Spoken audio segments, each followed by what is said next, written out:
Chapter 762. Where are my clothes? Very well. I shall take my leave. The high priestess departed, accompanied by her 2 loyal aides, with their spirits considerably dampened. At the break of dawn the following day, Feng bid farewell to the 3 enchanting beauties and embarked on his solitary journey towards the coastline. As he walked, he perused the 2nd layer of the sacred demonic art. Upon finishing the 2nd layer, he turned to the 4th layer, continuously examining it from beginning to end and vice versa. This technique contained numerous complexities that surpassed Feng's understanding. Even he required an extensive amount of time to decipher the obscure characters.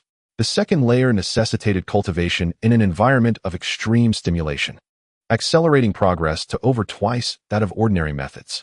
An environment of extreme stimulation? Feng recalled the 3 sovereigns from the previous evening. Yet at that time, he had been preoccupied with directing his soldiers, leaving him no opportunity to cultivate. Wait a moment. Feng suddenly gazed up at the heavy snowfall above. The temperature approached absolute zero. Was this not an extreme environment? If he were to meditate in the snow right now, would it not expedite his progress in the sacred demonic art? Resolute, Feng found a nearby branch and promptly seated himself cross-legged, allowing the art to operate autonomously within him. Naturally, he grasped a high-grade crystal pill in each hand. As time incrementally passed, Feng perceived his bones taking on an increasingly golden hue. Simultaneously, the marrow within was nearing a pure violet color. A day later, Feng rose from the snow, nearly frozen. Cultivating in such an extreme environment indeed hastened his progress somewhat. However, the 2nd layer of the sacred demonic art proved exceedingly challenging. Feng estimated he would require at least another 10 to 8 years of relentless effort under the continuous intake of crystal pills to reach the 2nd layer. Should he find a level 50 crystal pill, he was confident he could undoubtedly break through the 2nd layer of the sacred demonic art.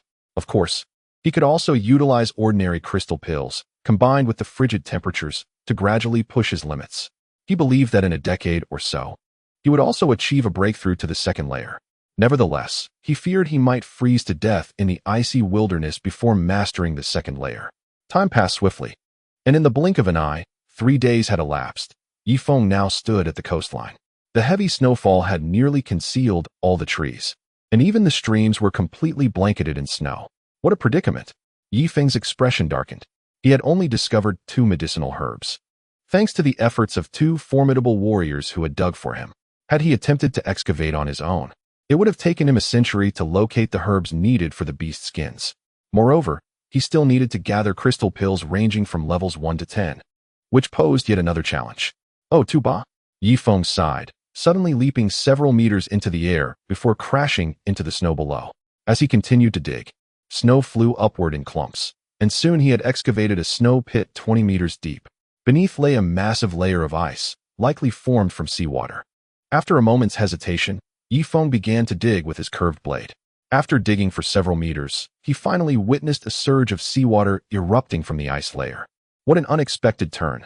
It is indeed peculiar. The seawater beneath this ice layer possesses a hint of warmth. Feng expressed his astonishment, wielding his curved blade once more.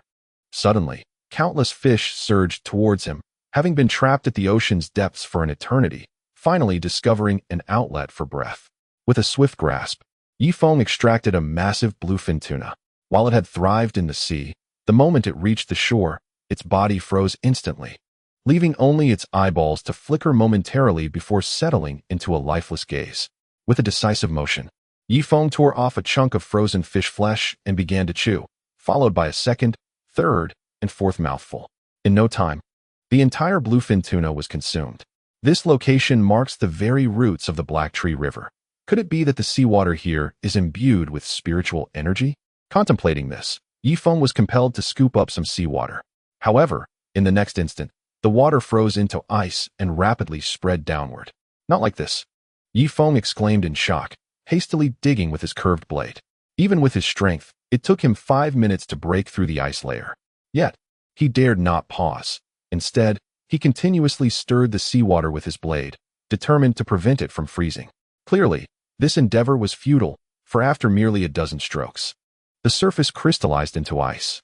After yet another dozen attempts, his blade could no longer stir the water. The secret must lie beneath the ocean floor. Clenching his jaw, Feng activated the divine demonic art and delivered a powerful punch to the ice layer, creating a 5-meter square pit of water. "Now, I shall plunge into the depths," he declared, shedding his garments and standing bare in the snow pit. As the biting winds cut against his skin, blood scales began to manifest as a protective mechanism. With a splash, his body dove into the water like a fish. Remarkably, the water temperature remained between 1 and 2 degrees, preventing it from freezing solid. Through the light filtering down from above the ice, Feng could vaguely discern sediment and several fish skeletons below. He kicked forcefully with his legs, propelling himself deeper into the ocean.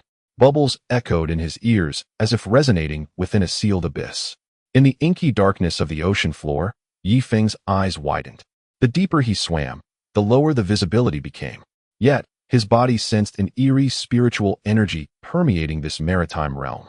As anticipated, the roots of the Black Tree River indeed concealed secrets. Elated, he instinctively swam towards the source of this energy. At that moment, a large shadow swept past above him, resembling a shark, moving with such speed that Feng could not discern its features. "What the?" He was startled. Not due to a fear of confronting a shark in battle, but rather from a primal dread of the deep sea. It was best to retreat for now. Feng paddled upwards, and after several meters, his hands finally brushed against the ice layer. In the next instant, Feng pulled back his fist. Just then, he sensed something unusual behind him and turned his head. "What the?" A monstrous fish, bristling with razor-sharp teeth, lunged towards his back with lightning speed. In an instant, a surge of electricity shot forth from Feng's fingertips. Within moments, every fish within a radius of several dozen meters around him flipped onto their backs, floating toward the icy surface. Feng took a moment to sense his own body. The current he unleashed seemed capable of stunning these aquatic creatures, yet it left him, the host, unharmed. In the future, when I encounter an opponent I cannot defeat, I shall simply leap into the water and see how they fare against me," he mused, his spirits buoyed. With a swift motion, he pulled back his fist. Boom! A thick layer of ice, measuring several meters in depth, was blasted apart, creating a large hole through which a sleek, glistening body shot forth, landing precisely upon the ice. A biting wind swept in, and Feng felt as though he were being pierced by 1,000 blades. He quickly dashed towards the snow pit he had just excavated. The pit was already accumulating a layer of snow, and he hastily began to clear it away, eager to retrieve the garments he had left beside it. If he did not recover his clothes soon, he would surely succumb to the cold. "Where are my clothes? Where are my clothes?" Feng shivered in the frigid gusts, his hands frantically scraping through the snow.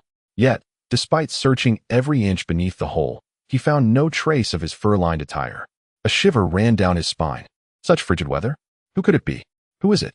An eerie sensation enveloped him, as though shadows lurked all around.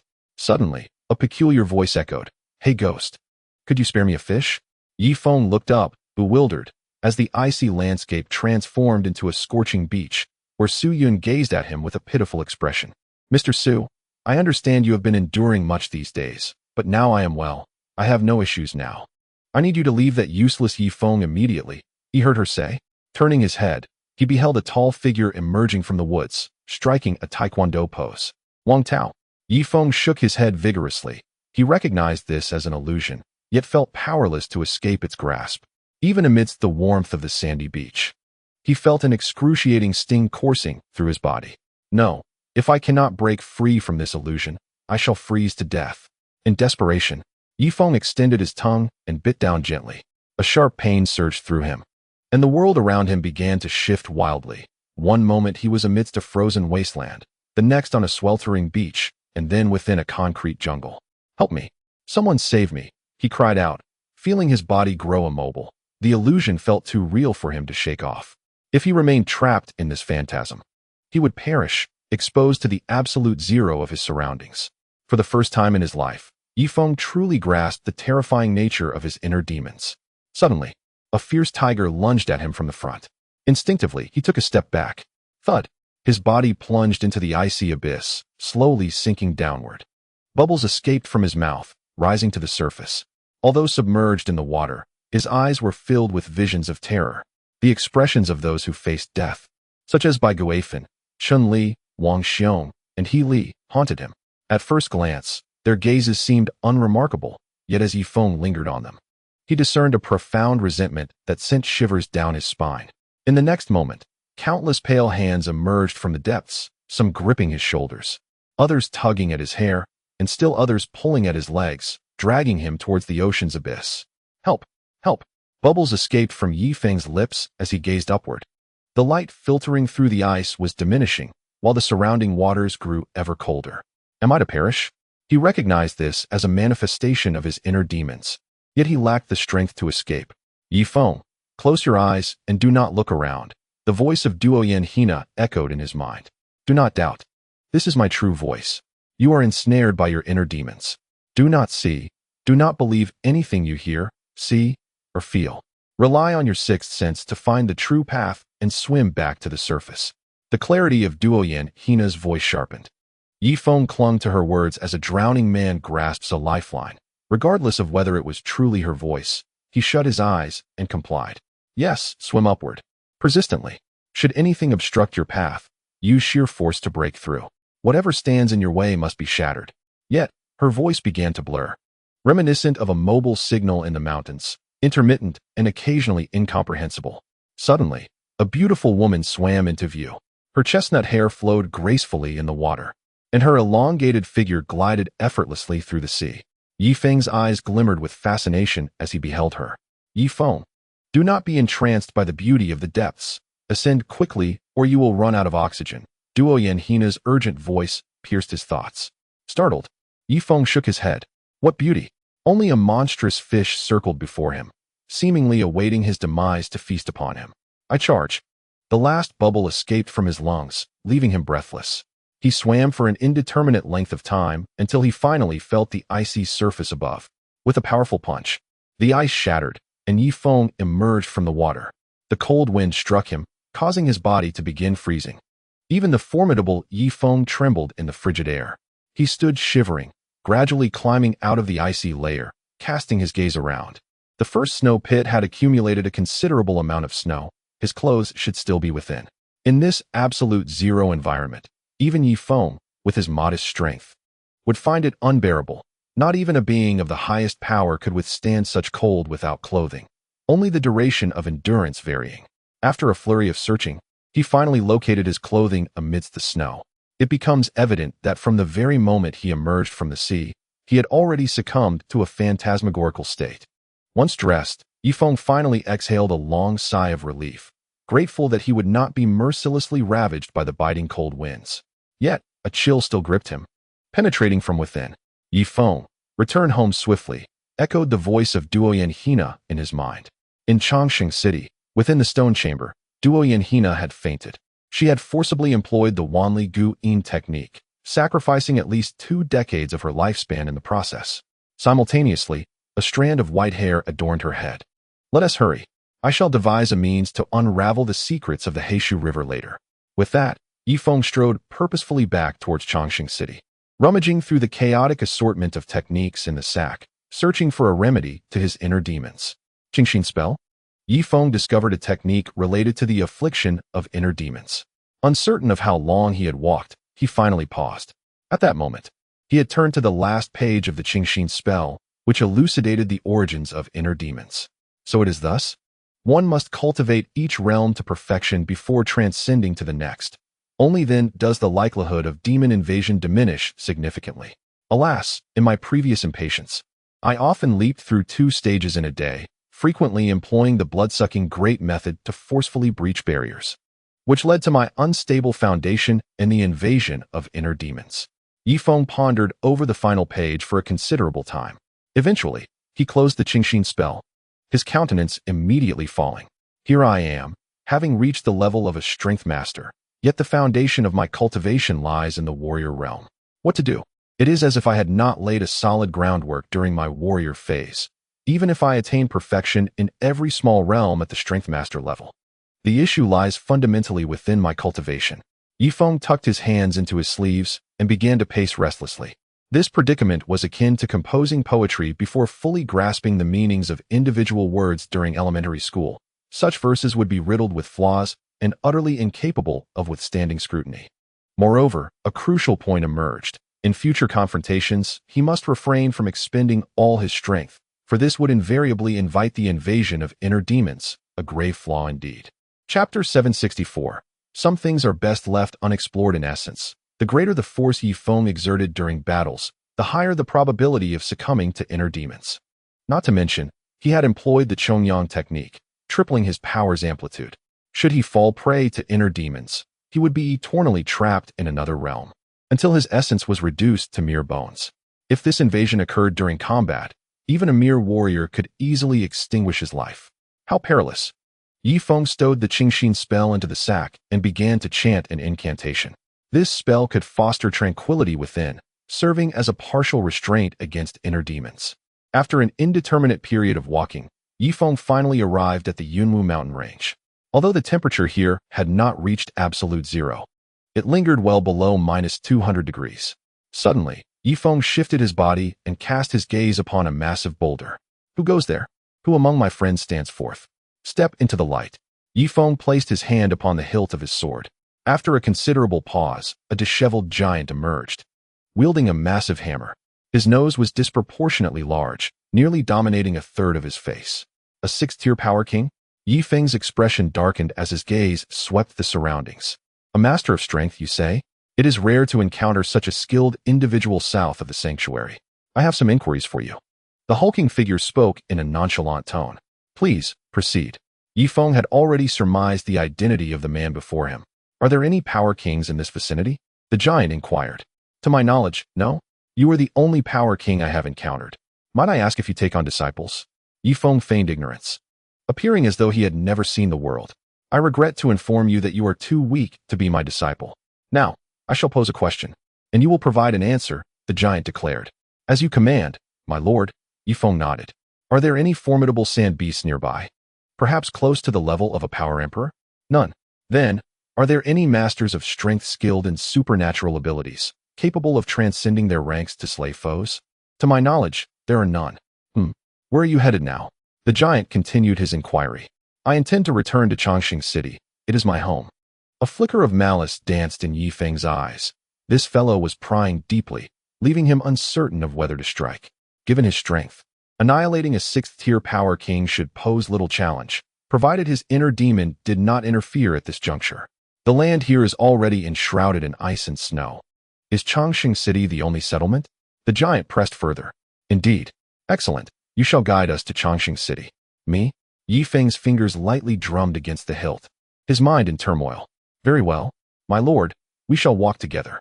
After much hesitation, Feng ultimately refrained from making a move. Having previously slain 2 power kings, he had now attracted the attention of another 6th-tier power king.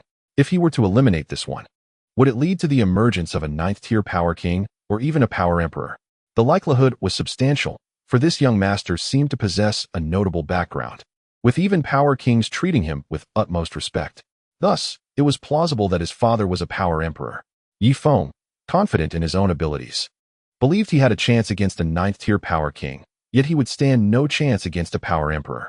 The two walked side by side towards Chongqing City. The giant glanced around. His previously grave expression was now tinged with a hint of levity. South of the sanctuary, the weak abound. It appears there are no unified laws in this region. Is that correct? The giant queried. Unified laws?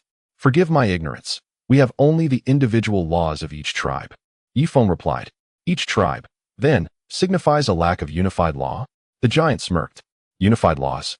Is it true that north of the sanctuary, every tribe must adhere to a singular set of laws? Feng countered. Nonsense.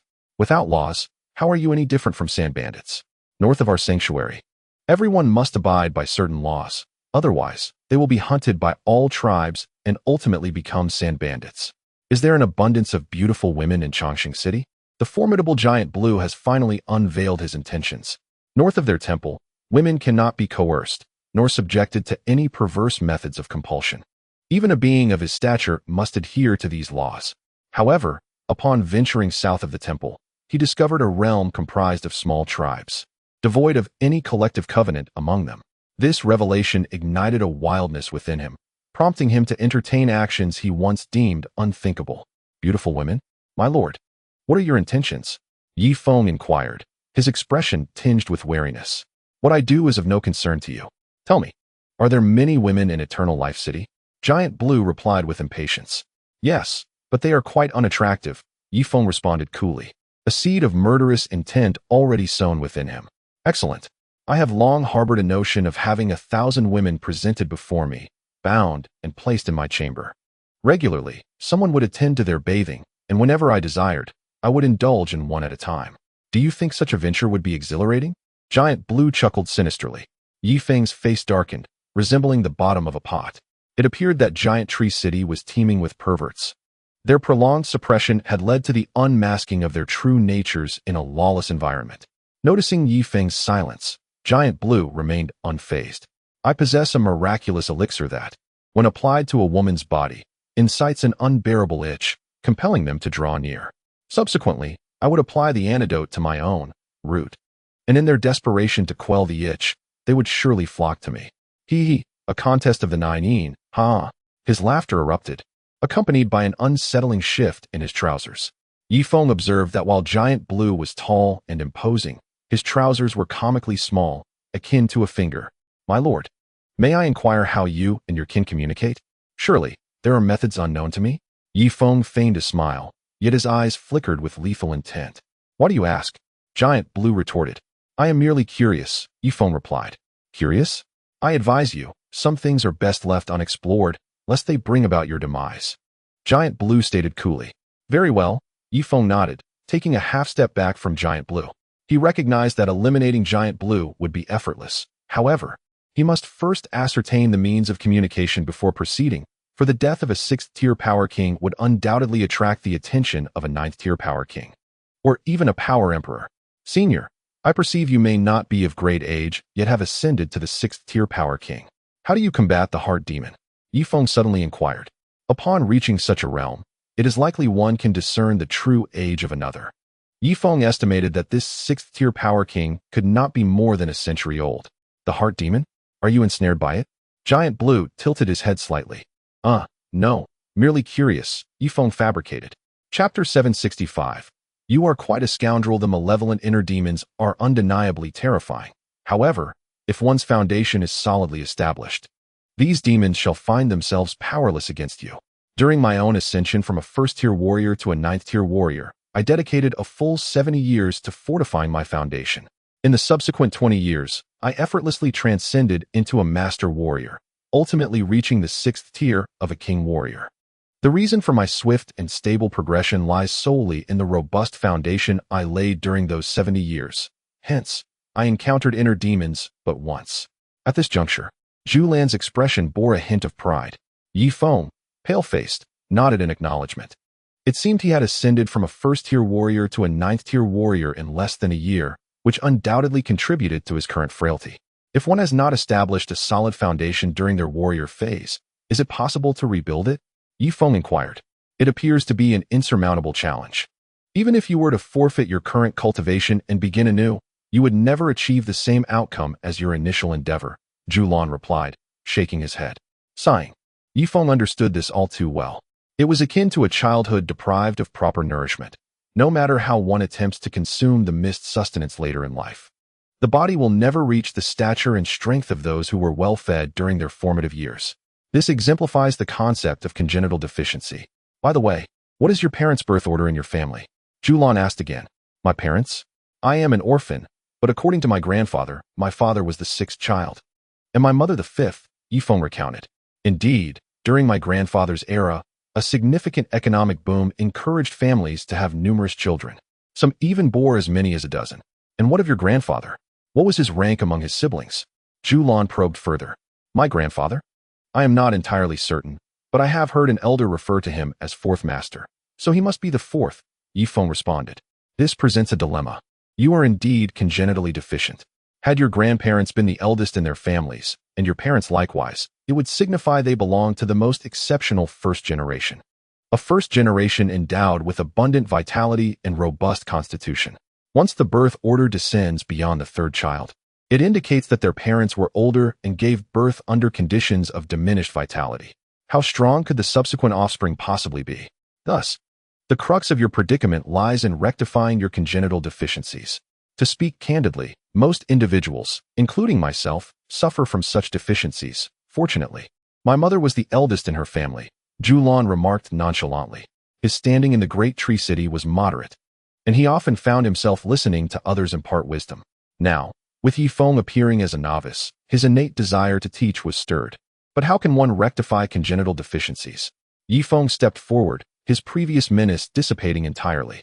Engaging in conversation with seasoned individuals could greatly benefit someone of his inexperience. To rectify your congenital deficiencies? It pertains to the restoration of the soul, which is fundamental to a cultivator. You may venture to the Sword Canyon in hopes of fortuity. It houses the most comprehensive library within the entire Green Sea Desert, with records that may trace back a millennium. There, you might uncover methods to restore your congenital state. Yifeng nodded thoughtfully. Every time he practiced, he sensed that something within him was being completed, a sensation stemming from his inherent weakness. Thank you for your insights. Esteemed one, may I inquire if the collection of books in the One Sword Gorge is freely accessible, or is there a price to pay? Yifeng asked further. Need I clarify? The One Sword Gorge's library comprises a total of 999 edifices, each boasting 17 stories. Do you truly believe they would readily impart such knowledge unless you possess something of value to exchange? Moreover, the higher the library's rank, the more stringent the entry requirements. It is said that within some libraries, only the upper echelon of the One Sword Gorge is permitted to peruse the texts. As for you, do not harbor such illusions. At best, you may peruse some rudimentary works, such as the autobiography of a notable figure or peculiar chronicles of this world, replied Julan, displaying a hint of impatience. Understood. At that moment, the two had arrived at the site of the stone city. Julan suddenly struck the city wall with a resounding palm. Boom. A significant breach appeared in the wall. Isn't your city wall constructed from goldstone? What purpose does this wall serve? Julan inquired abruptly. Goldstone? Forgive my ignorance. I am unaware of what you mean, came the response. Goldstone is a composite of various metals fused with magma. This stone is impervious even to the mightiest of forces. Do you truly believe that a wall made of ordinary stone can withstand the onslaught of formidable beings? Julan chuckled, momentarily forgetting that south of your temple lay only the weak. Thus, a wall of common stone, complemented by crossbows atop the wall, sufficed to deter even force masters. Bang! A powerful fist struck Julan's back. The immense force began to wreak havoc within his body. You dare to launch a sneak attack on me? Julan gasped, blood spilling forth. Yifeng narrowed his eyes, seizing the opportunity to grip his neck. Gurgle, gurgle, gurgle. The blood-sucking technique was officially initiated. Ah! Julan roared, his entire being trembling in an attempt to shake off Yifeng.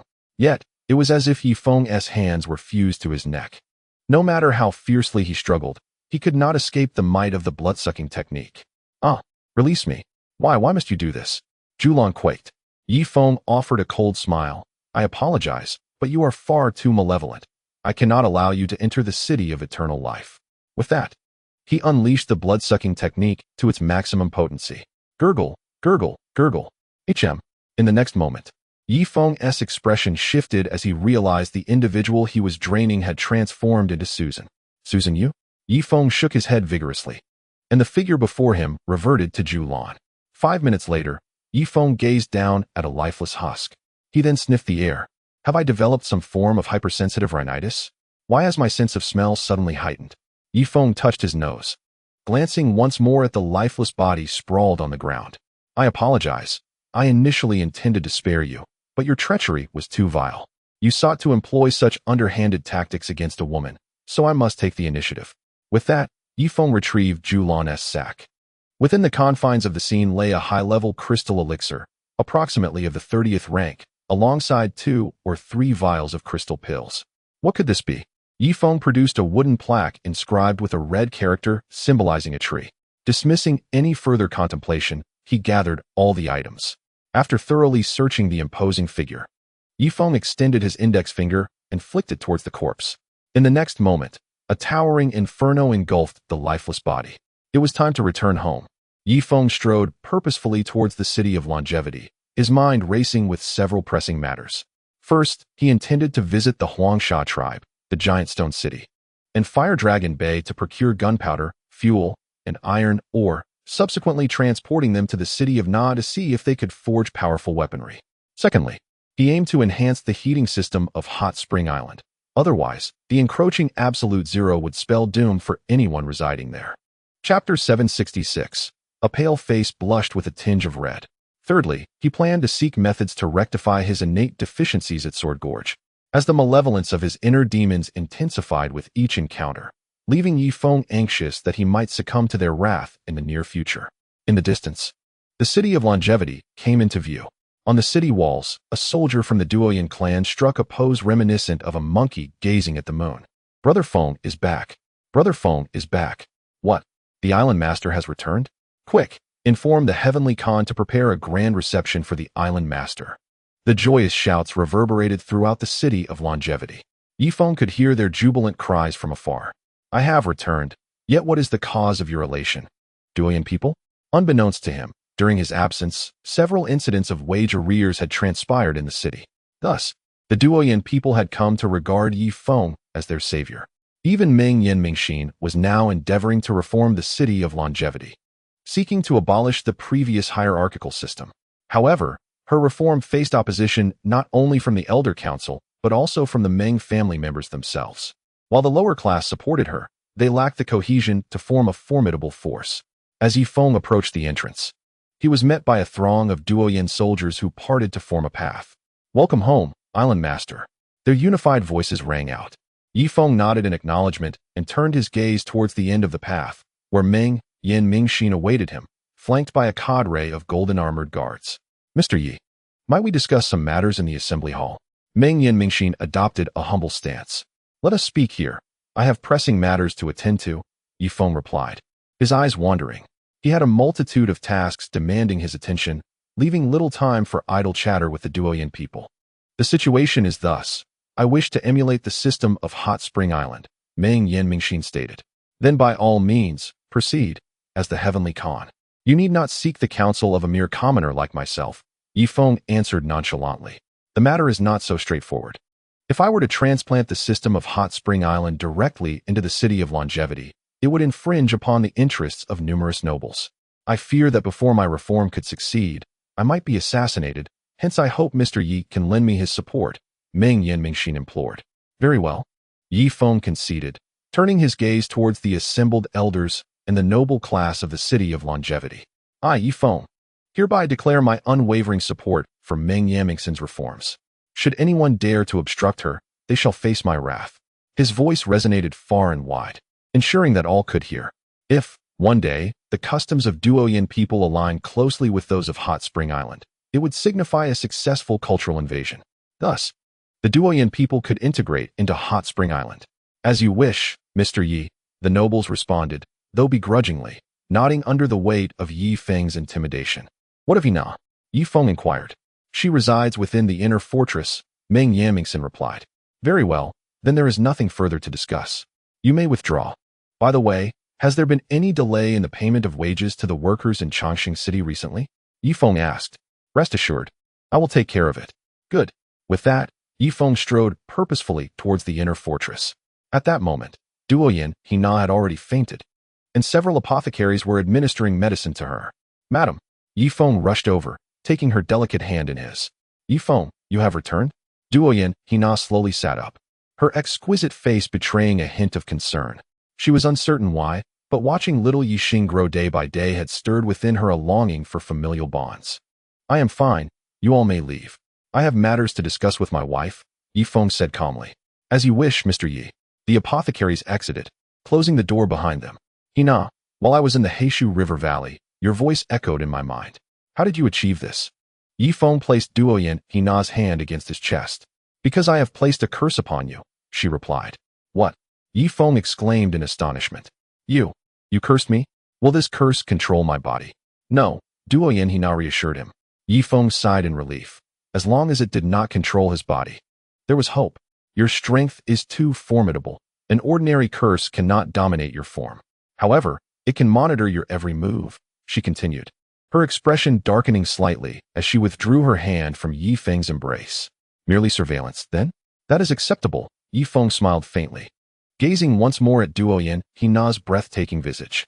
Even in illness, her beauty eclipsed all others. Yi Feng, you are under the influence of a heart demon. Its manifestations will grow increasingly severe, and you cannot advance further until you rectify your innate deficiencies. Otherwise, Should you attain the realm of the Power King, you will become another person entirely, Duoyin Hina warned. Indeed, that is my greatest concern. Madam, do you possess a method to aid me? Yifeng grasped her hand once more. Yifeng, each time I convey my thoughts to you, it exacts a toll. My body is currently weak. You must leave. Duoyin Hina sighed. You cannot remain here. I have resolved to take you back to Hot Spring Island. As for Chongqing City, it is no longer safe. For I have drawn the ire of formidable enemies, Yifeng stated. Formidable enemies? I am aware of that giant tree city. Perhaps they utilize some emotional manipulation techniques. When next we encounter them, first ascertain whether they possess any cursed insects. Only after neutralizing those can you take action, Duoyin Hina advised. Understood. Yifeng suddenly lifted Duoyin Hina into his arms. Ah, what are you doing? Duoyin Hina exclaimed, her pale face flushing with embarrassment. You are unwell. I shall carry you to hot spring number 1. With that, Yifeng wrapped Duoyin Hina snugly in a blanket and proceeded to the adjacent bedroom. Little Yixing was contorted in an odd position, sound asleep. Yifeng felt as if his breath had been stolen away. This was his son, his own flesh and blood. Yifeng had a child of his own. He then scooped up little Yixing as well. With mother and child in his embrace, Yifeng quickly boarded Hot Spring number 4. Set sail, return to Hot Spring Island, he commanded. At your service, replied the captain and the first mate, both citizens. As for the other sailors and crew, only a few held citizenship, but those who did typically occupied leadership roles. The others, though not citizens, were brothers who had once fought alongside Yifeng. Their lack of citizenship was due to having been eliminated during the voting process. Yifeng felt powerless regarding this voting matter, if he did not respect the right to vote. The citizens of Hot Spring Island would possess no rights and would not attract many formidable individuals willing to serve the island. Hot Spring No. 4 roared to life and swiftly vanished into the tempestuous sea. Yifeng, holding Duoyin Hina at the waist, stood at the bow of the deck, gazing out over the vast ocean. The sea had yet to freeze, for it was sheltered by the nearby furious waters. Chapter 767. How should I interact with her? Strangely, one would expect that with temperatures plummeting to over 60 degrees below zero, even the ocean would freeze. However, the geographical conditions near the furious sea were peculiar, preventing the surrounding waters from solidifying. Could there be an underwater volcano? Yifeng pondered. The tumultuous waves of the furious sea indicated that there must be significant geological activity beneath the surface. Otherwise, how could such towering waves arise? Yifeng, do you truly wish for me to go to Hot Spring Island? Duoyin Hina inquired. Yes, Chongqing City is no longer safe, Yifeng affirmed with a nod. But if I am not mistaken, Susan is also on Hot Spring Island, is she not? Once we arrive, how should I interact with her? Duoyin Hina asked. Ha. My dear, rest assured, Susan is a woman of great vision. She will not make things difficult for you, Yifeng reassured her. However, Duoyin Hina shook her head. No, I have observed Susan. She is a formidable woman, and as for making things difficult for me, she likely lacks the capacity, Yifeng remarked. Both Susan and Duoyin Hina are strong-willed women. Surely, they will not clash on Hot Spring Island? A sudden headache gripped him. Time passed swiftly, and before long, half a day had slipped away. Brother Feng is back, Chunin shouted at the top of his lungs, his voice echoing for several kilometers. Yifeng's heart soared with joy, judging by Chun An's robust voice. It seemed the lad had reached the level of a first-order warrior. Shortly thereafter, the dock was filled with high-ranking officials. Wang Zhihai stood at the forefront, followed closely by Cheng Libin, Shi Zhengliang, Chen En, by Chu Xue, Su Yun, and Ding Tuanchuan. Yifeng hesitated momentarily, cradling the small Yixing in his left arm while gently embracing Duo Yin Hina with his right. With a graceful step, he glided to the riverbank. Strangely, as the temperature plummeted to -60 degrees, a thin layer of ice formed around Hot Spring Island.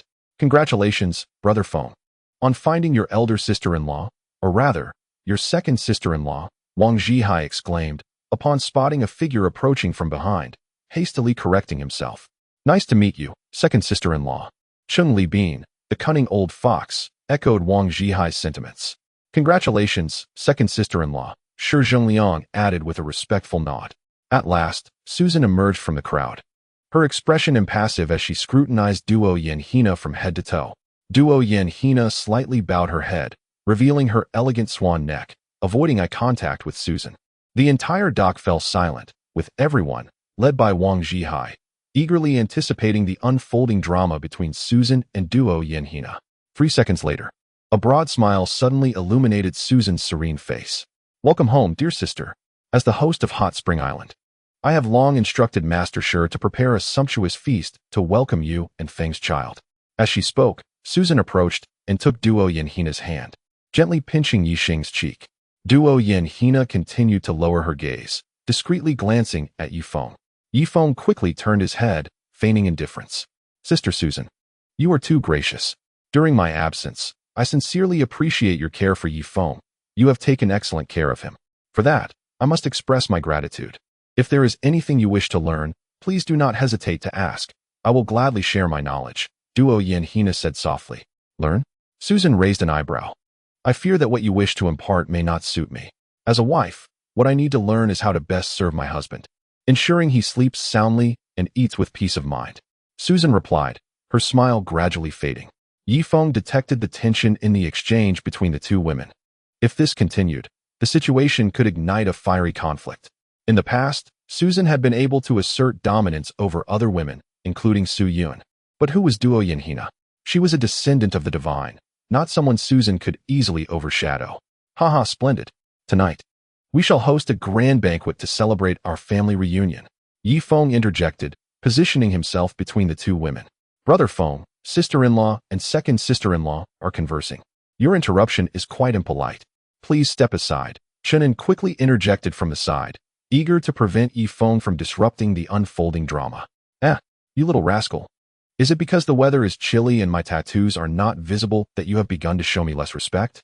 Yifeng retorted, charging at Chun and with a flurry of playful punches. On the dock, duo Yenhina and Susan remained locked in a standoff, both vying for dominance. Unwilling to yield in their initial confrontation, Yifeng, casting Chun aside, exchanged a knowing glance with Wang Zhihai, silently urging him to mediate between the two women. Wang Zhihai understood and quickly approached with a broad smile. "Sister Susan, Sister Duo Yen, I believe that for women, the most crucial aspect is to have a recognized status. The first wife can reign as the matriarch of the household, while the second wife must defer to her. Thus, my suggestion is that we should return home instead of lingering at the dock." Upon hearing Wang Zhihai's words, the second wife, who had initially prepared to take a step back, once again found herself in confrontation. Yifeng, infuriated, felt blood rise to his throat. These individuals must have been eagerly anticipating this drama for quite some time, disregarding even my dignity. "Son, let us return to Hot Springs Island. As your mother has matters to attend to." Yifeng tenderly lifted Yixing into his arms. That night, a grand banquet was held on Hot Springs Island. At the head of the table sat Yifeng, with Wang Zhihai to his left, and to Wang Zhihai's left was Susan, while duo Yenhina occupied the space to Yifeng's right. The citizens of Hot Springs Island sat more casually below. After a moment of hesitation, Susan raised a glass of fruit wine. This toast was to welcome Feng back home and to extend a warm greeting to the newcomer, duo Yenhina. The guests below exchanged peculiar expressions as they lifted their glasses, each one eagerly anticipating the unfolding drama. Some gossips whispered to one another, speculating about Susan's formidable presence and how it might overshadow Feng's new partner. Indeed, duo Yenhina might find her future quite challenging. However, it is not certain. Though duo Yenhina appeared gentle, her gaze was chillingly composed, leaving the outcome still in question. After completing her toast, Susan returned to her seat, directing her gaze towards Yifeng. "Feng, Hina has now joined Hot Springs Island. How about this? I will write her a letter of recommendation tomorrow, and we shall hold a vote among all citizens to determine if she can become a citizen of Hot Springs Island. As for little Yixing, he is your son and will naturally become a citizen." Yifeng's expression darkened. Susan had indeed overstepped this time. Given that duo Yenhina had already borne him a son, her citizenship was a foregone conclusion, and such matters need not trouble Sister Susan. Duo Yenhina spoke softly. "As for my status as a citizen of Hot Springs Island, I will request Feng to recommend me. However, Sister Susan, were you not also voted in as a citizen initially? Or perhaps individuals of your stature do not require a vote. Yet, if your citizenship does not require a vote, would that not undermine the fairness and justice of Hot Springs Island system? Enough." Chapter 768. Must you force my hand? Yifeng slammed his palm on the table, clutching his glass as he moved to join the crowd below. The banquet soon concluded, yet Yifeng found himself in a quandary. Should he visit Duoyan Hina's room or Susan's?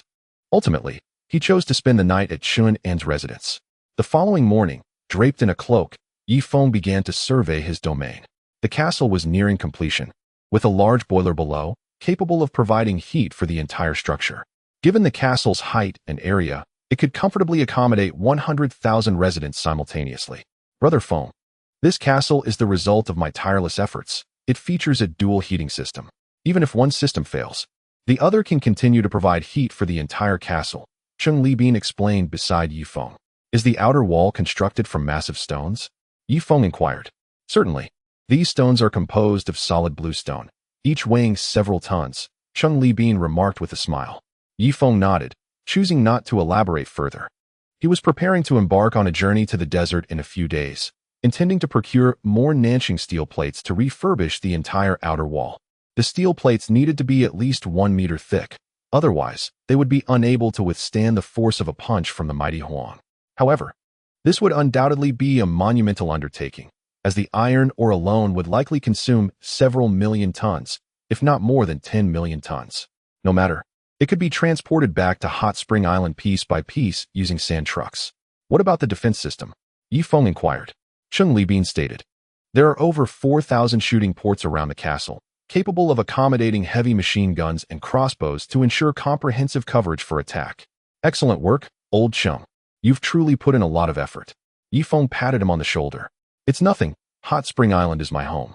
Enhancing it is an obligation of every citizen, Cheng Libin replied. After inspecting the castle, Yi Feng proceeded to survey all the warships. While the warships may not withstand the might of formidable opponents, they could at least provide logistical support to Hot Spring Island for the time being. Time flew by, and soon 3 days had passed. On this day, the dock was filled with people bidding farewell. The giant bird landed gracefully at the dock, with Yi Feng and Chunin perched upon its back. Don't miss me. I shall return, Chunin waved to those below. Ah Feng, be sure to exercise caution on your journey. Your safety is paramount. Everything else is secondary. Susan waved at Yi Feng. Duoyan Hina held little yeshing, also waving goodbye to Yi Feng. I am leaving, but I shall return before long. With that, Yi Feng patted the giant bird's head. Take off. With a shrill call, the giant bird, now possessing strength akin to a second-tier warrior, took flight without needing a running start, soaring directly into the sky with a powerful flap of its wings. This time, Yi Feng did not intend to venture deep into the Green Sea Desert. Instead, he aimed to first fly to the Yellow Sand tribe to subdue them, ensuring a continuous supply of fuel for Nanxing. Following that, he would journey to Stone City to compel them to provide a steady stream of iron ore. Subsequently, he would leave the giant bird in Nanxing while he and Chun En would ride horses to the Fire Dragon Bay, situated north of the temple, to prepare gunpowder. Riding the giant bird north of the temple posed a risk. If they encountered a formidable opponent, a single spear could bring the giant bird crashing down. Upon reaching an altitude of 3,000 meters, the giant bird began to glide with the cold wind, leaving Chun En shivering uncontrollably. The world below raced by at an astonishing speed, reaching a pace of 1,000 miles per hour, several times swifter than a high-speed train. In the Yellow Sand tribe, within the bloodstained hall, a middle-aged man paced anxiously in a room, surrounded by nearly 100 warriors, each at least 5th-tier strength. The middle-aged man, a formidable 9th-tier warrior, slammed his palm onto the table in frustration. Yi Feng has killed my son. What are you, the bloodstained hall, doing? Have you still not uncovered Yi Feng's tribe? In the next moment, the table shattered into splinters. The nearly 100 warriors hastily knelt upon the ground, their legs trembling slightly. Just then, a figure rushed into the bloodstained hall in a flurry. The clan leader was elated. Yi Feng had come, willingly walking into the trap. What? Emohe rejoiced, hastening forward. Are you certain it is Yi Feng? I am certain. It is indeed Yi Feng, riding a peculiar bird. Excellent. Brothers of the bloodstained hall, follow me outside to confront Yi Feng.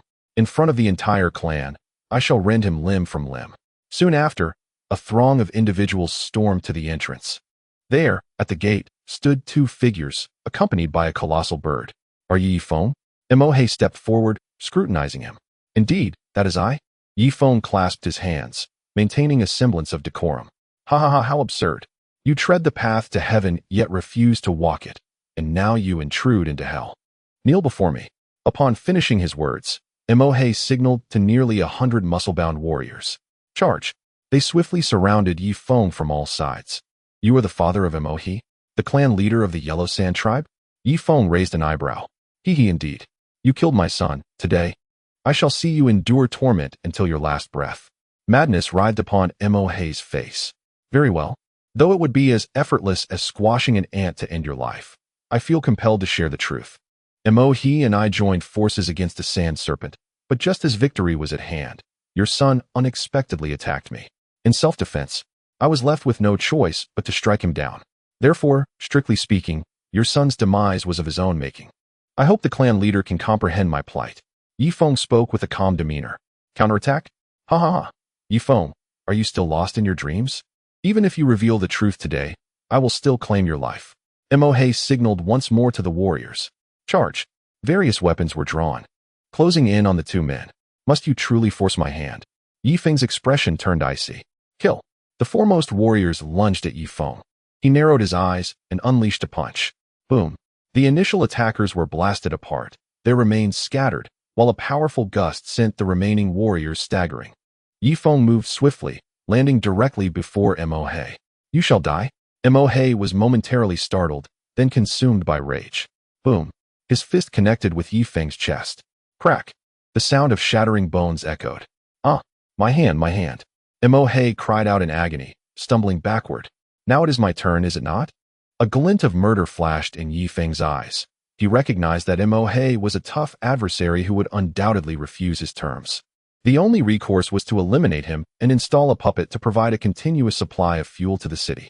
Boom. Yi Feng delivered a punch before Emohi could react, reducing him to mere fragments. After dispatching Emohi, Yi Feng turned slowly, coldly assessing the masters of the bloodstained hall.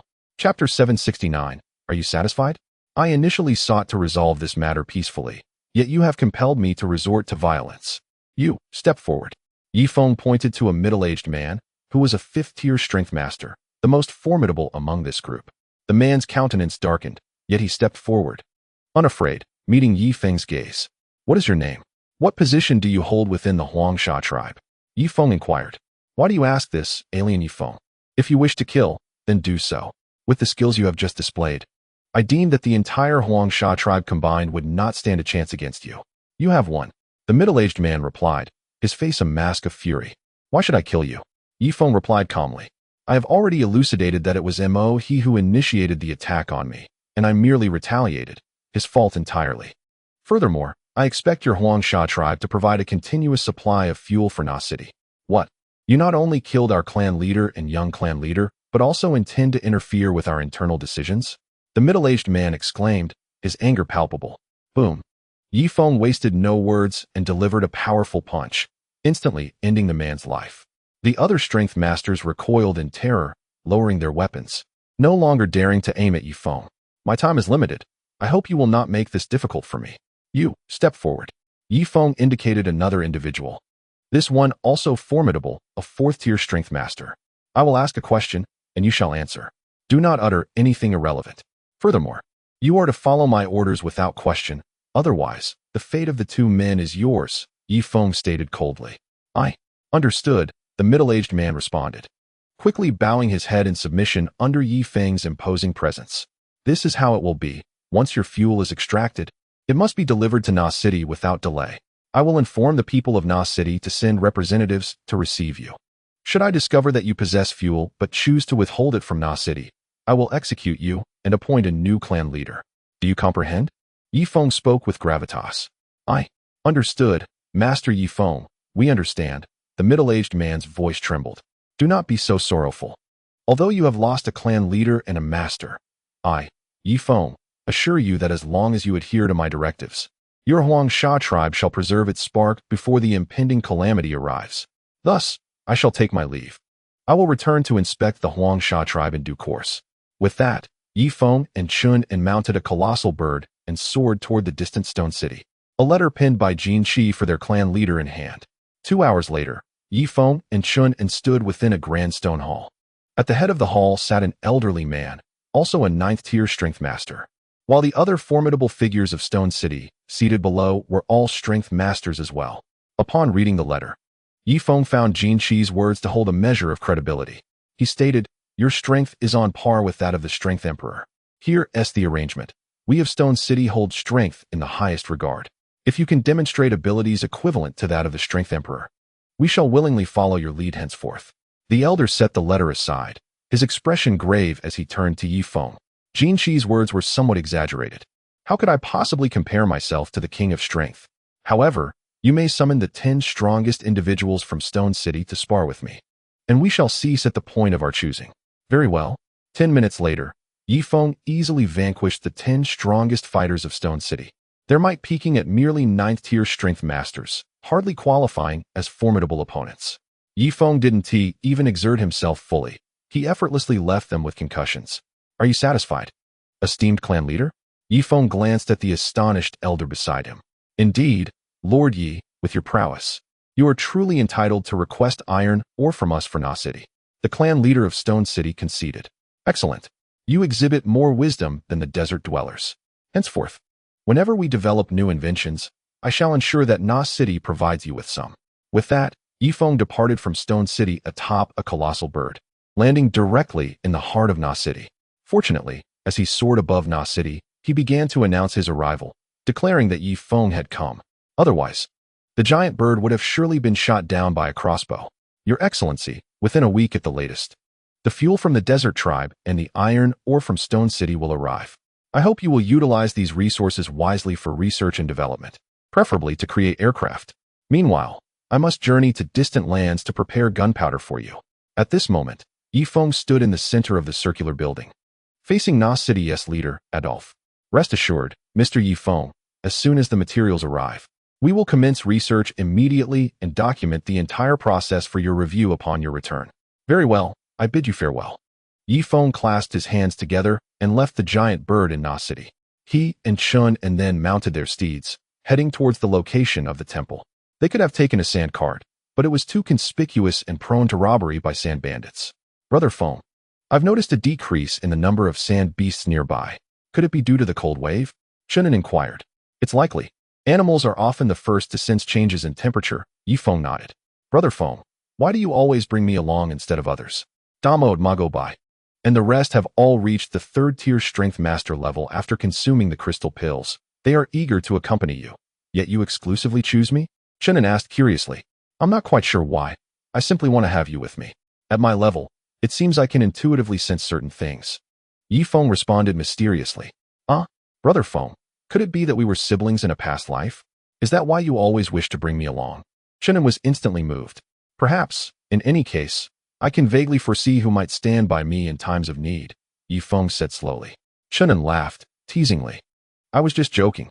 Among everyone on Hot Spring Island, you are the person I trust the most, which is why I want you by my side. If fortune smiles upon us, I'd like you to share in the benefits. I only hope to elevate your abilities to a certain level, so that even if one day I am no longer on Hot Spring Island, you can stand strong in my stead. Yi Feng patted Chun on the shoulder.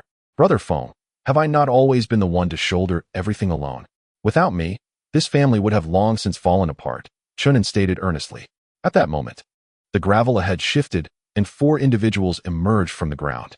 This path is mine. If you wish to pass, you must leave. A forceful warrior? The 4 bandits quickly discerned Yi Feng's prowess, stopping in their tracks, visibly shaken. Chunin, these 4 are all at the 1st-tier warrior level. I will handle 3 of them, and you can take on 1. Are you up for it? Yi Feng inquired. Rest assured, I shall take care of it. Chunin replied confidently. Chapter 770. Is that all you have? Chunin unsheathed his curved blade and strode toward the leader of the bandits. While foundational strength is undoubtedly significant, the experience of combat must also be cultivated over time. Yi Feng resolved to act as Chunin's guardian, hoping to enable him to soon master the art of defeating foes beyond his current capabilities. What? Is that all you have? The 4 bandits stepped forward in unison, preparing to encircle Chunin. You 3 shall remain inactive. According to the rules of the martial world, it shall be one-on-one. If your leader can defeat my little brother, I will grant you a path of escape, Yi Feng stated calmly from atop his horse. The 4 bandits, pleased by this stipulation, quickly made way. The skirmish lasted no more than 5 minutes before Chun was knocked to the ground by a single blow, blood streaming from his nose. Ha ha ha, we have triumphed. Master Forceful Warrior, you said that if we won, you would spare us. one of the bandits exclaimed joyfully. Indeed, I had intended to spare you. But as bandits are notorious for their wickedness, I must eliminate the threat you pose to the populace. After all, the prominent families south of the temple have close ties with me. Therefore, you four must pay the price, Feng replied coolly. He had heard of the bandits' heinous habits, recognizing them as utterly inhumane beasts. Thus, while adhering to his word, he deemed it necessary for the four to suffer some consequences. With the enhancement of his strength, Feng's sense of responsibility had also intensified. The area south of the temple falls within the domain of Na City, where the Huangsha clan and the giant stone city provide essential resources. Consequently, Feng naturally considered this territory to be his own. When confronted with bandits, he felt it imperative to administer a lesson, ensuring they did not depart unscathed. A ruler must possess both responsibility and integrity. The regal demeanor within Feng gradually manifested. Master, you demand we harm ourselves, yet our only passions are bloodshed and women. If we mutilate ourselves, what purpose will our lives serve? The leader of the bandits retorted angrily. Choose. If you do not sever your lower heads, then you shall sever your upper heads. Feng's tone grew icy as he placed a hand upon his blade's hilt. The four bandits' faces paled, exchanging fearful glances. Brother, in that case, I shall be the first to honor this request. Though I shall lose the chance for women, perhaps we can find men in their stead. Opening a new door for us, one of the bandits declared before resolutely wielding his blade in self-mutilation. Before long, the four bandits, having completed their grim task, limped away leading their horses. Feng observed them depart before continuing his journey on horseback. As they drew nearer to the temple, the temperature rose steadily. Along the way, they encountered a few desert bandits and sand beasts, yet without exception, Feng needed only to exert a mere tenth of his divine powers to send these creatures fleeing in terror. The sand beasts were uniformly stripped of their crystal cores, while the bandits were rendered impotent. Time passed swiftly, and a chilling legend began to circulate among the bandit circles south of the temple. The eunuch creator, Feng, the reaper, Chunin. Consequently, the bandits in that region had quieted, no longer daring to brazenly rob passing caravans, thus bringing a semblance of peace to the area for several years. Half a month later, Feng finally arrived at the outskirts of the temple. The number of bandits had drastically diminished, yet numerous human warriors began to appear, some even of the formidable king level. Standing beside Feng and Chunin were four individuals, 2 men and 2 women, seemingly couples. Are you here in search of holy water? Inquired the one-eyed giant at the forefront. Yes, Feng replied dismissively, though his true intent was to procure gunpowder from Fire Dragon Bay, merely passing through the temple. As for the holy water, it had long since been pillaged. You too are rather weak. Do you possess any means to breach the spear of goddess restrictions? The one-eyed giantess face flickered with disdain. His strength was that of a 5th-tier warrior, while the 3 others beside him were all at least 3rd tier. Naturally feeling entitled to look down upon Feng and his companion. Not really, but we could try our luck, Feng replied with a faint smile, choosing not to engage in conflict with them. First, battling with those of similar rank could easily provoke inner demons. Second, he deemed it unnecessary to resort to violence without cause. These individuals appeared to hail from north of the temple, not bandits, after all. It was wise to leave a thread of mercy. Very well, you two shall accompany us henceforth. There are many powerful teams within the temple, and you, despite your shortcomings, are still 4th-tier warriors and should be able to coordinate with us, the one-eyed giant declared. At that moment, Chunin could no longer contain himself and asked, Sir, why is it that a place like the temple, which possesses holy water, lacks a king or emperor to oversee it? Well, there is indeed a reason. The priests of the temple boast extravagantly, claiming that mysterious masters reside within, ready to eliminate any king-level warriors who dare to enter. Thus, for thousands of years, no one above the king level has set foot in the temple. However, we did not anticipate that a mere 20th-level sand beast could reduce the temple to rubble. Prompting various experts to flock to the temple to assess the situation, the one-eyed giant explained. I see. Feng and Chunin exchanged glances, their doubts finally dispelled. After all, a temple capable of refining holy water should not lack even a single king. It seemed that the temple was merely boasting, using remnants of divine power to instill fear across the Green Sea desert for millennia. This illustrated the profound dread left by the spear god in ancient times. Let us not squander time. We must proceed to the temple's center. The holy water is located in the altar area. 2 months ago, a fierce battle occurred there, reportedly resulting in the downfall of King Du Yunfei and the young lord of Baibi City, both ninth-tier warriors. With that, the one-eyed giant strode forward decisively. Yi Feng's expression darkened. He had not anticipated that the news would spread so swiftly. He hurriedly took a few steps forward, closely following behind the group. This senior brother, has the perpetrator been identified as the rumors suggest? Yi Feng inquired. It seems not yet. Some say it was an emperor of strength who struck, while others claim it was a level 50 sand beast. However, I suspect it was most likely the emperor of strength. As level 50 sand beasts are exceedingly rare throughout the desert, the one-eyed dragon calmly analyzed. Indeed, you are correct. It must have been the emperor of strength. Yi Feng concurred, echoing his sentiments. The 6 individuals continued their journey. Once Yi Feng prepared to enter the altar area, he intended to depart from the temple and head to Fire Dragon Bay with Chunin. He had made an agreement with several comrades, confident that with familiar faces around, they could swiftly acquire thunder powder, essentially gunpowder. The vicinity was nearly devoid of sand beasts after their leader was vanquished. The ordinary sand beasts could not withstand the relentless onslaught from the hunting teams and fled the temple area. Sand beasts possess a modicum of intelligence. They would not fear humans and dared to roam freely within the temple as long as a formidable leader was present. With the absence of that level 20 sand beast's protection, they could only hide among the sands like cowards. Chapter 771. The Watchful Gaze. Regrettably, the hunting teams were not foolish either. They formed groups and began their hunt from the outskirts of the temple, driving the sand beasts towards the central altar area. Thus, the deeper one ventured, the more sand beasts appeared. After some time, an 18-level sand beast suddenly emerged ahead, surrounded by more than 20 individuals. These individuals were divided into 3 small teams, encircling the sand beast. Yi Feng observed that all of them were below level 5 in strength, capable of containing the sand beast but unable to slay it. Hey, come over and lend a hand. Once we take it down, we'll split the crystal cores evenly. A leading woman called out to Yi Feng and his companions. All right, the one-eyed dragon readily agreed. Brother Feng, should we join in? Chunin inquired. Since we've encountered them, let us lend our assistance. Yi Feng nodded, having resolved to contribute without exerting his full strength, merely providing support. After all, given his current condition, engaging in a fierce battle was inadvisable. Otherwise, he risked being invaded by his inner demon.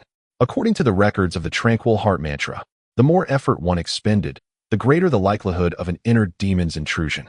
This compelled Yi Feng to restrict his fighting to merely 30% of his strength, fearing that surpassing this threshold would draw forth the inner demon. Of course, he could unleash his full power, but that would significantly heighten the risk of invasion. With the addition of their 6 fresh forces, the formidable sand beast finally succumbed to the ground in defeat. The woman dashed forward, swiftly extracting the crystal core. Dozens of eyes fixated on the crystal core in her hand. This crystal core is for my sole enjoyment. You all have no objections, do you? She suddenly declared, stowing the crystal core in a sack and casting a frosty glare at the other hunting teams. Ha ha ha, what a joke. You, a mere level 5 strength practitioner, dare to hoard the crystal core for yourself? Do you not fear a collective beating from us? The one-eyed dragon stepped forward. The other hunting teams also advanced with ill intentions. As I was grappling with the difficulty of dividing the crystal elixir, the situation has now taken a turn for the better, allowing for one less team to partake in the distribution. The woman's expression turned icy as she suddenly produced a token. Yi Feng noted that the token bore an inscription in green. Are you from the greenery department? The other beast hunting teams gasped in astonishment and collectively stepped back, as if the greenery department represented some fearsome entity. Now you know, I am indeed one of the greenery department. Who dares to contest with me? Do you dare? Do you dare? And you? The woman finally pointed her finger at the cyclopean beast. The creature, with its steel teeth clenched, displayed a flicker of struggle on its face, but ultimately, it retreated obediently. I take my leave. With that, the woman swiftly departed from the carcass of the sand beast. After a brief silence, the remaining beast-hunting teams gradually dispersed. However, the cyclopean beast, unwilling to concede defeat, approached the sand beast and severed its strongest horn. This can be ground into powder and used in liquor to enhance physical strength. The cyclopean beast remarked. Chunin, with an expression of excitement, leaned in. Can you spare some for my brother Feng? He is also a master of body refinement. Isn't that right, brother Feng? What are you daydreaming about? Chunin called out to Yi Feng several times. Yet, at that moment, Yi Feng's gaze was fixed upon a distant iron tower, his expression grave. Moments ago, he had sensed a formidable aura sweep past him. In terms of strength, it was comparable to that of the ninth-tier power king, Du Yunfei. Within the iron tower, two ninth-tier power kings were observing Yi Feng and his companions. This little fellow is intriguing. He seems to perceive our scrutinizing gaze, one of the power kings remarked. What concern is that of yours? According to the information relayed by the mother beetle, my disciple, Julan, has also perished. It appears that a power emperor-level expert is causing trouble to the south of the temple. Should we investigate personally? Inquired the other power king. Investigate personally? That would be too perilous. What if it truly is a power emperor causing havoc? Achieving our current level of cultivation has not been easy. It would be wiser to return and consult with the city lord. However, the city lord has a fiery temper. If we return empty-handed, he will undoubtedly be displeased. Therefore, we should take all the beast-hunting teams from the temple with us when we leave, allowing the city lord to vent his anger. As long as he wipes out these insignificant pests, he won't hold us accountable, one of the power kings suggested. Brother Tongbi, your foresight is commendable. It is settled then. Once they are all gathered at the altar area, we will approach them, compelling them to accompany us to Giant Tree City. We can fabricate some excuse, claiming that among them may be accomplices of the murderer. This way, the city lord will be pleased with the slaughter and will not lay blame on us. The other power king chuckled sinisterly. Junior brother Huang Ying, your reasoning is quite sound. The city lord is currently brimming with rage and has nowhere to direct it. We simply need to give him an outlet for his anger. As for the deaths of some ordinary power kings, what does that matter? Ha. The two self-serving individuals reached an agreement. Yi Feng soon found himself among this group. Arriving at the altar area, where at least 100 experts had gathered. The least formidable among them were third-tier power warriors, while the strongest were a man and a woman, both at the level of sixth-tier power kings. The man was tall and robust, nearly 2 meters in height, wielding a 3-meter iron staff. In stark contrast, the woman stood at approximately 1 meter 40, not a dwarf, but resembling a model from a miniature kingdom, slender and somewhat petite. Perched upon the broad shoulders of the giant, the diminutive girl gazed intently at the restrictions surrounding the divine spear. They must wait for the night of the full moon to act. How much longer until that moment? She turned her gaze to the crowd below. Replying to the esteemed one, there are only 3 days left until the full moon, said a respectful 9th-tier strength master. Very well, we shall wait for 3 days. After that, everyone will charge into the restriction together. We must obtain the holy water. The temple has deceived us for thousands of years, leading us to believe that the pet of the spear god was guarding this place, only to discover that a level 20 sand beast razed the temple to the ground. We have been thoroughly duped. A flicker of anger crossed the petite girl's face as she spoke. The giant beneath her remained expressionless, as wooden as a statue. Indeed, those charlatans at the temple have misled us for millennia, resulting in our annual reliance on individuals below the rank of Strength King to seek holy water while providing protection for the temple. We should be grateful to that level 20 sand beast. Had it not been for its actions, we would still be in the dark. One could not dismiss the temple entirely. Their priests at least possessed the knowledge to concoct holy water. Without it, many would perish in the phase of Strength Master, lacking the longevity to transcend to Power King or Power Emperor levels. A moment of silence enveloped the group, torn between love and hate for the temple. Yi Feng had learned that, for those of normal aptitude, it took a century to advance from Strength Master to Power Master. The path of cultivation was a defiance of fate, suggesting an unseen force restricted their progress. Chapter 772. Unappreciative holy water, however, could extend one's lifespan. Anyone who had received divine grace had the opportunity to advance from Strength Master to Power Master, then to Power King, Power Emperor, and even higher realms. Yi Feng, Chenin, come here and rest. We have 3 days until the restriction weakens. We should seize the opportunity to find the holy water. The one-eyed dragon had already considered Yi Feng one of his own. Yi Feng noticed that this fellow was quite affable and enjoyed assuming the role of an elder brother. Viewing Yi Feng as his younger subordinate, thus feeling a sense of responsibility to protect him and Shun and brother Feng, it seems he considers us part of his group. We should retreat to avoid his incessant chatter. Chenin whispered, very well, I shall speak with him. Though he may be a bit presumptuous, he at least embodies the image of a warm-hearted older brother. I cannot hurt his feelings too much. With that, Yi Feng slowly approached the one-eyed dragon. Brother Jin Quan, My brother and I have some matters to attend to north of the temple. As for the holy water, it is surely scarce, and it would not be for us to take, so we do not intend to enter the restriction. Feng clasped his hands in respect. What? Why are you headed north of the temple? In that place, bandits roamed freely, with even formidable leaders among them. You too, being without any connections or strength, are likely to be devoured. It would be prudent to accompany our group of 4. I will ensure your safety, Jinquan stated. I think not. We intend to venture to Fire Dragon Bay in search of certain items. Moreover, we possess nothing of value that would attract the attention of those formidable bandits. Feng replied calmly. Fire Dragon Bay? What business do you have there? At that moment, a man clad in a red robe rose, wielding an iron rod. His attire bore a striking resemblance to that of the renowned Monolu. Feng suddenly recalled the 2 sisters, Han Shuang and Han Li, wondering whether they had safely returned to Fire Dragon Bay. We are seeking thunder powder at Fire Dragon Bay, Feng articulated slowly. Thunder powder? What is its purpose? Though it possesses a modicum of explosive power, it is only effective against sand beasts below level 20 and is utterly useless against a power king, the man remarked. Yet, I am determined to find thunder powder, Feng expressed, weary of further explanation. These brutes, of course, were unaware of the advantages of gunpowder when wielded wisely. It could even yield explosives. The other hunting teams began to settle down, preparing to meditate and conserve their energy for the impending assault in 3 days. Little did they know, Feng had already thoroughly scavenged the sacred water within, while they remained blissfully ignorant. Brother Jinquan, with that, Chenin and I shall take our leave. Do take care and avoid conflicts with others, Feng said, patting Jinquan on the shoulder. Jinquan felt an unexpected sense of being cared for, despite Feng's evident inferiority in rank, being merely a 4th-tier power master. Very well, since you are resolute. I shall not compel you. However, do exercise caution.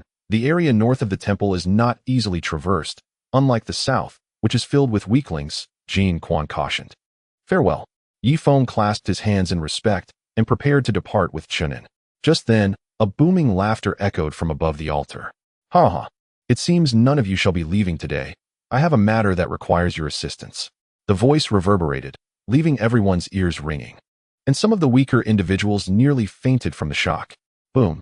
2 figures descended upon the edge of the altar, revealing themselves as 2 9th-tier power kings from the giant tree city. The petite girl's previously composed demeanor shifted to one of alarm. It is indeed the brothers from Giant Tree City, Copper Arm and Huangying. Are you here to claim the sacred water as well? The petite girl leaped down from the giant's shoulder, now appearing quite docile. Though she too was a power king, her strength paled in comparison to the 2 9th-tier power kings. Sacred water? Its utility is limited for us. I would like to invite all of you to visit our Giant Tree City. I sincerely hope you will honor us with your presence, Copper Arm said coldly, stepping forward. His words were polite, yet laced with an undercurrent of threat, as if any refusal would provoke his wrath. I apologize, but given the actions of Giant Tree City, I dare not accept your invitation. What if I were to be turned into a puppet? A middle-aged man stood up, preparing to leave.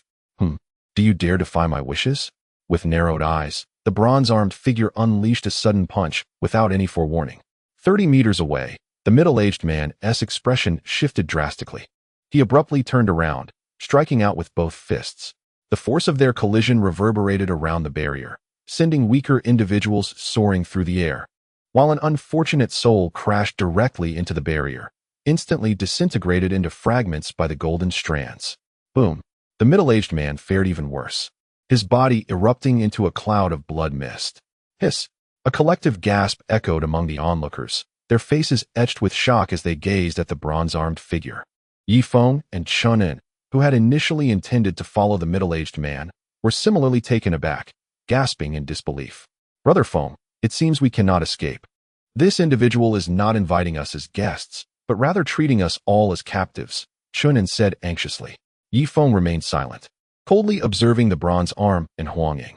Both were 9th-tier power kings, and while Feng was confident in his ability to defeat one, he knew that facing both simultaneously would spell disaster, regardless of his efforts. Indeed, he possessed several formidable abilities, yet his foundational strength was merely that of a 4th-tier power master. This inherent weakness rendered him incapable of vanquishing 2 9th-tier power kings at once. Unappreciative, the bronze arm muttered, retracting his fist and casting a frigid gaze over the nearly 100 experts present. The Power Masters dared not meet his eyes, bowing their heads in submission. The Power Masters exchanged furtive glances, each calculating their next moves. Among the 6 Power Kings present, although they briefly made eye contact with the bronze arm, they were filled with indignation yet remained silent. If there had been only one 9th-tier Power King, they might have had a chance to escape the barrier together, but with 2 present, even the prospect of flight was extinguished. "Brother Feng, should we run?" Chunin whispered urgently, still trembling from the bronze arm's display of power. The middle-aged man who had been obliterated was also a 2nd-tier Power King, unable to withstand even a single punch. "Say nothing. Let us first assess the situation," Yi Feng replied, gradually moving back towards the altar to join the Power Masters. "Humph. At least you know your place," the bronze arm coldly remarked, casting a glance at Yi Feng. Chun An's face darkened, relegated to standing behind Yi Feng. "Let me make it clear. There is no holy water left in this barrier, so I require you all to accompany me to the great tree city as guests," Huang Ying announced, gesturing invitingly towards the northern section of the temple. Chapter 773. Not what it seems, however. Not a single individual among the gathered 100 made a move. None wished to be the first to capitulate, fearing ridicule from their peers. Even if they managed to leave the great tree city alive, they would be mocked. After all, the area north of the temple operated as a cohesive unit, with connections between tribes, and many present were notable figures. "Junior sister Yu Jiao, you are the strongest among them. Please set an example as a 6th-tier Power King," the bronze arm remarked nonchalantly. Yu Jiao's petite form trembled as she glanced toward her husband. However, the towering giant beside her remained as silent as a wooden puppet. "Sister Yu Jiao, have we known each other for over a century only for you to be so ungrateful?" Huang Ying interjected. A flicker of humiliation crossed Yu Jiao's pristine visage as she finally ascended onto her husband's shoulders, leading the way forward. With someone taking the lead, the burden on the others diminished significantly. 2 9th-tier warriors commenced walking in the second position without prompting, soon followed by another master of formidable strength. The crowd gradually made its way northward. At that moment, an inopportune voice pierced through the air. "Gentlemen, may I inquire if the route to Giant Tree City passes through Fire Dragon Bay?" Swiftly, 2 piercing gazes directed themselves toward Yi Feng. "What? If it's not on the way, would you refuse to visit us at Giant Tree City?" The calm tone of the copper-armed warrior belied a latent menace. "That's not the case at all. Our brother Feng merely asked out of curiosity. If it's not convenient, we will still come as guests." Chunin quickly interjected to ease the tension. "That's the spirit. It's best not to ask what shouldn't be asked. Now let us proceed." The copper-armed man gestured northward. A hint of humiliation flashed across Yi Feng's face, had it not been for his fear of inner demons encroaching. He possessed the capability to escape with Chunin. While he could not match the 2 9th-tier warriors in combat, he was confident in his ability to flee. Should they pursue him and Chunin relentlessly, the throng of over 100 would scatter, and the 2 old men would certainly weigh the consequences. Once the warriors and masters had departed, only 4 powerful beings remained at the scene. Being prominent figures north of the temple, they felt their pride wounded by the threat, thus deciding to hold their ground momentarily. "Junior brother Bai Li, are you for refusing my invitation?" The copper-armed man's countenance turned frosty. "Brother Copper-arm, we've known each other for so many years. You wouldn't genuinely resort to such actions, would you? Bear in mind, I am an elder of the Holy Fire sect." "Elder? Ha ha. I've shown you respect by referring to you as junior brother. Without such courtesy, you would be nothing but a nuisance. Now I ask you, will you leave or not? If you refuse, do not blame me for being ruthless." With that, the copper-armed warrior raised his spear. "You? Very well. We shall meet again under these circumstances." Bai Li retorted angrily as he joined the ranks of captives. The other 3 powerful figures, observing this, maintained their composure and followed suit. Thus, Yi Feng and his illustrious entourage proceeded northward toward the temple. Led by Huang Ying at the forefront and flanked by the copper-armed warrior, escape was not an option. Understanding the temperament of the Lord of Giant Tree City, they knew that upon arrival, it was likely that the Lord would prefer to err on the side of overkill rather than let anyone escape.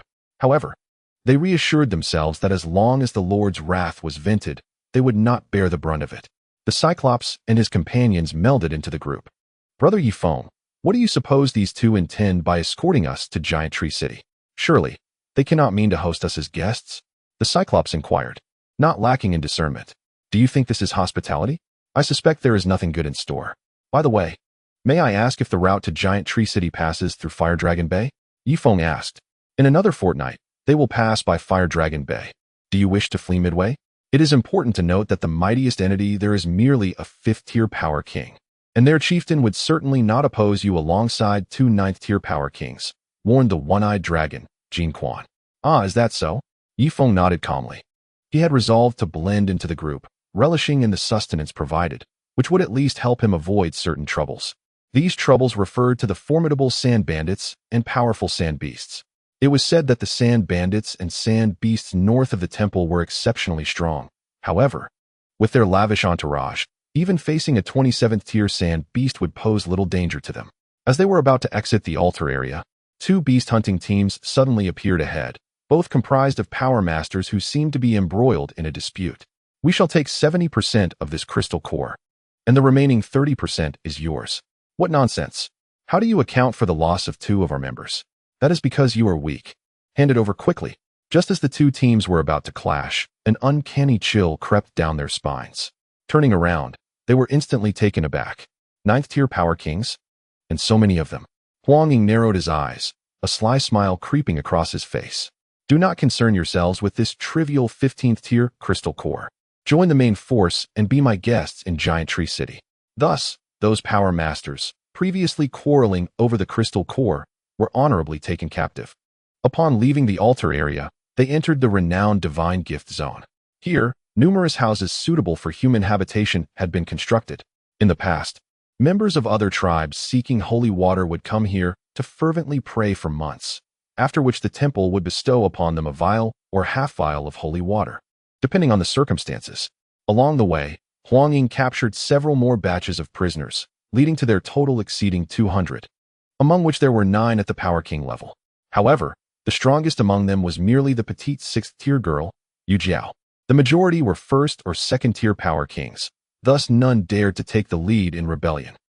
Feng assessed that if these 200 individuals could be united as a single force, they might stand a chance against the 2 9th-tier Power Kings.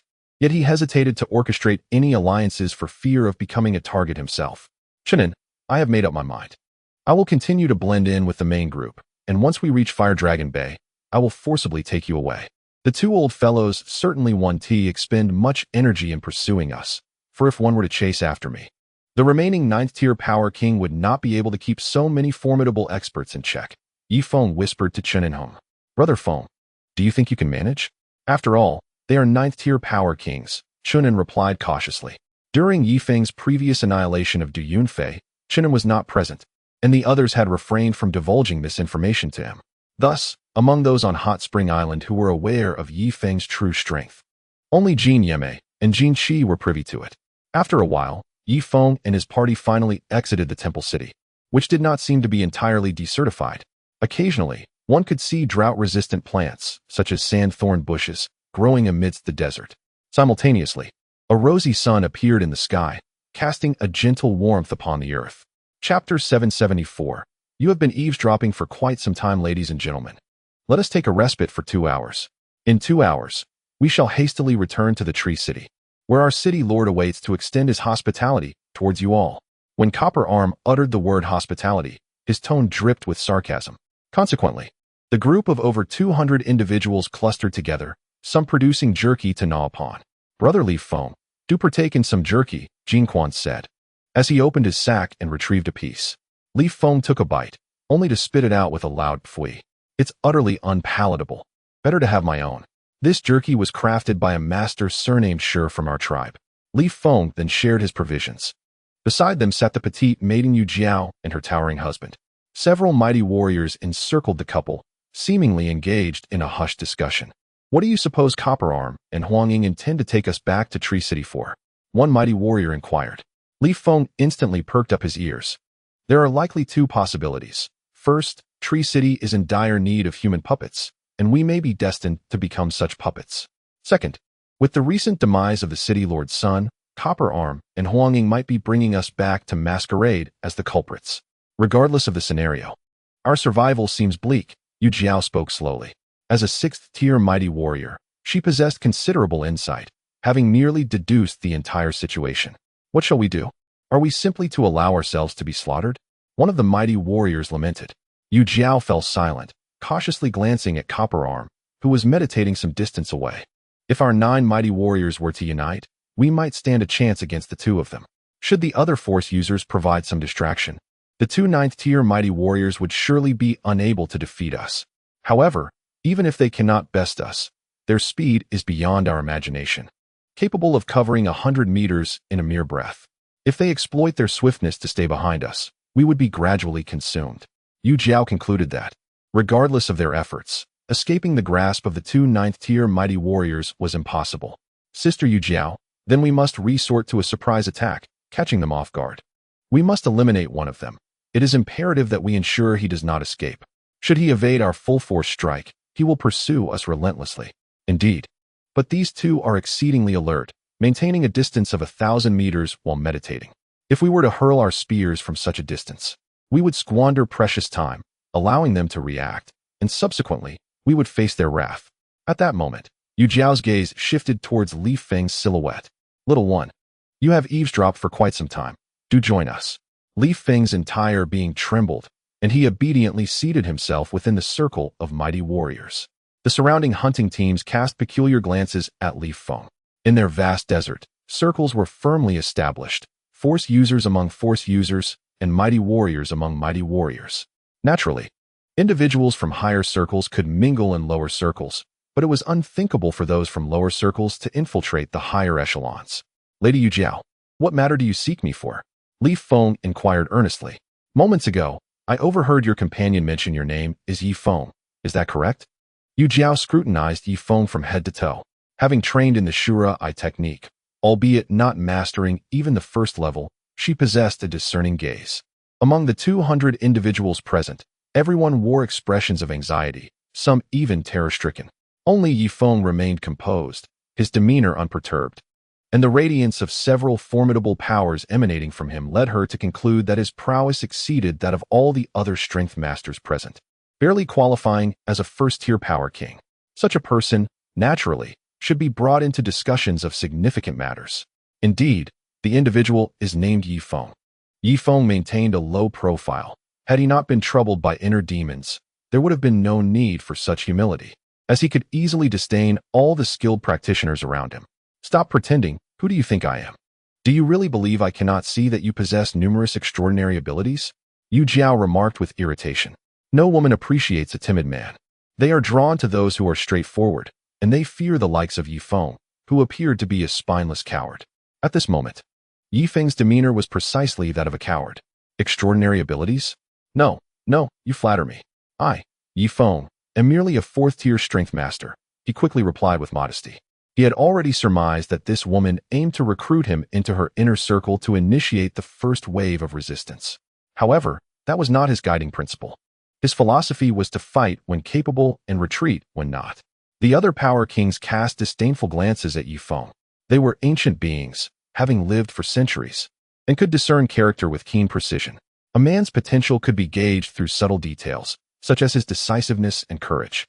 Clearly, although Yi Feng concealed his strength, he lacked both daring and valor, leading them to believe he would struggle to ascend to the rank of Power King in the future. Thus, in their eyes, Yi Feng had already received his sentence. This young man would undoubtedly fail to reach the level of Power King, and even breaking through to 5th-tier Strength Master would prove exceedingly difficult. Among the 9 Power Kings, besides Yu Jiao, there were 2 2nd-tier female Power Kings. Initially, they had regarded Yi Feng with a modicum of respect, but his cowardly demeanor quickly instilled a sense of revulsion within them. You heard our conversation just now. Regardless of what abilities you may conceal, I expect that we 10 will unite to eliminate the foremost Huangying. His strength is relatively weaker, and we must not allow him to escape. If we can dispose of him, the remaining Copper Arm will struggle to control the rest of us, Yu Jiao stated impatiently. Me? Collaborate with several esteemed individuals to confront a 9th-tier Power King? Yi Feng's eyes widened in disbelief. Otherwise, do not assume I cannot see through you. You are indeed the strongest among all the strength masters. With our combined efforts, we stand a chance to vanquish Huangying. Otherwise, you may as well prepare to be turned into a puppet, Yu Jiao replied coldly. Her words were overheard by Jin Quan and his 3 companions nearby. They gazed at Yi Feng with astonished expressions, scrutinizing his back. After a thorough examination, they failed to discern any exceptional qualities in him. Was he not merely a 4th-tier strength master? Could he possibly surpass me, a 5th-tier strength master? Jin Quan is a man of great vision and remarkable loyalty. With a resolute heart, he quietly positioned himself within the circle of the formidable Li Wang. Yu Jiao cast a cold glance at Jin Quan, her brows slightly arching. Lord Yu Jiao, please do not regard me with such disdain. I have just overheard your intentions to confront the 9th rank Li Wang. I, too, can lend my strength, Jin Quan stated earnestly. Although he considered Yi Feng a younger brother, he was reluctant to allow Yi Feng to overshadow his own prowess. You hail from Baibi City, do you not? It would be wise for you to return. With your limited capabilities, even before you make a move, Huang Ying will sense the fluctuations of your energy, thus alerting him. This would only serve to alarm the snake, Yu Jiao replied nonchalantly. Chapter 775. I hold you in high esteem. What? Am I to alarm the snake? To be candid, I am Yi Feng's elder brother. If he can stand with you, so can I. I am no less capable than he. Jin Quan's face flushed crimson. His wife was watching from behind. If he were to be ousted from the circle by Li Wang, where would he hide his shame? Yu Jiao did not contest Jin Quan's assertions, but instead turned to Yi Feng. Yi Feng, my junior, do you believe he is capable? She did not regard Yi Feng as a mere junior, but referred to him as a junior disciple, indicating that in her esteem, Yi Feng's abilities were already akin to that of a 1st-rank Li Wang. Junior Yi Feng, please inform Lady Yu Jiao that when I first encountered you, I single-handedly dispatched 2 13th-rank sand beasts, and they were rather rare specimens, Jin Quan urged Yi Feng. Those of lesser strength often felt compelled to prove themselves in front of the powerful. Brother Jin Quan. This Yi Feng had witnessed the prowess of the 9th-rank Li Wang and wished to spare Jin Quan from peril. However, seeing Jin Quan's insistence on maintaining his dignity, he hesitated to speak the truth. Brother Jin Quan, you are a loyal and admirable elder brother, and I, Yi Feng, will always be your devoted junior, heeding your advice. However, this time, I cannot allow you to take such a risk. Let me bear the burden of danger, Yi Feng spoke gently. Junior Yi Feng, do not concern yourself with my safety. When the moment comes to act against Huang Ying, I shall be by your side to protect you, Jin Quan declared. Casting a sidelong glance at the other Li Wang, seeking their approval, Yi Feng nodded, then shook his head. Lady Yu Jiao, if that is the case, let brother Jin Quan join us. He may initiate the 2nd wave of attack, while we commence the 1st. He could only settle for a compromise. The 9th-rank Li Wang possessed an acute sensitivity to energy, with Jin Chuan's strength. It was likely that even the slightest effort to mobilize his energy would be detected by Huang Ying and Tong Bai. Only a Li Wang with sufficient speed in mobilizing energy could evade detection. Even if noticed, Huang and Tong would be unable to react swiftly. Yu Jiao exhaled a sound of discontent through her nostrils, evidently displeased with Yi Feng's decision. In the past, she would have had no qualms disregarding Yi Feng. However, the stakes were different now. They were confronting a 9th-rank Li Wang, and it was imperative to win over any formidable ally, including Yi Feng, the hidden master among them. Why must I be relegated to the 2nd wave of attack? If we are to cooperate, I cannot afford to lag behind you esteemed individuals, Jin Quan retorted, unwilling to acquiesce. He felt as though he stood in the shadow of Yi Feng, not out of disdain for Yi Feng, but due to his own nature. As the eldest in his family, he had always reveled in the camaraderie of the underworld, relishing in acts of chivalry, earning the moniker Brother Jin from others. Thus, in his mind, one must always strive to outshine others to garner attention. He took great pleasure in basking in the admiration of others. His wife had once been one of his ardent fans, and their relationship had blossomed into a lasting bond. Yu Jiao suddenly felt a headache coming on. Pressing her hand to her forehead, Yi Feng too was troubled. He did not wish to hurt Jin Quan's pride. Yet he was equally concerned about the potential impact of Jin Quan's demeanor on their ambush. What? Do you look down on me? Jin Quan's temples throbbed with indignation. No one looks down on you, replied a flamboyantly dressed female powerhouse, her tone softening. Her gaze toward Jin Quan was devoid of contempt. After all, despite his weaknesses, he possessed a broad perspective and commendable courage. Such individuals typically do not falter in their future endeavors. In fact, I hold you in high regard. However, let us discuss your prowess once it reaches Yi Feng's level. When the time comes for us to unite for a significant undertaking, rest assured, you will be among the chosen. The female powerhouse spoke earnestly. Jean Quan was indeed suited to be a teammate, though he occasionally appeared pretentious. He was undaunted in the face of challenges, even against formidable foes, and such bravery was commendable. Very well. Jean Quan finally nodded, then patted Yi Feng on the shoulder. Brother Yi Feng, fret not. I will take care of everything. Thank you, Brother Jean, Yi Feng replied courteously. Yu Jiao sensed that the conversation had reached its conclusion and interjected. To avoid drawing attention, Yi Feng and Jean Quan, it would be best for you to return to your respective teams. When the moment to act arises, I will provide you with a signal. Indeed, I shall await your signal, Jean Quan responded, satisfied, as he proudly returned to his wife's side. His wife, clearly an adoring fan, immediately wrapped her arm around his, showering him with compliments, which elicited a wide grin from Jean Quan. Yi Feng rejoined his team, observing the affectionate exchange between the couple. Subsequently, his gaze shifted toward the 9 powerhouses, a flicker of intent gleaming in his eyes.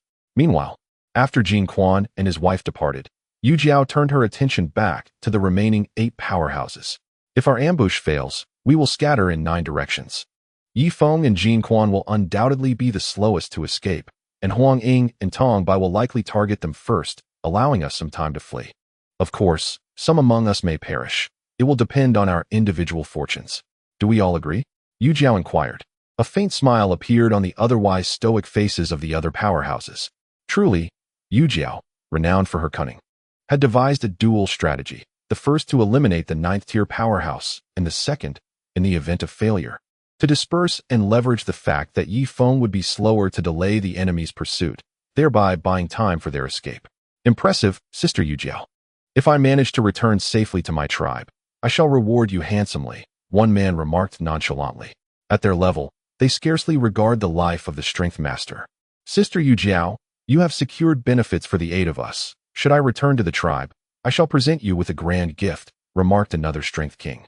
Soon, all 7 strength kings expressed their gratitude towards Yu Jiao, while the burly man, being her husband, had no need to offer thanks. Yi Feng observed the 9 individuals chuckling in a clandestine manner, sensing that mischief was afoot. In truth, when Yu Jiao had summoned him earlier, his intuition had already alerted him to her ulterior motives. He had yet to discern the specific nature of her malice. But one thing was certain: when the time came to act, he would not be the first to strike. Instead, he would wait for the 9 to launch a coordinated assault before assessing the situation. If they managed to grievously wound Huang Ying, he would seize the opportunity to deliver a decisive blow, later justifying it by claiming that, as a strength master, he had merely reacted a moment too late. Conversely, if the 9 failed to incapacitate Huang Ying, his fist would find its mark upon one among them, thereby clarifying his allegiance. Having endured years of isolation on a desolate island, Yi Feng had long shed his former naivety and now navigated the precarious edges of existence with astuteness. Brother Jean Quan, perhaps it would be wise for you to refrain from intervening, Yi Feng suggested delicately. He had initially intended to lay bare his strategy. Yet Jean Quan's vehement disposition against injustice made him wary, revealing his plan to the strength kings could yield dire consequences. Chapter 776. Husband, you are remarkable, oh? Brother Yi Feng, are you concerned that I might overshadow your brilliance? Fear not, when the time comes. We shall each rely on our own merits to captivate the attention of the elders and carve our names into legend in the great desert, Jean Quan replied, his tone taking on a hint of indifference. Yi Feng found it difficult to comprehend his mindset. Was this truly the realm of cultivation, where one sought fame? Little did he realize that north of the temple, personal reputation held immense significance. A good reputation ensured that after every team endeavor, one could return with allies, leading to future opportunities where others would be inclined to invite him into their ranks. Success in group endeavors typically yielded treasures that could enhance one's capabilities and elevate their standing. Admittedly, Yi Feng was somewhat oblivious to the customs of the northern territories. Still a novice in the field, their differing perspectives were akin to a conversation between a chicken and a duck. Sighing, Yi Feng opted to cease further discourse with Jean Quan. Jean Quan cast a sidelong glance at Yi Feng, equally unwilling to engage, and an invisible barrier seemed to form between them. Husband, you are truly remarkable, Jean Quan's wife exclaimed, clasping his hand and gazing at him with admiration. My dear, watch closely. I shall join forces with several strength kings to vanquish the scoundrels of Giant Tree City and rid the desert of a menace, Jin Quan declared with confidence. Meanwhile, another couple, also hailing from White Wall City, shared the same origins as Yu Jiao. Brother Jin Quan, I believe it would be prudent to heed Brother Yi Feng's counsel. The conflicts among the strength kings are bound to be perilous, and your involvement may lead to unforeseen consequences, the man urged. Indeed, Brother Jin Qian, heed the counsel of junior brother Yefeng. I recognize your noble character, yet at times, it is prudent to adopt a more subdued demeanor. Achieving renown should not come at the peril of one's life. The woman added her voice of reason. Jin Qian chuckled lightly, taking his wife by the hand. If our paths diverge, then let it be so, since you all hold me in disdain. I shall seek camaraderie with the esteemed lords of strength. With that, Jin Qian hefted his belongings and joined the gathering of the lords. Yu Jiao and her companions were clandestinely plotting when two intruders, buzzing with unwarranted confidence, intruded upon their gathering. This incited a flicker of irritation within her. This imbecile, she mused. If not for his slight utility, I would have dispatched him with a single blow. What brings you two here? She began, almost uttering the words. Is this the domain of the Lords of Strength? Earlier, junior brother Yefeng had once again urged restraint, and finding no common ground with him, she resolved to align herself with the forces of righteousness, ensuring she could synchronize with the esteemed lords when the time came to act. Rhythm? Yu Jiao nearly erupted with frustration. Yet for the sake of Jin Qian's utility, she restrained her ire. Very well, you'll follow our lead, but be cautious. Your energy may attract the attention of two formidable masters. Understand? Her tone was firm, yet not harsh. Understood, Jin Qian responded, feeling a sense of ease in the face of the Lord's directives. Had it been Yefeng issuing such commands, he would have perceived it as an attempt to overshadow him. Yet, the esteemed lords would never vie for attention. They were his seniors, after all. Time drifted, and before long, a figure soared from a distance of 1,000 meters. It was Huang Ying. The time has come. We shall make a united return to Giant Tree City. Should anyone falter along the way, it shall be deemed an affront to Giant Tree City, and I will not hesitate to eliminate them, Huang Ying declared with a chilling smirk. Behind him, the silhouette of the copper arm appeared, taking position at the rear of the formation. Onward, Yu Jiao commanded, prompting all the lords of strength to rise. Jin Qian's heart raced with exhilaration. This was a battle against a 9th-tier lord of strength. Should they succeed, he would attain fame in the vast desert, akin to the young city Lord Yushur, earning respect wherever he roamed, even from the lords of strength. The thought sent a thrill through him. Remember, the 10 of us will stealthily advance, closing in on Huang Ying from approximately 10 meters behind.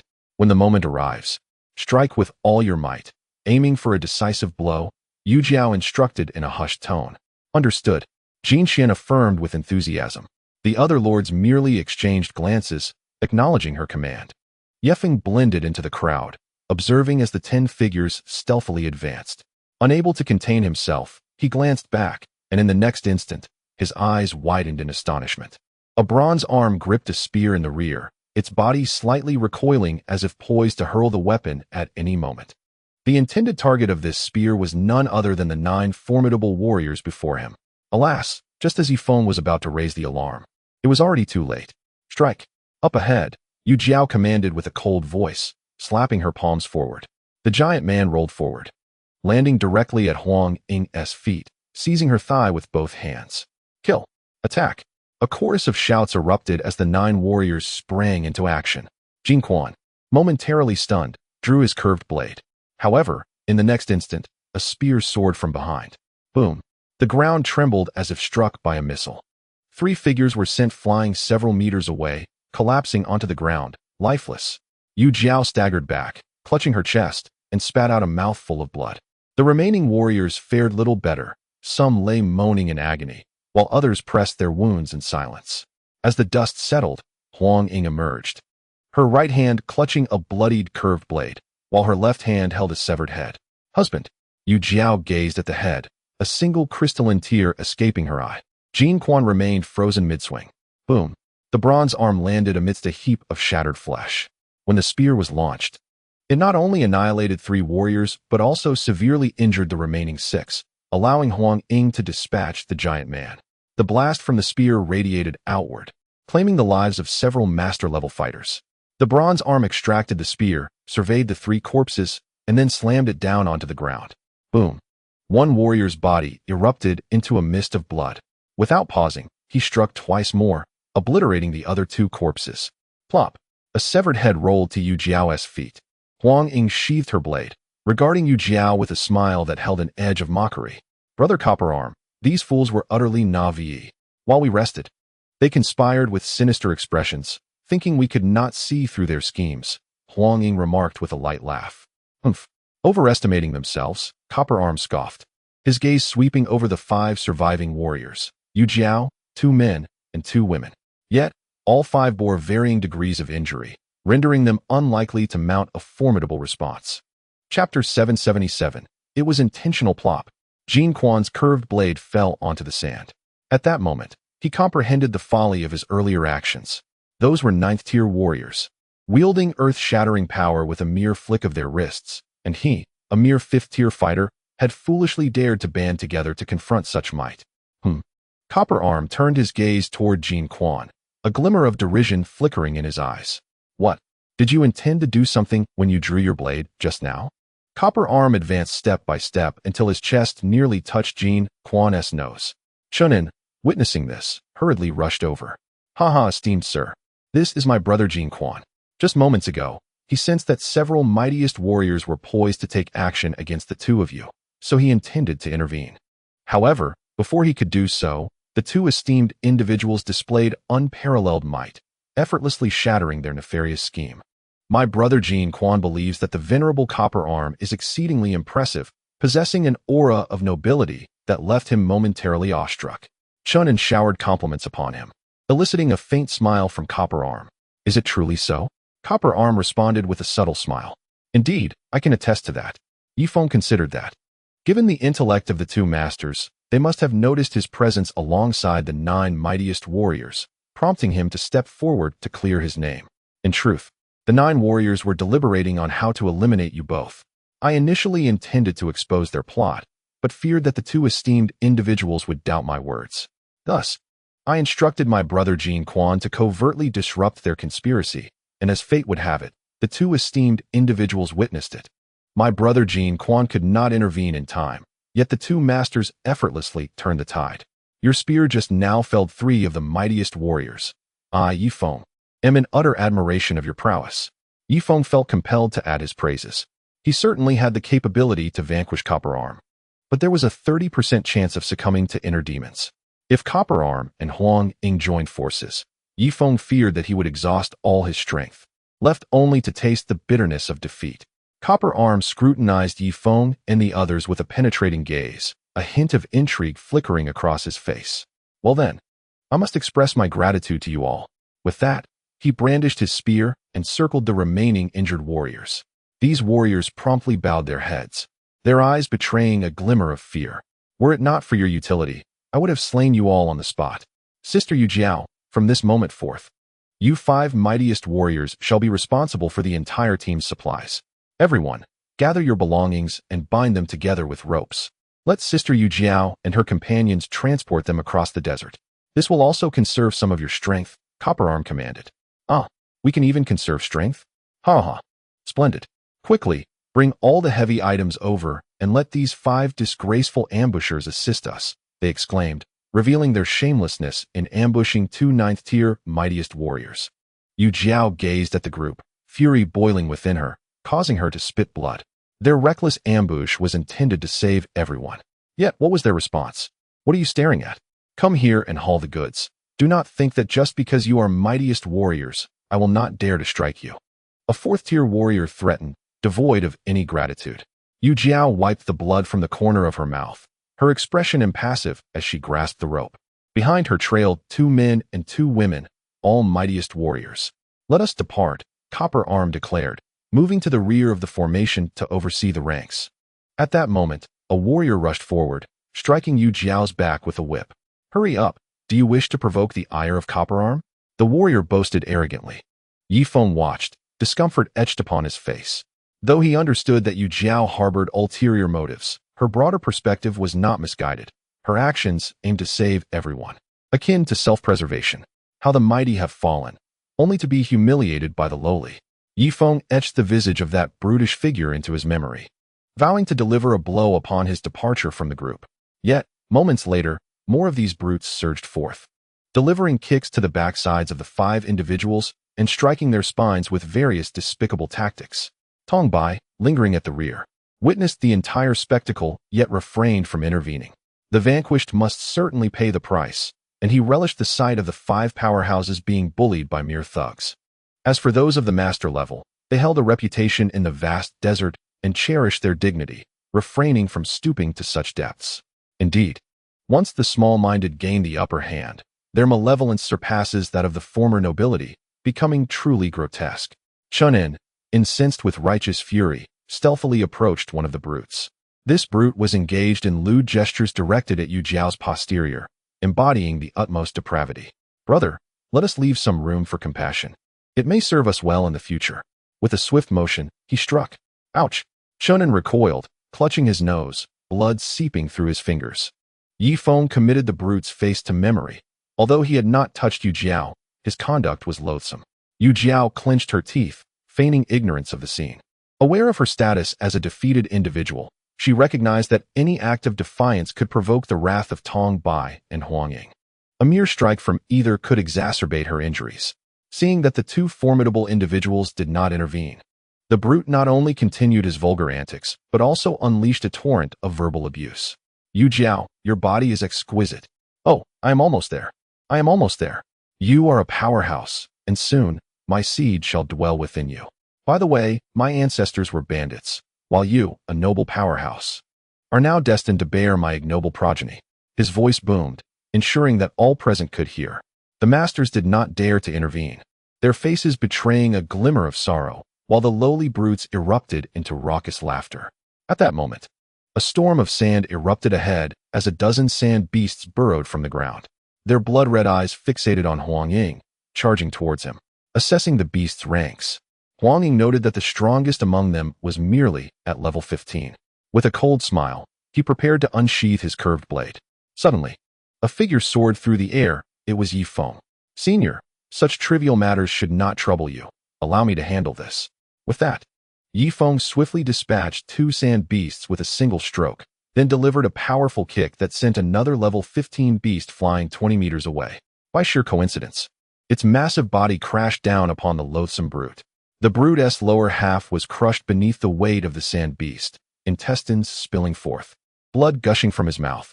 My apologies, I was not paying attention. Are you all right? Yifeng rushed over to remove the carcass, feigning concern as he looked at the level 6 brute. You? The brute detected a hint of mockery in Yifeng's eyes. You did this on purpose. Indeed, it was intentional, you despicable wretch. May you meet your end. Upon finishing his words, Yifeng unleashed a surge of hidden energy from his palm, directly damaging the man's brain. After a brief moment, Yifeng rose to his feet, his expression marred by sorrow. The other sand beasts had been completely eradicated by the other force practitioners. I am deeply sorry, everyone. I have mistakenly taken the life of a comrade. I truly deserve this fate, Yifeng lamented. The fallen warrior's companions rushed over, dragging their fellow's lifeless body aside, while casting furious glances at Yifeng. Forward. Do not waste any more time, Huang Ying stated coldly, showing little concern for the fallen force practitioner. Chapter 778. Delicate and adorable. The group continued on their path, leaving the warrior's corpse behind. At that moment, Chunin suddenly halted, stroking his abdomen. Chunin? Yifeng exclaimed with joy, sensing a notable increase in Chunin's aura. Brother Feng, I felt something stir within me, and now I feel incredibly comfortable, Chunin replied with delight. Indeed, you have now ascended to the 2nd tier of force practitioners, Yifeng affirmed, giving a thumbs up. That's wonderful. I, Chunin, am now also a 2nd tier force practitioner. Do we have any crystal pills left? Quickly, let me have one, Chunin exclaimed eagerly. Please wait a moment. Yifeng grasped Chunin's wrist and brought his hand to his nose for a brief sniff. No, the medicinal properties within you have yet to be fully absorbed. There remains a fragrant essence. I do not wish for you to follow in my footsteps. So I require you to cultivate each realm to perfection before I grant you another crystal pill, Yifeng declared. All right, Brother Feng, you are too kind to me. Chunin responded, visibly touched. Shall we proceed? Would you like me to carry you? This way, you can conserve your energy for solidifying your cultivation, Yi Feng inquired. How could I allow that? Chunin began to protest, but quickly mounted Yi Feng's back. For the remainder of their journey, Chunin devoted all his energy to consolidating his realm, as Yi Feng facilitated his travel. On Hot Spring Island, Susan gazed in astonishment at Ding Tuanshuan. Little Tuanshuan, have you truly advanced so swiftly? You have reached the standards of a second-tier force practitioner? They conducted a tally of the over 2,000 citizens on Hot Spring Island, discovering that Ding Tuanshuan absorbed medicinal energy at a pace approximately 5 times that of an average person. This indicated that her physique was exceptionally rare. Conversely, the others lagged behind. Nearby, Ma Gubai expressed envy, jealousy, and resentment. I have only reached the 3rd tier, yet she is already a 2nd-tier practitioner. I fear that in a year or so, she will surpass both me and Duo Ming, Ma Gubai remarked sourly. After Yi Feng's departure, the foremost expert on Hot Spring Island became Jin Yamai. She stepped forward to carefully examine Ding Tuanshuan's pulse. Indeed, you possess an exceptionally rare cultivation physique. But it is essential to remain steady. Do not advance too quickly. Cultivate each realm to perfection before progressing, Jin Yamai advised. Behind Jin Yamai sat Jin Qi, Mei Ji, and Chen Chong, all of whom were 9th-tier force practitioners, placing them in the 2nd tier of experts on Hot Spring Island. The 1st tier consisted of Yi Feng and Jin Yamai. Over the course of this month, Jin Yamai's path in life had become firmly established. In the early morning, after rising to practice, she indulged in the exquisite cuisine prepared by Shi Zhongliang. In her entire life, she had never tasted anything so delightful. Following breakfast, she embarked on a tour of the warship, mingling effortlessly with the sailors. Simultaneously, numerous sailors penned love letters to her, although she found them unremarkable. The atmosphere of affection captivated her, rendering her unable to extricate herself from its allure. As noon approached, another sumptuous meal awaited her, featuring Shi Zhongliang's signature dishes, which tantalized Jin Yamai's appetite. The evening was what she anticipated the most. When night fell, the inhabitants of Hot Spring Island gathered in a grand hall for festivities. Just 7 days prior, she had been entranced by Wang Zhihai's rendition of 3 Strikes on the Bone Demon. And now she was enamored by Ding Tuanshuan's storytelling of the Frog Prince and Cinderella.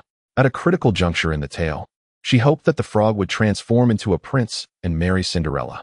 At this moment, Jin Yamai had come to regard Hot Spring Island as her home, with its citizens as her family. Should anyone dare to threaten her newfound sanctuary, she would fiercely defend it. Unlike her previous dwelling, the temple, which was steeped in rigid hierarchy, Hot Spring Island embodied a refreshing sense of camaraderie. Although Susan and Wang Zhihai were in charge, they possessed a remarkable leniency. Even an ordinary citizen could jest without fear of reprisal. In stark contrast, the temple enforced severe penalties for dissent against the high priest. Jin Yamai believed that the temple could not be considered a home, but merely a refuge, whereas Hot Spring Island truly represented her home, with its strong sense of inclusivity. Here, one could even run naked on the island without fear of punishment, a right that was unthinkable in the temple, where such actions would lead to dire consequences. In the distant city of Na, within the arms factory, Charlie examined a blueprint passed down through generations. His grandfather had referred to it as a mortar, and the diagram illustrated its principles. Beside him stood an engineer, holding another blueprint adorned with intricate symbols. The concoction of potent explosives required numerous components, and they hoped that Mr. Yi would swiftly retrieve the necessary materials. Time swiftly passed, and in the blink of an eye, over 30 days had elapsed. 3 days prior, Chunin had achieved a breakthrough, ascending to the 3rd tier of strength. Yi Feng had fed all his advanced crystal pills to Chunin, which were far more absorbable than crystal elixirs. Chunin, in a few years, your prowess may surpass mine, Yi Feng remarked with a hint of envy. Should he choose to advance, he would undoubtedly do so at a pace hundreds of times faster than Chunin. Yet, he dared not elevate his rank. Until he discovered a means to conquer his inner demons, he would maintain his strength at the 4th tier level, as any further increase could lead to disastrous consequences. Yu Jiao, petite in stature, was tethered by a rope to the burdens of 20 individuals. The other 2 female warriors were in a similarly dismal state, despite their formidable strength. Even while injured, dragging such luggage posed a significant psychological strain, leaving them quickly fatigued. Those at the level of strength masters fared slightly better, as they still held on to their dignity. The lower-tier warriors, particularly those of lesser strength, frequently approached to hurl verbal insults at the trio of female powerhouses. Typically, they are oppressed by these formidable women, and now that they have finally seized an opportunity, they are determined to unleash all the malevolence they once dared not express. Such despicable individuals they are. Before long, another fourth-tier warrior appears. His face is square and rigid. If such a visage were coupled with a height of around 6 feet, it would undoubtedly exude a commanding presence. However, his square face is accompanied by a height of merely 5 feet, rendering him looking sinister and lecherous. Lady Yujiao, might you elevate your rear a tad? This way, I can better admire the enticing contours behind you. Fear not. I possess the means to ensure my essence takes root within you, especially since your husband has long since departed. Indulge my desires, one to you? He leers. Oh, not speaking, are we? I do adore a woman of such silence, but fret not. I shall employ my skills to coax delightful cries from your lips. Just look at your petite and charming figure. You possess all the requisite attributes, making any engagement quite convenient. Yi Feng, overhearing this, felt a dark fury boiling within him, wishing to eliminate this scoundrel on the spot. Chunin, meanwhile, dared not intervene, fearing a repeat of his previous embarrassment. Along their journey, they encountered several waves of sand beasts, yet Yi Feng refrained from resorting to old tactics. Chapter 779. A flicker of trepidation. Perhaps the first encounter was mere happenstance, but a second would surely draw the ire of the two ninth-tier powerhouses against him. How far is it to Fire Dragon Bay? Yi Feng inquired of his despondent companion, Jin Quan, who had been sullen since his previous misstep, losing his usual penchant for grandiloquent speech. Approximately another month until we reach Fire Dragon Bay. Within 3 months, we should arrive at Giant Tree City, Jin Quan replied, his voice lacking enthusiasm. It was his wife who interjected, such a lengthy journey. Yi Feng's countenance darkened. Indeed, we are currently progressing at the pace of ordinary individuals. This is considered swift. If we were to rest like typical travelers, it could take around a year to reach Giant Tree City, chimed in another couple. Very well, Yi Feng sighed, a year it is. As long as we can procure thunder powder, we can construct cannons. With cannons, even a power of the royal tier would be obliterated upon impact. At that moment, Jin Quan unexpectedly offered Yi Feng 2 pieces of jerky. Brother Yi Feng, if you have exhausted your supply of jerky, please partake of ours. While not particularly palatable, it will at least stave off hunger. Yi Feng sensed a hint of concession in Jin Quan's tone, though his authoritative demeanor remained unchanged. Such individuals are not inherently malevolent, yet having long assumed the mantle of leadership, they have grown accustomed to tending to those beneath them. If one is weaker, they will receive kindness, but should one surpass them, awkwardness ensues, leading to irrational behavior. Thank you, Brother Jin, Yi Feng replied earnestly. Thank you, Brother Jin Quan. Chunin added, equally sincere, only to be nudged by Yi Feng immediately thereafter. Jin Quan's expression turned exceedingly awkward as he silently retreated to the side. After finishing the jerky, Yi Feng habitually carried Chunin on his back, practicing the Brahma's sacred demon art as he walked. However, in the next moment, his expression drastically changed. A peculiar energy was actively assisting him in leveling up. In just a short while, this energy began to surge against the threshold of his abilities. This is bad. Yi Feng abruptly tossed Chunin to the ground and glared fiercely at Jin Quan. Brother Jin Quan, what exactly did you put in the jerky you gave me? He demanded furiously. Brother Yi Feng, you are too weak. I added a specially designed high-grade crystal pill to the jerky to give you a chance to reach the 5th level of strength. At least to ensure your ability for self-preservation in the future, Jin Quan replied, feigning innocence. Damn it. Yi Feng's face flushed crimson. The energy was completely beyond the control of the Brahma's sacred demon art and had begun to directly impact his abilities. With the first surge, the scenery before his eyes began to shift. The desert transformed into an oasis, which then morphed into the Black Tree River Basin.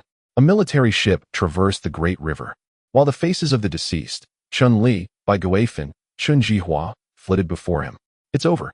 Yi Feng squeezed his eyes shut, but the hollow and distant voice of Bai Guifin echoed in his mind. Ah Feng, could you help me out? Ah Feng, have you found Li Li? Chunin hurriedly stepped forward, noticing that Yi Feng had become motionless, like a statue, yet his expression was a whirlwind of emotions, guilt, sorrow, and excitement. Brother Feng, why aren't you moving? Chunin leaped around in front of Yi Feng. Jin Quan, equally perplexed, approached Yi Feng's side. unable to comprehend why his good intentions to help Yi Feng level up had led to such a predicament. What on earth happened? Jin Quan inquired of Chunin. And you ask me, do you not understand that my brother Feng cannot level up? At least not in the short term. If he levels up, he will be controlled by the heart demon. Now look, brother Feng has turned into a statue. You are entirely responsible for this. Chunin glared at Jin Quan with bloodshot eyes, wishing he could split him in two. Within the heart demon, Yi Feng sat in an office building, where Chun-Li quietly brought him dinner. Brother Feng, please eat before you work. Don't exhaust yourself, she said tenderly, resembling a gentle kitten. However, as the scene shifted, Yi Feng beheld Chun-Li linking arms with Wang Tao. Tao Ge, let us go. I don't want to see him right now, Chun-Li declared, casting a disdainful glance at Yi Feng. What are you afraid of? Hee, I relish flaunting you before him, Wang Tao replied, forcibly pulling Chun and to sit opposite Yi Feng. Yi Feng lowered his head, his fists clenched tightly, his eyes reddened from blood flow. Wife, hurry, feed me. Please do it quickly. Wang Tao sat directly across from Yi Feng, compelling Chun-Li to feed him. Chun-Li, feeling distressed, reluctantly picked up the chopsticks. Don't use chopsticks. Use your mouth, understand? Feed me mouth to mouth, Wang Tao said, casting a sidelong glance at Yi Feng. Get lost. Enraged, Yi Feng threw a punch. However, Wang Tao and Chun-Li evaporated into thin smoke, disappearing without a trace. Alas, Feng, have you turned into a statue? Look, your teeth have been loosened. Yi Feng slowly opened his eyes, only to see Chun-Li collapsed on the ground, covering his mouth. At the same time, he sensed the energy within his body, astonishingly reaching the realm of a fifth-tier force master. However, there was little joy on Yi Feng's face. Instead, a hint of trepidation lingered. The level of a fifth-tier force master could easily succumb to the invasion of inner demons if one were not cautious. Chunin, what are you doing flailing around in front of me? Get up. After pulling Chun into his feet, Yi Feng glanced back. He felt a jolt run through him upon noticing the copper wall staring unblinkingly at him, its eyes flickering with a trace of malice. Yet, as the copper arm observed Yi Feng's movement, the murderous intent in its gaze subsided. Its objective was straightforward, to drag this group back to the old city lord for retribution. If Yi Feng remained stationary, it would have no choice but to resort to violence. The group continued on their journey, with Yi Feng no longer carrying Chun-In. Instead, it was Chun-In who now bore him. Yi Feng needed to solidify his fifth-tier force master status, for otherwise, in future confrontations, his inner demons could easily infiltrate his spiritual sea. Behind them, the copper arm once again directed its gaze at Yi Feng. For reasons unknown, upon seeing Yi Feng's silhouette, it felt a pang of trepidation. How could this be? The copper wall could not help but step forward, attempting to sense the energy emanating from Yi Feng once more. Indeed, he was a fifth-tier force master. Why did this realization invoke such a sense of unease? It must be the result of recent mental strain creating an illusion. The copper arm reassured itself. Wait. It abruptly changed its mind, striding through the crowd until it stood before Yi Feng. Are you Yi Feng? The copper arm inquired. Indeed. How may I assist you, my lord? Yi Feng dismounted from Chun-In's back, regarding the copper arm with gravity. Who is your master? The copper arm asked again. A being of such formidable strength was highly attuned to certain subtle sensations within the universe. Every matter required a methodical approach. If Yi Feng elicited a sense of trepidation, it could mean either Yi Feng's power was extraordinary or that his master was exceptionally formidable. My master is Li Daniu. Yi Feng fabricated a name casually. Li Daniu? The copper arm strained to recall various powerful beings of the Force Emperor level, yet found no one by that name. Which tribe do you hail from? Are you from Sword Gorge, the Green Meadow tribe, or Birch City? The copper arm probed once more. If Yi Feng originated from any of those three places, caution would be prudent, as they were powerful races under the protection of a fifth-tier Force Emperor, a threat even to their old city lord. No. Yi Feng contemplated for a moment, ultimately deciding against boasting. Should they inquire about his family, it could lead to his facade being unveiled. Strange, you may proceed. The copper arm remarked nonchalantly. At your command, my lord.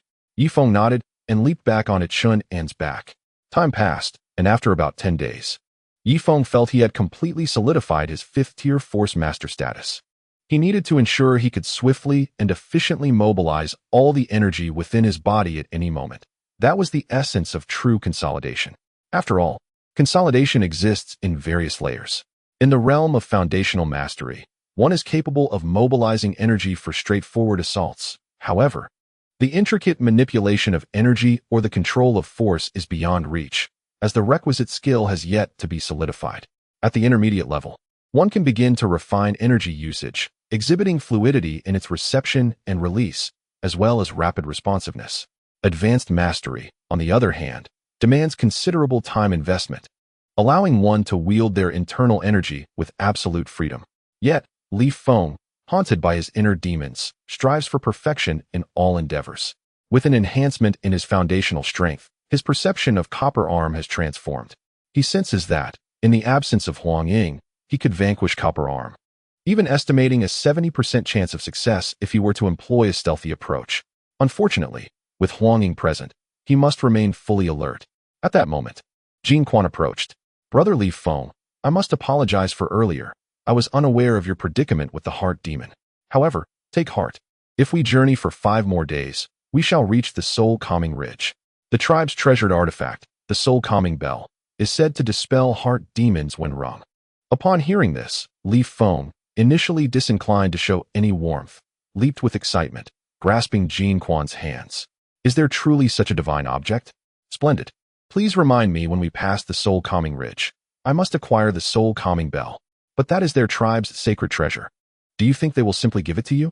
Moreover, do you believe they will allow you to leave the group? Jin Quan gestured toward the 2 formidable figures ahead. Rest assured, I am willing to pay a heavy price to rid myself of this heart demon, even if it means using Chun and as a decoy. Feng, in high spirits, patted Chun and on the shoulder. Brother Feng, are you making a fool of me again? Chun frowned. I must also inform you that the power of the soul-calming bell is formidable. One must master the appropriate force. The first time one hears its chime, it can indeed dispel the heart demon. The second time may also yield the same result. But excessive exposure could harm one's soul. Even a 9th level power monarch would be rendered spiritless after hearing the bell 20 times. Thus, its usage is limited unless one's physical body is exceptionally strong. Even then, it only allows for a few additional hearings. Jin Quan elaborated, and Feng's expression darkened. He had hoped the heart demon issue might be resolved, only to realize that the soul-calming bell serves merely as a temporary remedy. The root of the heart demon lies in the need to complete one's spirit and achieve perfection at every level. Alas, nevertheless, I must obtain the soul-calming bell. It will be of some utility in critical moments, Feng stated, his gaze resolutely fixed ahead. One more thing. After being ensnared by the heart demon, you will find yourself immobile. Thus, a companion must be present to ring the soul-calming bell, and that companion must possess formidable strength. Otherwise, if they hear the bell too many times, they too will suffer soul injury, Jin Quan added. Then what use is this so-called treasure? Chunin exclaimed in frustration. Although the soul bell possesses numerous flaws, its ability to dispel inner demons alone renders it a treasure of great value. Moreover, a crucial point to consider is that the soul ridge is under the formidable rule of the strength monarch. Brother Feng, do you believe you can contend with the strength monarch? Jin Quan finally addressed the crux of the matter. Feng's expression darkened, his eyes narrowing. No worries. I can resort to thievery. Jin Quan interjected. Hey, what are you all discussing? Keep pace with the group. The voice of the bronze arm echoed from behind. The expressions of the group shifted, and they hurried to catch up with the main body. Yu Jiao, burdened by heavy luggage and deprived of sustenance for quite some time, thanks to the bronze arm's prohibition against the Strength Kings consuming food, fearing they might regain their strength and cause further trouble, glanced back at Feng and then at Chunin, letting out a resigned sigh. Ultimately, she was not of the Strength King caliber. Her inadequacies were evident.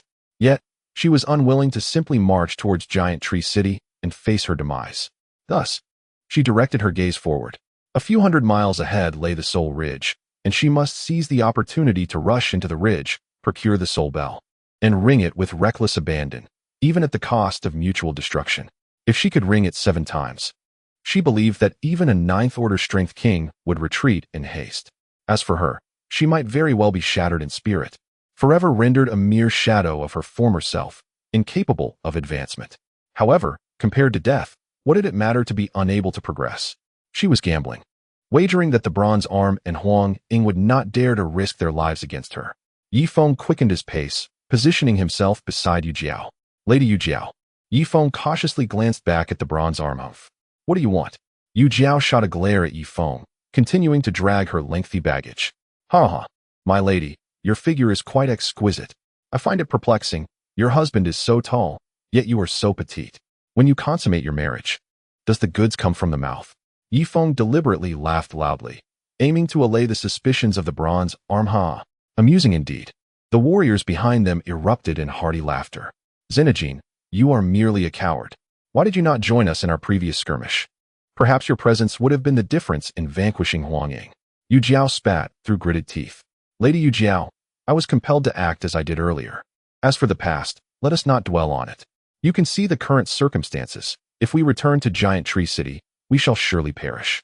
Therefore, we must devise a plan to join forces once more. Yi Feng spoke softly. Join forces? You untrustworthy Zinajin. Do you believe I would ally with you again? Yu Jiao glared at Yi Feng, her anger flaring at the mention of collaboration. Senior Yu Jiao, if you choose not to ally with me, you are merely choosing a path to death. Yi Feng's demeanor turned icy. Yu Jiao scrutinized Yi Feng anew. Though he lacked integrity, he spoke the truth. Without a united front, they would all meet their doom. Chapter 781. Why are you still alive? Are we to rely solely on each other? I fear we cannot even match the strength of the bronze arm alone. Inform the other 4 strength kings as well. Let us establish a signal and strike together.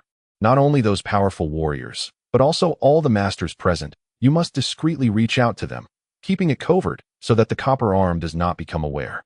As long as we all act together, they cannot possibly extinguish us all. This way, we experts will at least have a glimmer of hope to escape, said Yu Jiao. Very well, my lady Yu Jiao, do you have a plan? Yi Feng inquired. In a few days, we shall arrive at the Soul Town Bell. Their clan leader is a Force Emperor. We will launch a surprise attack there, and then flee towards the Soul Ridge. I trust that the 2 Force Kings, Copper Arm included, would not dare venture into the Soul Ridge to capture us. Should they attempt a forceful advance, we shall rush to the heart of the Soul Ridge. Ringing the Soul Bell at the cost of mutual destruction, Yu Jiao explained. My lady Yu Jiao, we are of the same mind. I will now rally the other 4 Force Kings, Yi Feng declared, then playfully slapped Yu Jiao's rear. You? Yu Jiao exclaimed in fury.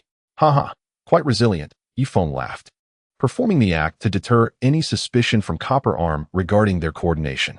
He then approached the 2 female Force Kings. One, a third tier named Yuhuanyu, possessed a slightly plump figure, particularly notable for her ample bosom, which stirred the primal desires of men. The other, a second tier named Qing Yi Ro, had a relatively slender physique but bore a piercing gaze, as if she could devour Yi Feng whole. Humph. Both women huffed disdainfully upon Yi Feng's approach. Lady Yuhuanyu, Lady Qing Yi Ro, here is the situation. Lady Yu Jiao has proposed that we strike again at the Soul Ridge. I will unite all the Force Masters and Kings. Yi Feng conveyed Yu Jiao's plan to the 2 women. You deceitful outsider. Do you think we would still trust you? Even bandits have more honor than you, one replied. Indeed, you are less worthy than a brigand. Why do you still draw breath? They glared at Yi Feng. My ladies, let us not dwell on unpleasant matters. If you refuse to cooperate, we shall all meet our demise upon reaching the Giant Tree City. You must choose. Will you join us, or continue on this path of slow self-destruction? Yi Feng's demeanor turned icy. The 2 female warriors remained suspicious of Yi Feng. Outsider Yi Feng, what if you betray us when we strike? Yuhuanyu questioned. Very well. To demonstrate my sincerity, the signal for action will be that I will strike first against Copper Arm. When I do, you shall all focus on Huang Ying alone, Yi Feng stated calmly. Regardless, the Soul Bell must be secured, he added. We deal with Huang Ying while you confront Copper Arm alone. The 2 female Force Kings scoffed. They felt as though their intelligence was being insulted, recognizing his lack of sincerity. Indeed, I will face Copper Arm alone, Yi Feng reiterated. You outsider, if you lack sincerity, then so be it. Facing Copper Arm alone, you would likely be torn apart without even serving as a distraction. This plan lacks any earnestness. If that is the case, we might as well resign ourselves to death in Giant Tree City, Qing Yi Ro retorted coldly. Yi Feng reassured them, rest assured. I consider myself somewhat capable and should be able to withstand the copper-armed adversary for a brief moment. I only hope that all of you can strike down Huang Ying, or at least inflict severe injury upon him. His impatience began to surface. He found it inconvenient to disclose his ability to eliminate the copper-armed foe. Firstly, they would hardly believe him, and secondly, revealing one's trump card is an unwise endeavor. The two female warriors observed him with skeptical eyes, their silence speaking volumes. Have no fear, I am not a fool. This plan is our sole hope. I would never gamble with my own life, Yifeng patiently explained. After a moment of contemplation, the two women finally nodded in agreement. Very well. The signal will be your initial attack on the copper-armed one, at which point the rest of us shall direct our efforts towards Huangying, Qing Yiro stated. Junior sister, this foreigner is clearly toying with us, Yu Yuhuan began, but was interrupted. Senior sister, please do not speak. Let us follow Yi Feng's instructions, Qing Yiro insisted. Alas. Very well. Yu Yuhuan sighed heavily. Yi Feng then bowed politely and sought out the other two warriors, known as by Li Shu and Qin Yuan. After Yi Feng departed, Yu Yuhuan could no longer restrain herself and turned to Qing Yiro, junior sister. Do you truly place your trust in Yi Feng? Of course, I do not trust this shameless Yi Feng. However, he stated he would be the first to confront the copper-armed one. When he makes his move, we shall not rush to engage Huangying, but rather observe whether he can withstand a strike from the copper arm. If he can endure, then we shall act against Huangying, Qing Yiro articulated. Ah, indeed, junior sister, I concede that you possess greater wisdom in this regard. Yu Yuhuan replied with a smile. Yi Feng, after considerable effort, finally persuaded by Li Shu and Qin Yuan to join his cause. He then began to coordinate with the strength masters. Behind him, the copper-armed warriors squinted slightly, a nagging suspicion lingering that Yi Feng was far too animated. Hey, kid, do not wander about recklessly. Stay put with your team, the copper-armed one admonished. Yi Feng's expression darkened, for thus far, he had only managed to rally 5 strength masters, all of whom were at the 9th tier. As you command, Master Copperarm, he nodded reluctantly and returned to his group. Brother Jinquan, you 4. Come here and follow my lead. I have something to discreetly share with you, Yi Feng said softly. Moments later, Jinquan and his companions absorbed Yi Feng's plan. Rest assured, when the time comes, we shall strike together, Jinquan declared, patting his chest. Such a person relished in creating chaos. The grander the undertaking, the greater his renown in the vast desert, yielding a continuous flow of future benefits. As time slipped by, 3 more days passed, and a vast oasis came into view, adorned with towering trees reaching heights of several hundred meters. Yet, to Yi Feng's surprise, the ground beneath the trees was barren, save for patches of black moss. The soul-settling ridge lies within this oasis, Jin Quan whispered. Yi Feng nodded, once more scrutinizing the oasis. Once we plunge into the oasis, how long will it take to reach the soul-settling tribe? He inquired. Soon, this oasis was not vast, and with the agility of our adept, we could reach the Soul Town Ridge in less than half an hour. Jin Quan was calculating the stamina of everyone. Excellent, it is time. With this thought, Yi Feng's gaze sharpened, slowly turning towards the bronze arm behind him. Yu Jiao and others seemed to sense something and stealthily cast their eyes towards Yi Feng.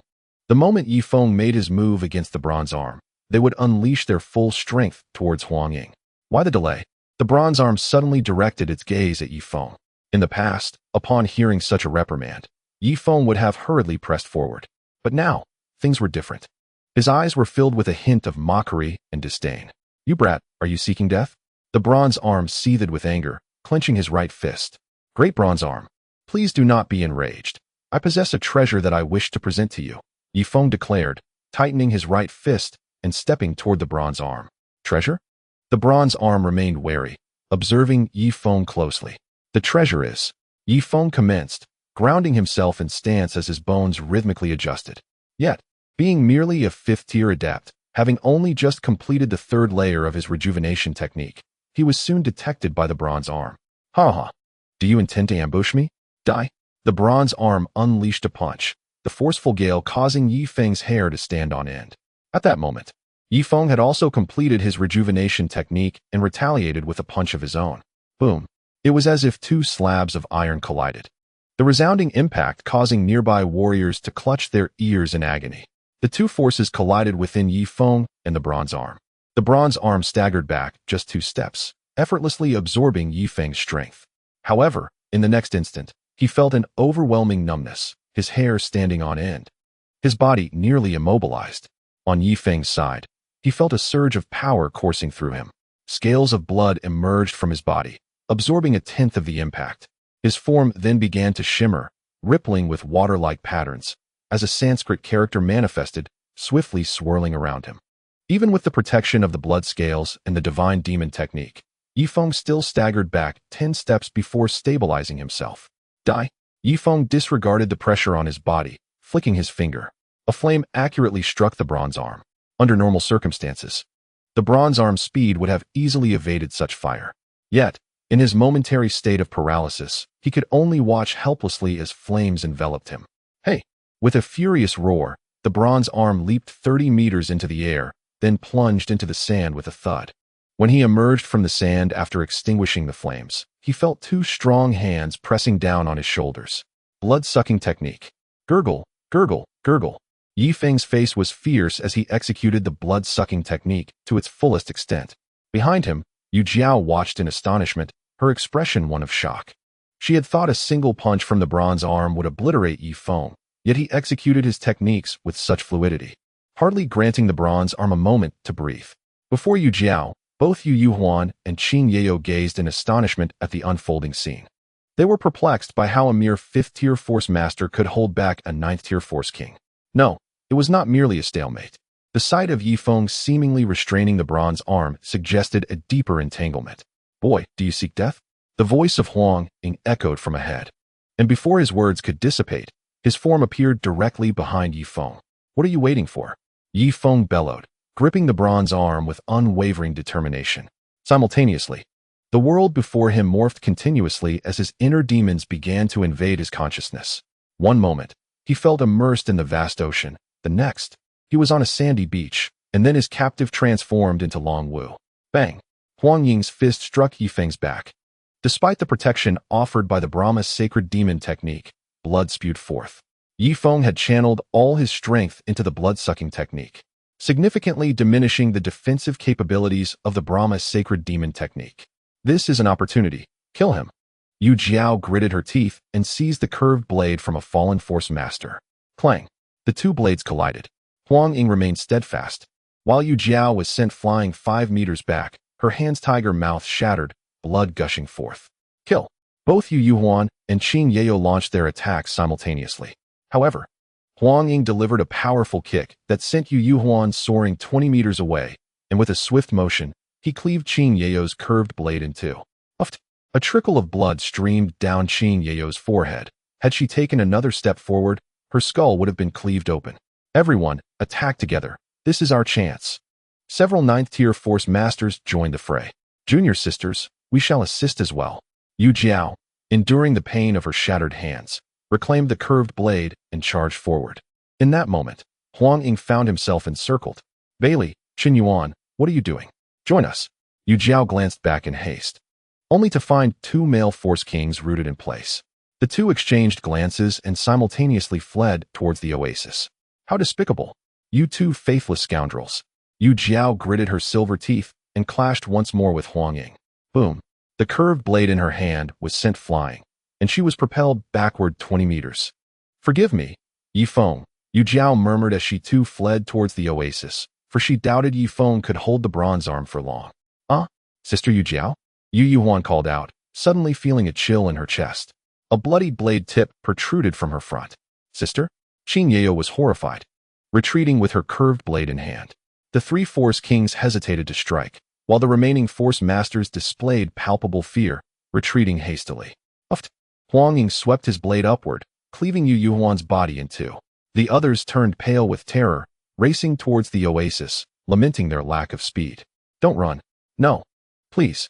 Jin Quan clutched his curved blade, watching the panicked crowd flee. Husband, we should run as well, his wife urged, grasping his arm. Begone. My brother Yifeng is single-handedly holding off the copper arm.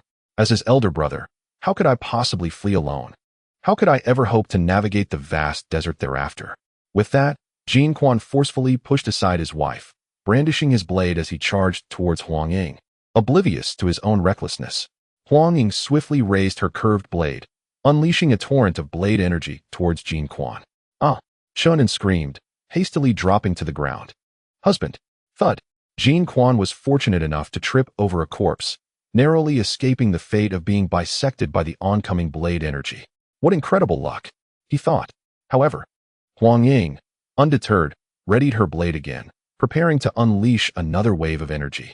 At that moment, a cacophony of anguished cries erupted from the oasis ahead. The fleeing Bai Li Shu and his companions had inexplicably returned. They glanced back as if pursued by ghosts, their expressions betraying their confusion. What is happening? Huang Ying's expression shifted, her vigilance now directed towards the depths of the oasis. Moments later, Bai Li Shu, Yu Jiao, and the others rushed back, their faces a mixture of determination and uncertainty upon spotting Huang Ying. Suddenly, a figure descended from the sky with a resounding thud, a wild mane of hair cascading down their shoulders, clutching a human corpse. Ha ha ha, splendid. I never anticipated encountering so many formidable beings. I shall feast to my heart's content. The disheveled man proclaimed before sinking his teeth into the corpse's carotid artery, his throat convulsing as he drank. Is he drinking blood? Has he practiced blood magic? Huang Ying's face paled. Indeed, within their vast desert lurked sinister cults, and blood magic allowed for rapid ascension in power, albeit at a dire cost. Once one reached a high level, they risked losing their very essence, becoming mere machines of slaughter, forever trapped at the 5th tier. Yi Feng, release me. That is a blood mage of the royal tier. The copper arm, now partially drained by Yi Feng, had diminished to the level of an 8th tier warrior. Release me, and I shall have you. Yi Feng remained undeterred, oblivious to the true nature of the blood mage. Brother Yi Feng, you must let him go. This is a royal tier blood mage. He will drain the life force from all powerful beings. Jin Quan shouted, his voice trembling with an unfamiliar fear. Though he had faced 9th tier warriors without flinching, the mention of a blood mage struck terror into his heart. Yi Feng, your elder brother speaks wisely. Release me at once. Regardless of our grievances, we must eliminate this blood mage first, or we shall all perish. The blood of the strong nourishes the blood mage. I implore you. The copper arm's voice nearly cracked, revealing his genuine fear of this adversary. After a moment's hesitation, Yi Feng absorbed the remaining strength from the copper arm until he reached the 7th tier, finally kicking him away. Expecting the copper arm to immediately retaliate, Yi Feng was surprised when he instead joined Huang Ying's side, both of them fixing their gaze upon the blood mage before them. He, the chieftain of the soul-guarding ridge. Though his appearance has undergone a remarkable transformation, I can still discern his essence through his brows. At that moment, a powerful figure pointed at the man with long hair. What? The chieftain of the soul-guarding ridge has actually practiced blood magic? No wonder he has survived for so many years. Yu Jiao could not help but take a few steps back, gradually moving closer to the two with bronze arms.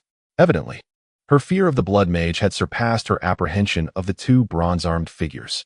The blood mage in front discarded a corpse to the side, and his consciousness seemed to regain a flicker of clarity. Lord Soul Shadow, have you truly practiced blood magic? A powerful figure stepped forward, incredulously gazing at the long-haired man. Me? Have I lost control again? The long-haired man looked at the corpse on the ground, his eyes regaining a semblance of lucidity. However, he soon fixed his sharp gaze upon everyone present. Since you have uncovered my secret, I apologize. But I kindly invite you all to be my guests at the soul-guarding ridge, Lord Soul Shadow coldly stated. Wonderful Feng Gu. We shall pay a visit and take the opportunity to steal his clan's treasure. Afterward, you will no longer be tormented by the heart demon, Chen exclaimed excitedly. Brother Chenin, you are thinking too simplistically. Those who practice blood magic are targeted by the entire desert because it requires a constant intake of blood and leads to madness. If left unchecked, it would spell disaster for the entire desert, Jin Quan remarked coldly from the side. Does that mean we will all be consumed by him? Yi Feng inquired, sensing a disturbing resemblance between his blood-sucking technique and blood magic. No wonder it could easily lead to the invasion of the heart demon. However, his technique was relatively civilized, utilizing the skin to absorb, while that man directly consumed with his mouth. By the way, Brother Jin Quan, if he drinks someone else's blood, will he inherit their strength or abilities? Yi Feng asked, pondering a crucial point. Inherit strength? He might acquire a portion, but abilities are uncertain. Moreover, even if he inherits strength, it would only be a small fraction. For instance, if he consumes the blood of a 9th tier power king, he could only gain 1/10 of that power, and he would need to spend some time refining it to integrate that strength into his being.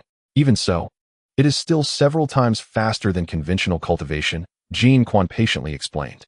Yi Feng began to comprehend that the efficacy of blood magic was not even worthy of comparing to the blood-sucking technique.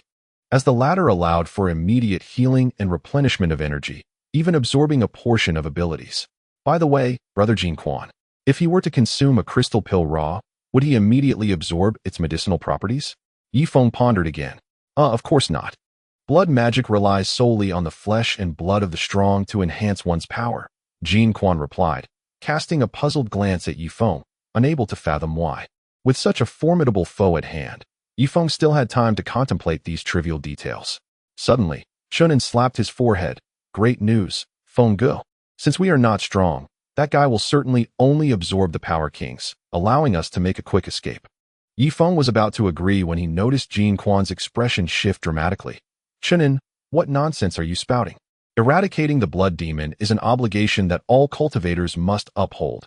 Otherwise, should the number of blood demons proliferate, the entire equilibrium of the world would be jeopardized. Do you not possess a sense of responsibility? Yi Feng hastily covered his mouth, relieved that he had not acquiesced earlier, for he would have been branded by Jin Quan. The man with disheveled hair, upon noticing the silence of the assembly, swiftly altered his expression. What? Are you unwilling to extend this courtesy? As he spoke, his previously clear eyes turned crimson once more.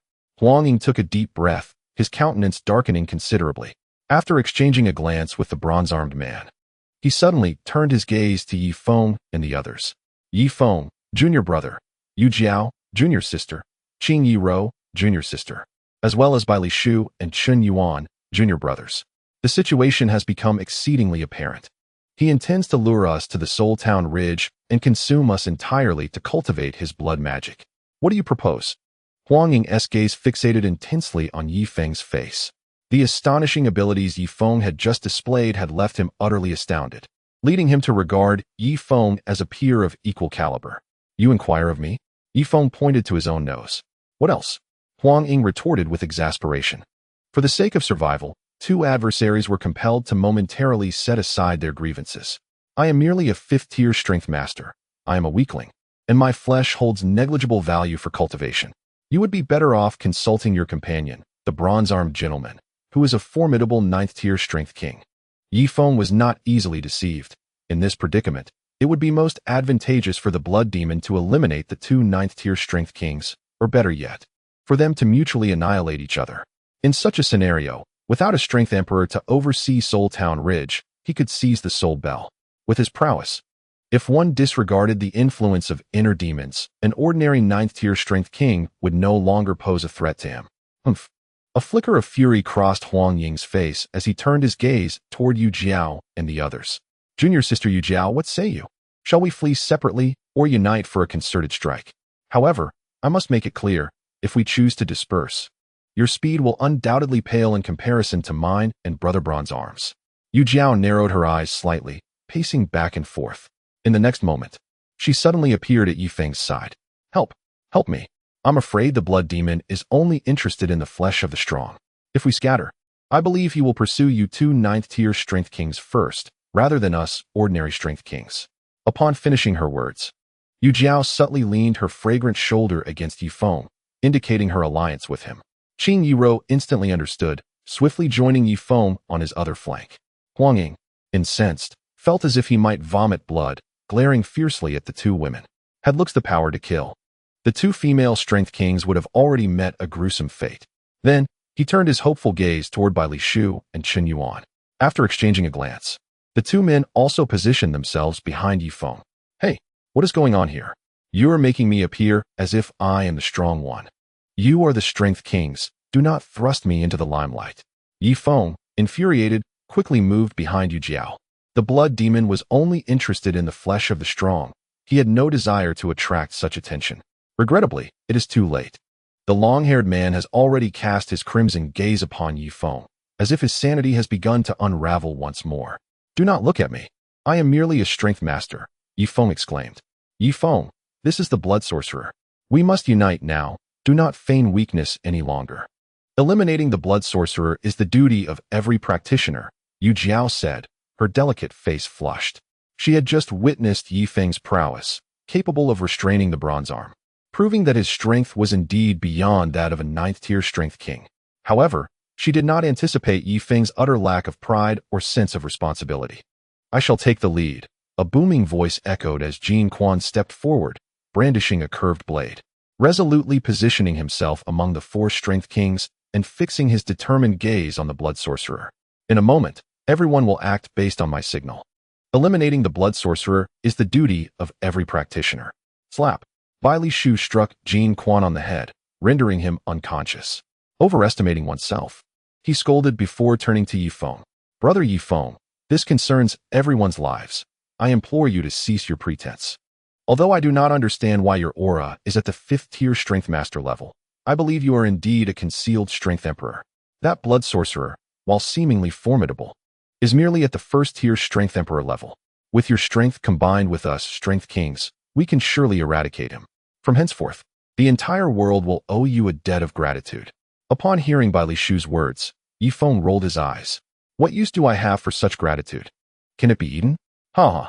There is no need for further discussion. None shall escape. Since you all refuse to visit my soul town as guests, I shall resolve matters here. The long-haired man suddenly flickered and seized a 9th tier strength master. You release me. The 9th tier strength master exclaimed in shock, swinging his curved blade. Clang. The blade was flung aside. The man grasped the strength master's hair, exposing the carotid artery on his neck. Let go, let me go? The strength master struggled desperately, but the others stood paralyzed by the blood sorcerer's intimidation, none daring to intervene. Pop! The sound of teeth-piercing flesh echoed. Help me! Help me! Brother, you, save me! His cries grew weaker until silence enveloped the scene. The long-haired man casually discarded the corpse aside, his piercing gaze sweeping over everyone once more, as if selecting prey. Hiss! A collective gasp resonated as everyone took a step back. In this scenario, it was evident that the first to flee would be the one captured. Whoosh! The figure flickered again, and the long-haired man seized another 9th tier strength master. Ugh! This 9th tier strength master proved to be resilient. At a critical moment, he chose to slash his own throat. Better to die than to be drained of blood alive. Pop! The corpse was tossed aside, and the long-haired man's sharp gaze swept left and right before suddenly fixing on the bronze arm. The bronze arm's breathing quickened. He had been reduced to the 7th tier strength king level by Yi Feng, making him exceptionally vulnerable at that moment. Whoosh! A fleeting shadow appeared, and the long-haired man materialized like a specter. I will fight you to the end, he declared. The copper-armed warrior thrust his spear forward, yet stepped back. Two figures swiftly crossed paths, and the spear fell into the hands of the long-haired man. He discarded it and charged at the copper-armed warrior once more. With a resounding crash, the two exchanged blows, and the copper-armed warrior's entire right arm exploded, blood splattering everywhere. The long-haired man momentarily halted before lunging at him again. Now's the time, run, Chun Yuan shouted, fleeing backward. He seemed to unleash his ultimate skills, vanishing in a series of flashes to several hundred meters away. Run? Where can you run to? The long-haired man appeared unwilling to leave any survivors. If news spread that the blood mage had emerged from the Soul Town Bell, it would take no more than 3 days for the powerful warriors of One Sword Gorge and the Green Grass Division to obliterate his Soul Ridge. He abandoned the copper-armed warrior, disappearing into the distance. Moments later, a scream echoed from afar. Chun Yuan returned along the same path, clutching a severed arm, his face devoid of color.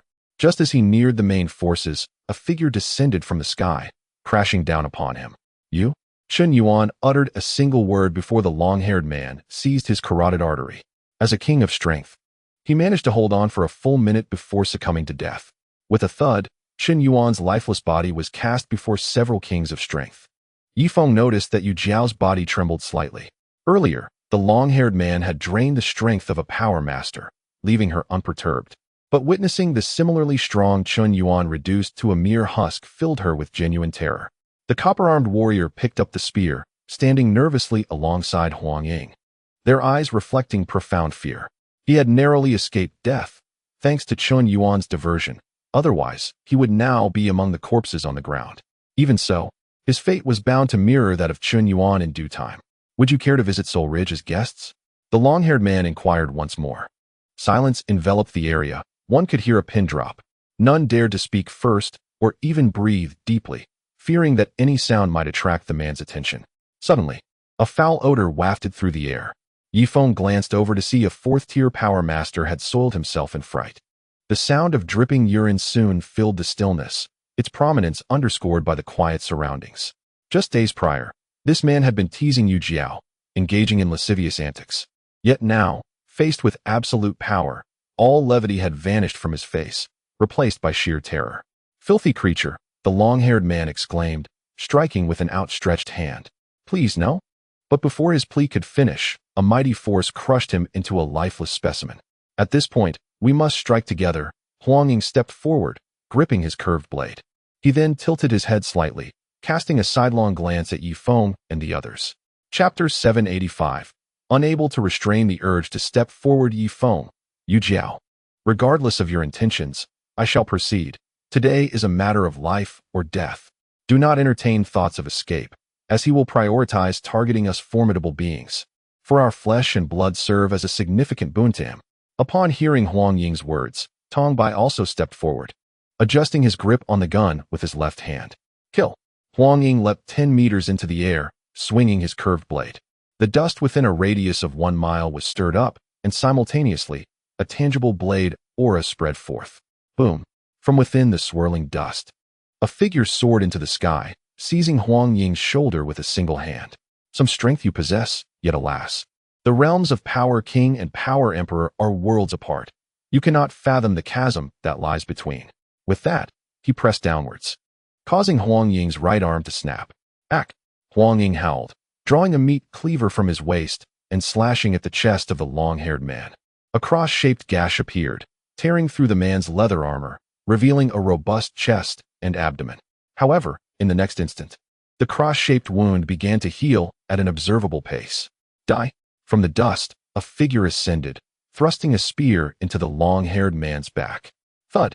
The spear pierced through his back, emerging from his abdomen. Ha! The long-haired man appeared impervious to pain, swiftly grasping Tong Bai's wrist and yanking him towards himself. Clang! Their heads collided. Huang Ying and Tong Bai fell into the gravel, yet as ninth-tier power kings, they regained their footing after a brief moment of unconsciousness. Thud! The long-haired man withdrew the spear from his abdomen, pinning Tong Bai in place. Huang Ying, alarmed, stumbled away in a bid for escape. Yet, after only 3 meters, the long-haired man seized his shoulder, biting into his carotid artery. Blood sprayed over 2 feet high, staining the man's hair and face crimson. Huang Ying's anguished cries echoed for 5 long minutes before finally subsiding. The long-haired man, seemingly unsated, lifted the pinned Tong Bai with ease. Tong Bai gritted his teeth, delivering blows to the man's left side. Unfortunately, the long-haired man remained unaffected, taking another bite. In a matter of moments, both ninth-tier power kings fell, leaving behind 200 stunned cultivators. Overcome by fear, they even forgot to flee. This power emperor-level blood demon, wielding his fierce aura, instilled terror in all present. Of course, this did not include Yi Feng. Having attained the foundational strength of a 5th-tier power master, Yi Feng felt confident that ordinary 9th-tier power kings were no longer his match. Even when confronted with a power emperor, he was determined to test his limits, provided he remained untainted by inner demons. "Bai Li Shu, how about we split up and make our escape?" Yi Feng patted Bai Li Shu's shoulder. "Can we truly escape?" Bai Li Shu replied. "The power emperor's speed far surpasses ours. While lesser beings might evade, we, as power kings, are prime targets for his appetite. Will you run or not?" Yi Feng's expression darkened. "If you wish to flee, then do so on your own. Those who escape first will be prioritized. Do you take me for a fool?" Bai Li Shu swiftly discerned Yi Feng's scheme. "Yu Jiao, Qing Yiro, what about you? Will you join me in fleeing?" Yi Feng inquired again. "Apologies. If anyone is to run, it should be you first. We, the Power Kings, are the prime targets." The 2 women simultaneously shook their heads, a glimmer of despair evident in their eyes. Even though they were aware that the inevitable end was death, human nature compelled them to desire a delay in their demise, preferring not to be the first to flee and fall into the clutches of fate. Ha ha ha! The long-haired man, having consumed 2 ninth-tier power kings, suddenly erupted into manic laughter, his sanity seemingly unraveling. "You?" At that moment, the long-haired man pointed a finger at Yi Feng. "Me?" Yi Feng's face darkened as if coated in soot. This fool still had several power kings left to consume. Why was he fixated on me, a mere power master? "Brother Feng, let us confront him." Chunin stepped in front of Yi Feng, drawing his curved blade with a sharp sound. "Fear not, Brother Yi Feng, I stand by your side." Jin Quan also stepped forward, having just regained consciousness after being knocked out. Sighing deeply, Yi Feng slowly pushed the two aside. Predecessor Power Emperor, I shall never reveal your practice of blood magic. I implore you to spare my life. Yi Feng spoke calmly, though a flicker of murderous intent danced in his eyes.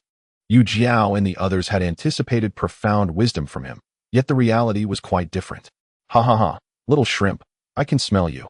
Devouring, you may be more nourishing than feasting on a power king. Come here obediently, do not compel me to act.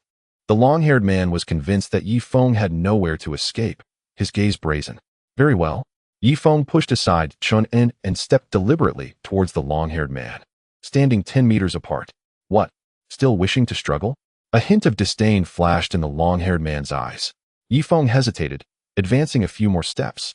He intended to wait until he was at a wholly secure distance before striking, for his strength lay in close combat. Die! Just then, a figure dashed in from the side, the curved blade aimed directly at the long-haired man's head. Brother Jin Quan, no? Yi Feng felt rage boiling within him, blood spurting from his mouth. Jin Quan had disrupted his plan, yet the man was risking his life to save him, and he could not remain idle. Boom! Two streams of energy surged towards the long-haired man. Before Jin Quan's curved blade could descend, it was blown away by Yi Feng's fist wind, sent flying several dozen meters. On the other side, Yi Feng's punch had no effect on the long-haired man, who chuckled as he vanished from sight, reappearing right beside Yi Feng. Bang! With a single punch, Yi Feng's armor shattered, revealing his muscular torso. Clink! After a brief moment, the blood scales finally emerged, followed by a Sanskrit character soaring about Yi Feng. Uft! Yi Feng spat out a mouthful of blood, astonished by the Power Emperor's incredible speed. Even his blood scales had not manifested in time, leaving him grievously wounded. As the long-haired man witnessed Yi Feng spitting blood, he mistakenly believed that Yi Feng had lost all resistance. Immediately, he seized Yi Feng by the shoulders and lifted him, positioning his mouth near the artery. Alas! Yu Jiao sighed deeply, unable to bear the sight, and closed her eyes. Qing Yi and Bai Li Shu exchanged a glance, both bowing their heads in despair. If even Yi Feng could not withstand the long-haired man's assault, their own chances seemed bleak. However, at that moment, an unexpected turn of events transpired. Die! Yi Feng struck out with both palms, unleashing a crackling surge of lightning. The long-haired man felt a jolt coursing through his body, causing him to stagger back 3 steps, his hair standing on end. How infuriating! He still had a trump card. Looking down at the dark bruise forming on his chest, the long-haired man glared at Yi Feng with rage. He sensed a current of electricity coursing through him, inducing a peculiar sensation of numbness. Qing Ye's eyes brightened with joy, and she could not help but step forward. Quick, give him another blow. Bai Li Shu also advanced, his expression filled with anticipation as he gazed at Yi Feng. Yi Feng, I shall assist you. Yu Jiao, the strongest among them, picked up an iron sword and thrust it directly at the long-haired man's head. With a thud, the iron sword was caught in the long-haired man's grip. Simultaneously, the residual electricity within him surged through his hand and transmitted to the sword, ultimately shocking Yu Jiao. Yu Jiao cried out in agony as her clothes tore apart, revealing her perfectly petite figure. Yet, at that moment, she felt no shame. Instead, she struck the long-haired man squarely on the chest. You wretch, are you using poison? The long-haired man quickly glanced at his chest, which was turning dark and shiny, swelling rapidly. At this juncture, Yi Feng finally recovered from the acute pain. He swiftly maneuvered behind the long-haired man, his hands slipping beneath his ribs to grasp the back of his neck. Blood-sucking technique. A series of sounds echoed forth. A peculiar scene unfolded as the blood adhering to the long-haired man's skin vanished at a visible rate, while his cheeks fluctuated in size, as if he were enduring immense agony. What is this? What are you doing? The long-haired man bent forward, attempting to throw Yi Feng off. However, the lock technique was an unbeatable move in close combat. The opponent could not muster strength with punches, kicks, elbows, or knees. Naturally, the one employing the lock could not strangle the one ensnared either. Yet Yi Feng was different. His blood-sucking technique required no physical strikes, merely the activation of its full potential. Yu Jiao covered her chest with one hand, her eyes wide with astonishment as she looked at the long-haired man. Then back at Yi Feng. What should we do? It seems brother Yi Feng is trapped? Jin Quan could not help but step forward. No, I believe it is brother Feng who has ensnared the long-haired man. Chen confidently interjected. Yu Jiao soon recognized the truth. Initially, She had thought the long-haired man had ensnared Yi Feng with some method. However, it now appeared that the long-haired man was indeed at a disadvantage, his aura fluctuating precariously, as if he were on the verge of collapse. Hurry, who possesses a blade? Quickly hand it to me. Yu Jiao spread her arms wide, exposing her bosom to the open air. Gulp. A burly man stepped forward. My lady Yu Jiao, I possess no knife, only a sword. Useless. Wield whatever weapon you have. Why concern ourselves with such trifles now? Hurry. Yu Jiao's voice sharpened with urgency. She feared that Yi Feng might falter, and if the long-haired man escaped, their chances of survival would vanish. Then, dozens of weapons were hurled towards Yu Jiao. Furious, she spat blood, narrowly avoiding most of the projectiles before seizing a heavy iron hammer. In the next moment, her bare form leaped through the air, tracing a tantalizing arc as she swung the hammer forcefully at the long-haired man. Clang! His head rattled, as though it had been flattened. A stream of blood flowed from his crown, instantly staining his entire face crimson. You wretched creature. The long-haired man trembled, his locks nearly undone. As he was propelled 20 meters away, spitting blood, he had unleashed his blood-sucking technique to its maximum. But the strength of the power monarch fortified his defenses like an iron barrel, preventing Yi Feng from penetrating to the core of his energy. Yet, it seemed the time had come. The long-haired man's skull had been shattered, and even the power monarch's formidable vitality could not endure long in such a state. Boom! The long-haired man kicked, sending Yu Jiao's bare body flying 30 meters, crashing to the ground, motionless. Let me finish him. A ninth-tier power master seized the opportunity.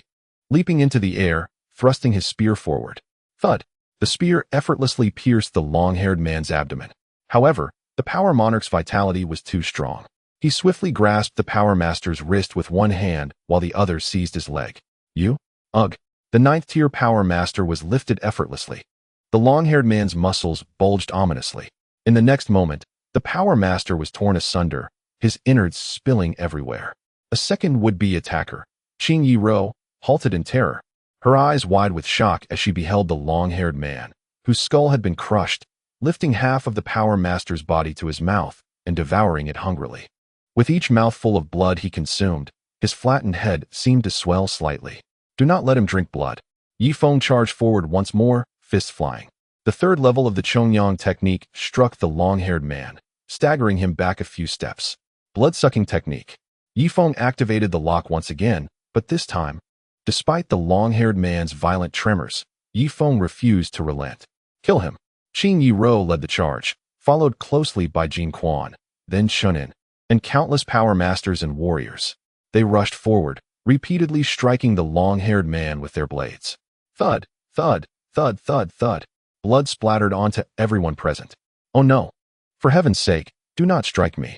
Yi Feng was currently engaged in a confrontation with a long-haired man when an oblivious assailant struck at his arm, fortunately thwarted by the protective scales of blood.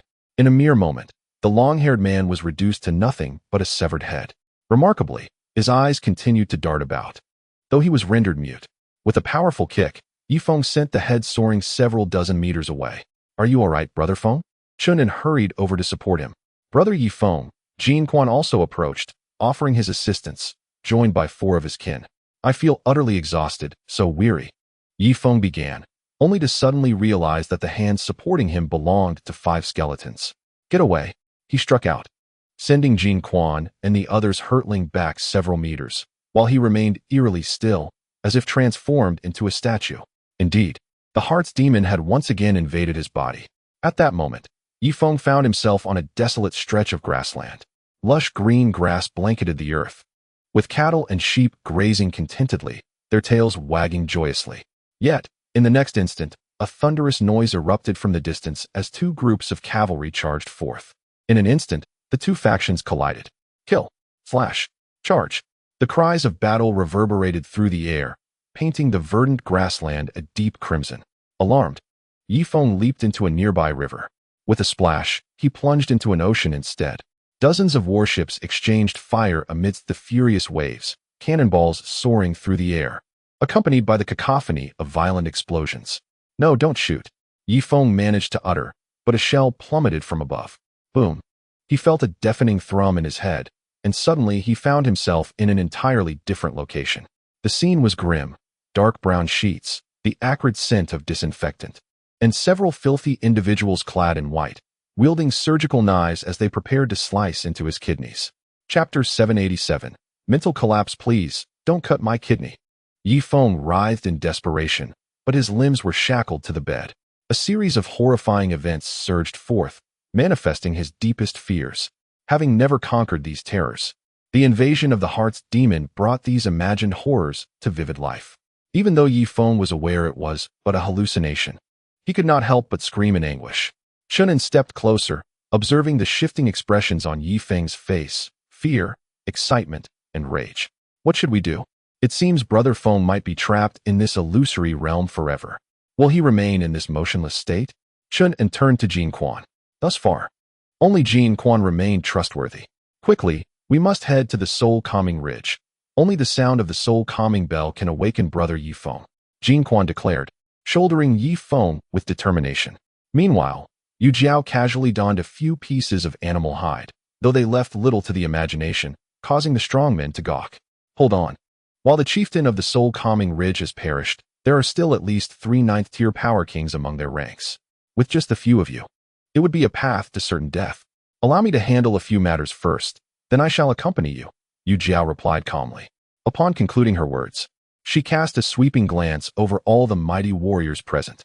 All warriors of strength, stand to my right. The icy voice of Yu Jiao resonated. Qing Yiro, seemingly recalling some unpleasant memories, also moved to stand beside Yu Jiao. Did you hear? All warriors, to the right. The warriors looked bewildered, yet they dared not defy the command of Lord Li Wang. Yu Jiao picked up a curved blade and slowly approached a 5th-tier warrior, scrutinizing him from head to toe. Why, Yu Jiao? Is there something you need? The warrior stuttered, his lips trembling. In an instant, with a swift stroke, the warrior was cleaved in two. Indeed, among those who had once insulted her was this very man. Lord Li Wang possessed extraordinary cognitive abilities, akin to a photographic memory. With another swift motion, Qing Yiro dispatched yet another warrior in the same manner. The remaining warriors, paralyzed with fear, fell to their knees in unison. Spare us, my lord. At that time, we were under duress. Our lewd actions were merely to appease Lord Tong Bai. Yes, considering how we jointly eliminated the Li Huang, please show us mercy. The chilling sounds of the blades slicing through flesh echoed, and soon, nearly 80% of the warriors lay slain. Only the remaining 20%, those of 8th or 9th tier strength, retained a modicum of reputation in the desert, and thus had refrained from insulting the two women. Enough, rise, Yu Jiao commanded, shaking the blood from her blade as she strode confidently towards Chunin. Feng Ge, please awaken. Quickly. Chunin, terrified, was nearly paralyzed with fear. Yu Jiao approached him directly, resting the blade upon his shoulder. Beauty, I am but a novice. Before you take my life, might I first experience the joys a woman can offer? Chunin implored as he knelt before her. Yet in the next moment, a fragrant breeze enveloped him, and a pair of crimson lips brushed against his cheek. Chunin's once contorted face softened into calm disbelief. He touched his cheek, then gazed at Yu Jiao, hardly able to believe his eyes. Well then, the crisis has passed. Everyone return whence you came, Yu Jiao declared, turning to address the crowd. A collective sigh of relief escaped the surviving warriors as they hastily scattered in all directions, fearing any change of heart from Yu Jiao. Remaining behind were a few, namely the 4 from Jin Quan, Bai Li Shu, and Qing Yiro. Bai Li Shidi, Qing Shimi. Although Feng has shown some unreliability, he did assist me in secret when we faced humiliation, indicating a sense of justice within him. Furthermore, his strength is formidable. Perhaps we could form an alliance to pursue that item, Yu Jiao proposed. Indeed, that item bears fruit only once every 80 years, and the fruits themselves dissolve into dust within less than half an hour. With a powerful ally like Feng, our chances of success would be nearly assured. Bai Li Shu agreed with a nod. Qing Yiro also nodded slightly in agreement. In light of this, let us proceed with our plan. We shall first escort Feng to the soul-calling ridge and see if we can awaken him with the soul-calling bell. I surmise that after the clan leader of the soul-calling ridge transformed into a blood demon, the higher echelons of their clan must have been nearly drained by him. Thus, our expedition to the soul-calling ridge should not pose significant danger, remarked Yu Jiao calmly. Indeed, we shall heed senior sister's counsel, the 2 power kings replied with a nod. At that moment, Jin Quan stepped forward, inquiring, might I ask, Lady Yu Jiao, Is the fruit that blossoms once every 80 years and bears fruit once every 80 years the yin-yang fruit, known to enhance soul power? Oh, you, a mere power master, are aware of the yin-yang fruit. Yu Jiao regarded Jin Quan with newfound respect. Ha ha ha. Although my prowess is meager, I have made quite a few acquaintances in the vast desert. With many friends comes the knowledge of numerous secrets. Jin Quan chuckled, yet a hint of pride flickered across his brow. Very well. The yin-yang fruit indeed has effects on the Power King level. However, power masters consuming the yin-yang fruit would struggle to assimilate its potent soul energy, risking backlash. Conversely, for power emperors, its efficacy diminishes. Therefore, Yi Feng, a formidable expert nearing the 9th stage of Power King, is the most suitable companion for this endeavor. After all, when the yin-yang tree bears fruit, it attracts many 9th stage Power Kings. Enough chatter. Let us take Yi Feng and embark on our journey to the soul-calling ridge, Yu Jiao declared, casting her gaze over Yi Feng once more. However, as her eyes descended to his trousers, she could not help but cover her mouth in shock. In the realm of the heart's demons, Yi Feng blushed furiously as he beheld Bai Guifeng. Come, a Feng, there is no one here. Fear not, Annie has undergone surgery. You may do as you please. Bai Guifeng swayed her alluring figure, causing Yi Feng's trousers to grow increasingly tight. Suddenly, a pair of scissors appeared from the side. Ah! Yi Feng screamed, glancing over in alarm. He saw Chun Jihua grinning sinisterly while wielding the scissors. Meanwhile, Jin Quan and Chun fashioned a makeshift stretcher with their spears, lifting Yi Feng deeper into the oasis. Bai Li Shu led the way while Yu Jiao gently massaged Yi Feng's temples, a method to alleviate the power of the heart's demons. Otherwise, Yi Feng might succumb to mental collapse before even locating the soul-calling bell. Following closely were Jin Quan's 3 clansmen and Qing Yi Ro, providing protection. This is dire. Brother Ye's trousers are becoming increasingly unsightly. If this continues, he may explode from pent-up pressure. We must devise a solution, Yu Jiao observed in shock at Yi Feng's predicament. In the illusion, Yi Feng found himself confined within an iron cage. Red fruits were being shoved into his mouth, while Duo, Yen Hina danced provocatively outside the cage. Chapter 788. You have finally awoken. Women, women, grant me women. Release me at once. Yi Feng frantically pounded on the iron bars. He understood that this cage was but an illusion, yet he could not break free, leading to a growing pressure within him, teetering on the brink of explosion. Ah! Duo Yen Hina suddenly nodded and, with graceful steps, approached the iron cage. However, in that fleeting moment, her visage shifted dramatically multiple times. At one moment, she was the enchanting Yen Hina, and at another, she transformed into the alluring Yu Jiao. Ultimately, Yi Feng, separated by an iron cage, consummated their union. Simultaneously, the visage of that body crystallized into that of Yu Jiao. In reality, Chunin and the others were anxiously pacing beside the thicket, yet conspicuously absent were Yi Feng and Yu Jiao. The two had embarked on a mischievous escapade, though strictly speaking, it was Yu Jiao's solo performance. My dear Jiao, my brother Feng is still quite weak, Chunin called out from behind the bushes. Silence. Jin Quan promptly covered his mouth. Behind the thicket, Yu Jiao initially intended to halt, but once fully immersed in the moment, she found herself reluctant to cease. Despite her petite stature, her appetite for adventure was insatiable. Yu Jiao galloped across the grassland, weaving back and forth, forward and backward. After traversing several hundred kilometers, she finally collapsed from exhaustion. You rascal, even amidst inner demons, you remain so spirited? I wonder what trials you have faced before, Yu Jiao remarked as she assisted Yi Feng, limping out from the thicket. All right. I have employed a secret technique to alleviate his torment. Now, you all, lift him out, she instructed. Chunin scrutinized the radiant Yu Jiao. His mind as clear as a mirror. Oh no, this is bad. I too have succumbed to inner demons. It's over, he exclaimed, collapsing to the ground. His eyes rolling back as he fainted. However, his trousers began to take on an unsightly appearance. Brother Chunin, could it be that your rapid advancement has led to an invasion of inner demons as well? Jin Quan inquired, shaking Chun earnestly. There is no other choice. I must resort to my method to address Brother Chun's trouser predicament. Quickly, remove his trousers. I shall perform until they are restored, Jin Quan declared solemnly. What the? Chunin sprang to his feet like a startled fish, instinctively shielding his trousers. Brother Jin Quan, this is no way to play. Such matters are best left to Lady Yu Jiao. Hurry, lift Brother Yi up, he urged. Li Shu delivered a sharp slap to the back of Chunan's head. The group pressed on, only to discover that this oasis was devoid of any trace of life. Along the way, they stumbled upon several fallen sand beasts, each one with its neck gnawed upon, the wounds devoid of any blood. It seemed the soul shadow had unleashed its fury, sparing not even the sand beasts of the oasis. Quickly, let us investigate their tribe, they decided. As they traversed the massive forest, they soon beheld a mountain nearby, beneath which lay a small wooden town. However, the entire town was enveloped in an eerie silence, void of any sound. Atop the tallest cabin in the town hung a small bell, half the height of a person. This is it, the soul-calling bell. Yu Jiao's form flickered as she dashed into the town ahead of the others. Yet, the next moment, she covered her mouth and nose as a putrid stench permeated the air. Pushing open the door to a house, she discovered 4 corpses lying within. Without exception, their major arteries had been severed, the wounds devoid of any blood. Yu Jiao continued to push open several doors, discovering that the corpses within bore a uniformity in their tragic demise. In one household, the bodies had decayed to such an extent that they had grown grotesquely large, with clusters of maggots spilling from their mouths and nostrils. Frowning at the sight, she turned her gaze to the town's tallest bell tower. In an instant, Yu Jiao appeared atop the tower, her hand gently caressing the renowned soul bell.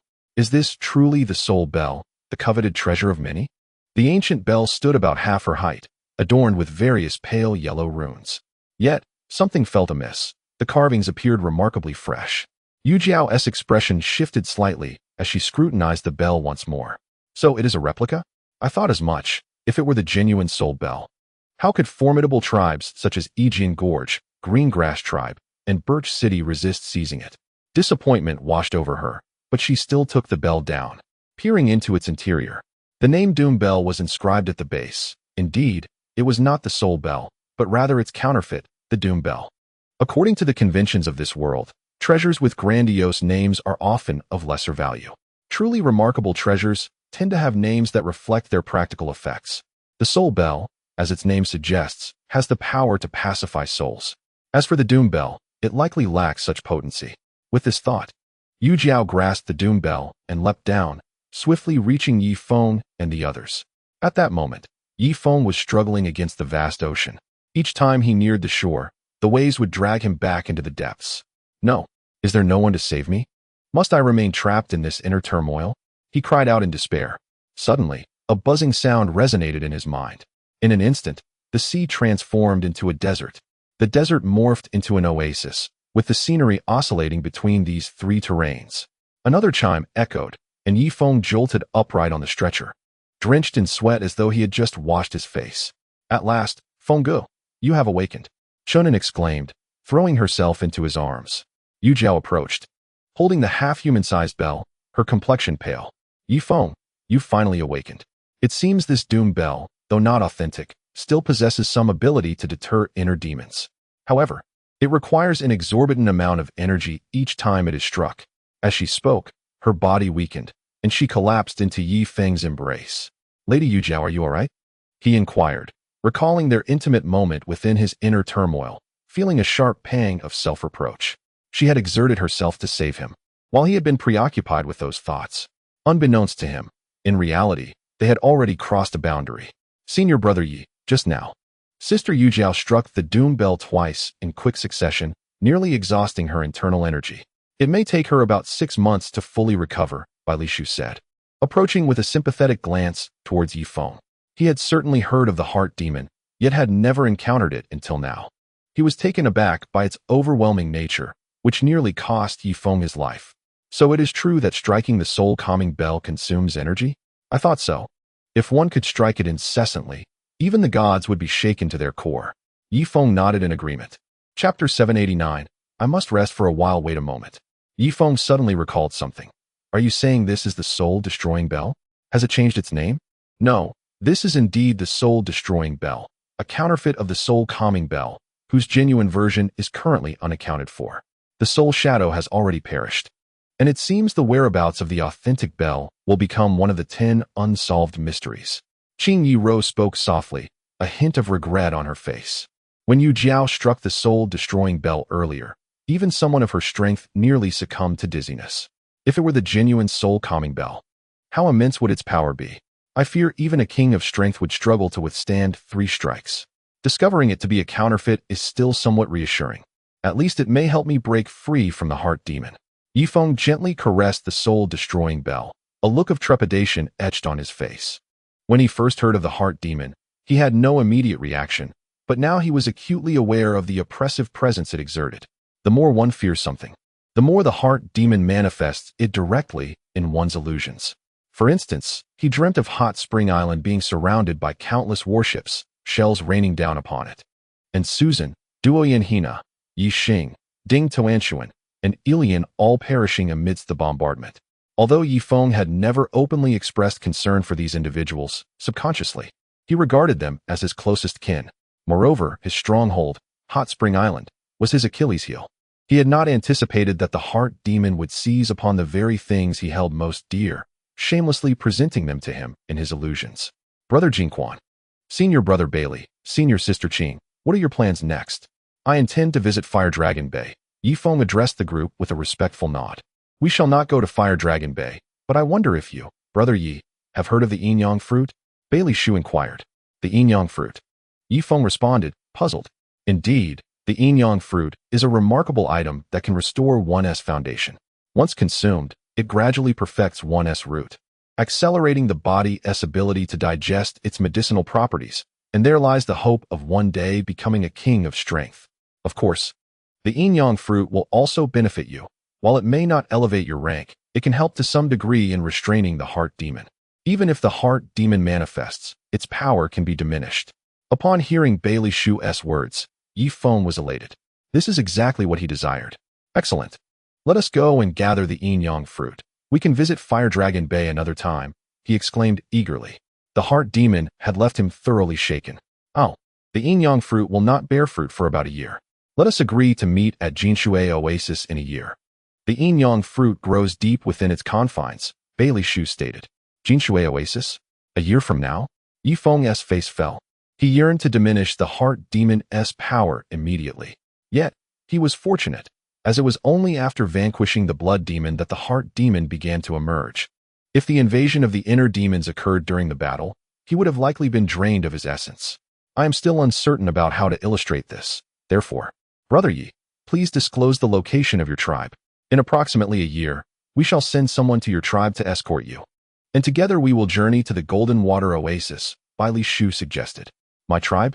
Yifeng hesitated, reluctant to reveal the whereabouts of Hot Spring Island, even though his current relationship with them was amicable. At that moment, Chunin jumped in. Ha! Our place is not a tribe, but a small island named one. With a swift motion, Yifeng struck Chunin down to the ground.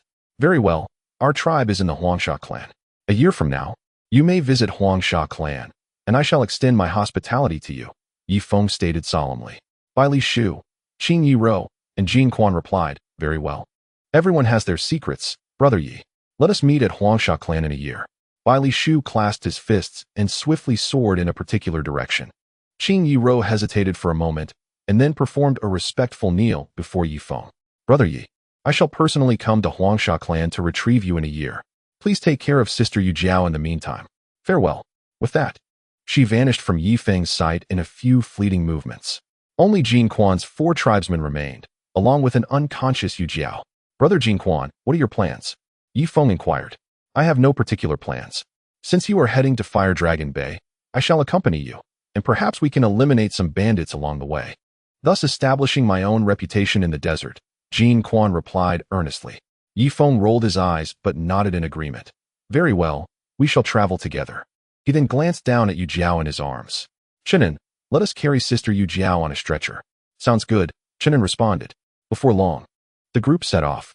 Yifeng and Chun and carried Yu Jiao at the rear, while Jin Quan led the way, flanked by his wife and 2 other tribesmen at the back for protection.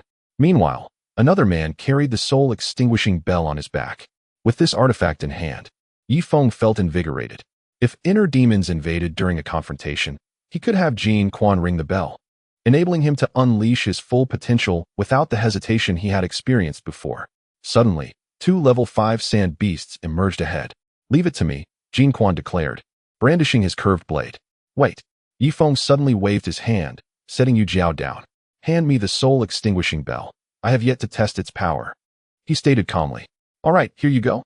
The man promptly handed the bell to Yi Feng. Brother Jin Quan, if the soul-extinguishing bell fails to vanquish these sand beasts, then, just as Yi Feng was about to continue, he noticed everyone had retreated hundreds of meters away, with Yu Jiao also being carried off by Jin Quan's wife.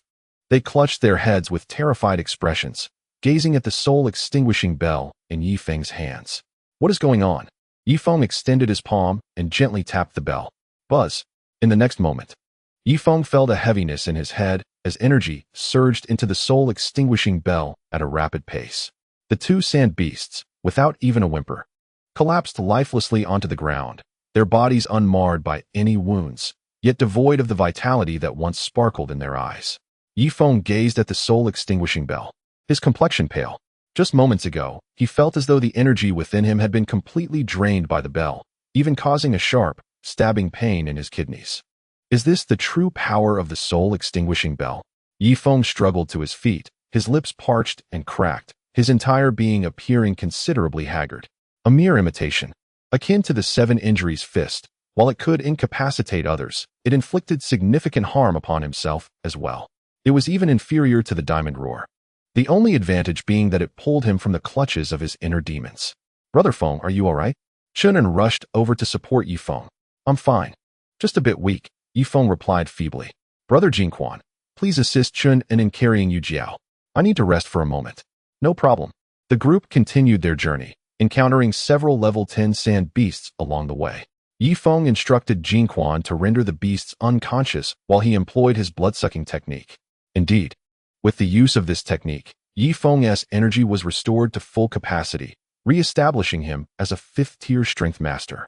It appears that in the future, when wielding the soul-extinguishing bell, it would be prudent to have several powerful sand beasts, or enemies, nearby.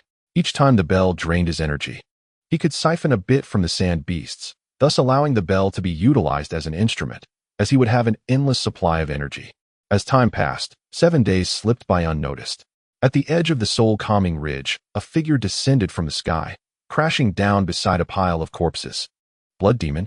The figure glanced at the corpse of the blood demon, surprise flickering across his face. He casually flipped over the body of the copper arm. Even he has fallen?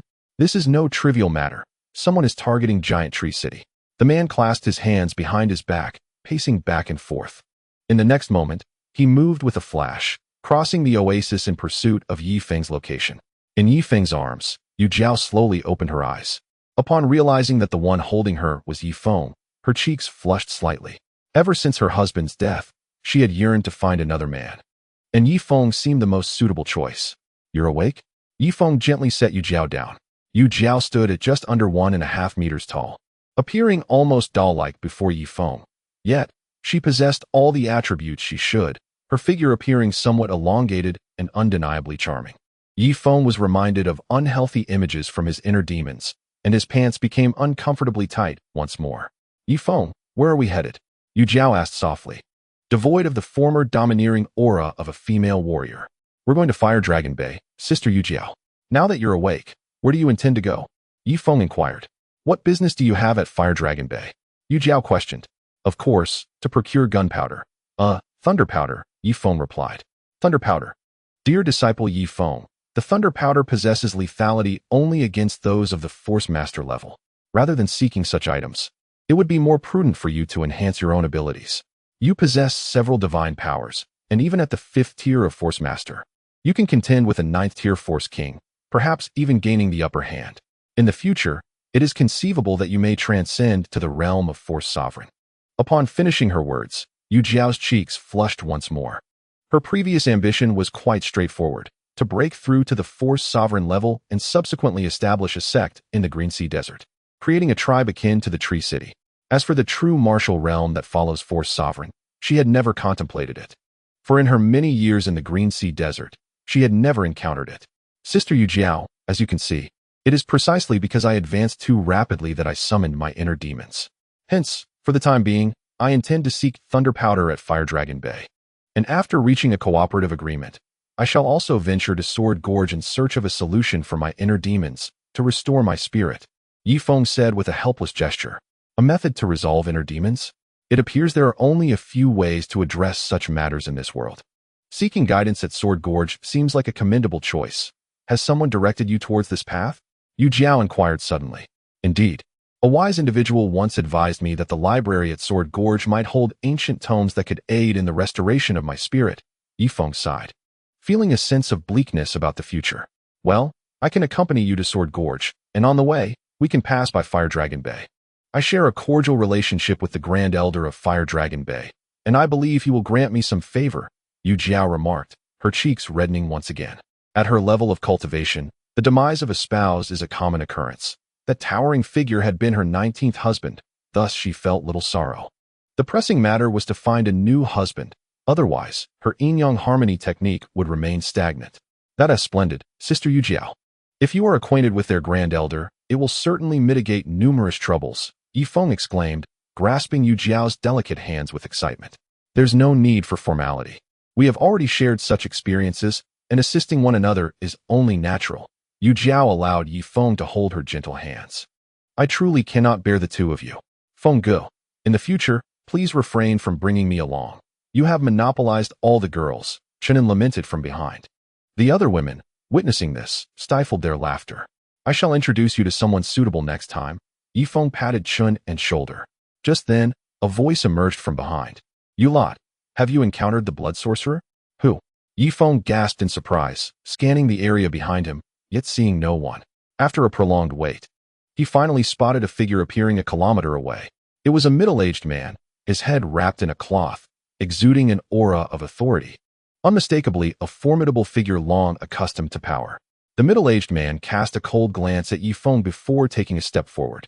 In the next moment, he covered over 200 meters in a single stride, then raised his leg once more. Swish, swish, swish. After a few swift steps, the middle-aged man materialized right before Yifeng. Is it the art of shrinking the earth into inches? Senior, you are the Lord of Tree City, Lu Xiangtian. Yu Jiao exclaimed in astonishment, covering her mouth in disbelief. Have you encountered me? Green looked down at Yu Jiao, though he had never seen her before. Anyone capable of mastering the art of traversing distances with such finesse could only be the Lord of the Giant Tree. I am Yu Jiao, honored to meet you. Lord Green, she said, performing a respectful kneel. Ah, so you are Yu Jiao. And what of your husband? Surely he hasn't met his demise as well? Green inquired, his tone nonchalant. A flush crept across Yu Jiao's face, as if her deepest secrets had been laid bare.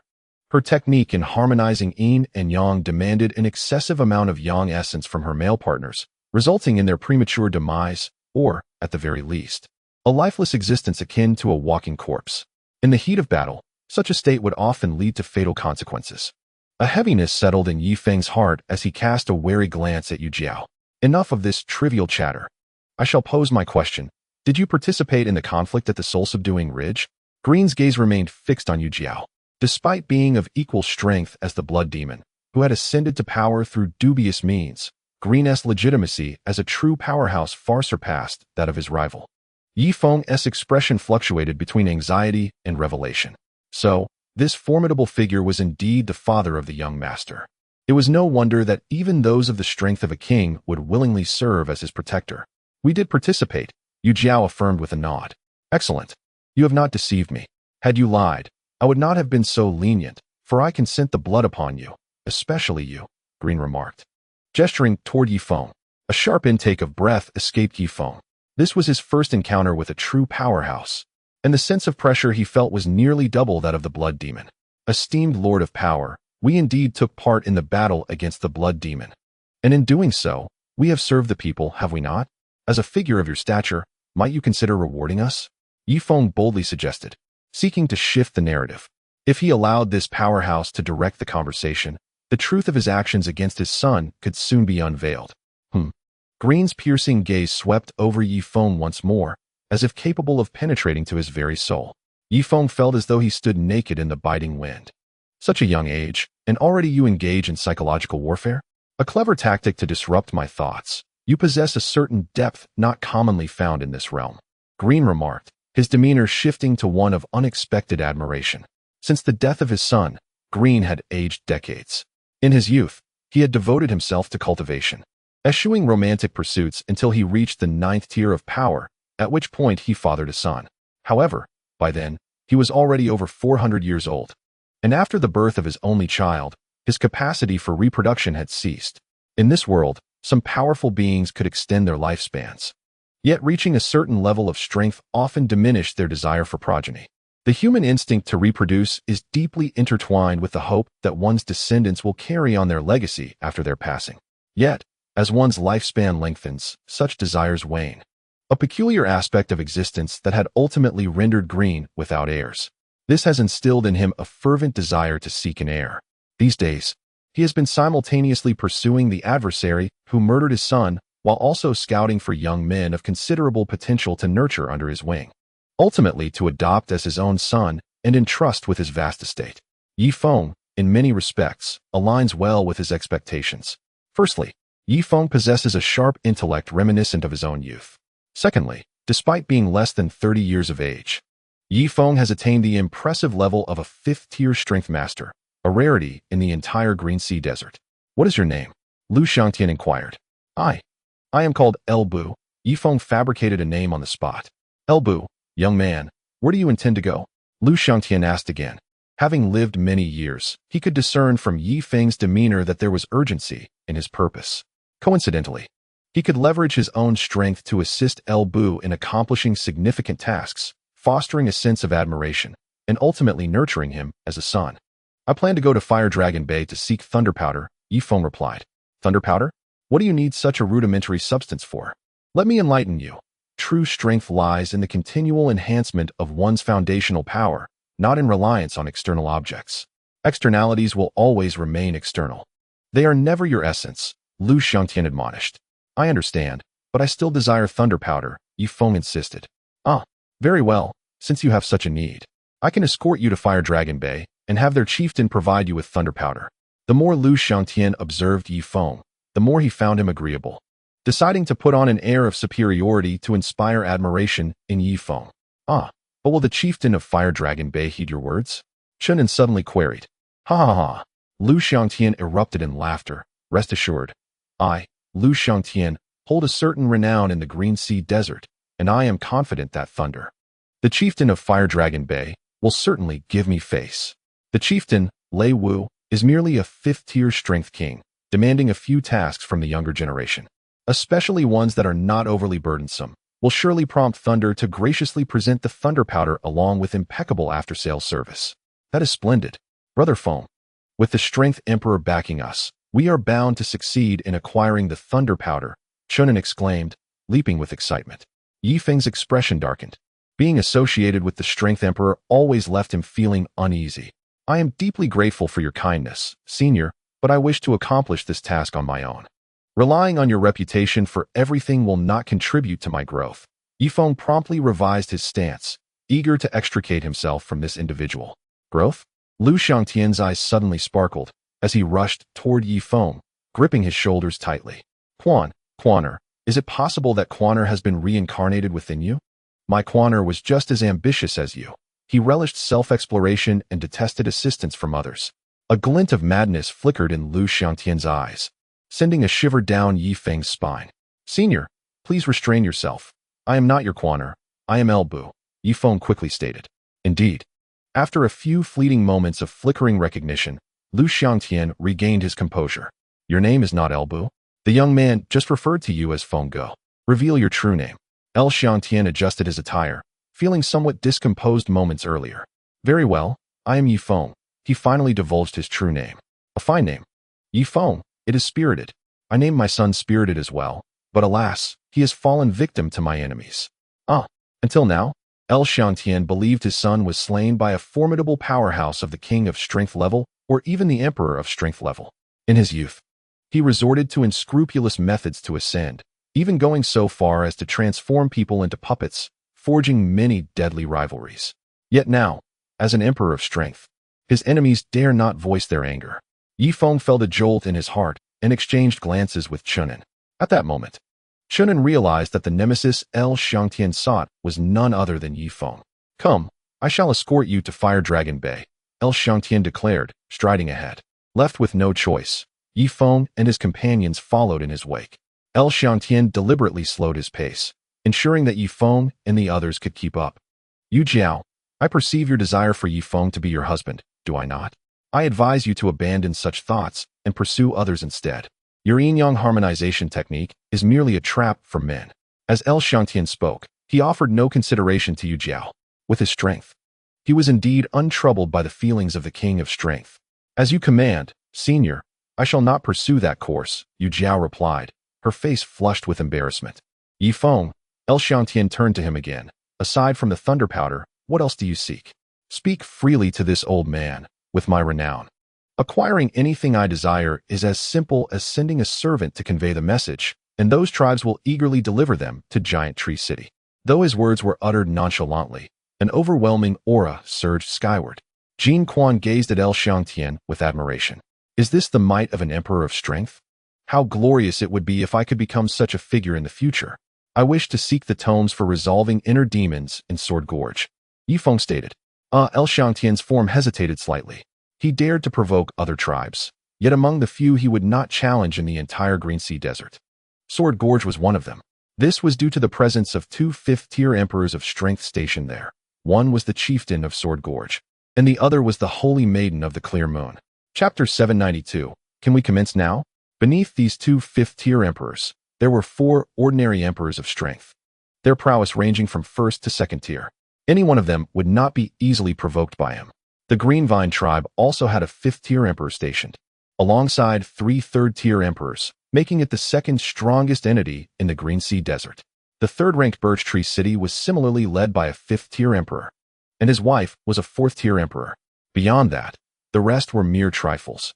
Although El Xiangtian could not contend with those tribes, he would at least have some acquaintances, and granting a small favor would not pose an issue.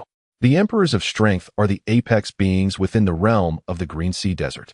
Methods to conquer one's inner demons may involve gradually establishing a solid foundation and progressing step by step. As I understand it, enduring continuous trials can indeed fortify one's mental state, providing some restraint against the inner demons, without necessarily resorting to the One-Sword Gorge. Green Xiangtian remarked. Having harbored a grudge against the 4th elder of the One-Sword Gorge in his early years, rendering him unable to assist Yi Feng. Esteemed elder, may I inquire if there exists a method within Giant Tree City to address the inner demons or to restore one's spirit? Yi Feng suddenly inquired, his expression shifting. With such considerable renown, Giant Tree City must possess solutions to combat inner turmoil. Indeed, there is a method, albeit one that demands considerable time. It involves the crafting of a golden armored puppet. This puppet's strength must not exceed your foundational prowess, yet it cannot be significantly inferior either. Thus, when inner demons assail you, this puppet can alleviate some of their force. However, the creation of such a puppet is exceedingly intricate, with a success rate of merely 10%, and it requires a substantial amount of your energy. Understand that ordinary individuals often expend the energy gleaned from refining elixirs primarily for their own advancement, and would be reluctant to squander it on puppets unless they deem themselves incapable of surpassing their current realm and feel their lifespan is nearing its end. Green Xiangtian explained matter-of-factly. That is splendid. I am eager to learn the method of crafting puppets, Yi Feng exclaimed, his face alight with excitement. While for ordinary folk, the energy derived from refining would be insufficient for advancement, his situation was different. He possessed the blood-sucking method, allowing him to convert medicinal potency into his own energy at will. Are you certain? Green Xiangtian regarded Yi Feng with skepticism. Absolutely certain. Yi Feng affirmed gravely with a nod. Very well, I shall assist you. First, proceed to Fire Dragon Bay. As time flowed, the days and nights passed swiftly. In Chongqing City, at the entrance of the concession, over 30 recruitment posts had been established. The city of Na had dispatched a significant quantity of advanced weaponry to Hot Spring Island, including crossbows, cannons, and even a type of explosive crossbow. Under the directives of Wang Zhihai, Hot Spring Island could not afford to halt its developmental strides. Thus a decision was made to recruit additional talents to further refine the weaponry from the city of Na. Ding Tuanshuan sat in a chair, observing several Westerners before him. Have you also found yourselves marooned on this desolate isle? Ding Tuanshuan queried. We have been stranded here for several years.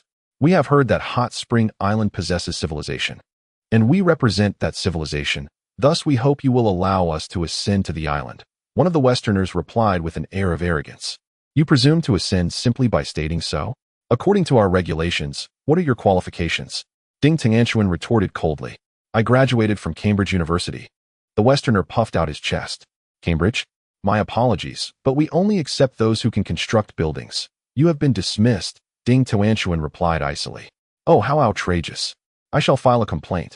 One by one, the talents were filtered and slowly made their way into the concession. Within the pyramid of Chongqing City, the seat that once belonged to the Heavenly Khan had been cast aside, replaced by a long table identical to that of Hot Spring Island. Tian Kahan Minjian Mingxin was seated at the center, flanked on her left by the Grand Elder of the Council, on her right by the High Priest. Further right by the Grand Apothecary, accompanied by several centurions. A year has elapsed, and all present are distinguished representatives from various districts of Chongqing City. We shall now commence the formal voting to elect the new Tian Kahan. After delivering her speech, Meng Yin Mingxin stepped forward to solicit support. Greetings. I am Meng Yin Mingxin. Should I be re-elected as Tian Kahan, I shall lead all Duoyin people towards prosperity, constructing warships and collaborating with Hot Spring Island to establish a factory within Chongqing City that will provide solutions for our livelihoods and sustenance.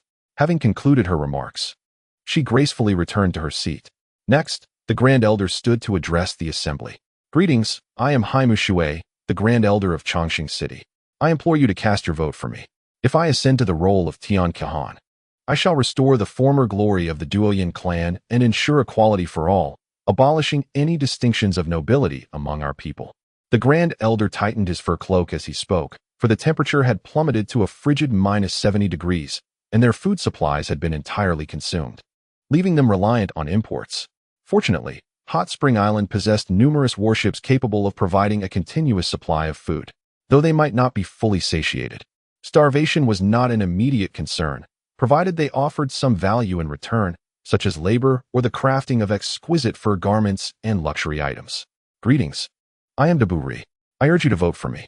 Should I attain the position of Tian Kahan, I will strive to negotiate with Feng to expedite the integration of Chongqing City into Hot Spring Island, transforming us into a prosperous tribe endowed with advanced technologies such as sand carts, crossbows, warships, and gunpowder.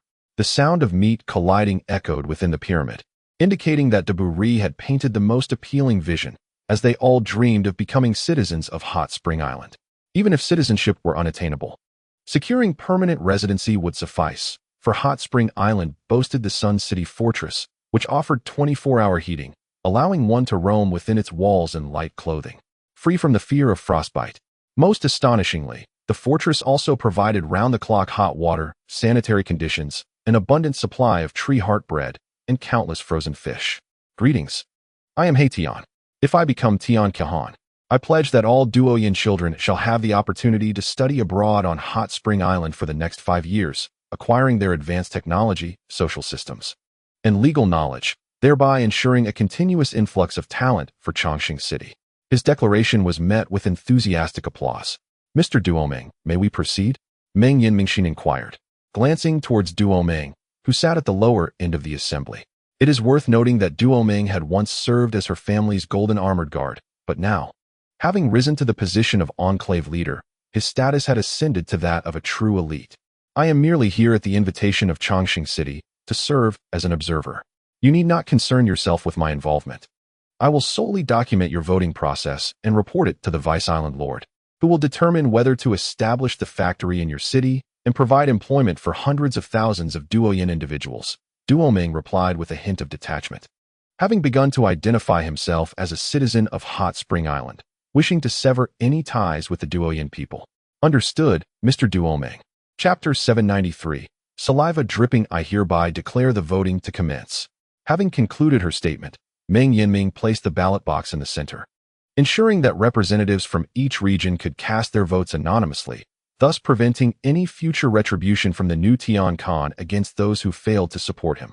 On Hot Spring Island, Wang Zhihai, accompanied by Cheng Li Bin, was touring the newly constructed Sun City Castle. The castle was colossal, capable of comfortably housing 100,000 inhabitants. Wang Zhihai, this will be your room. Cheng Li Bin pointed to a standalone structure featuring 6 rooms and a hall, ample enough for him and his several wives to enjoy. Haha, splendid. Old Cheng, your efforts are commendable. I shall award you a medal. Wang Zhihai patted Cheng Li Bin's shoulder heartily. Spare me, It's not a medal from Feng. You may as well give those worthless medals to others, Cheng Li Bin retorted, unfazed. Wang Zhihai's expression darkened. I wish to inquire about Susan's room, Duo Yanhina's room. And Yixing's room? Follow me, Cheng Li Bin replied, leading him down a long corridor until they reached the edge of the castle. Through the small windows, the sound of waves crashing against the rocks could be heard. Behold, this villa belongs to Feng. It stands 7 stories tall, covering an area of 1,000 square meters, complete with a garden, a heated swimming pool, and an amusement park. Cheng Li Bin gestured toward the grand villa, surrounded by a fence that maintained the indoor and outdoor temperature at a pleasant 20 degrees. The castle Cheng Li Bin constructed resembled a circular box, enshrouding the sky. Built from massive stones and timber, with iron plates affixed to the exterior walls to ensure both defense and a spring-like warmth within. Its sole drawback was the dimness resulting from the covered sky, prompting the design of operable skylights at intervals, allowing fresh air to circulate during the peak of midday heat. Within the castle, there were approximately 40 villas, while the remaining structures were built in a community format, with each citizen allocated a spacious 120 square meters featuring 4 rooms, 2 halls, 1 kitchen, and 2 bathrooms. Despite this, the 2,000 citizens merely occupied a fraction of the castle, with many areas of the community yet to be fully developed. Feng had instructed that once the steel plates from Nanxing arrived, the external walls, floors, and skylights of the castle should be re-welded using Nanxing steel, ensuring they could withstand cannon fire. I am aware, but the quantity of steel plates from Nanxing is insufficient. Currently, I have only affixed 1/10 to the southern outer wall. To complete the task will take several years, Cheng Li Bin replied. Very well, I shall explore the amusement park, Wang Zhihai declared, promptly opening the wooden door of Villa No. 1. Inside, he found a dozen children frolicking, with slides, a heated pool, seesaws, and various play equipment filling the amusement park. In a moment of daze, Wang Zhihai believed he had returned to Earth. Duo Yanhina gently placed the young Yixing on the ground and pointed ahead, saying, My son, run swiftly. You have been blessed by the divine, and you shall surely outshine the other children. Yixing nodded vigorously and dashed away with remarkable speed. Susan, who was also present in the amusement park, cast a jealous glance at Duo Yanhina, lamenting, If only my condition were favorable, Feng and I would have our own child by now. Meanwhile, Boken was assisting Tuba's child in taking their first steps, while other children, under Ilian's guidance, were engaged in various skill-building activities. They practiced tug-of-war to foster team competitiveness, and played eagle catches chicks to instill a sense of team honor. Susan spotted Wang Zhihai and exclaimed, President Wang, what brings you here? Shouldn't you be overseeing matters outside? With a chuckle, Wang Zhihai replied, Haha, with Feng not around, I, as the current head of Hot Spring Island, must come to inspect things.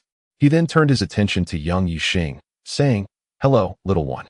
You seem well-behaved. Come, let uncle give you a hug. I see you are uncomfortable. Please do not hold me. Yixing looked at Wang Zhihai with a wary expression. President Wang, the children are playing. I think it would be best if you return outside, Duo Yanhina said, cradling Yixing and casting a knowing glance at Wang Zhihai.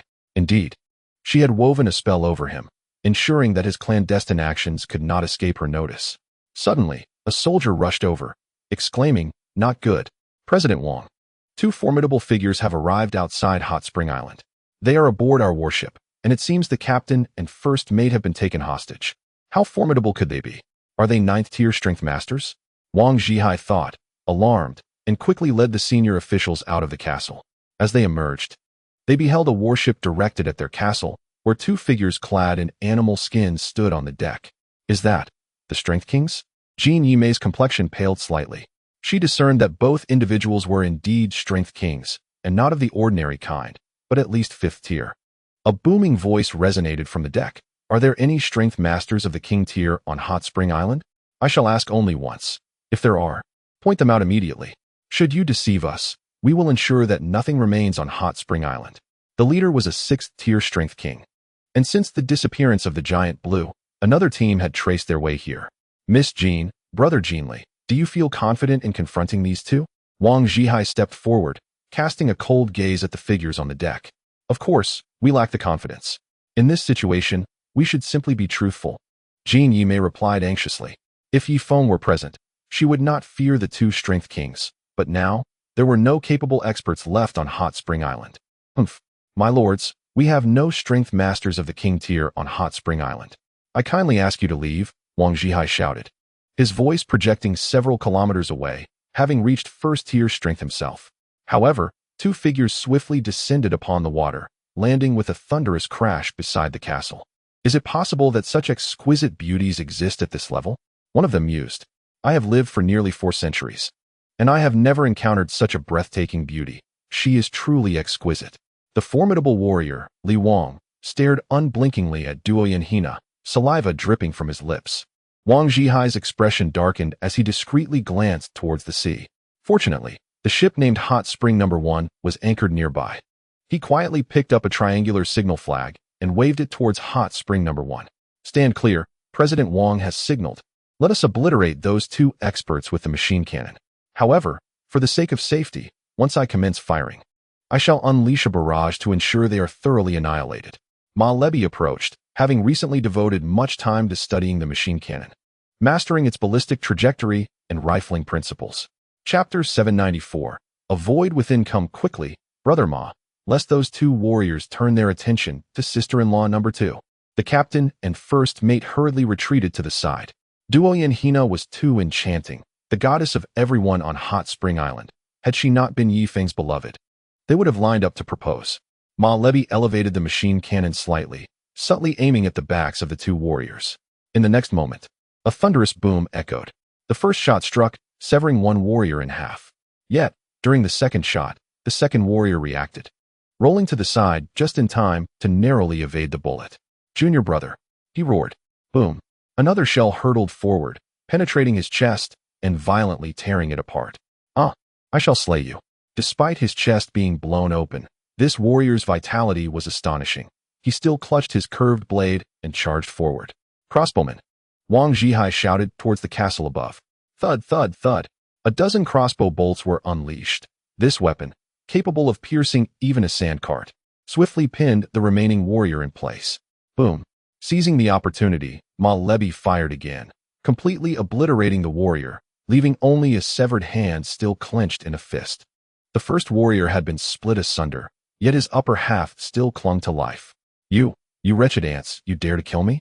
He raised his blade, unleashing a wave of lethal energy towards the crowd. Oh no! 2 citizens were cleaved in half by the onslaught.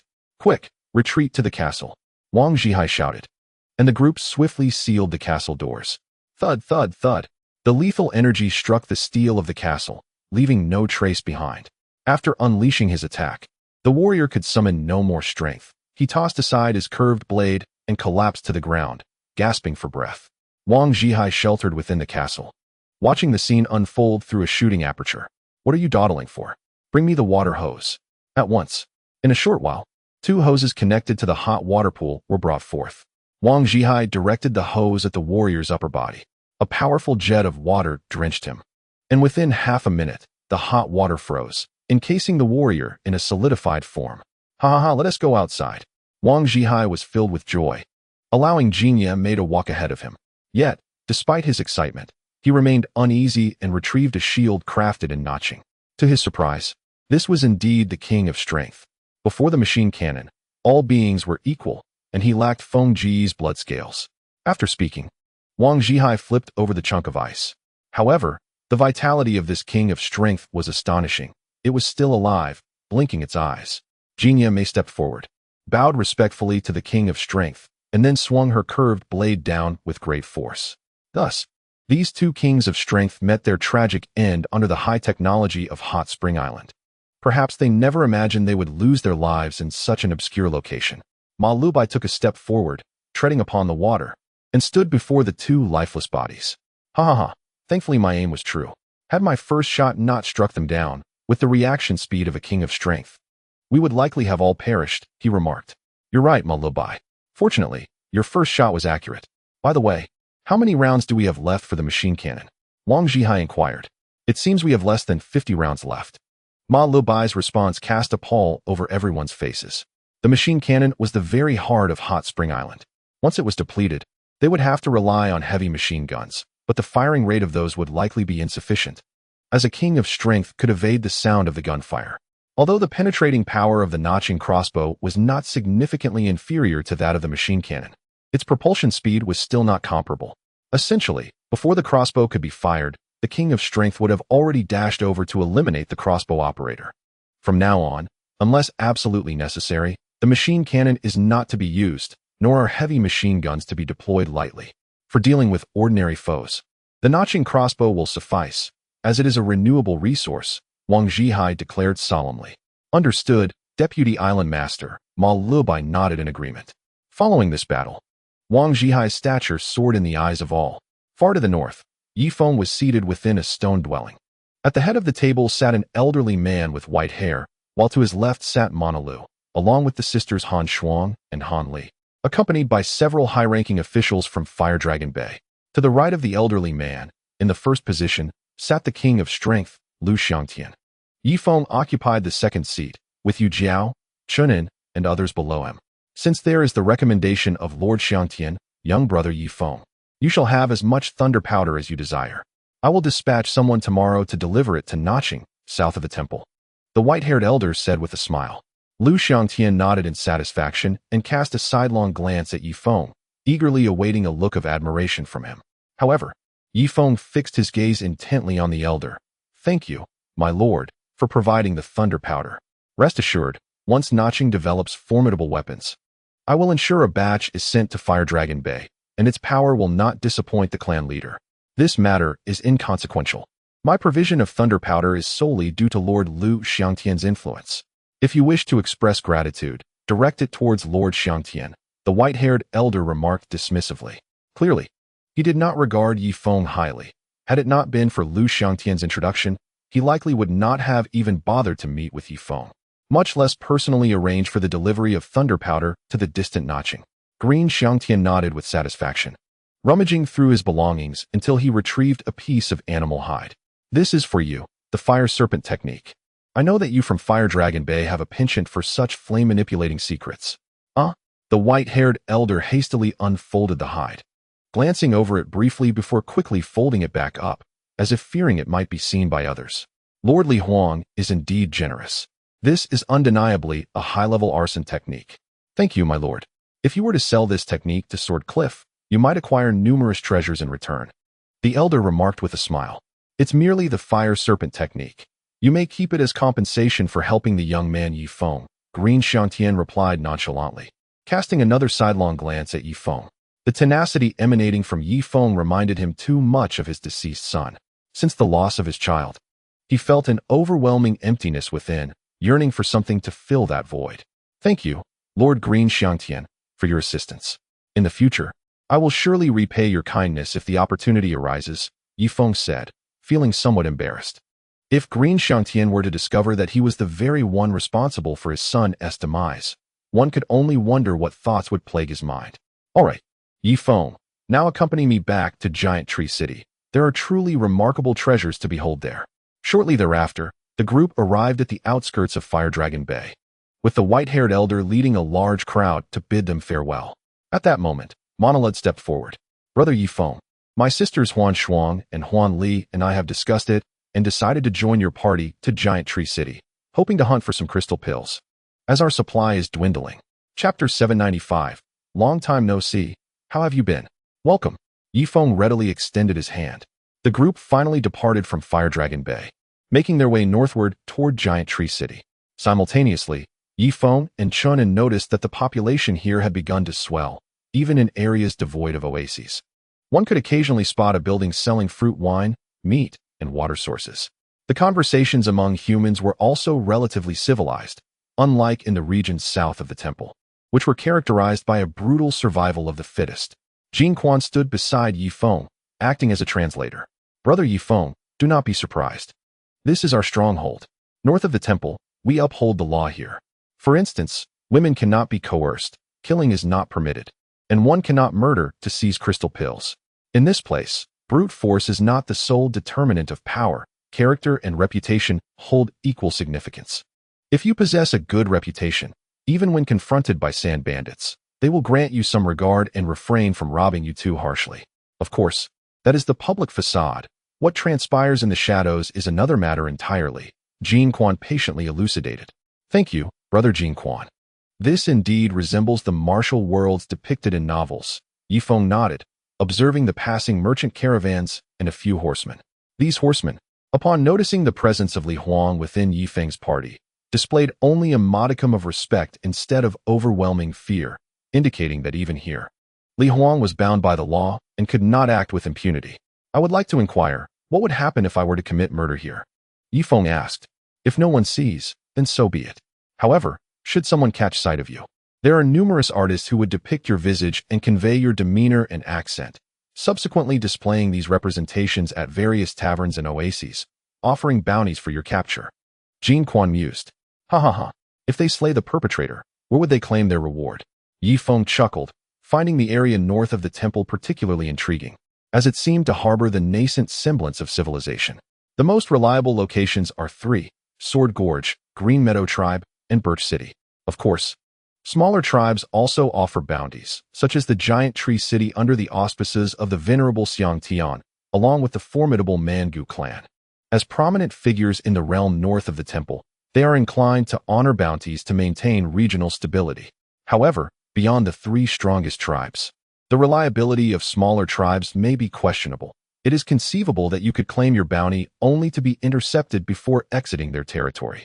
Just as Jin Quan was about to elaborate, he caught a stern glance from Lu Xiangtian, prompting him to swallow his remaining words. I would like to inquire, what exactly is a bounty? Is it a form of currency? Yifeng felt a surge of anxiety. What currency? Jin Quan replied, utterly perplexed. You do not know what currency is? Of course not. Bounties are typically dispensed in crystal elixirs, various techniques, sacred waters, crystal spheres, or weapons. Ah, look. This tavern's entrance displays 5 wanted posters. Come, let me broaden your horizons. Though Jin Quan's strength was modest, he possessed an enthusiastic spirit. Yifeng hurriedly followed, observing the portraits displayed above. The faces were outlined with the simplest of lines, yet they captured the essence of each individual with remarkable fidelity. Yifeng pondered how these illustrations surpassed the vibrant depictions found on Earth. Indeed, simplicity often reveals profound truths. An abundance of colors can obscure rather than enhance the essence of the subject. Fugitive, Duobu, Strength. First-tier warrior, Forced 5 maidens, Bounty. 2 third-tier crystal elixirs. Redeemable in any tribe. Fugitive, Xiao Lobby, Strength. Second-tier warrior, Forced 2 strongmen, Bounty. 1 second-tier crystal elixir, redeemable in any tribe. Fugitive, Zamahi, Strength. 9th-tier king. Robbed a primordial technique, Bounty. 1 vial of sacred water, redeemable at Sword Gorge or Green Meadow Tribe. Upon reading this, Yifeng's eyes widened in astonishment. Brother Jin Quan, sacred water? Is it the same sacred water from the temple? Yifeng's excitement was palpable. Indeed, sacred water is uniformly referred to as such throughout the Green Sea Desert. Jin Quan affirmed. But isn't sacred water exclusive to the temple? Yifeng countered. That remains uncertain. However, given the capabilities of Sword Gorge and Green Meadow Tribe, it is conceivable that they may have devised their own recipe for sacred water after procuring it. Alternatively, they may have simply preserved the sacred water they previously obtained within their tribes, Jin Quan speculated. Wonderful. I hope for the former. It would mean they could produce their own sacred water. Yifeng swallowed hard, casting another glance at the wanted poster of Zamahi, a rank 9 power king. I shall expose this bounty. With that, he tore the image from the wall and rolled it into Chun En's backpack. He had resolved that upon encountering any wanted criminals with a reward of holy water, he would unmask them all, slay when possible. As he journeyed on, he pondered the myriad taverns he might encounter. Perhaps by the time he reached the city of the Great Tree, he would have amassed enough holy water. Brother Feng, doesn't that last wanted poster bear an uncanny resemblance to you? Chun En suddenly remarked, his expression one of skepticism as he scrutinized the final notice. The fugitive, known as the Nameless One, hailed from south of the Divine Temple, with uncertain prowess estimated between a rank 1 to rank 9 power king. He had slain 4 members of the Manga tribe, Chang Yi, Bai Ku, Chu Hong, and Hong Lu, with a reward of 1 35-level crystal pill and 2 30-level crystal elixirs, to be claimed at the Manga tribe. Yifeng's countenance darkened, and he quickly contorted his face. Nonsense, how could it resemble me? It resembles you in every way, Chun En retorted, but let it be. They were seeking a rank 1 to rank 9 power king, so let us move on. The group continued their journey. Yet Jin Quan frequently cast glances at Yi Feng's face, an abundance of questions evident in his demeanor. He suspected Yi Feng was the nameless one, but lacked evidence. At that moment, 3 power masters suddenly appeared ahead. Isn't that Brother Jin Quan? Long time no see. How have you been? The trio dismounted in unison upon spotting Jin Quan, displaying great respect. Ah, Brother Chen Yi, haha. I've been well. How about you? How is your wife? Jin Quan engaged in small talk, while casting sidelong glances at Yi Feng. See, Brother Yi Feng, though my strength may not match yours, my reputation in the great desert is considerable. Lu Xiangtian grew impatient. Are you done? Are you coming or not? If not, I shall take Yi Feng and the others and leave. Lu Xiangtian spoke coldly. Yes, right away. Jin Quan's expression darkened as he bowed to the trio. This is it. We take our leave. I am bound for the city of the great tree as a guest, Jin Quan announced. Farewell, Brother Jin Quan. You are a good elder brother. The 3 riders gradually receded into the distance. It appeared that individuals in the great desert largely knew one another. Along the way, they encountered several more groups, of which Jin Quan recognized most, always managing to interject a comment. Chapter 796. My lady, please exercise restraint. However, those individuals, upon encountering the rank Emperor Lu Xiangtian, dared not approach to greet him, merely observing him with awe-filled gazes. Brother Jin Quan, it's settled then, a year hence, when the Inyang fruit ripens, we shall collaborate once more at the Golden Sands Oasis. It was a pleasure teaming up with you last time. One power master clasped his hands together and led his small team away. As time gradually passed, a vast oasis emerged ahead. The oasis was adorned with towering trees, especially one magnificent tree that soared thousands of meters into the sky, its crown lost among the clouds. Simultaneously, the tree's diameter reached an astonishing several hundred meters, riddled with numerous holes as though gnawed by insects. Yi Feng narrowed his eyes, maximizing his vision. He discovered that there seemed to be individuals constantly entering and exiting those holes. Is this truly the renowned tree city? I had imagined it to be a castle adorned with numerous colossal trees, yet it turns out to be a fortress hollowed out from a singular giant tree. Chen and S eyes widened in astonishment. Hee. LV Xiangtian chuckled with satisfaction, suddenly opening his mouth to shout towards the giant tree. I have returned. I have returned. His voice thundered from afar. Shortly thereafter, nearly 100 figures emerged from the tree hollow, swiftly making their way toward the edge of the oasis. Leading the group was a young woman clad in green, seemingly in her 20s. She possessed a pair of fox-like eyes that sparkled with an enchanting light. My lord, you have finally returned. The main material for the golden armored puppet has been procured, and we await your return to personally refine it. To Chen Feng's utter disbelief, this woman was none other than LV Xiangtian's wife. He could discern that her bone age was merely 40, while LV Xiangtian was at least 600 years old. What an astonishing case of an old cow grazing on tender grass. Ha! My lady, this proves that I have returned at just the right moment. Allow me to introduce you to this individual. He is Chen Feng. LV Xiangtian only introduced Chen Feng, neglecting to mention Yu Jiao. Chen Feng. Oh. The lady glanced at Chen Feng, but offered no further comments. Come, let us enter the city, my lady. Once inside, I shall share some good news with you. Upon finishing his words, LV Xiangtian strode confidently into the oasis. Tree City was not solely inhabited by a single giant tree. Numerous markets, stone houses, and wooden dwellings had been erected around it. At first glance, it appeared even more bustling than Eternal Life City, though lacking the latter's grand architectural splendor. Chen Feng curiously surveyed the diverse array of characters surrounding him.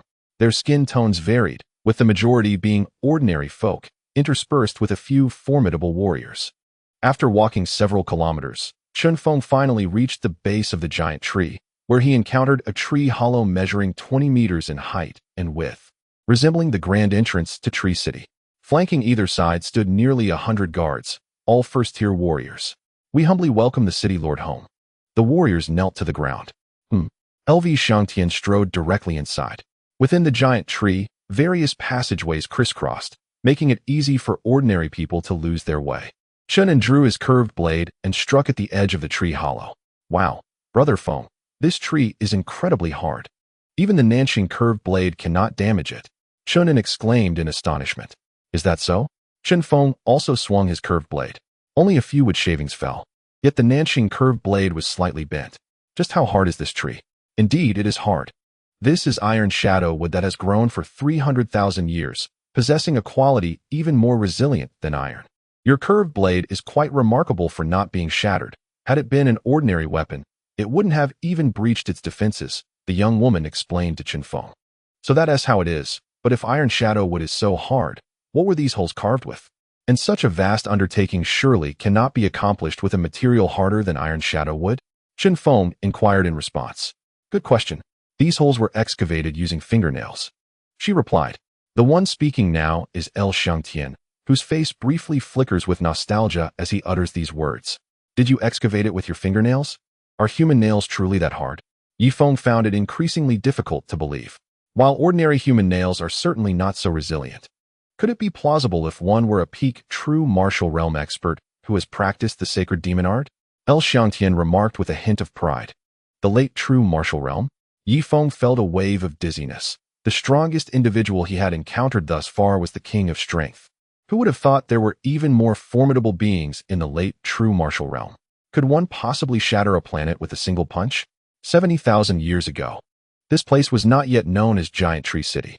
However, our L family produced an unparalleled genius, the ancestor of the giant tree, who ascended to the late true martial realm. With his fingernails, he carved this iron wood into a magnificent castle. Upon concluding his tale, Xiangtian led them into a spacious secret chamber. Feng and the others followed suit, taking their seats with decorum. Simultaneously, he began to examine the marks on the walls. Indeed, the impressions resembled those made by fingernails. Feng, I have taken good care of you along the way. You must have noticed, Xiangtian stated directly. His wife, too, appeared moved, as if she had surmised something. Ever since their child perished in the temple, her husband had seemed lost, finding solace only in embracing young men and weeping. It seemed that this journey had provided him with a suitable substitute. Feng thought to himself, once I become powerful, I shall surely repay the city lord. You foolish boy, what repayment? My wife and I no longer have a son. Yet we have long desired to adopt a son. Feng, I have observed you throughout this journey. Your tenacity mirrors that of my own son, Quanger, does it not? Dear? Xiangtian turned to his wife, Bai Hu, who nodded in agreement. She approached Feng, seizing his collar with a firm grip. Feng froze, his energy surging within him, ready to fight. Am I not the culprit behind her son's death? Surely she would not notice?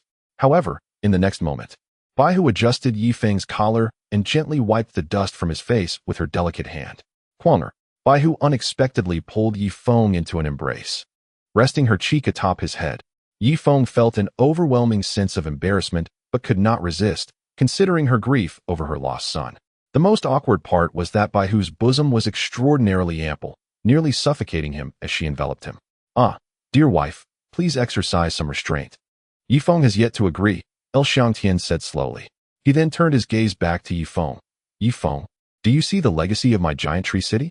If you were to call me adoptive father and her adoptive mother, I would prioritize your training, elevating you to at least the level of the king of strength. Furthermore, I will utilize all my resources to assist you in overcoming your inner demons. Once your power reaches that of the king of strength, I shall pass the position of city lord to you, allowing you to inherit this family legacy. Feng could sense that Xiangtian was not joking. His tone was exceedingly sincere. Since the death of his son, he felt as though a part of his heart had been excavated, and for reasons unknown, Feng's presence seemed to fill that void, granting him a sense of completeness. This powerful man could detect the faintest essence of his son within Feng, a truly miraculous phenomenon. Chapter 797, gently beckoning to Feng. How about this? I shall refer to you as master and her as mistress. To call you adoptive father directly would seem rather frivolous. If I, Feng, were to indiscriminately name my fathers, I doubt you would appreciate it. Feng was reluctant to acquire another father figure out of thin air, yet he feared the repercussions of outright refusal. Thus he opted for a compromise. Oh, Xiangtian's eyes sparkled with delight as he exchanged a glance with his wife, the white fox, revealing a hint of surprise. You are remarkably similar to my son, unwilling to bow your head or submit to anyone's authority. Then, let us proceed. You may call me master and her mistress. Xiangtian said joyfully. Immediately, a servant brought forth a tray with 2 wine cups. What is the purpose of this? Feng inquired of the servant. Young master, according to tradition, you are now the disciple of the city lord. Hence you must toast the city lord and his wife. Once they consume this wine, your relationship will be formally established, and it will be irrevocable for life. Otherwise, you will be scorned by all in the vast desert, the servant replied, an aura of jealousy emanating from him. It was indeed a travesty that the city lord would bestow such a grand estate upon an outsider. Very well, Feng complied, bearing the tray with earnestness. Master, please drink. Mistress, please drink. The couple nodded in satisfaction, raising their cups and downing the contents in one go, their eyes sparkling with excitement as they regarded Feng as if he were a rare treasure. This made Feng feel quite awkward, a chill creeping upon his skin. Fenger, the white fox stepped forward, producing a vial from her bosom. This is an exceedingly high-grade crystal pill, easily absorbed. Once you conquer your inner demons, this will enable you to ascend from a 5th-tier power master to the realm of a power king within 20 years. In an instant, dozens of gazes were fixed upon Feng, filled with envy. To ascend from a 5th-tier power master to a power king in 20 years was nothing short of miraculous.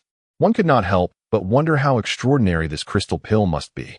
It was widely acknowledged that crystal pills were purer than crystal elixirs, the fewer impurities, the more valuable the crystal pill, which also depended on the grade of the raw materials used in their creation, such as those derived from high-tier sand beasts versus low-tier ones.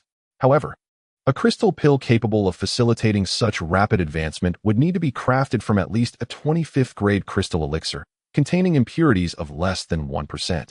Even the slightest variation in impurities could affect the body's absorption. Thus, the ideal would be a completely impurity-free crystal pill. Yet, within this world, no such flawless crystal pill existed, as even the best contained at least 1 in a billion impurities. Thank you, mistress, Feng expressed with genuine sincerity. At least in that moment, it was clear that the white fox harbored true feelings for him. With a hearty laugh, I, as the master, must present something of value. Upon concluding his statement, Green Xiangtian produced a shimmering golden object from his bosom. With a flick of his hand, this radiant item unfurled into a translucent garment. This exquisite creation, known as the golden hemp garment, was crafted from the fibrous leaves of the ironine tree by 500 master tailors over the span of 6 months. I bestow it upon you. As Feng beheld the golden hemp garment, his body stiffened once more.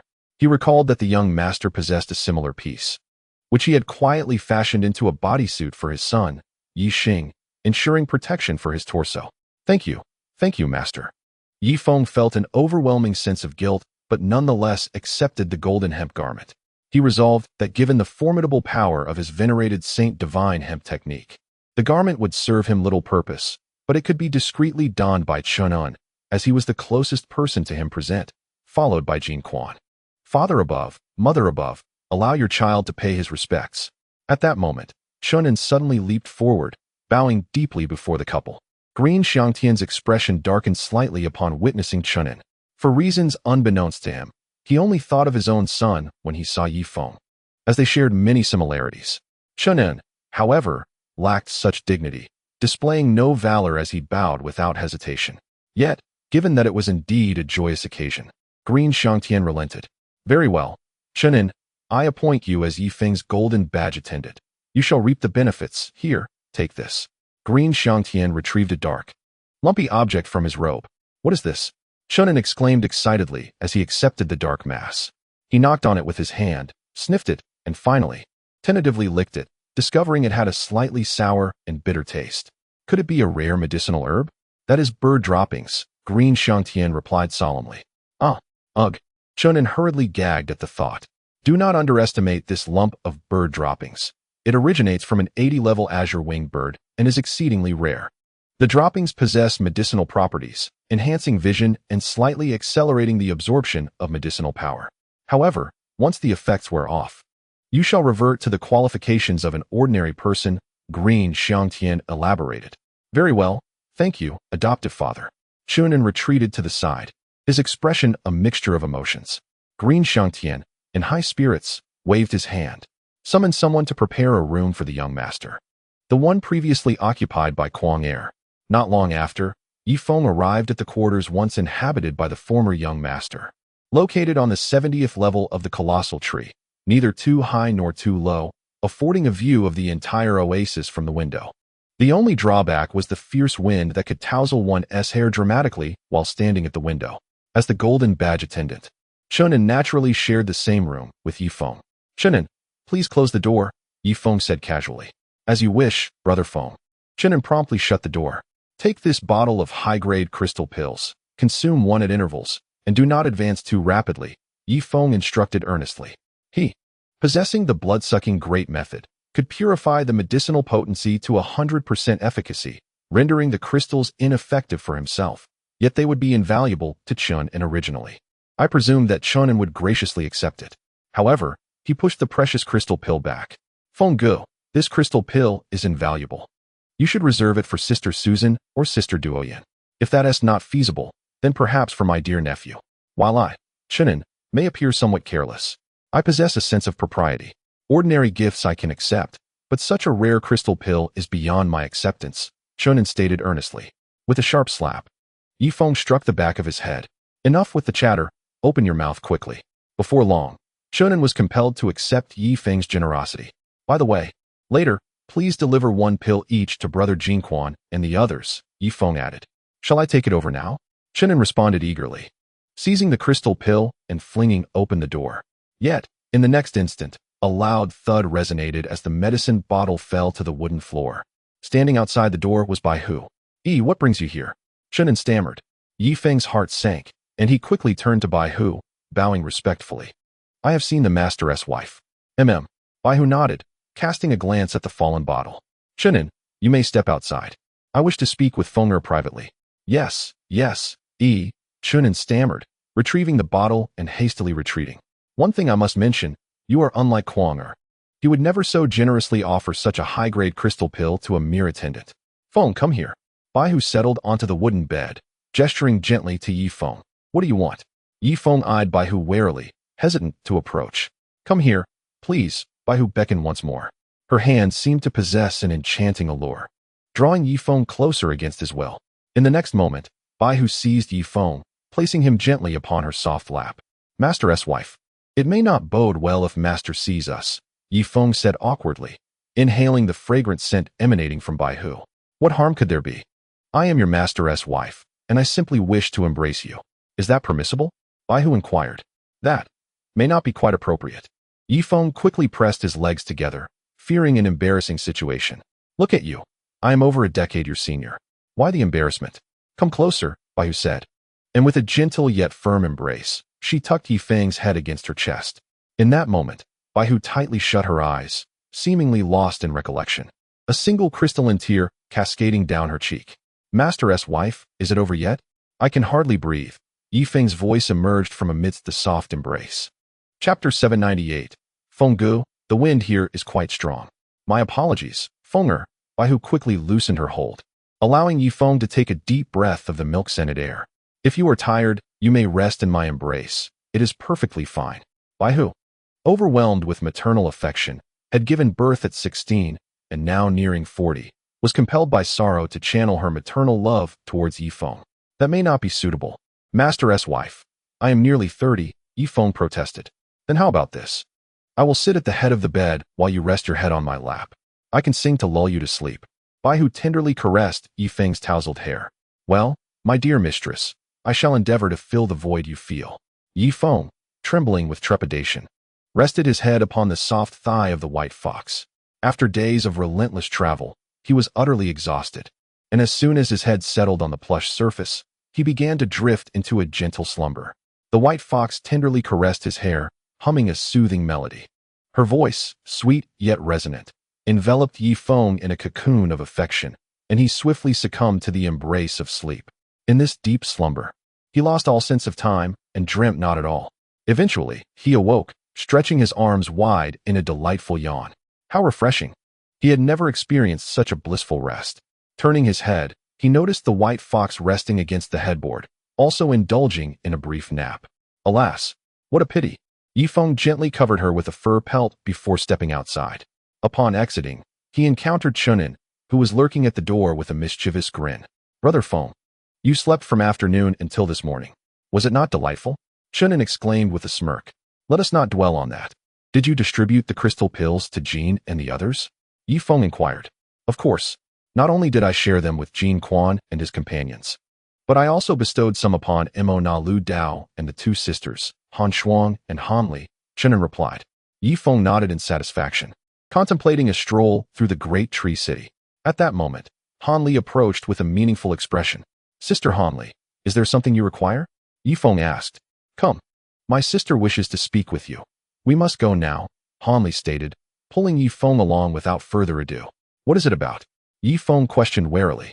Though he shared a bond of camaraderie with the two sisters, he remained cautious, fearing they might harbor ill intentions. Rest assured, it is not a matter of malice. Han Li reassured him as she led him to a doorway at the base of the great tree. Hey!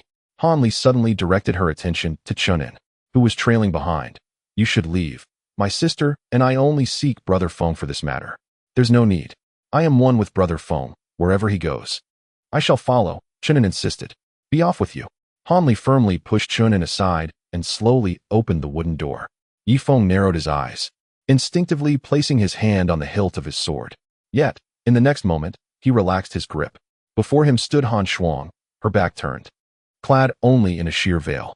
The light streaming through the window illuminated her figure, allowing Yi Feng a tantalizing glimpse of her graceful form. What is the meaning of this? Yi Feng turned, only to find Han Li had closed the door behind them, casting him a teasing glance. Guess, Han Li said playfully, tugging at Yi Feng's sleeve to draw him into the room. Meanwhile, Han Shuang finally turned to face him.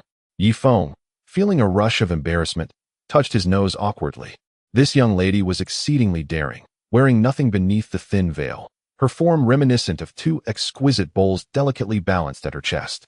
The breathtaking sight left him momentarily speechless, and his attire grew uncomfortably tight. Brother Feng, do you fancy this attire? Han Shuang inquired, her cheeks flushed, gazing at him with a look brimming with affection, her eyes glistening as if about to overflow with emotion. My dear sisters, what brings you to me in such a manner? It is well known that I, Yi Feng, am a person of integrity. If you continue with this behavior, I shall not be pleased. After speaking, Yi Feng discreetly covered his trousers. Having just enjoyed a restful sleep, he felt invigorated. Yet his two sisters' antics seemed to be compelling him to err. Han Li was momentarily taken aback. She had presumed that her and her sister's beauty would easily entice Yi Feng, only to discover his unwavering principles. However, when her gaze fell upon Yi Feng's trousers, her expression transformed into one of seduction. Brother Feng, it appears you are not fond of this attire. Worry not, we can change into something else, Han Shuang said, pulling her sister into a nearby chamber. Meanwhile, Yi Feng began to pace the room, admiring the decor of the ladies' quarters. Time passed, and the side door swung open, revealing the two sisters once more. Yi Feng could no longer contain himself, and a rush of blood surged from his nose. The delicate veils that adorned their forms had vanished, and as they moved, their figures swayed enticingly. Most striking were their breasts, which were merely concealed by two leaves. Yi Feng swallowed hard, feeling a surge of heat rise within him. Han Shuang approached first, placing her hands on Yi Feng's shoulders, compelling him to sit. Then, she gracefully lifted her right leg and settled herself upon him, her hand mischievously reaching towards his trousers. After what felt like an eternity, Yi Feng finally emerged from the sisters' quarters. He could not fathom why they had such desires so early in the day, but he believed that bringing joy to others was a noble pursuit. He had just experienced two distinct forms of allure, and the sisters had harmonized splendidly, scarcely allowing him a moment's respite. Particularly, Han Shuang's aerial performance was exhilarating, her legs executing a myriad of captivating movements. Yi Feng, unreserved, countered with his own beggaresque plea. Brother Feng, I heard everything just now. Why do you have so many romantic encounters while I am devoid of any beauty's attention? It seems so unjust. Chunin exclaimed with envy and frustration. Let us not dwell on unhappy matters. Instead, let us explore the great tree city. With that, Yi Feng strode purposefully towards the upper levels, eager to discover the heights of this remarkable city and whether he could gaze upon the vast expanse of the desert from its pinnacle. Upon reaching the 300th level, they found themselves above the clouds, occasionally glimpsing the oases below, where sand beasts flitted in and out of sight. Yet, as these creatures approached the oasis, long spears would shoot from below, striking them down with precision. Goodness, Brother Feng, the wind is fierce up here. I estimate there are still over 200 levels above us. Shall we continue our ascent? Chunin exclaimed, stretching her arms at the window, exhilarated. Let us press on. Yifeng replied. As they ascended, the upper levels became increasingly desolate, sometimes revealing a floor devoid of any human presence. The ground was littered with refuse, a testament to long neglect. Chapter 799. Who would not prefer to remain in a comfortable environment? It is hardly surprising that upon ascending to the upper tiers, the air grows thin. While some formidable individuals may survive in such sparse oxygen, who would not wish to linger in a more pleasant atmosphere? Thus, beyond the 300th level, Yifeng and his companion encountered only an occasional patrol of guards. These sentinels, upon completing their rounds, hastily retreated downward, clearly reluctant to remain above for long. At the 392nd level, Yifeng glanced at the number marking this tier. Here, only the sound of the wind could be heard, not a soul was in sight. Continuing their ascent, Yifeng suddenly perked up, as though he had caught the faint echo of a roar emanating from the depths of this level.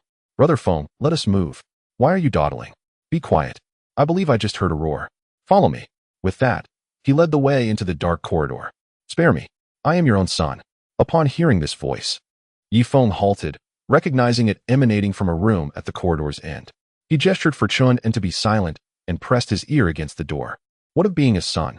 Unlike the lord of the city, who has but one son, I possess 199. Now, I shall forge you into a puppet. Once successful, you shall assist me in my cultivation and shield me from calamities. My apologies. What followed was a piercing scream, after which silence enveloped the world. Yifeng and Chun exchanged glances, their expressions shifting simultaneously. Good heavens! To transform one's own son into a puppet. How ruthless. Yet, I wonder which high-ranking individual from Giant Tree City is responsible for this. Quickly, let us flee. Yifeng's countenance darkened as he hurriedly grasped Chun and made for the lower levels. Just as they reached the staircase, a powerful aura surged toward them. A shadow flickered and a masked man stood before them. Who are you? What brings you to my level? The masked figure scrutinized them with cold, piercing eyes, radiating an ominous intent. We are merely here for a visit, Chun stammered. Yifeng, however, placed his hand on the hilt of his blade. He sensed that this individual was a 9th-tier power king, and if it came to a confrontation, he would not yield easily. At worst, he could succumb to mental invasion. Yet, it was manageable, as he could awaken himself with the soul-extinguishing bell. The masked man suddenly turned his gaze to Yifeng, raising an eyebrow slightly. You are the new apprentice of the city lord, and he regards you as a foster son? Indeed. Yifeng released his grip on the blade, reasoning that with his status, this individual would likely refrain from attacking him. Hee. The masked man let out a sinister laugh, seemingly lacking respect for the lord of Giant Tree City. It is rather intriguing that Green Xiangtian has taken you as an apprentice. Young man, be astute. Remember, our Giant Tree City thrives on puppetry. Consider your worth to Green Xiangtian. A chill ran through Yifeng at this remark.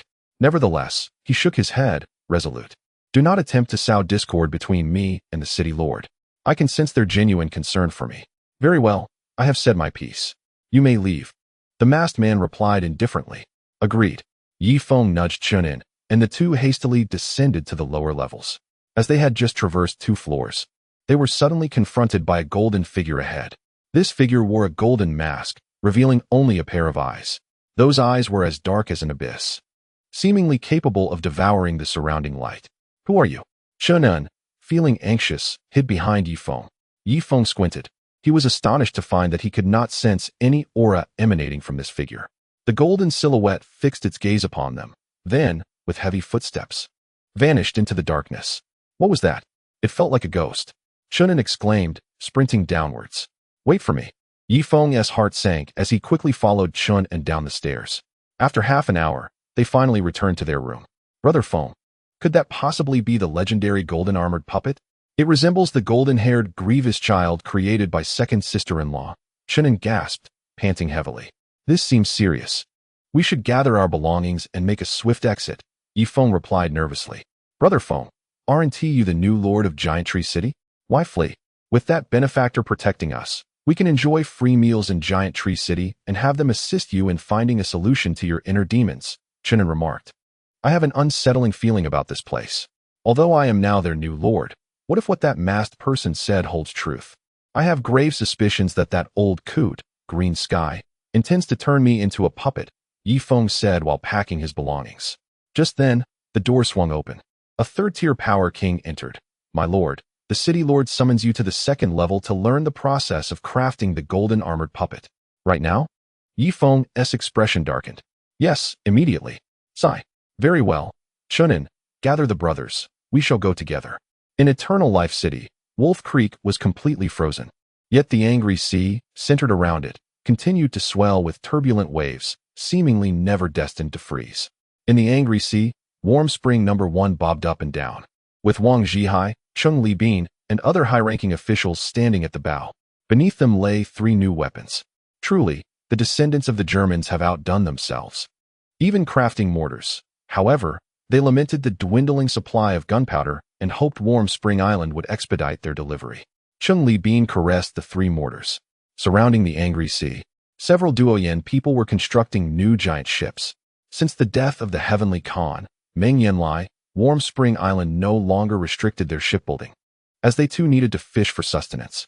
"Let me try firing a shot," Wang Zhihai said eagerly, aligning the cannon and aiming at a distant Duoyen giant ship. "Pass me the shell." A sailor cautiously handed the shell to Wang Zhihai. He cradled the 10-plus-pound mortar, positioning his rear towards the cannon's mouth. Uft! With a resounding pop, the mortar soared skyward, emitting a shrill whistle. Boom! With a single shot, the Duoyen giant ship was severely damaged. "Ha ha ha, incredible! We will not only possess machine cannons, but also artillery in the future." Wang Zhihai erupted in laughter as he launched another mortar shell, striking the command room of the colossal ship. In an instant, the entire vessel began its descent into the furious sea. On the shore, the members of the Duoyen tribe were enraged. One figure dashed towards the coastline, shouting furiously at the first hot spring. "This is outrageous. The leaders of Hot Spring Island.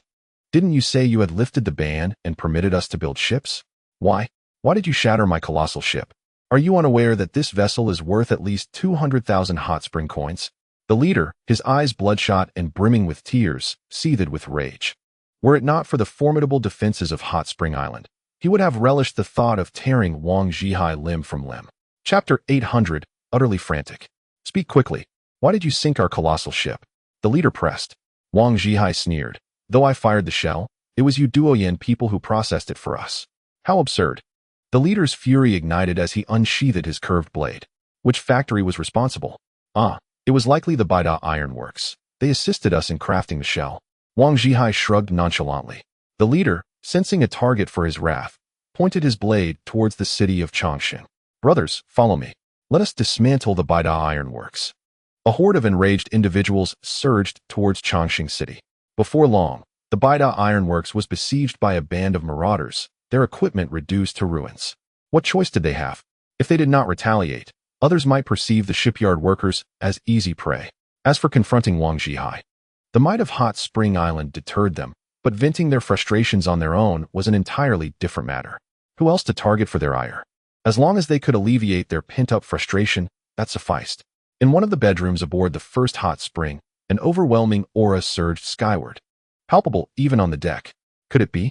Quickly, to Ding Tianquan's room. A throng rushed to the corridor, gathering outside her chamber. After a prolonged wait, a figure emerged from the room. "Miss Ding, you have actually reached the 7th tier of strength? Your cultivation speed is astonishing." The admiral of the water army, Tuna, regarded her with envy and resentment. It was worth noting that, nourished by a continuous supply of crystal pills, he had only achieved the 2nd tier. Among all on Hot Spring Island, Ding Tianquan was the fastest in her training, in a year's time. She might very well break into the realm of the Master of Strength. Ding Tianquan nodded lightly, the roundness of her face now transformed into an elegant oval. She had successfully transitioned from girlhood to womanhood. Wang Zhihai's expression grew serious as he regarded her warily. "Hey, Miss Ding, do not look at me with such eyes. Although your power now surpasses mine, with Feng absent, I remain the leader of Hot Spring Island. Wang Zhihai, you have fathered over 40 children on Hot Spring Island, with all benefits funneled into your Wang family. Enough. We shall discuss this upon Brother Ye's return. You go about your business. I must continue my training," Ding Tianquan replied, retreating back into her room. Wang Zhihai let out a deep sigh and promptly summoned the high-ranking officials to the conference room. After Yi Feng's departure, the conference room transformed into his personal domain. He had contemplated that, in terms of cultivation, he could never rival Ding Tianquan. However, He wielded control over the bank. And now, it was time to harness the power of currency. Heart, I want you to take 1,000 individuals to Nancheng, the Huangsha tribe, in Jusher City. Send people to promote the hot spring coin among all the small tribes south of the temple. Register all their possessions and estimate their value. From now on, all transactions will be conducted using hot spring coins, including various advanced weapons manufactured in Nancheng. We will use these weapons to entice them into exchanging for our hot spring coins. As for those who are obstinately resistant, we shall mobilize our forces and directly invade their tribes, Wang Zhihai stated calmly. Once the hot spring coin is firmly established, if Ding Tuanchuan dares to bully me, I shall offer a bounty of 1 million to find someone capable of teaching him a lesson. Understood, Hart nodded. Additionally, Nancheng will require fuel and iron ore. And we must also pay the Huangsha tribe in Jusher City with hot spring coins, Wang Zhihai continued. But didn't Feng mention that both tribes should fully supply raw materials to Nancheng? Implementing currency might slow down Nancheng's research and development pace, Su Yun interjected. It's fine if the initial phase is slow. The key is to establish the hot spring coin. Once we have it, everything can be transacted with currency. If we're in need of something, we can issue bounties and have the world assist us in finding it. Wang Zhihai gazed into the distance. Truly, he had mastered the art of finance. This initiative solidified the dominant position of Hot Spring Island for the next 40 years. Even without a powerful ruler, Hot Spring Island could stand as a premier tribe amidst the Green Sea Desert. Should Yijian Gorge decide to subdue Hot Spring Island, they could print a considerable amount of money and offer bounties for proficient individuals to combat Yijian Gorge. As long as the currency is recognized by the majority, even the desert bandits would oppose Yijian Gorge for the sake of profit. Very well, Su Yun nodded, acknowledging her limitations in cultural knowledge. Her ability to oversee the broader picture paled in comparison to Wang Zhihai. Thus, the decision was finalized. Feng was the pioneer, while I, Wang Zhihai, am the perfecter, tasked with safeguarding the territory Feng established and maintaining stability, making the promotion of currency indispensable. Wang Zhihai rose to his feet. Understood, Deputy Island Master. Everyone exclaimed in unison. Yi Feng emerged from the secret chamber, immediately feeling nauseated. He had not anticipated that the process of refining the golden armored puppet would be so revolting. Furthermore, the golden armored puppet could only be refined using a close relative, as such a bond would create a unique connection that allowed the main body to exert control. However, it was crucial that the puppet's strength did not surpass that of the main body. Otherwise, the puppet would turn against its master. Conversely, it could not be too weak, as a feeble puppet would offer no assistance. After a while, Lu Xiangtian also exited the secret chamber, accompanied by 3 puppets. Yi Feng had just learned that these 3 puppets were the brothers of Lu Xiangtian, cruelly transformed into puppets by him, a truly heartless act. Fenger, you are still young. You can bear hundreds more children.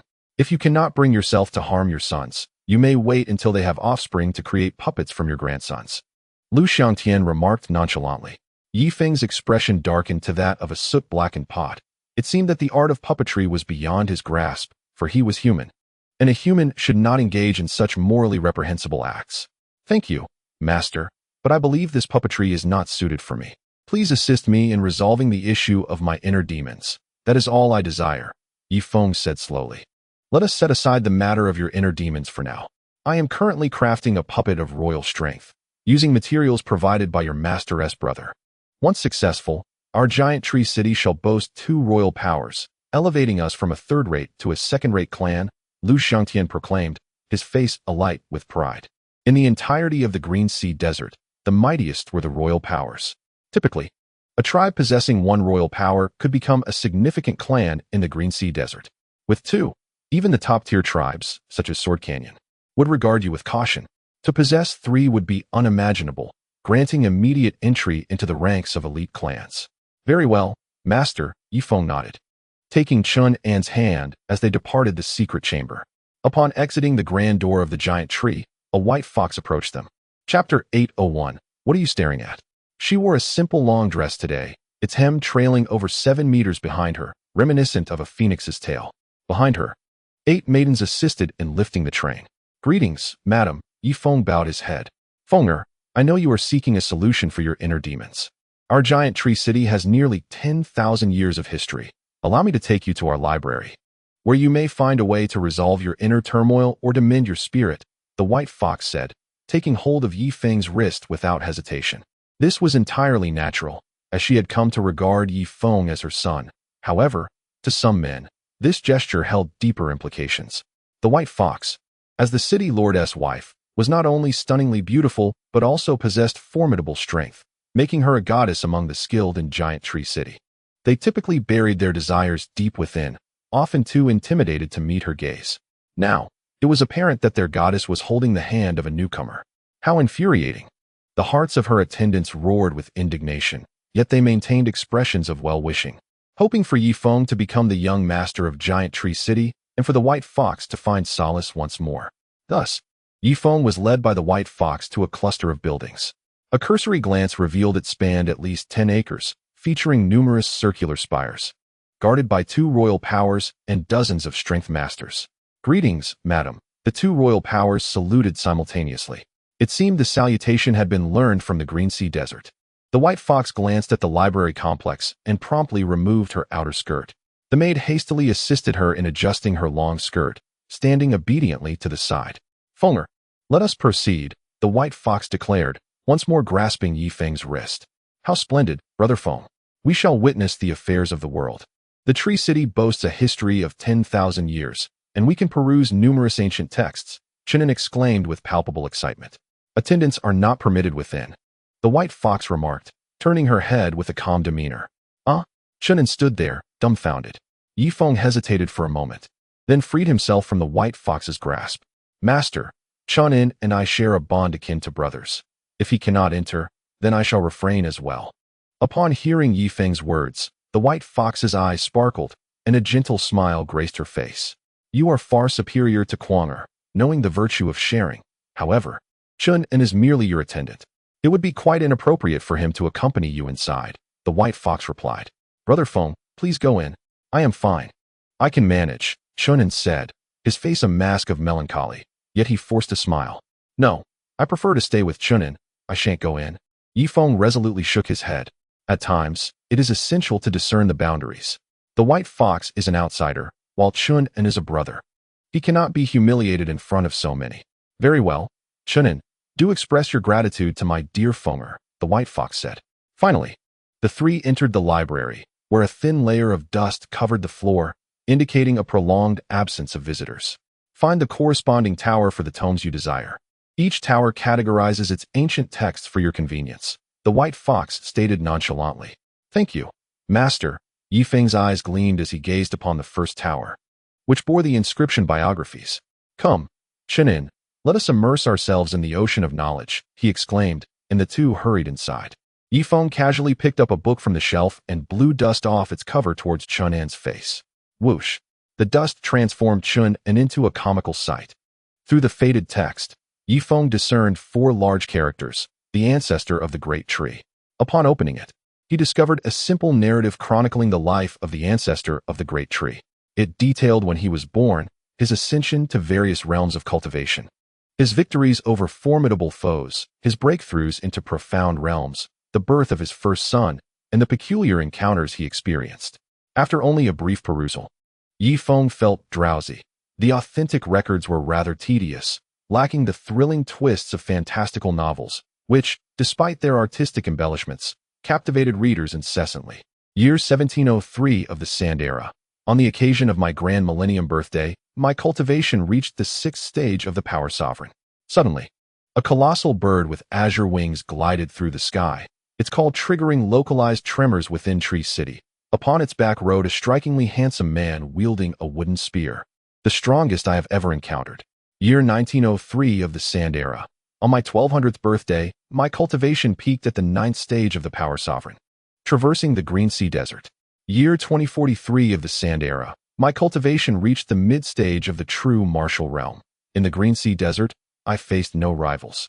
In the year 3944 of the Sand Era, the elder ancestor approached the end of his days and journeyed to the northernmost reaches of the desert, where he unexpectedly encountered 2 individuals engaged in combat. One of them unleashed a surge of sword energy, splitting the earth and forming a continuous canyon stretching for hundreds of miles. By the year 3954 of the Sand Era, the elder ancestor, aware that his fate was drawing near, began to excavate a giant tree with his fingernails, leaving behind a sanctuary for his descendants. As Feng perused the pages, he found only a final line, evidently penned by an outsider. The venerable giant tree ancestor, green world long, attained eternal rest in the year 3966 of the Sand Era. Closing the biography of the giant tree ancestor, Feng realized for the first time that time existed in this world, akin to the Anno Domini used in their realm, albeit referred to as the Sand Era here. Chunin, what are you reading? Hurry and help me find the autobiography of the spear god. Perhaps I can discover a way to confront my inner demons within its pages. Chunin, what on earth are you engrossed in? Did you not hear me? Feng's irritation flared as he approached Chunin, who was engrossed in a book titled The Sacred Woman of Harmony. Stealing a glance, Feng's face flushed crimson. The text detailed the life of the Sacred Woman of Harmony, including her encounters with various men and the seductive arts she had devised. Techniques such as the yin-yang harmonization technique and the Holy Woman scripture claimed to endow women with control over all their muscles, including the tongue and the most intimate regions. After only a brief perusal, Feng found himself in an embarrassing predicament. Brother Feng, I want to sneak out this book. It's too exhilarating. Absolutely not. They graciously allowed us access to the library, and you think of stealing? That is utterly unethical. However, you can commit its contents to memory and transcribe them later. As Feng began his search for the biography of the deity, he found only the mundane records of the true martial realm, leaving him bored to the point of distraction, resorting to pinching his thigh to stay awake amidst the resonating snores of Chunin. At this juncture, Feng ventured into the tower dedicated to martial arts, discovering an eclectic array of techniques, a true treasure trove left by formidable warriors of the true martial realm. Brother Feng, this place is so comfortable for a nap. Yet, when compared to the transcendent techniques of the Brahmin's sacred demon art, these offerings seemed woefully inadequate, and Feng dismissed them with disdain. In desperation, he selected a few suitable techniques to commit to memory, intending to later share them with the citizens of Hot Spring Island. For instance, the curse-killing technique, ideal for Duoyen Hina, the Holy Woman scripture and the Jade Maiden sword manual, suitable for Susan, and the Stone Fist manual, perfect for Chung Libin. Suddenly inspired, Feng hoisted the slumbering Chun and onto his shoulder and made his way to another library tower. Haha, I found it. The tower before him bore the inscription architecture. Feng picked up the first book, titled Mortise and Tenon Structure, but dismissed it with a flick of his wrist. Moving on to the next volume, Foundation Compaction, he read, only to toss it aside as well. After searching through dozens of tomes, Feng finally picked up the topmost one, a tattered volume titled Guardian Clan Formation. Ha ha ha, this is it. I never imagined that such formations actually exist in this world. Excitedly, Feng opened the book. However, upon reaching the first page, he was struck dumb. This ancient manuscript was left behind by ancient cultivators, detailing that the materials for setting up the Guardian Clan formation were exceedingly rare. Unless the entire populace of the Green Sea Desert was mobilized to assist in the search, there was but a glimmer of hope to gather the necessary materials. Even if the materials were found, an extensive amount of time would be required to arrange the formation. Note, the more individuals involved in the setup, and the stronger their abilities, the greater the defensive power of the formation. Furthermore, once activated, the formation would consume an average of 1 30-level crystal pellet per day. Alternatively, 2 29-level crystal pellets or 4 28-level crystal pellets could be utilized, and so forth. The lower the level of the crystal pellets, the greater the quantity required. Nevertheless, once the formation was established, it could withstand attacks from true martial realm experts. Additionally, the formation could be upgraded, with the potential to withstand full-force strikes from demigod-level beings. Due to the difficulty in gathering the raw materials for this formation, it could be regarded as mere entertainment literature. Having finally completed the first page, Feng took a deep breath and turned to the second page. It detailed the materials required for the Guardian Clan formation, and upon reading the first item, Feng was bewildered. A shell from a level 45 turtle-type sand beast. Goodness, if I could slay a sand beast of that level, why would I need this formation? Feng calculated with his fingers. Each 9 levels constituted a major realm. Thus, a level 45 sand beast was equivalent to a peak true martial realm expert. His expression darkened as he glanced further down. Thankfully, the other materials were relatively simpler to procure. That shell was merely one of the primary materials for the formation. After flipping through several more pages, he finally committed all the materials to memory. Most of the materials were easier to gather, consisting of rare ores, including a material known as iron shadow wood, though the quantities required were substantial. The only 3 difficult materials were the level 45 sand beast shell, iron essence, and copper marrow. Yifeng had never even heard of iron essence and copper marrow, but he could consult the white fox later. The simpler materials were numerous and varied, totaling nearly 1,000,000 different types. If Yifeng relied on the few thousand people from Hot Spring Island to gather them, it would likely take a millennium to accumulate the necessary materials. This was why Guardian clan formation had been neglected and left untouched. Even in the Sword Gorge of the Green Sea Desert, they lacked the ability to mobilize manpower for material gathering, as every 100 individuals harbored 100 different intentions. Who could predict what motives they might have? Unless there existed something that could draw everyone in like moths to a flame. Yifeng continued to flip through the pages and finally reached the last one. The Guardian clan formation is challenging to establish. Thus, the creator of this formation devised an alternative plan, a simplified version of the Guardian clan formation, requiring over half fewer materials than the original. And the materials needed were not as advanced, yet could only withstand attacks from 8th-tier powerhouses. How splendid! Yifeng hastily extracted a sheet of oiled paper from the compartment, which indeed contained a simplified version of the protective family formation. He did not hesitate to tuck the paper into his bosom, confident that the white fox would not reproach him, for he was now the young master of Giant Tree City, cherished by her. As time passed, the snores of Chun and reverberated through the library like thunder. Disheveled, Yifeng clutched the last book in his hands. He merely skimmed the covers of the useless tomes before returning them, committing only the valuable knowledge to memory. At last, his efforts bore fruit. The library of Giant Tree City held the treasures he sought. He carefully returned the final book to its rightful place. At that moment, he appeared unkempt. With tangled hair and a scruffy beard, his eyes bloodshot from 2 months of sleepless study. Concurrently, he had begun to comprehend many materials in this world. Iron essence, refined from iron, could be added to any material to significantly enhance its hardness, provided the amount was neither excessive nor insufficient. A precise measure was essential. However, the process of refining iron essence was complex and required a considerable amount of iron ore. Never mind, he thought.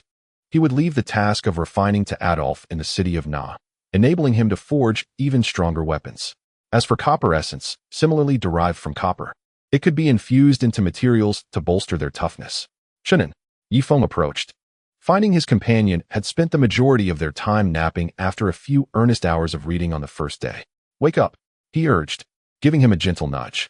Shunin slowly opened his eyes, crusted with sleep, and gazed at Yifeng. Brother Feng, it's so comfortable to sleep here. I feel like I could slumber for 10 hours. Whenever I suffer from insomnia in the future, I shall come here to rest. What do you think? Enough of that nonsense. Let us head home, Yifeng replied, pulling Chun and out of the library tower.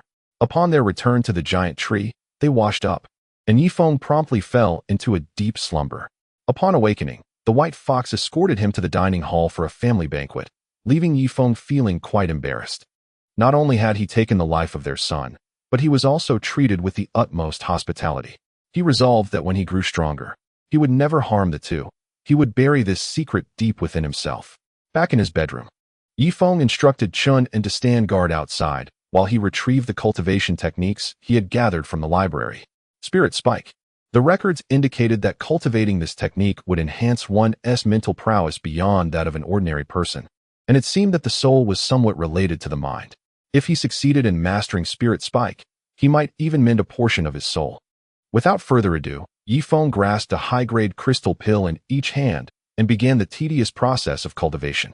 Under the influence of the blood-sucking technique, he achieved the first level of Spirit Spike in just 1 day. Chapter 803. I prepare to follow you indeed. His mental capacity felt significantly more robust. Should he ever find himself ensnared by inner demons again, he might escape without relying on the soul-extinguishing bell. If he were to cultivate the second level of the Spirit Spike, he would then possess the audacity to elevate his foundational strength to the 6th tier of power. 10 days swiftly passed, and Yifeng slowly opened his eyes.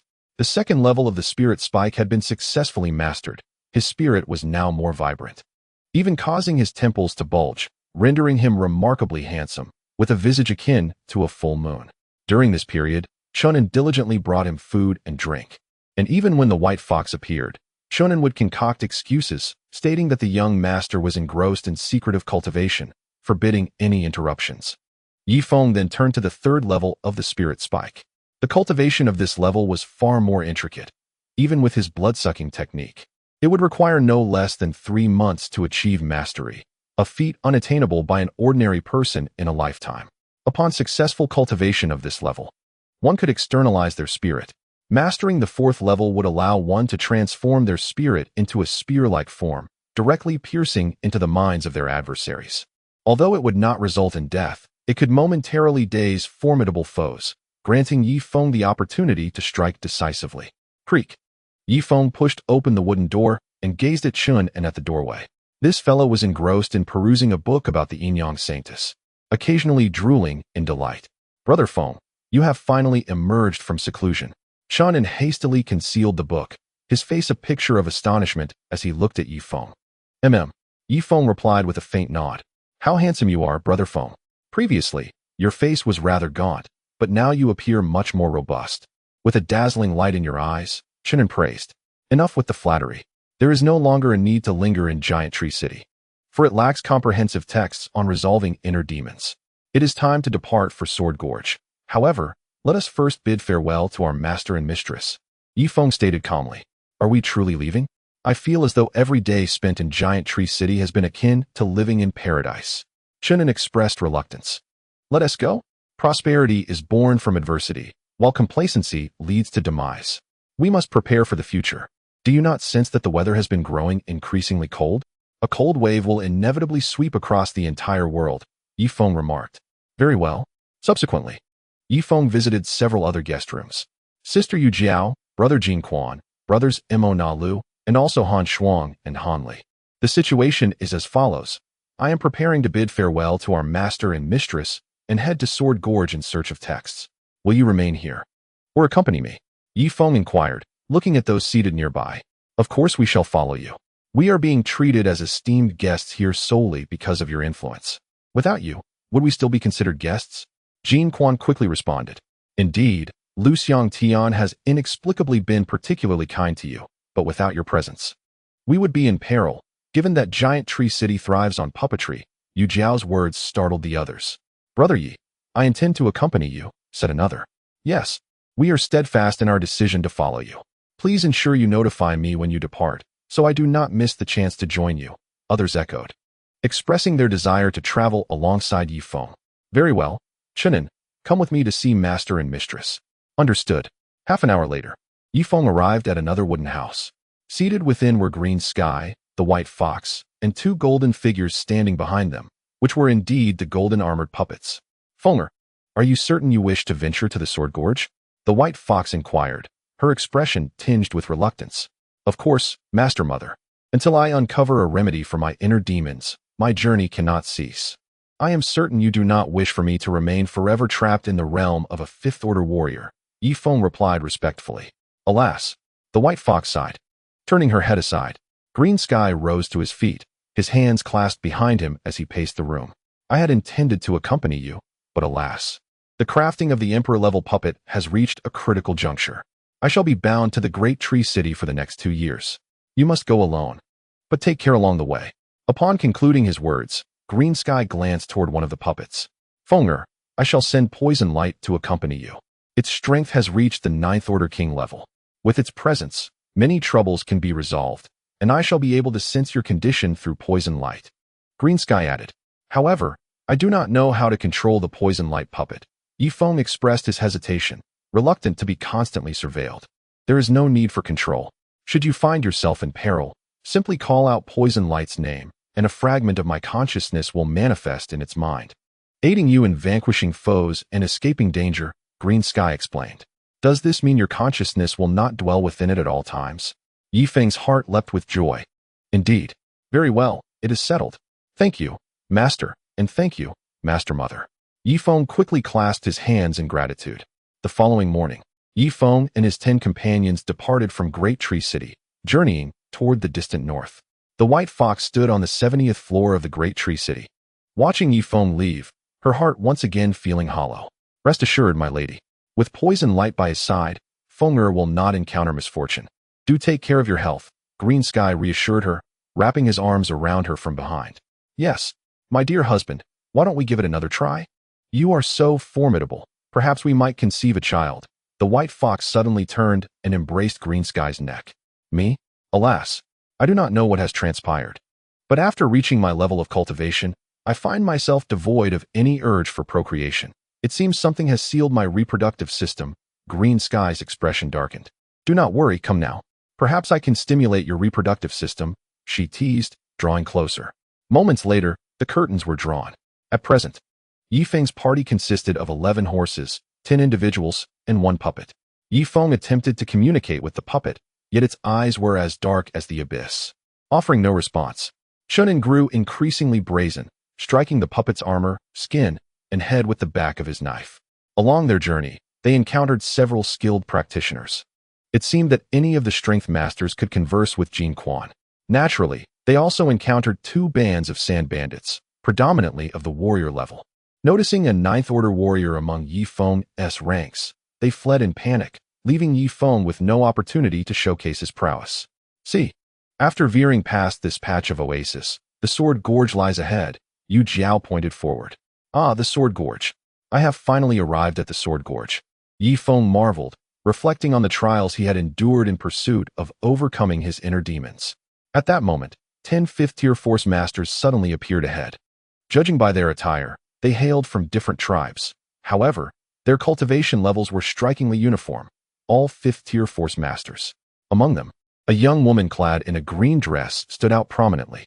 Her trousers bore the words green vine, and her collar was adorned with an exquisitely embroidered green leaf. The Green Vine tribe? Yu Jiao's expression shifted slightly. Is there any need for such anxiety, Yu Jiao? You are a 6th-tier force king. Even if she belongs to the Green Vine tribe, must you be so tense? Yifeng could not help but inquire. You do not understand. Those from the 3 major tribes are different. She possesses the ability to defeat enemies of higher tiers, and she wields formidable weapons. Thus, if she is indeed from the Green Vine tribe, her strength cannot be judged solely by her level, Yu Jiao replied gravely. The gaze of the girl in the green dress lingered momentarily on Yu Jiao's face before shifting to Yifeng and Jin Quan, both of whom were 5th-tier force masters. Are you also here to participate in the illusory realm of the One-Sword Gorge? The girl inquired with an air of confidence, seemingly unfazed by the presence of Yu Jiao, the Force King. Indeed, Yifeng responded amicably, preferring to avoid conflict. Then let us proceed together. The illusory realm of the One-Sword Gorge opens only once every 500 years and admits only those below the 5th-tier force masters. The girl in green beckoned to Yifeng. What realm? What is the illusory realm? Yifeng quickly rode forward, integrating himself into the group of force masters. He observed that although they were merely 5th-tier force masters, their demeanor exuded an overwhelming confidence. Even Yu Jiao, a force king, did not prompt them to greet her. Are you not here to seek treasures in the illusory realm? The girl in green expressed her disappointment, as Yifeng and Jin Quan appeared rather ordinary. Within their elite tribes, cultivators of the same realm were categorized into various tiers. An ordinary 5th-tier force master merely exemplified the basic standard. An exceptional 5th-tier force master could typically overpower a 9th-tier force master. A top-tier 5th-tier force master could even eliminate a force king. While the pinnacle of 5th-tier force masters had no upper limit to their prowess. It was rumored that the ancient tree ancestor had once annihilated a force emperor while still a 3rd-tier force master, traversing 2 major realms. Treasure? Is there anything that can resolve inner demons? Yifeng suddenly inquired. I am not certain, but there is a type of soul-stabilizing herb that should have significant effects on inner demons. I read about it in our Green Vine tribe's library. The girl in green replied. Yifeng's expression shifted as he glanced at Yu Jiao, who, equally puzzled, clearly had not heard of such a herb, given her humble origins as a force king. In contrast, the girl from the prominent tribe possessed insights far beyond those of individuals from lesser clans. In that moment, Yifeng perceived the stark contrast between great and small tribes. A 5th-tier force master from a major clan possessed greater knowledge than a 6th-tier force king from a minor clan. May I register? Yifeng inquired anxiously. Certainly, however. Given your abilities, once you enter the secret realm, you will either be devoured by the various sand beasts within or eliminated by your peers. Tell me, How many tiers can you battle against? The girl in the green skirt casually inquired as she rode forward. I can't. Shannon interjected. Haha, good question. My brother Feng can. Yi Feng quickly covered Chun An's mouth. Miss, I suppose I could eliminate a 9th tier power master. He decided to maintain a low profile for the time being. In truth, with his current extraordinary abilities, even if he encountered someone of the Emperor level, he could withstand a confrontation, though he could also escape, if necessary. One could say it's decent, perhaps even somewhat lacking, the girl in the green skirt stated earnestly. Her tone was natural, and Yi Feng sensed she had no intention of belittling him, but was merely articulating the facts objectively. To defeat a 9th tier with a 5th tier strength. Is that still considered inadequate? Chunin exclaimed, wide-eyed and indignant. Allow me to introduce this brother Yumming to you.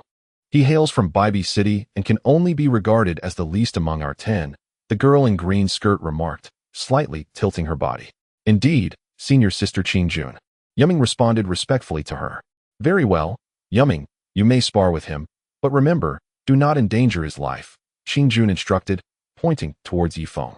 Really? All right, Yumming. Initially timid in front of Qing Jun, resembled a wayward younger brother. However, upon seeing Yi Feng, a flicker of disdain crossed his eyes. Perhaps we can forego the sparring. I would prefer you simply inform me of the level of opponents he is capable of defeating, Yi Feng suggested. At that moment, Jin Quan suddenly leapt forward. Brother Yi Feng, allow me to face him. I have also visited Baibi City, yet I have not heard of this person. Is he more renowned than I, Jin Quan? With that, Jin Quan drew forth his curved blade. What? You are Jin Quan. Yumming looked at him with an odd expression. Jin Quan chuckled self-satisfiedly, striking a proud pose. Indeed, that is I? I trust you have heard of my illustrious name? Of course, I have heard of you. However, I typically remain in seclusion in Baibi City. Hence I have not had the opportunity to meet you. It is said that you possess a considerable reputation among ordinary power masters, Yumming acknowledged. His demeanor becoming slightly more respectful, though the disdain in his eyes remained. In the realm north of the temple, reputation matters. Even those with lesser strength are afforded some respect if they are well regarded. Indeed, I, Jin Quan, am the finest companion, he replied with a faint smile. Since you are brother Jin Quan, I shall forego my weapon to avoid causing you harm. You may wield your weapon. I shall only use one hand, Yumming declared, dismounting the horse and positioning his most agile right hand behind his back. What? Young brother Yumming, do not go too far. Please show me some respect. I am Jin Quan, after all. Boom. Before he could finish, Yumming casually threw a punch. In the next moment, a gust of wind surged forth, sending Jin Quan hurtling 20 meters away, his curved blade lost to the unknown. Darling. Jin Chuan's wife hurried over to help him up, brushing the dust from his clothing. Are you all right? Yumming stepped forward anxiously. After all, Jin Quan was renowned, and should he inflict serious injury upon him, it might prove troublesome for him in the future within the temple's northern precincts. I'm fine. I can endure, Jin Quan replied, pressing his hand against his chest.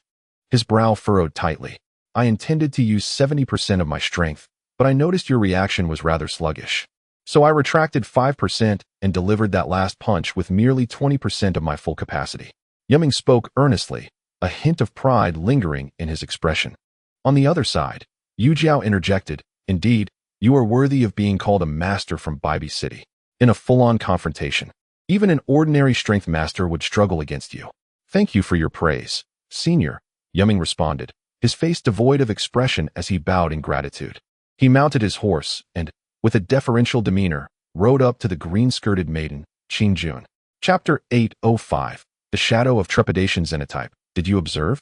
Among our group of 10, Yumming ranks at the bottom, yet with just 20% of his strength, he can render a 5th-level strength master defenseless. Moreover, he possesses a divine ability yet to be unveiled, the nature of which I cannot disclose, Qing Jun remarked as their group skirted the oasis. Before them lay a vast wasteland, the terrain no longer sandy but resembling a Gobi-like environment. Simultaneously, from Yefeng's perspective, a colossal fissure stretched into the sky at the heart of the Great Gobi, seemingly endless. The crack measured approximately 10 kilometers in width, its length immeasurable, at least 100 kilometers. We have arrived at Yijin Gorge. Let us enter the canyon. Qingjuan's expression grew solemn upon seeing the 3 characters of Yijin Gorge. All right. The group dismounted and led their horses into the canyon. Although referred to as a gorge, Its geography was so expansive that humans could easily establish castles, houses, and marketplaces within. Yefeng observed that Aegean Gorge was bustling with activity, its population density rivaling that of Hong Kong, nearly reaching a point of overcrowding, truly deserving of its title as the largest clan in the Green Sea Desert. Brother Feng, where are you? Don't push me. I've lost track of you. Chun En's voice echoed from 20 meters behind. The crowd was so dense that the lad had inadvertently lost his way. Step aside. Yefeng pushed through two men and swiftly pulled Chun En back. Hold on to my clothing and stop looking around, or you'll get lost again, Yefeng admonished. Oh, I won't look around anymore, Chun En replied helplessly. A few women nearby couldn't help but chuckle at the scene. Qingjuan's demeanor softened slightly as she turned to Yefeng and Jinquan. Junior brother Yefeng, junior brother Jinquan. Will you two be registering? Of course, we shall register, Yefeng exclaimed hurriedly. However, Jinquan appeared hesitant, taking a long moment before saying, Brother Yefeng, you go ahead and register. Perhaps I shall sit this one out. Very well, then I shall go alone with senior sister Qingjun to register. You may stay at that foot massage parlor ahead, and I will return to find you, Yefeng concluded, swept away by the throng moving into the distance. Alas, who dares to touch my posterior? Who is it that lays hands upon my bosom, you scoundrel? Amidst the crowd, female voices erupted with indignation. Yifeng's eyes sparkled as he fixated on a prominent figure ahead, delivering a resounding slap upon it. To his astonishment, the owner of that ample form turned around, revealing a man adorned with a beard of tangled hair. Who is it? His gaze swept across the faces of Yifeng and his companions. Yifeng's expression darkened as he hastily diverted his gaze elsewhere. The throng continued to surge forward, and Yifeng could not help but swallow hard as he beheld the graceful silhouette of Qingjun. Thus, he pushed forward a few steps, positioning himself directly behind her, and lifted his palm. With a resounding clap, an unfamiliar hand landed upon Qingjun's exquisite posterior. Yu Ming, startled, quickly retracted his hand. A look of trepidation etched upon his face. Qingjun spun around abruptly, her gaze catching Yifeng in the act. Humph, all men are indeed of the same ilk. Should you persist in such folly, I shall have your hand severed. With a furrowed brow, she shot Yifeng a fierce glare. Sister Qingjun, allow me to explain. It was actually Yu Ming who enough. Let us hasten, lest we miss the registration. Yifeng's words were cut short by Yu Ming's interruption. Time slipped away as they trudged through the sea of people at a snail's pace. After an hour, they finally emerged from the bustling marketplace. Is that the Sword One sect? Yifeng gazed upon the imposing fortress ahead, where 3 large characters were inscribed. Indeed, this was the venue for registration. Let us make haste. With that, Qingjun strode purposefully toward the castle.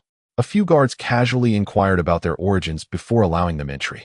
After all, in 3 days, the Taishu secret realm would open, and their clan leader had invited all 5th-tier power practitioners from the desert to partake in the trials.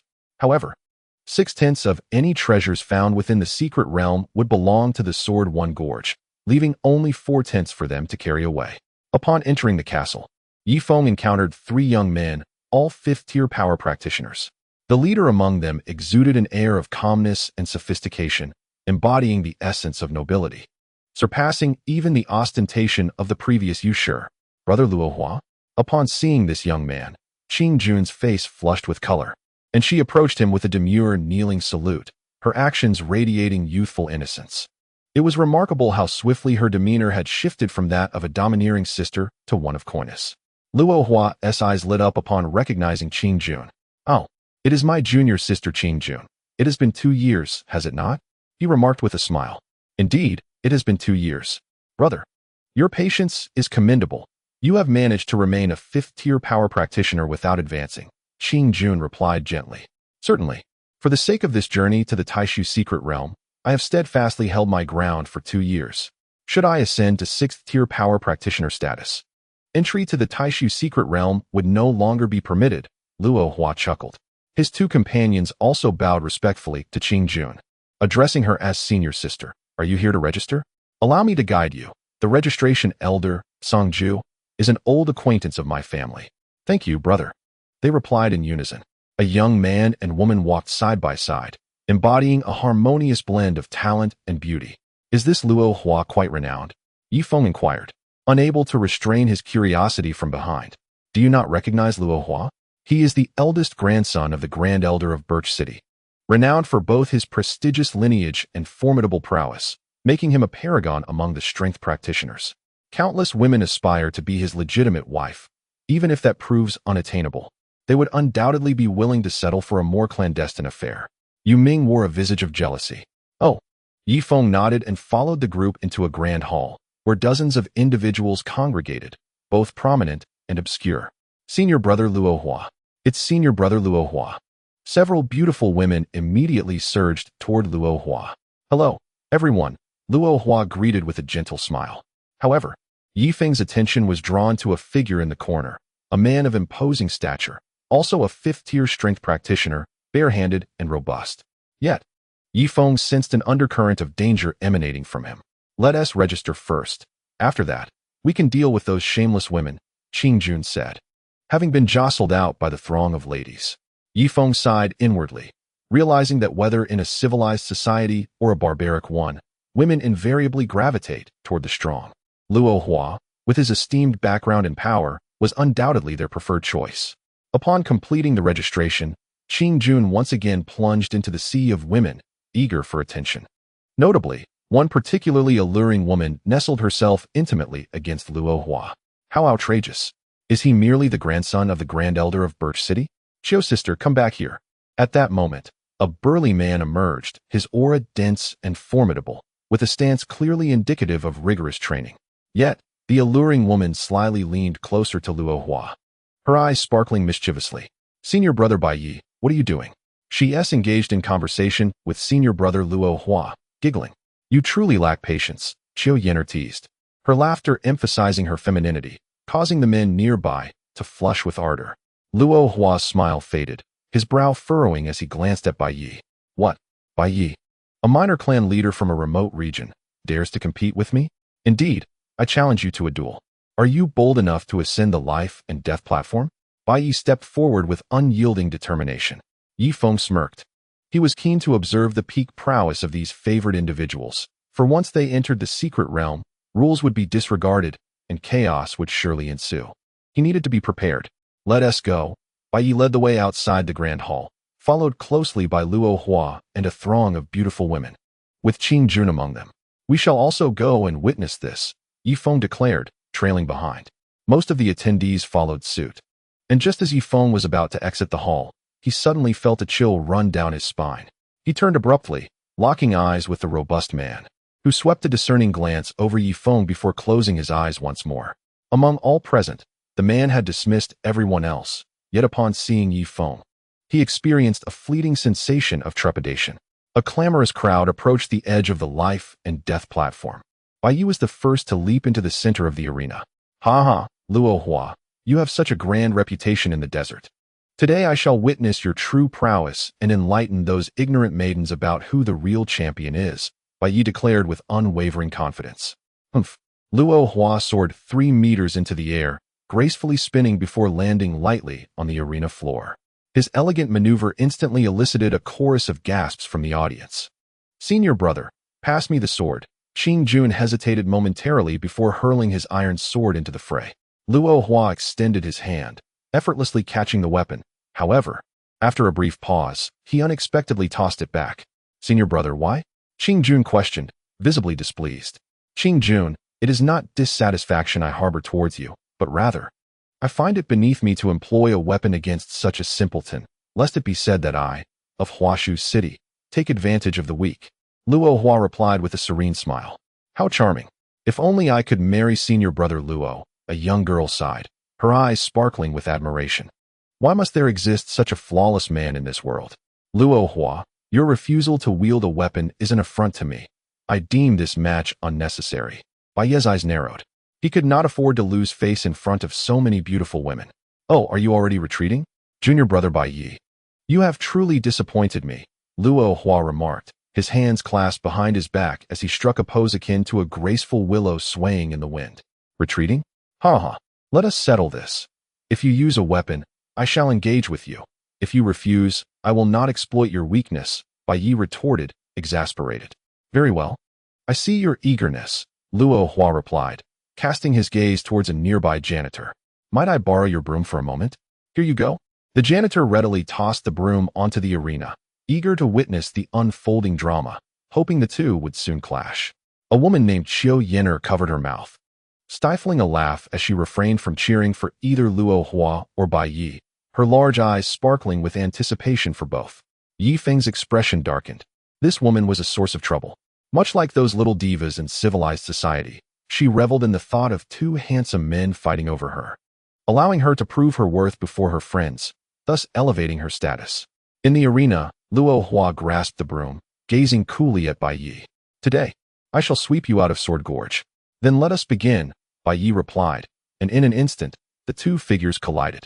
Luo Hua's technique was gentle and fluid, dancing gracefully across the arena, captivating a throng of young admirers. Meanwhile, Bai Yi's approach was somewhat clumsy, his stance was solid, and though he was struck by the broom several times, his form remained unyielding. After 30 exchanges, the tide turned. Luo Hua's broom was severed in two, his movements no longer as ethereal, forcing him to dodge left and right on the stage. Bai Yi wielded his knife with confidence, launching a series of powerful strikes that left Luo Hua scrambling in disarray. "Are you not adept at posturing? Continue your charade." In the midst of the fierce contest, Bai Yi unleashed another strike, cleaving through Luo Hua's pristine white garments, revealing two small spots on his chest. A sharp sound echoed as the blade descended once more, causing Luo Hua's belt to loosen, letting his trousers slip down to his ankles. The laughter of Yu Ming erupted, pointing at the stage, his mirth infectious as others joined in the raucous amusement. Luo Hua cast a glance at the spectators below, only to find their gazes devoid of fervor. In a fluster, he hurriedly attempted to secure his trousers. Yet, the blade's aura surged forth, compelling him to flee forward, resulting in an ungainly tumble that left him sprawled upon the ground, blood streaming from his nose onto his tattered white attire. "What now? Still pretending?" Bai Yi declared as he struck down once again. Despite his seemingly reckless demeanor, he possessed a sense of restraint. After all, Luo Hua was the grandson of the Grand Elder of Huashu City. He could not genuinely bring harm to him, as it would invite calamity upon his tribe. However, teaching him a lesson was entirely within reason, being of a prominent lineage. They were unlikely to fuss over such trivial matters. In no time, Luo Hua found himself battered and bruised, ultimately sent tumbling off the stage by a kick from Bai Yi. "Huh, I have triumphed. Luo Hua, with your immense reputation, how is it that your prowess is so feeble?" Bai Yi laughed heartily. "Qing Jun, dear sister, could you inquire among your subordinates if anyone has a white garment?" "I would greatly appreciate a change," Luo Hua said, attempting to cover himself. Qing Jun furrowed her brow, but gestured to Yi Feng and the others. "Do we have any white clothing?" They replied with a chorus of denials. "Senior brother Luo Hua, perhaps you could make do with ordinary attire?" Qing Jun suggested, her demeanor significantly more composed. "All right," Luo Hua acquiesced. "Sister, I have a set of clothing that has just been washed and is clean," a diminutive figure exclaimed, tossing his bundle toward Luo Hua. Without hesitation, Luo Hua donned the garment before the assembled crowd, only to find it ill-fitting, resembling a rice dumpling. "Ha ha! Senior brother Luo Hua, your physique is splendid. You carry any garment with such grace." Yu Ming rushed forth to commend him. "Get lost," Luo Hua retorted, landing a punch that left Yu Ming with panda-like eyes. Chapter 807. Rest assured, I am quite understanding. This life-and-death duel concluded swiftly. Yi Feng discerned that had Luo Hua not been so ostentatious and wielded an iron sword against a curved blade, he might have bested Bai Yi.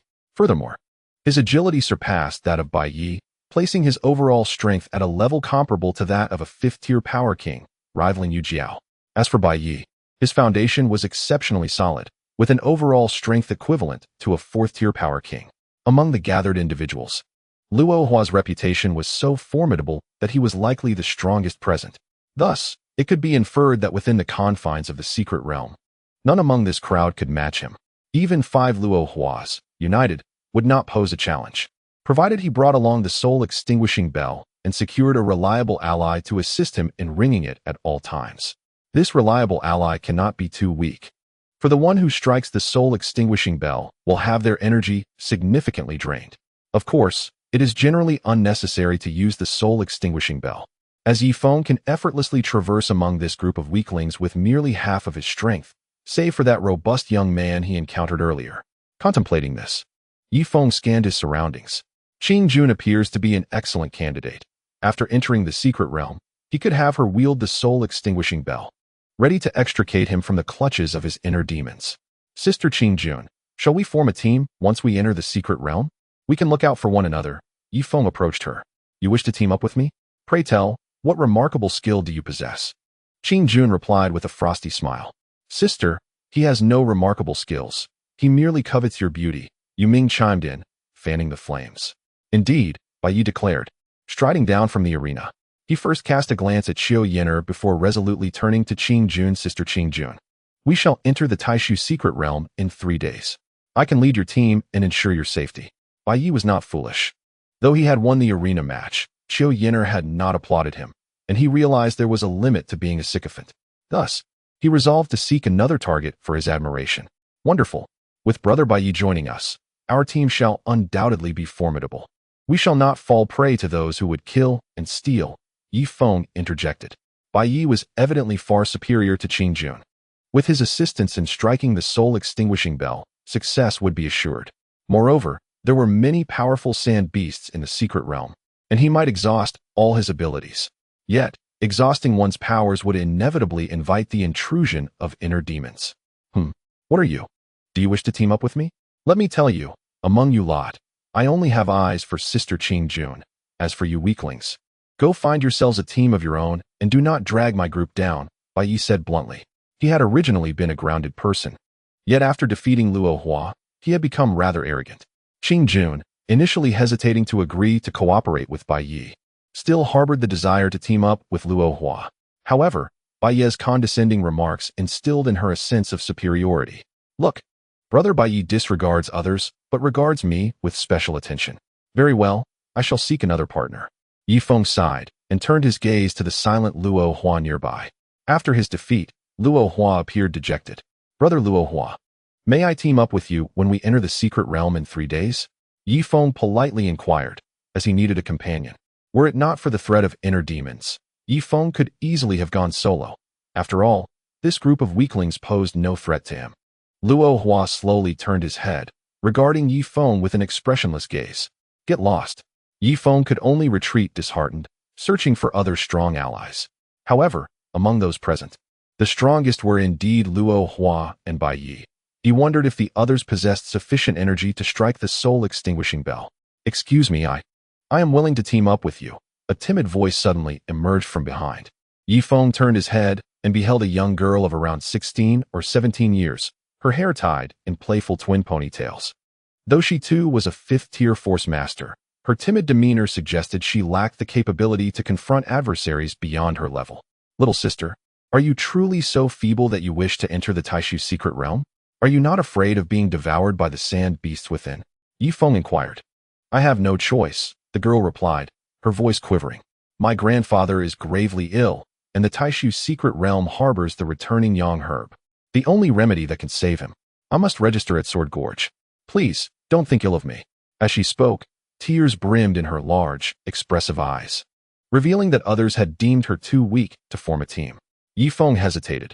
While he felt sympathy for the girl, he needed to ascertain whether she possessed the ability to strike the soul-extinguishing bell. After all, his purpose was to collect the soul-fixing herb, not to engage in acts of charity. May I examine your pulse? Yi Feng asked. Of course. The girl promptly extended her wrist, gazing up at him with hope. Yi Feng grasped her wrist and gently assessed the flow of energy within her being. Her strength was merely that of an ordinary 5th-tier force master. With her current energy, she could barely strike the soul-extinguishing bell once. However, after that, she would revert to the level of an ordinary person, devoid of any means for self-defense. A burden, indeed. Brother, am I allowed to join? She implored. Rest assured, I am sensible. If I am injured, you may leave me behind in the secret realm. I won't hinder you. Yi Feng offered a sheepish smile and glanced at the others. Is there anyone else willing to team up with me? He called out. Humph. Yu Ming scoffed disdainfully, turning her head away. As for Qing Jun, she merely cast a glance at Yi Feng and the girl before shifting her gaze to Bai Yi. The others were even less inclined to engage, their brows raised in disdain. I assure you, my abilities will not disappoint. While I may not be the strongest, I am certainly competent. Yi Feng endeavored to promote himself, though he was cautious not to overstate his prowess. for those who drew attention often met swift demise. Yet still, no one paid him any mind. With a sigh, Yi Feng turned to the ponytailed girl. "What is your name?" "My name is Yi Xiaoqiao," she replied. "Very well. Yi Xiaoqiao. From this moment forth, we are comrades. I hope you will not hinder our progress. As for other matters, I will explain them once we reach the foot pavilion," Yi Feng stated with seriousness. "May I ask your name, brother?" Yi Xiaoqiao stuttered, her demeanor reminiscent of a girl long subjected to bullying, evoking a pang of sympathy in Yi Feng. "My name is Yi Feng. Big brother Yi," she echoed. "Let us proceed, Yi Xiaoqiao." With that, Yi Feng took the lead, striding toward the castle's exit. Yi Xiaoqiao hurried to keep pace, fearful of being left behind. Upon reaching the bustling marketplace, Yi Feng discerned the flow of the crowd and seamlessly blended into it. He relied on the force of the throng to carry him. Swiftly arriving at the entrance of the foot pavilion, "Yi Xiaoqiao, come in," he beckoned, pulling her into the room. Chapter 808. I will not allow you to suffer, Brother Feng. You have finally returned. The soul-extinguishing bell has caught the attention of an elderly man who claims he is willing to offer a level 30 crystal pill. Chunin hurriedly grasped Yi Feng's arm. "A level 30 crystal pill? We wouldn't part with one even for a level 50. Let him give up on that notion." Yi Feng replied nonchalantly. In the corner, at a table, a white-haired elder was observing Yi Feng. He was unmistakably a formidable Force Emperor. However, within the confines of the Sword Hero, where dragons coil and tigers lie, even a Force Emperor would hesitate to arbitrarily seize another's belongings. Though the rules might differ once outside the Sword Hero. Let us ascend to the 4th floor. I have rented a spacious room with crystal pills. Ample enough for 10 of us. 11, Chunin noted, spotting the pitiful figure of wild grass. Upon reaching the 4th floor, a throng gathered around. "Senior Brother Jinquan. Allow me to introduce, this is Wild Grass, this is Senior Brother Jinquan, this is Chunin, and this is Yi Feng." The introductions concluded swiftly, but Yi Feng's brow remained furrowed. "Brother Yi Feng, do you face difficulties?" Jinquan inquired. "Senior Brother Jinquan, I have only found one ally, Wild Grass, yet with her capabilities, she can only sound the soul-extinguishing bell once. Allies are hard to come by, for I am not well known in the vast desert. When forming teams, they typically seek familiar companions. Senior Brother Jinquan, could you assist me this time?" Yi Feng beseeched. Jinquan's countenance darkened, his expression growing somewhat uneasy. "Are you suggesting that I also venture into the Void's secret realm? You have witnessed it, even at my full strength. I cannot best a mere yumming. The risks of entering are substantial, and moreover, your sister-in-law is reluctant to let me take such chances." "Very well. I shall not press the matter. What of Senior Brother Longfeng?" Yi Feng turned his gaze towards Jinquan's kin. "I regret to inform you that I am no match for even Senior Brother Jinquan, and thus dare not enter the secret realm," Longfeng replied, shaking his head, a hint of shame crossing his features. "No matter, once within the secret realm, you will witness my strength. I can protect you," Yi Feng asserted. "Brother Yi Feng, it is not merely a matter of protection. The primary threats within the secret realm do not stem solely from these 5th-tier Force Masters. There are various formidable sand beasts and hidden traps. Should we inadvertently trigger one, your assistance would be rendered futile, and with our current strength, we would likely perish at the first wave," Jinquan elucidated. "I understand," Yi Feng sighed, contemplating whether he should muster the audacity to solicit Qingjun once more. With Qingjun's presence, he could sound the soul-extinguishing bell twice, significantly reducing the peril he faced. Wild Grass sat quietly on a stool, resembling a well-behaved child. She had no choice but to be compliant, for only Yi Feng was willing to accompany her. Others, even if they took her along, would merely regard her as expendable.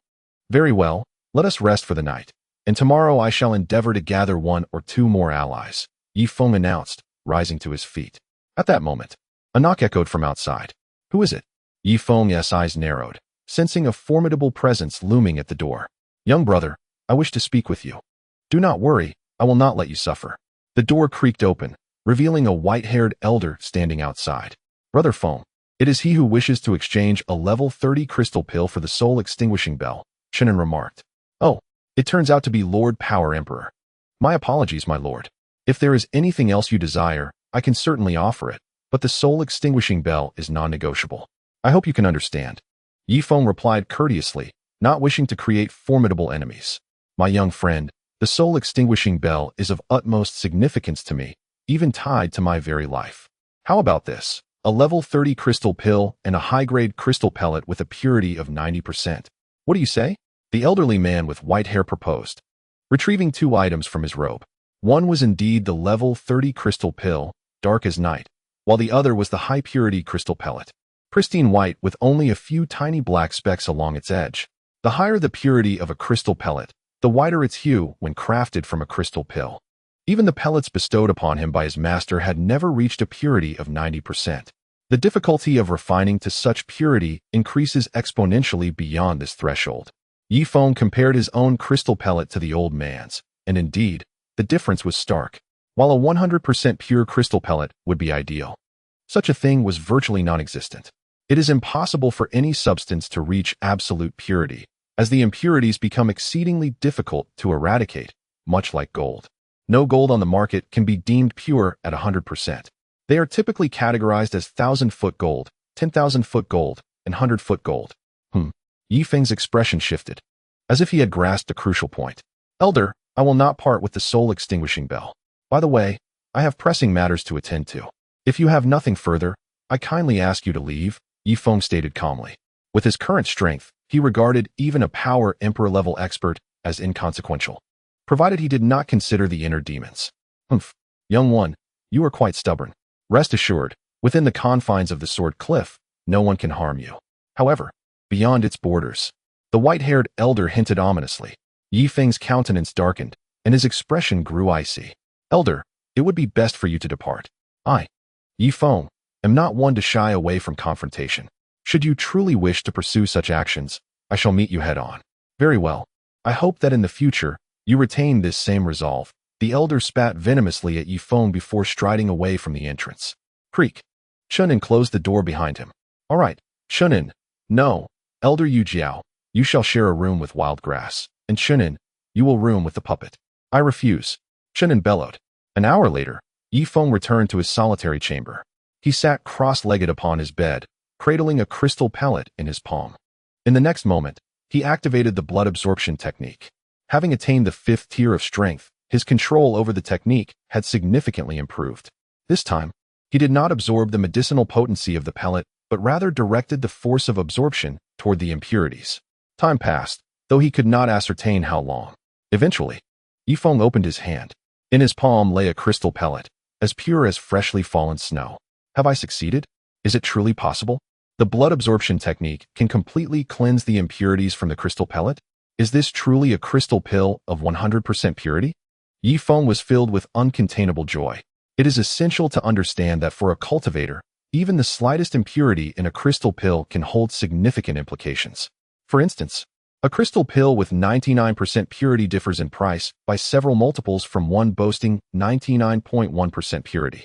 The absorption speed is profoundly influenced by even the minutest impurity. If a crystal pill possesses 100% purity, an ordinary person could absorb it instantly, achieving a cultivation speed not vastly inferior to Feng's, save for the additional refining time required. The blood absorption technique surpasses the 100% purity crystal pill precisely because it eliminates the refining duration. Chapter 809. It is settled. Even so, a crystal pill of 100% purity remains invaluable in this world. Even the most basic 100% purity crystal pills are rarer and more precious than advanced ones with 99.9% purity. I have struck gold. Feng placed the pure white crystal pill into another bag and retrieved yet another crystal pill. Time passed swiftly, and morning soon arrived.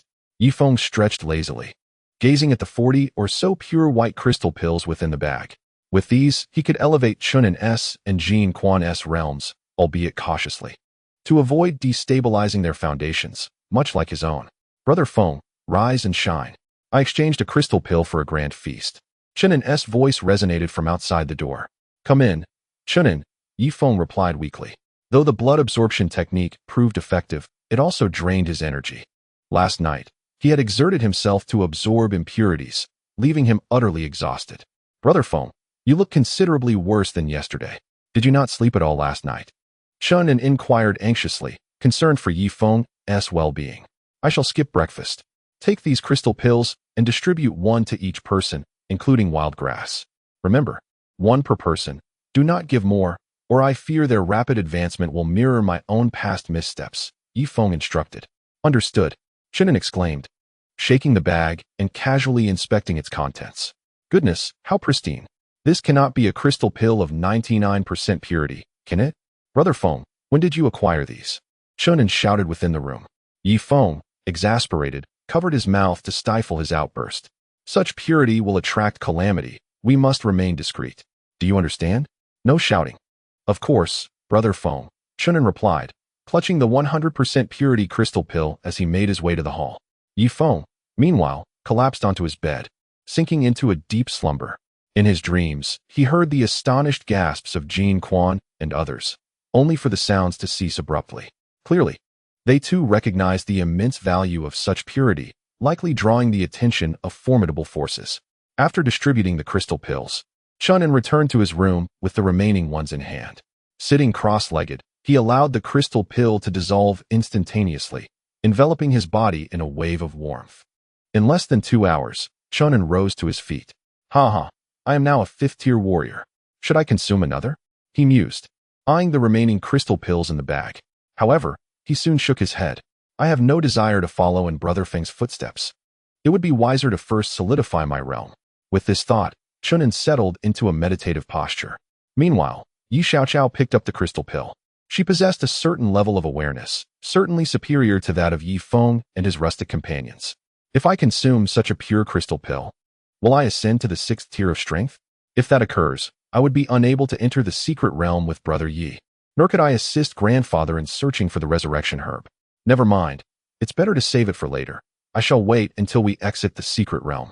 After speaking, Yi Xiaoqiao returned the crystal pill to her pouch. Yi Feng awoke in the afternoon and, accompanied by Yi Xiaoqiao, navigated through the throngs of people to return to the castle. The number of 5th-tier strength practitioners was steadily increasing, among whom 2 individuals caught Yi Feng's attention.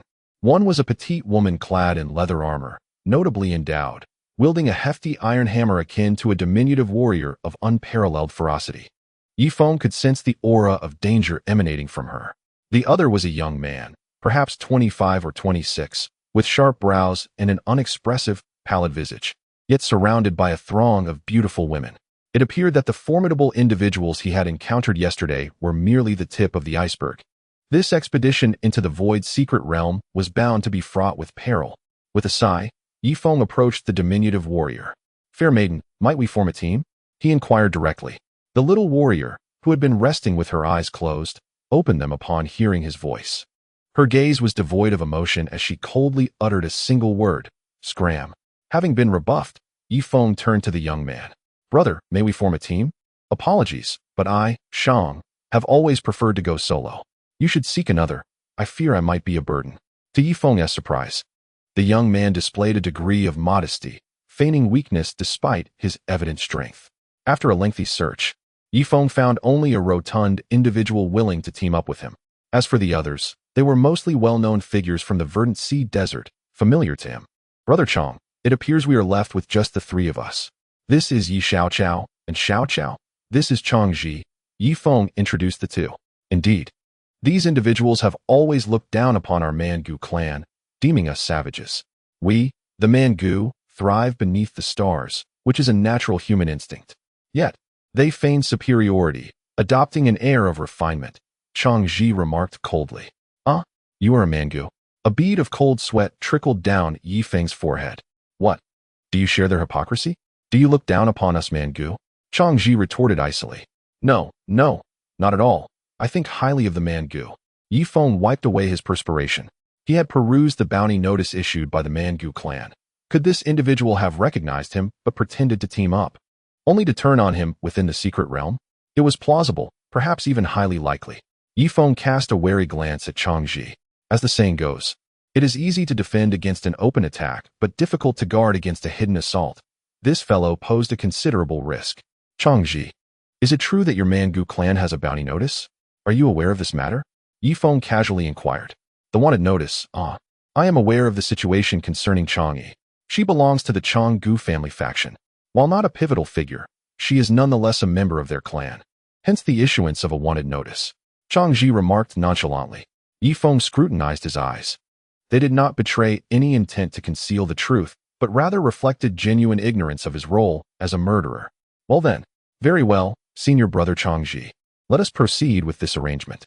Upon entering the secret realm, the three of us, myself, you, and Yi Xiao Chao, shall form a team and assist one another. Can you pledge an oath upon your most treasured possession? Yi Feng inquired. An oath? Ha ha, some matters do not necessitate an oath. Yet if such a declaration brings you comfort, then I shall swear. Changji raised his right hand. I, Changji, do solemnly swear before my wife and daughter that if I should witness Yi Feng and Yi Xiao Chao in peril within the secret realm and fail to render assistance, may the heavens strike me down, and may my wife and daughter suffer at the hands of others. Changji uttered a fierce oath, leaving Yi Feng utterly astounded. There is no need for such a harsh vow. Now it is my turn. Yi Feng raised his palm. I, Yi Feng, do solemnly swear before Chun and that should I encounter Changji and Yi Xiao Chao in danger within the secret realm and neglect to aid them, may the heavens strike me down, and may Chunin suffer at the hands of others. Who is Chunin? Is he of great significance to you? Changji inquired. Of course, he is my good brother, a lifelong companion, Yi Feng replied. Observing this, Yi Xiao Chao also raised her hand. I, Yi Xiao Chao, do solemnly swear before my grandfather that if I witness Yi Feng and Changji in peril within the secret realm, or if I were to take advantage of their misfortune, may the heavens strike me down, and may my grandfather suffer at the hands of others. With the oaths completed, Yi Feng felt a temporary sense of reassurance.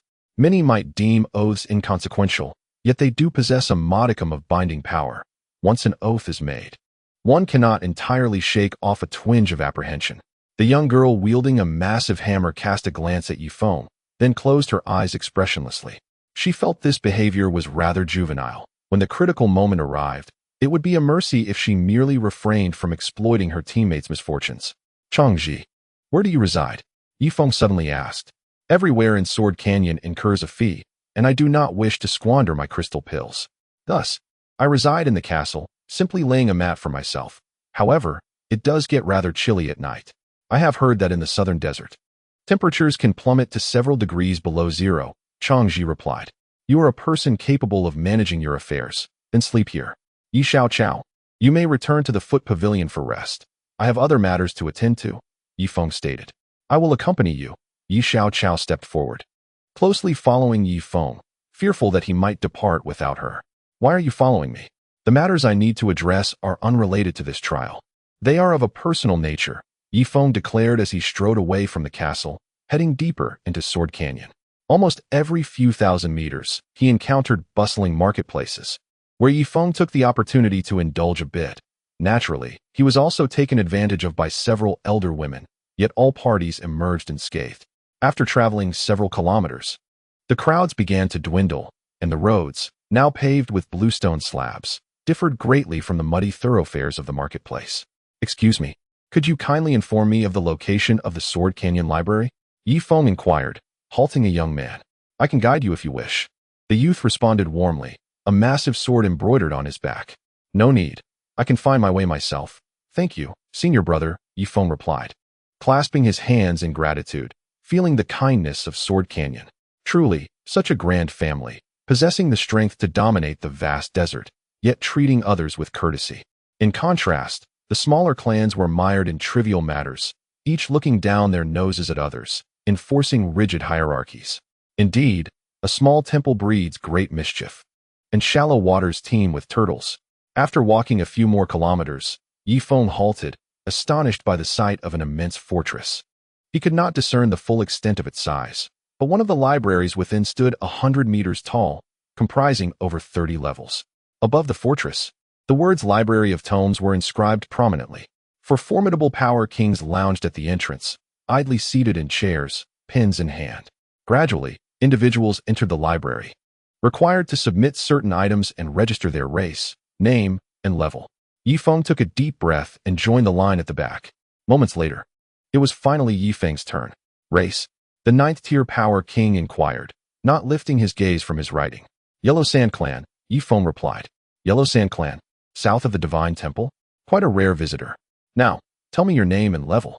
My name is Yi Feng, and my level is 5th-tier Power Master. Yi Feng divulged his credentials. What type of tomes are you interested in? The Power King asked. I wish to see them all, Yi Feng stated. The Power King set down his pen, regarding Yi Feng with skepticism. Do you believe you can read them all? Specify the category of books you seek.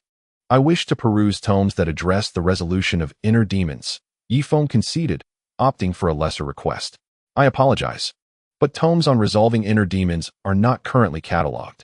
However, I suspect you may find insights within the autobiographies of significant figures. So, you are interested in autobiographical works? Very well, I shall request autobiographies. By the way, esteemed sir, do you not know whether the library of tomes contains methods for resolving inner demons? Feng interjected. Ha ha. Sword Canyon has amassed books from the past 100,000 years. Do you think, given my age, I could read them all? Even if I devoted every day solely to reading without cultivating, I might only manage to peruse 1/10,000th of them. As for tomes concerning inner demons, they undoubtedly exist. But you must seek them out gradually. Once you finish, please list the titles for me so I can categorize them. The Power King chuckled. All right, so you imply that autobiographies may contain books on inner demons? Feng asked anxiously. If he were to read each tome slowly, it would likely take a millennium to cover even a fraction of them.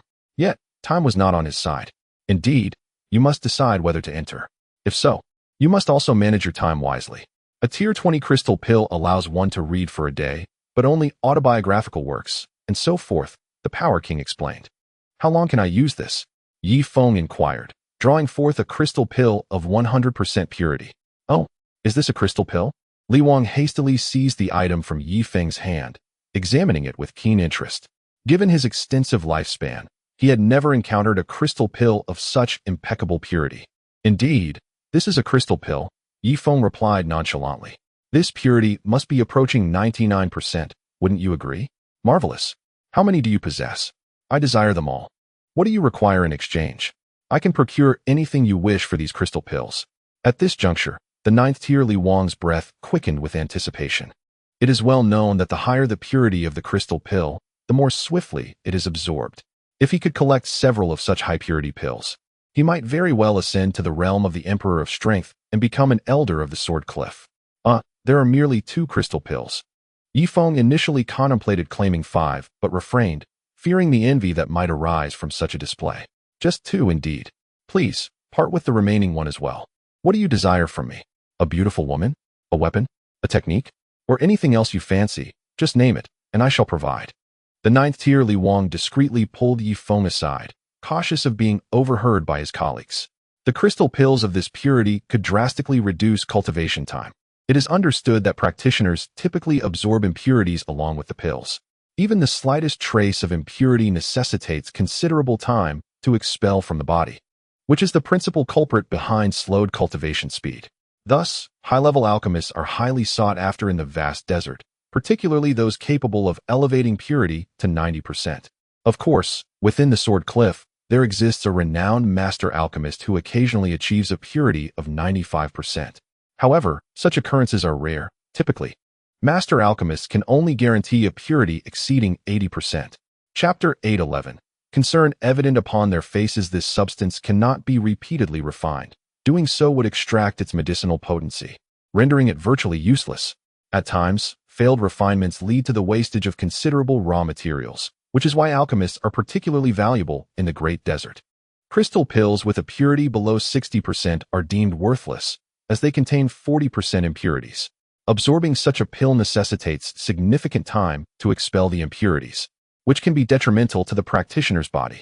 A purity of 70% is generally disregarded by most, considered trivial. 80% is the threshold for a satisfactory crystal pill, while 85% qualifies as a good product. 90% denotes a high-quality crystal pill, and those of 95% are fiercely coveted even by the masters of the Emperor of Strength. As for 99%, some would go so far as to trade their wives or daughters for it. Here's the deal. I shall offer you both crystal pills, but under one condition. You must grant me unlimited access to the library, free from constraints of time or categorization, Feng proposed. This matter is not solely at your discretion, young Feng. It appears you have become rather audacious. Although these 2 crystalline pills are indeed precious, the library pavilion is not so easily trifled with. It is rumored that within it lies the secrets of this world, so do not overreach. The 9th Order Power King tossed the crystalline pills back to Feng. Then, if I were to provide 2 crystalline pills, how long could I peruse the books within? Feng hastily softened his tone, for he sought a method to resolve his inner demons. Approximately 1 month, but you may only access the autobiographical section. What say you? The Ninth Order Power King retorted. Very well, however, I shall be undergoing trials in the Void Realm tomorrow, and it is likely that I shall not have the opportunity to read until I emerge, Feng responded, reclaiming the crystalline pills. The timing here commences upon the surrender of the crystalline pills, and he was uncertain how long the trials in the Void Realm would last. What if they extended for several months? Such a delay would render his 2 crystalline pills useless. Ah, splendid. My name is Du Yifu, and my grandson, Du Bian, is also a 5th Order Power Master. He will accompany you into the Void Realm tomorrow. Accept this ring. Should you encounter him within the castle, you may present the ring, and he shall assist you in times of need, Du Yifu remarked with a chuckle. Ah, thank you, esteemed senior, Feng expressed sincerely.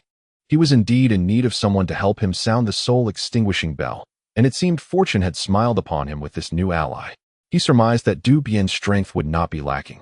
If there is nothing further, I shall take my leave, Feng said, admiring the ring with delight. Yes, go forth. Remember, do not misplace the crystalline pills, nor display them carelessly, lest you be the first to perish in the secret realm. By the way, if I may be so bold, what is the purity of these crystalline pills? Du Yifu inquired suddenly, a smile upon his face. 99%, Feng fibbed. Should he declare them to be of 100% purity, he feared he would not be leaving today at all. Ah, indeed, that aligns closely with my expectations. No wonder they appear so pristine. One last impertinent question. Who was the esteemed alchemist that refined these crystalline pills? Du Yifu continued to probe. Feng pondered. If he claimed to have refined them himself, would he not be detained by the Sword Gorge and forced into servitude? For only those capable of refining crystalline pills to such a degree would be allowed to leave.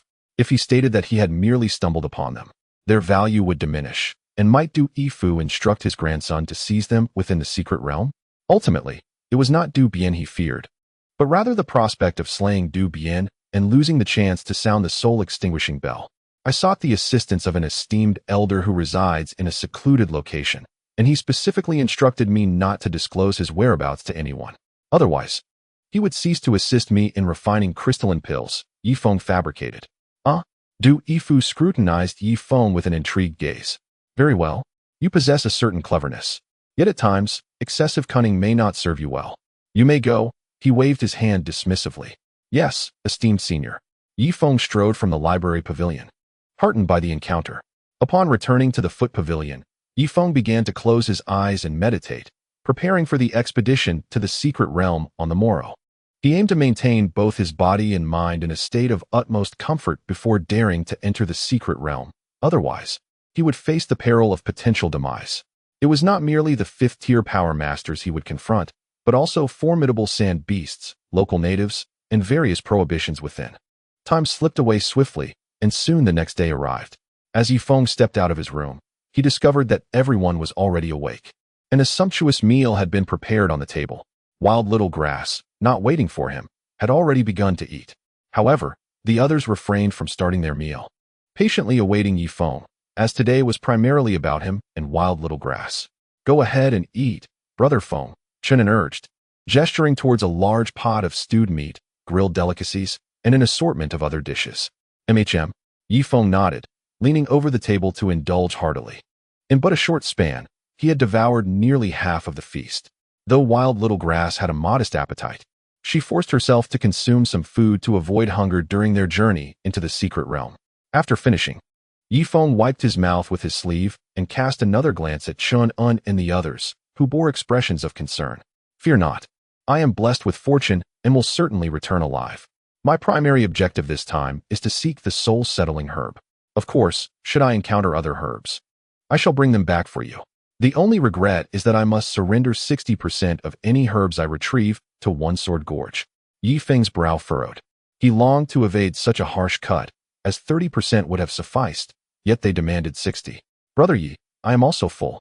Wild Little Grass announced as she stood, casually placing 2 pieces of grilled meat into her sack. Let us depart, Feng declared, striding purposefully towards the exit of the foot pavilion. Brother Feng, allow us to see you off. Chunin and the others squeezed out behind him. Very well. Immediately, Chunin began to make his way through the crowd, leaving a trail of indignant shouts from the women he passed. At last, they arrived at the castle's entrance, where Yi Feng and Wild Little Grass stood to bid farewell to Chun-Un and the others. Chun-Un, senior sister Yu Jiao, while I am away, please remain at the foot pavilion and await my return. Do not worry, we shall wait here for your safe return. Be cautious in all matters, they reassured him. Brother Feng, stay safe, and if you encounter any charming young ladies in the secret realm, do remember to spread the word for me, Chun-Un added. Rest assured, I shall reserve the best for you, Yi Feng replied, patting his shoulder before stepping boldly into the castle. After passing through 2 doors, Yi Feng frowned. The once spacious square was now nearly overflowing with people, at least 1,000 fifth-tier power masters crowded within. At the forefront stood a young man accompanied by 2 elderly men. Chapter 8:12. The little lowly's discomfort. The young man's strength unmistakably reached the level of a 5th-tier power emperor. The 2 elderly men beside him were at the 1st and 2nd tiers of power emperor. So, this is the leader of One Sword Gorge? Yi Feng gazed at the young man in astonishment. His appearance was remarkably well preserved, seemingly in his late 20s. However, a closer inspection of his eyes revealed a profound depth akin to an unfathomable abyss, with subtle crow's feet at the corners. Is everyone gathered? Rue Yijin inquired, glancing at the 9th-tier strength king beside him.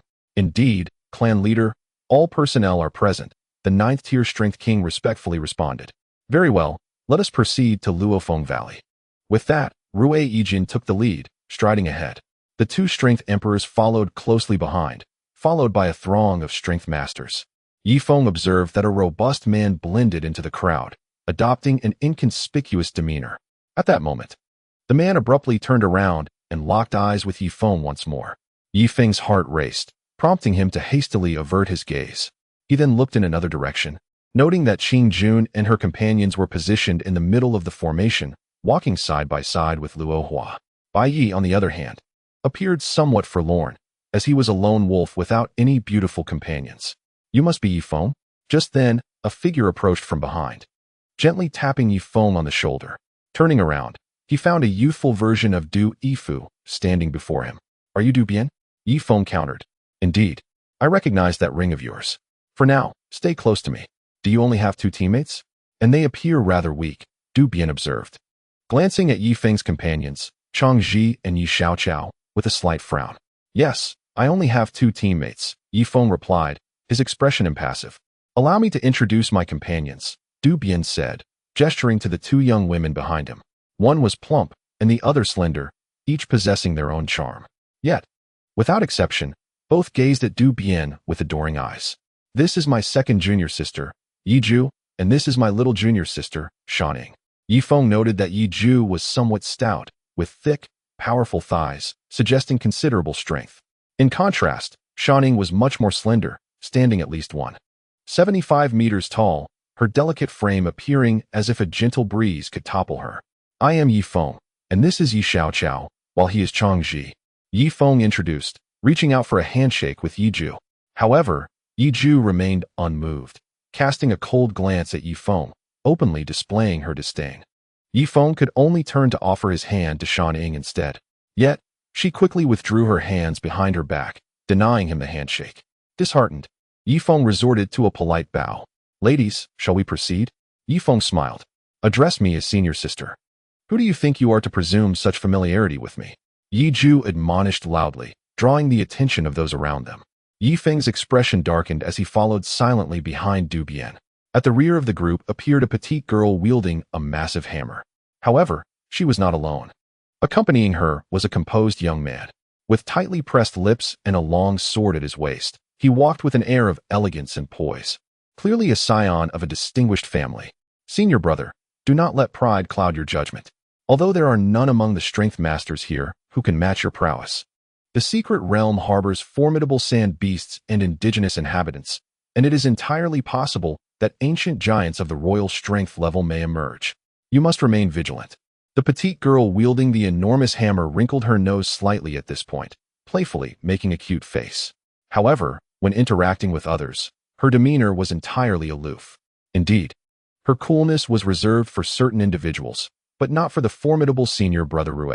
Rest assured, I possess the long rainbow, capable of severing all that exists in this world, declared senior brother Rue, patting the long sword at his waist, revealing the delicate embroidery of a small sword on his sleeve.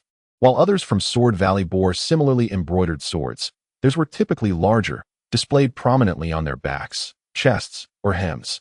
Only senior brother Rue's embroidery was more discreet, and his small sword design was exquisitely crafted, clearly demonstrating considerable needlework skill.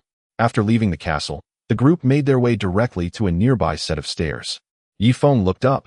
These stairs extended from the depths of the canyon to its summit, likely serving as an exit from the gorge. Let us proceed. The master of Sword Valley swiftly ascended to the 1,000-meter-high steps, followed closely by 2 royal strength warriors who leaped up in a similar manner. Now, it was the turn of Feng and his fellow novice strength masters. Up we go, Yi announced, taking the lead in climbing. A few individuals with exceptional agility outpaced the others, reaching the top in less than a minute. However, the majority chose a more subdued approach, ascending carefully as if to conceal their true capabilities. The young man with the surname Rue and the little girl trailed behind, engaged in hushed conversation, seemingly apart from the rest. "Sister, are you aware of the mission for this expedition into the valley?" inquired the young man with the surname Rue. "I am not. The valley master merely instructed me to follow your lead within the secret realm," replied the little girl, hoisting her hammer onto her shoulder. "Have you seen those individuals from Green Meadow Valley? They are the most outstanding talents of the 7th generation, Qing Jun, Qing Yu, and Qing Qian, particularly Qing Qian, whose strength is formidable enough to eliminate a 9th-level strength king.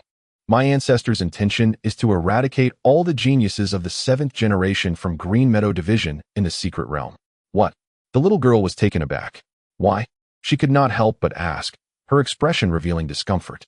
Clearly, at her age, she found it difficult to accept such a sinister plan.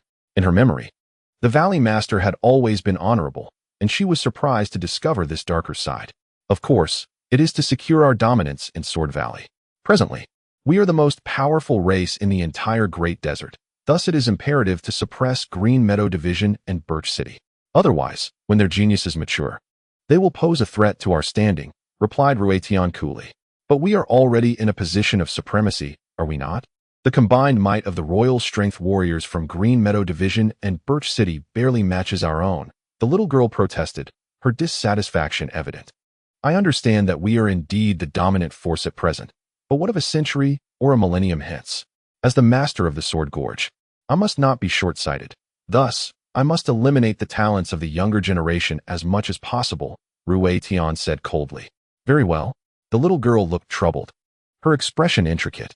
And have you seen those 3 prodigies from Birch Tree City? Luo Hua, Luo He, and Fu Zheng, especially Fu Zheng. I have an unsettling feeling about the aura surrounding him. He must have cultivated some terrifying supernatural ability. Chapter 8:13. How beautiful. At this, Rue Tian gestured toward a robust young man ahead. Alas, no matter how formidable they could never rival my senior brother. The little girl seemed to possess unwavering confidence in Rue Tian. Ha ha ha, my junior sister speaks wisely. With the long rainbow in hand, I can sever anything. This time, as we enter the secret realm, let us see if we can gather those hundreds of materials, allowing our sword gorge to possess a protective formation. It is said that such formations vanished 8,000 years ago, and no one has ever been able to collect the materials. Even if they were gathered, one would still need to find a master to arrange the formation. As they spoke, both stood atop the cliff. A cold wind swept through, causing the little girl's hair to sway, her face reflecting a myriad of emotions. Let us proceed. With that, the master of Sword Gorge strode forward. Rue Tian's gaze swept across the several experts, his eyes icy. At that moment, his gaze lingered on Feng for a moment. Feng seemed to sense something and turned to meet his eyes. After a 3-second exchange, they both averted their gazes simultaneously. Brother Yi, you look rather unwell, observed Yi Xiaoqiao, who had been watching Feng's expression. It is nothing, let us continue. Feng replied, quickening his pace. After traversing over 100 kilometers, they finally halted beside a valley. The master of Sword Gorge approached the cliff's edge, hands clasped behind his back, gazing skyward. Feng followed his gaze. There was nothing, only air. Yet in the next moment, the master suddenly drew his long sword and swung it towards the sky. Whoosh! A subtle sound of air being sliced echoed. Though faint, it pierced the ears uncomfortably. In the following instant, all eyes widened in astonishment. Where he had struck, A shadow flickered uneasily in the void. This shadow appeared both ephemeral and hollow, as though it hailed from antiquity or perhaps from the distant future. The realm of the void has been opened. The master of Sword Gorge turned to gaze coldly at the thousands of fifth-tier power masters. I shall reiterate, upon entering the gorge, if you encounter formidable sand beasts, all must unite to confront them. Furthermore, once inside the secret realm, you must assist one another. Should any acts of murder or treasure theft occur, I shall not show mercy, regardless of what you acquire within the secret realm. Sword Gorge reserves the right to claim 60%, while the remaining 40% may be taken back to your tribes. Regardless of the number of medicinal herbs and treasures you discover within the secret realm, it is imperative that you reach the exit within 3 months. The realm is expected to close automatically around that time, and remaining inside would result in being crushed by the spatial forces within. Does anyone have any objections? The master of One Sword Gorge inquired loudly. No objections. Master, we have no objections, came the scattered responses. He nodded and exchanged a glance with a 9th-tier power king beside him. The 9th-tier power king promptly opened a sack and distributed scrolls made of animal hide to everyone present. Feng received a scroll as well, unfolding it to examine its contents. The scroll detailed the shapes, scents, colors, and the environments in which various medicinal herbs grow, all meticulously recorded. To his astonishment, as he unrolled the entire scroll, it stretched over 3 meters long, listing at least 1,000 different herbs. Each person's scroll was unique. After entering the secret realm, you could view each other's scrolls and strive to collect these herbs, with the older ones being the most precious, the master remarked casually. Understood. We shall comply. Very well. Feng was the last to respond, drawing curious glances from those nearby. Excellent. You may now enter, he concluded, stepping aside with a flash of his figure. Yi surveyed his surroundings and was the first to approach the shadow. As he neared the shadow, approximately 20 meters away, a powerful suction pulled his hair forward, obscuring his face entirely. Yi took a deep breath and moved forward. Whoosh. His entire body was drawn into the shadow. From a distance, Feng watched with a look of trepidation. This phenomenon resembled a black hole. With someone leading the way, others followed suit, jumping into the shadow in droves, akin to ducks being herded into a pen. Finally, it was Feng's turn. He hesitated momentarily, gripping wild grass with his left hand and Changji with his right. Wild grass, Changji, let us hold hands so that we do not get separated during the transport, Feng suggested. The two nodded solemnly, a mix of excitement and trepidation on their faces. Let us go? Upon finishing his sentence, he led them 3 steps forward. Whoosh. A tremendous force of suction immediately engulfed them. Gurgle, gurgle. Feng felt himself entering a strange passage filled with a thick, black substance, within which numerous entities seemed to writhe. He glanced at Changji beside him, only to find Changji's face elongated to a meter, staring at Feng with a peculiar expression. Feng was taken aback. Looking down, he saw his own chin had also been stretched. Could it be that my face has been elongated as well? He then turned to Wild Grass, and in the next moment, he couldn't help but burst into laughter. Wild Grass's body had been compressed into an egg shape, continuously morphing. However, they felt no discomfort. Instead, there was a sense of ethereality. The 3 of them soared through the passage, and after what felt like an eternity, Feng suddenly glanced at the thick, black substance beside him. Within it, a figure was struggling. Although only the rough outline of the face was visible, Feng recognized him at once. Chenjihua. His eyes widened in astonishment. He never expected to encounter a deceased individual in such a bizarre passage. Meanwhile, Changji was also calling out a stranger's name. Just as they were about to communicate, a sudden whoosh echoed through the air. A fragrant breeze filled their nostrils, and a gust of wind tossed their hair wildly about. Are we falling? Feng grasped the hands of the 2 others and quickly lowered his head to look. Bang, bang, bang. The 3 of them plunged into a crystal-clear lake, the splash soaring several meters high. Feng was the first to emerge from the depths, swiftly casting his gaze around, prepared for any impending danger. However, there was no threat in sight. Strictly speaking, this was not a lake, but rather a pond, surrounded by vibrant red lotus flowers. A refreshing aroma of flora wafting through the air. A few small birds flitted back and forth over the lotuses. In the distance, dozens of industrious bees buzzed among the blossoms, while the birds in the trees chirped incessantly. Splash, splash. Yi Xiaoqiao and Chang Ji also surfaced from the water, their eyes filled with wonder at the beauty surrounding them. How exquisite! It resembled a fairyland, as Yi Xiaoqiao's eyes sparkled with delight. Observing the environment, it did not seem tropical nor frigid, but rather reminiscent of a temperate climate. Let us ascend the shore and prepare to seek treasures. Chapter 8:14. Quickly, cure my poison. After speaking, Yifeng unfurled the scroll from the sack. Ha ha ha, treasures abound. This is chicken redgrass, one of the materials for refining crystal pills. Changji exclaimed with joy, hastening toward a cluster of sharply red and black wild grass. Be careful, Yifeng suddenly shouted, but it was too late. A red shadow darted out from beside the chicken red grass and sank its fangs into his artery. Ah, it hurts. What is this? Changji screamed, yanking the small snake off his abdomen and forcefully stomping it into the ground. The red snake burst apart. Brother Changji, are you all right? Yifeng observed him warily. I'm fine. After all, I am a fourth-tier force master. This is merely a venomous snake. Venomous snake. Venomous snake. Just as Changji uttered these words, he suddenly stuttered. The next moment, his face turned crimson as he let out a series of howls toward the sky. Oh, oh, oh. It sounded like a rooster crowing. After the echoes subsided, Changji collapsed to the ground, his limbs convulsing rapidly. Brother Changji, Yifeng and Yi Xiaoqiao exchanged glances and rushed to support him.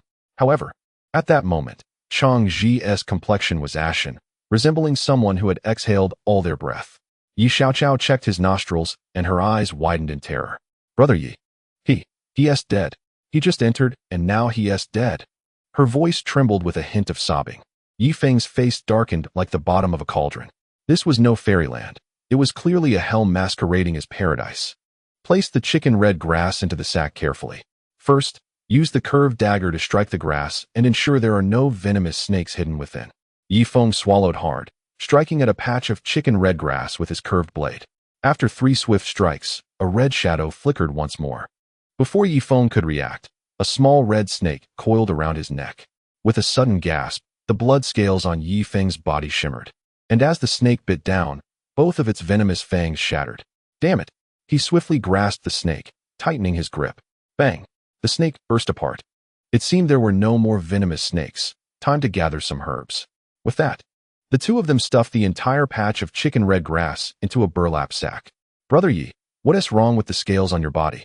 Wild Grass inquired curiously. Don't ask what you shouldn't, Yifeng replied coldly. Oh.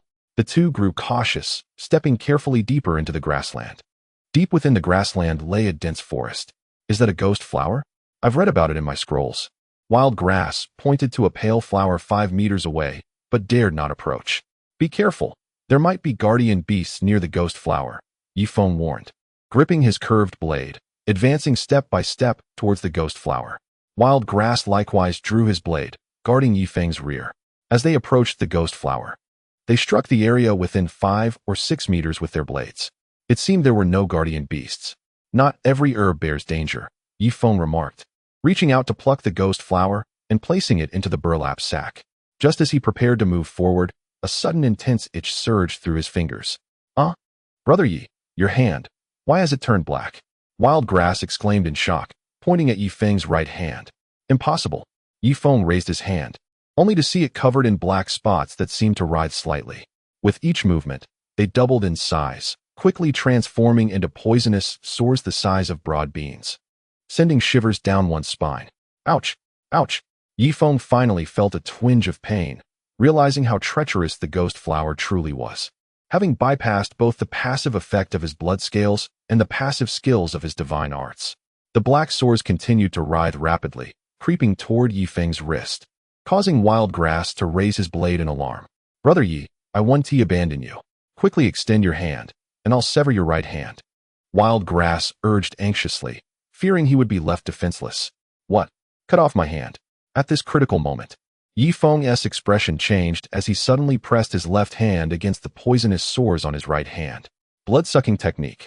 Gurgling sounds emanated. In merely 5 seconds, Yifeng's right hand shrank noticeably, while the poisonous sores vanished completely, the numbness dissipating simultaneously. The energy within him surged towards his right hand, restoring it to its former strength. Brother Yi, how did you detoxify yourself? What antidote did you use? Can you spare a little for me? Wild Grass gazed at Yi Feng in astonishment. I can't spare any, but if you get poisoned, I can help you detoxify, Yi Feng replied dismissively, his expression a mix of surprise and joy. Now he can ascertain that the blood-sucking technique is undoubtedly a martial art that transcends this world, even existing outside of any realm. It is a novel supernatural ability he has cultivated through a series of fortuitous coincidences, capable of absorbing all things without causing any rejection within his own body. I adore you, blood-sucking technique. Suddenly, Wild Grass let out a sharp scream, frantically pounding her chest. A bee has burrowed into my chest. What should I do? Oh, it hurts. Without a shred of modesty, Wild Grass tore open her shirt, revealing 2 delicate pink peaks. Gulp. Yi Feng swallowed hard. Brother Yi, my chest hurts so much. Please help me detoxify. I don't want to die. What will happen to my grandfather if I perish? Tears streamed down Wild Grass's face as a dark mist began to spread from her chest. This is bad. That is not a bee, but a poisonous one. I have run out of antidote. The only way left is to suck it out with my mouth, Yi Feng stated. The blood-sucking technique allows for absorption through various parts of the body, and in a short while, the dark mist dissipated from Wild Grass's chest, restoring a rosy hue to her face, which appeared particularly adorable. He released Wild Grass and swallowed again. All done. I have neutralized the poison, Yi Feng remarked, as he voluntarily helped Wild Grass fasten her garment. Wild Grass lowered her head in silence, her face flushed to the roots of her ears. However, merely 2 seconds later, she suddenly lifted her head with a concerned expression, looking at Yi Feng. Brother Yi, if the poison has entered your mouth, why haven't you expelled the toxic blood? Are you at risk of being poisoned as well? Yi Feng replied. Oh dear, I feel quite dizzy, but it's all right. You are my comrade. A bit of dizziness is of no concern. Let us proceed. There are too many treasures here for us to squander. Yi Feng felt a surge of excitement within. With the blood-sucking technique, he could extract any toxin thoroughly, implying that the treasures here could be harvested without any risk. The two continued onward. Soon reaching the depths of the forest, Yi Feng unfurled the scroll, comparing the various flora and trees around them. Chapter 8:15. Kill and seize treasures, leaving no survivors. This must be the golden silkwood tree.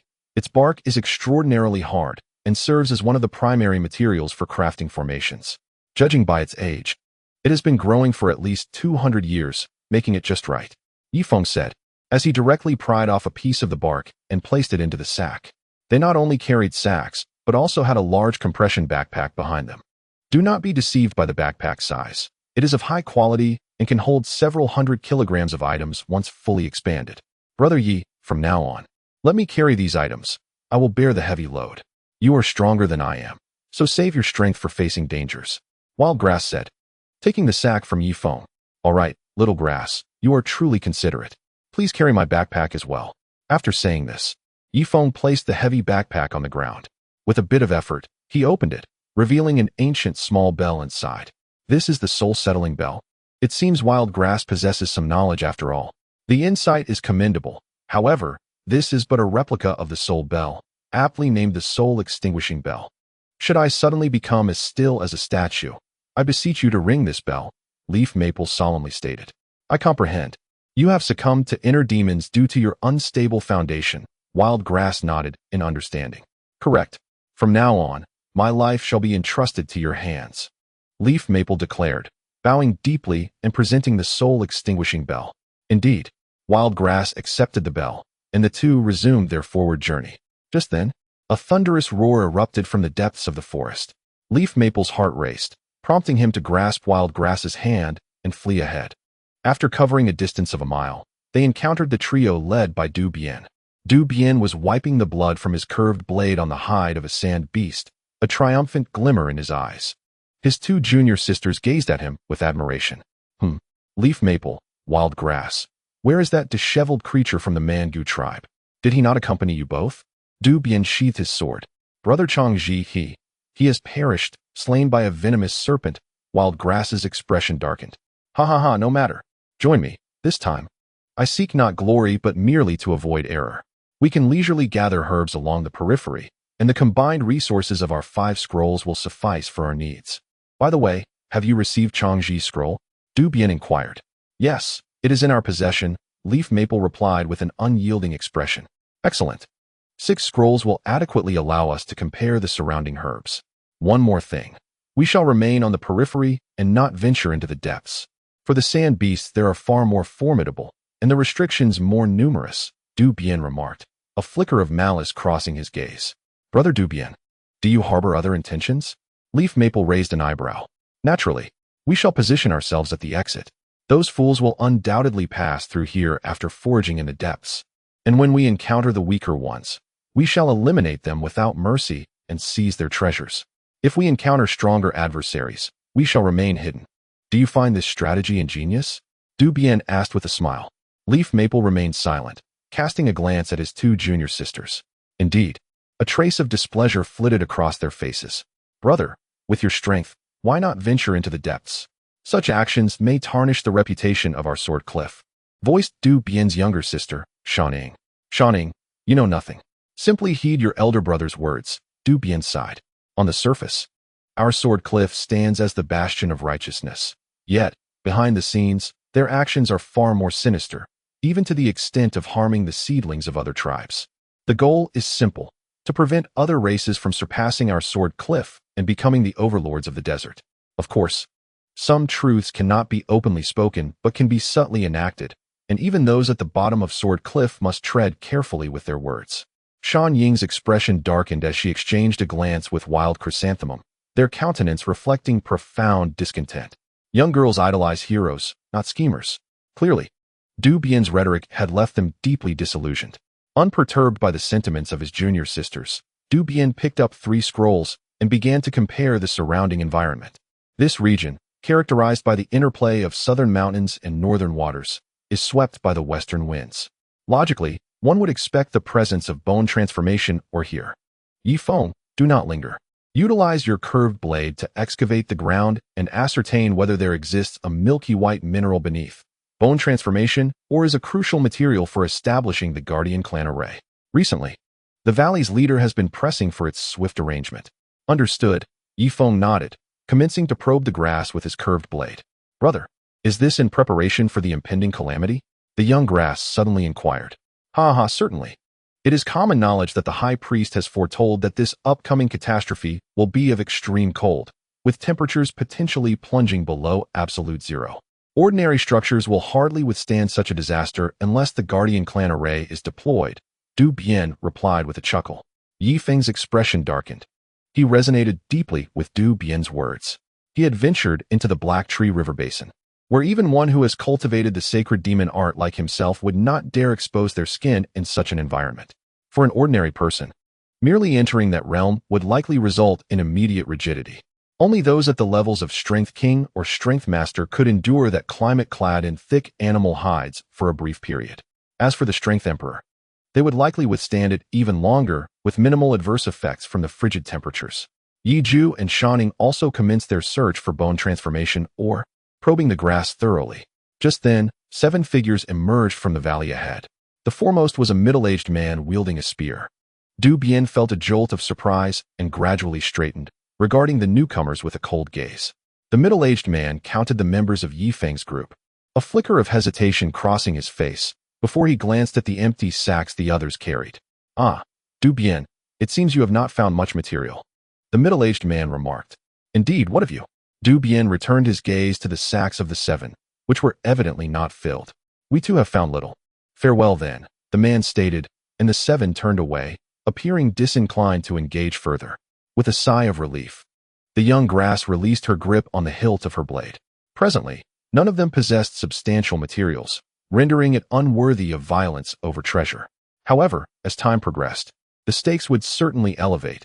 Encounters between factions typically devolved into life and death struggles. After all, 60% of their materials were to be submitted, so the more one could gather, the better. At such junctures, rules would matter little. Might would dictate right. Ding. At that moment, Shan Ying's blade tip seemed to strike a hard object, igniting a spark of joy within her as she hastily cleared the soil away. Beneath lay a pale pink mineral, appearing quite delectable. Du Bien abruptly shoved Shan Ying aside, unfurling the scroll once more to compare the mineral. Bone transformation, or, it is indeed. Alas, it is merely a piece the size of a head. Yi Feng, place this mineral in your sack, Du Bien commanded authoritatively. Yi Feng replied coolly, I apologize, but I cannot carry anything overly heavy. This bone transformation rock appears quite weighty. I must conserve my strength for any unforeseen circumstances.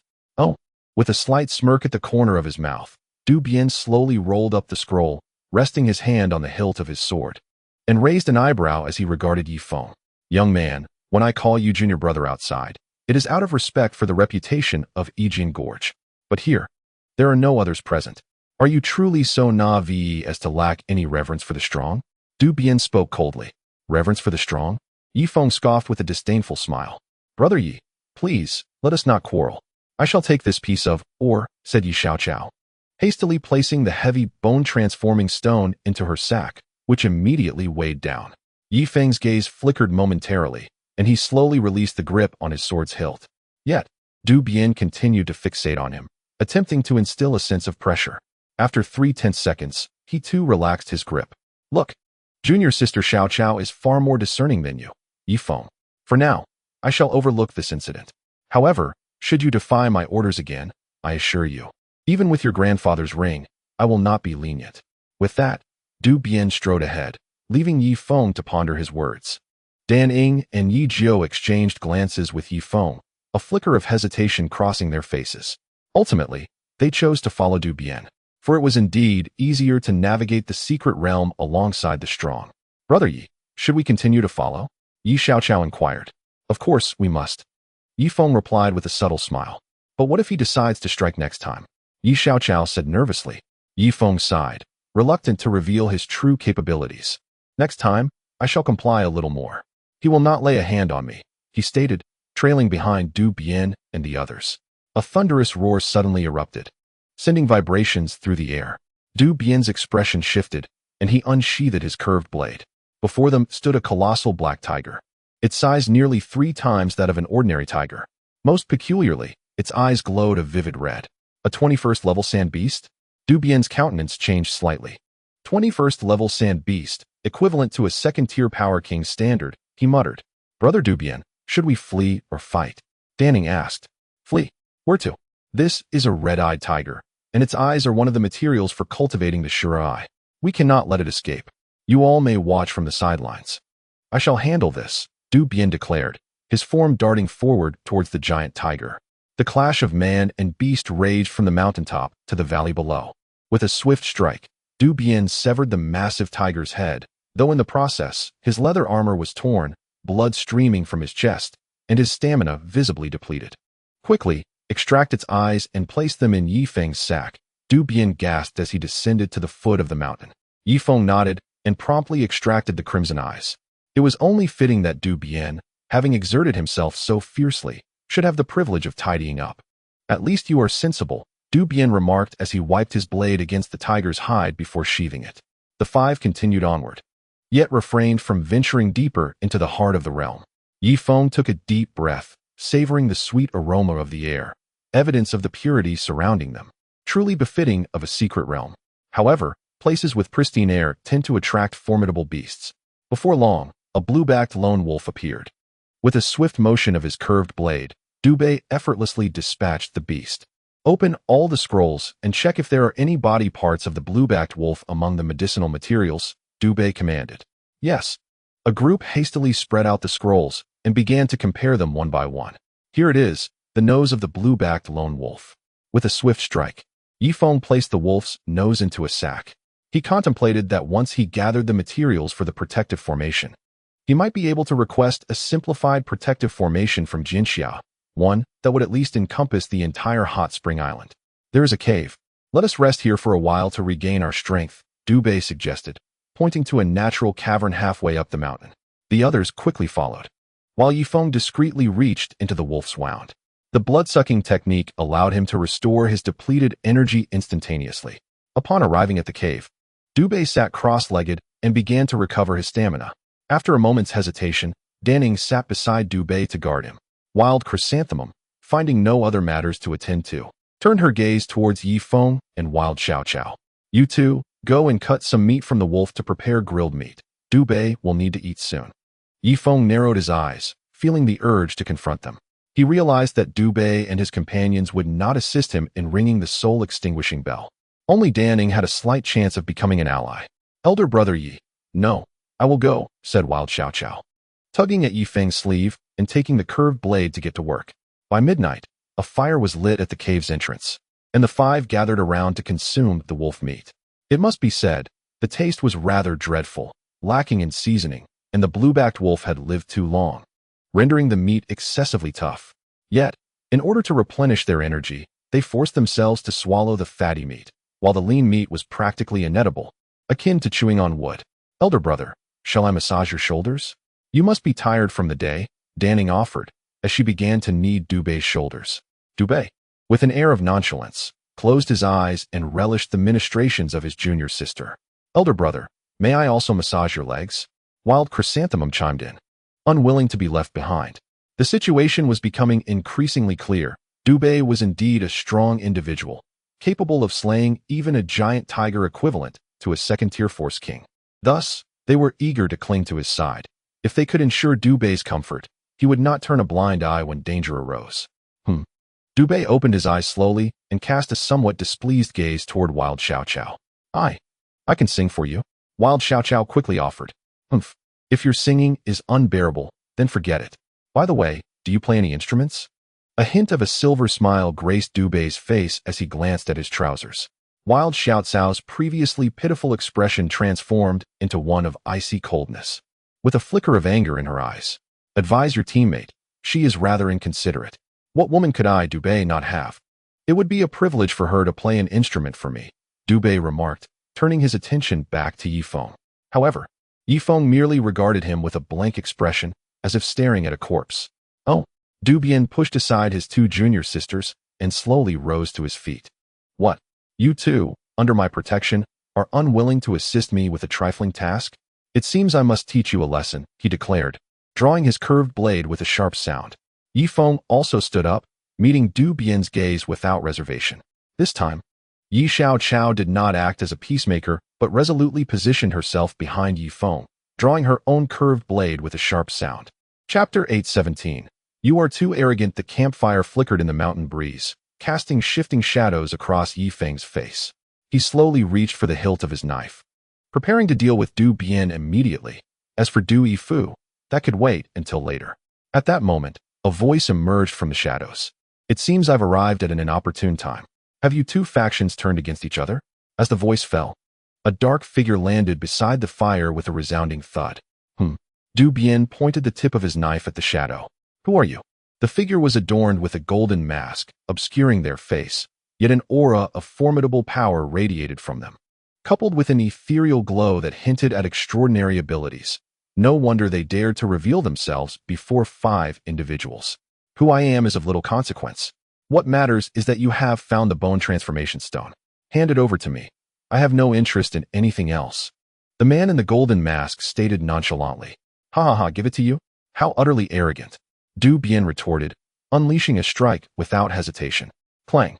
The golden-masked man smoothly met the attack with his own blade, resulting in a clash that sent Du Bian retreating several steps until his back collided with Shan Ning. In that instant, Du Bian's breath quickened. He discreetly transferred the curved knife to his left hand while concealing his right behind him. Yi Feng, keen-eyed, noticed blood trickling from the gash on Du Bian's right hand. Overestimating oneself, are we? Hand it over. The golden-masked man directed his gaze at Yi Xiao Qiao, recognizing that her sack was the heaviest, likely containing the bone transformation stone. I won't give it. Yi Xiao Qiao retreated a step. Seeking death? The golden-masked man seemed unwilling to waste time, gripping his knife with both hands and striking fiercely at Yi Xiao Qiao. Dodge. Yi Feng pulled Yi Xiao Qiao back, his muscles tensing. A character of Sanskrit flew from his body, swirling rapidly around him. Clang, clang. The two blades clashed, yet neither party budged. Puff. The golden-masked man's blade shattered into 2 pieces, and then his golden mask cracked in half, falling to the ground with a thud. You? Impressive. The golden-masked man exclaimed before his body split apart, lifeless. Du Bian could not help but gape in astonishment. Shan Ning and Yi Zhu were equally stunned, their mouths agape as if they could swallow an apple whole. Yi Xiao Qiao, initially shocked, soon felt a mix of surprise and joy, scarcely believing her eyes. Yi Feng sheathed his blade and crouched down to inspect the contents of the golden-masked man's sack. It contained a substantial amount of materials. So he decided to take the entire sack, carelessly tossing it at Du Bian's feet. Du Bian, take the sack, Yifeng remarked coolly. Du Bian clenched his jaw tightly, his countenance shifting from pallid to a deep hue, then to crimson. Eventually, he nodded and obediently lifted the burlap sack. Brother Yi, you are perspiring, Yi Xiaoqiao hastily remarked, retrieving a delicate handkerchief from his robes to wipe the sweat from Yi Feng's forehead. There was no remedy. A deficiency at birth often led to frailty and excessive sweating. Brother Yi, oh no, Brother Yi, where shall we journey tomorrow? Dan Ying stepped forward, distancing herself from Du Bian, and approached Yifeng. Indeed, Brother Yi, please guide us. Yi Ju, not wanting to be outdone, echoed her sentiment. Let us discuss this in the daylight. For now, we must rest.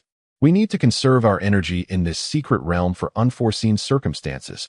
As we are unfamiliar with the surroundings, Yifeng replied with a serene demeanor. Understood, Brother Yi. Both women nodded in unison. Du Bian silently returned to sit by the fire, his head bowed in embarrassment. Let us sit and rest, Yifeng added, taking a seat as well. After warming himself by the fire for a while, Yifeng entered the cave, sitting cross-legged and grasping a crystal pill in each hand. Even within the secret realm, he did not cease his cultivation of the Fan Sheng Shun Mo Gong. After all, he could not level up in the conventional sense. To enhance his power, he had to pursue alternative paths, refining various abilities and techniques to their utmost potential. Du Bian, guard the mouth of the cave. Do not enter. The three of us will protect Brother Yi inside, Dan Ying stated coldly. Previously, she had regarded Du Bian as somewhat righteous, but upon entering the secret realm, his ignoble character had been laid bare. Du Bian raised an eyebrow, his gaze fixed on Dan Ying, causing her to retreat 2 steps in trepidation. At that moment, Yifeng slowly opened his eyes, locking onto Du Bian's. A tremor ran through Du Bian, and he could only nod in compliance. Fine. I shall remain outside to guard Brother Yi, he stated, dutifully assuming the role of a sentinel.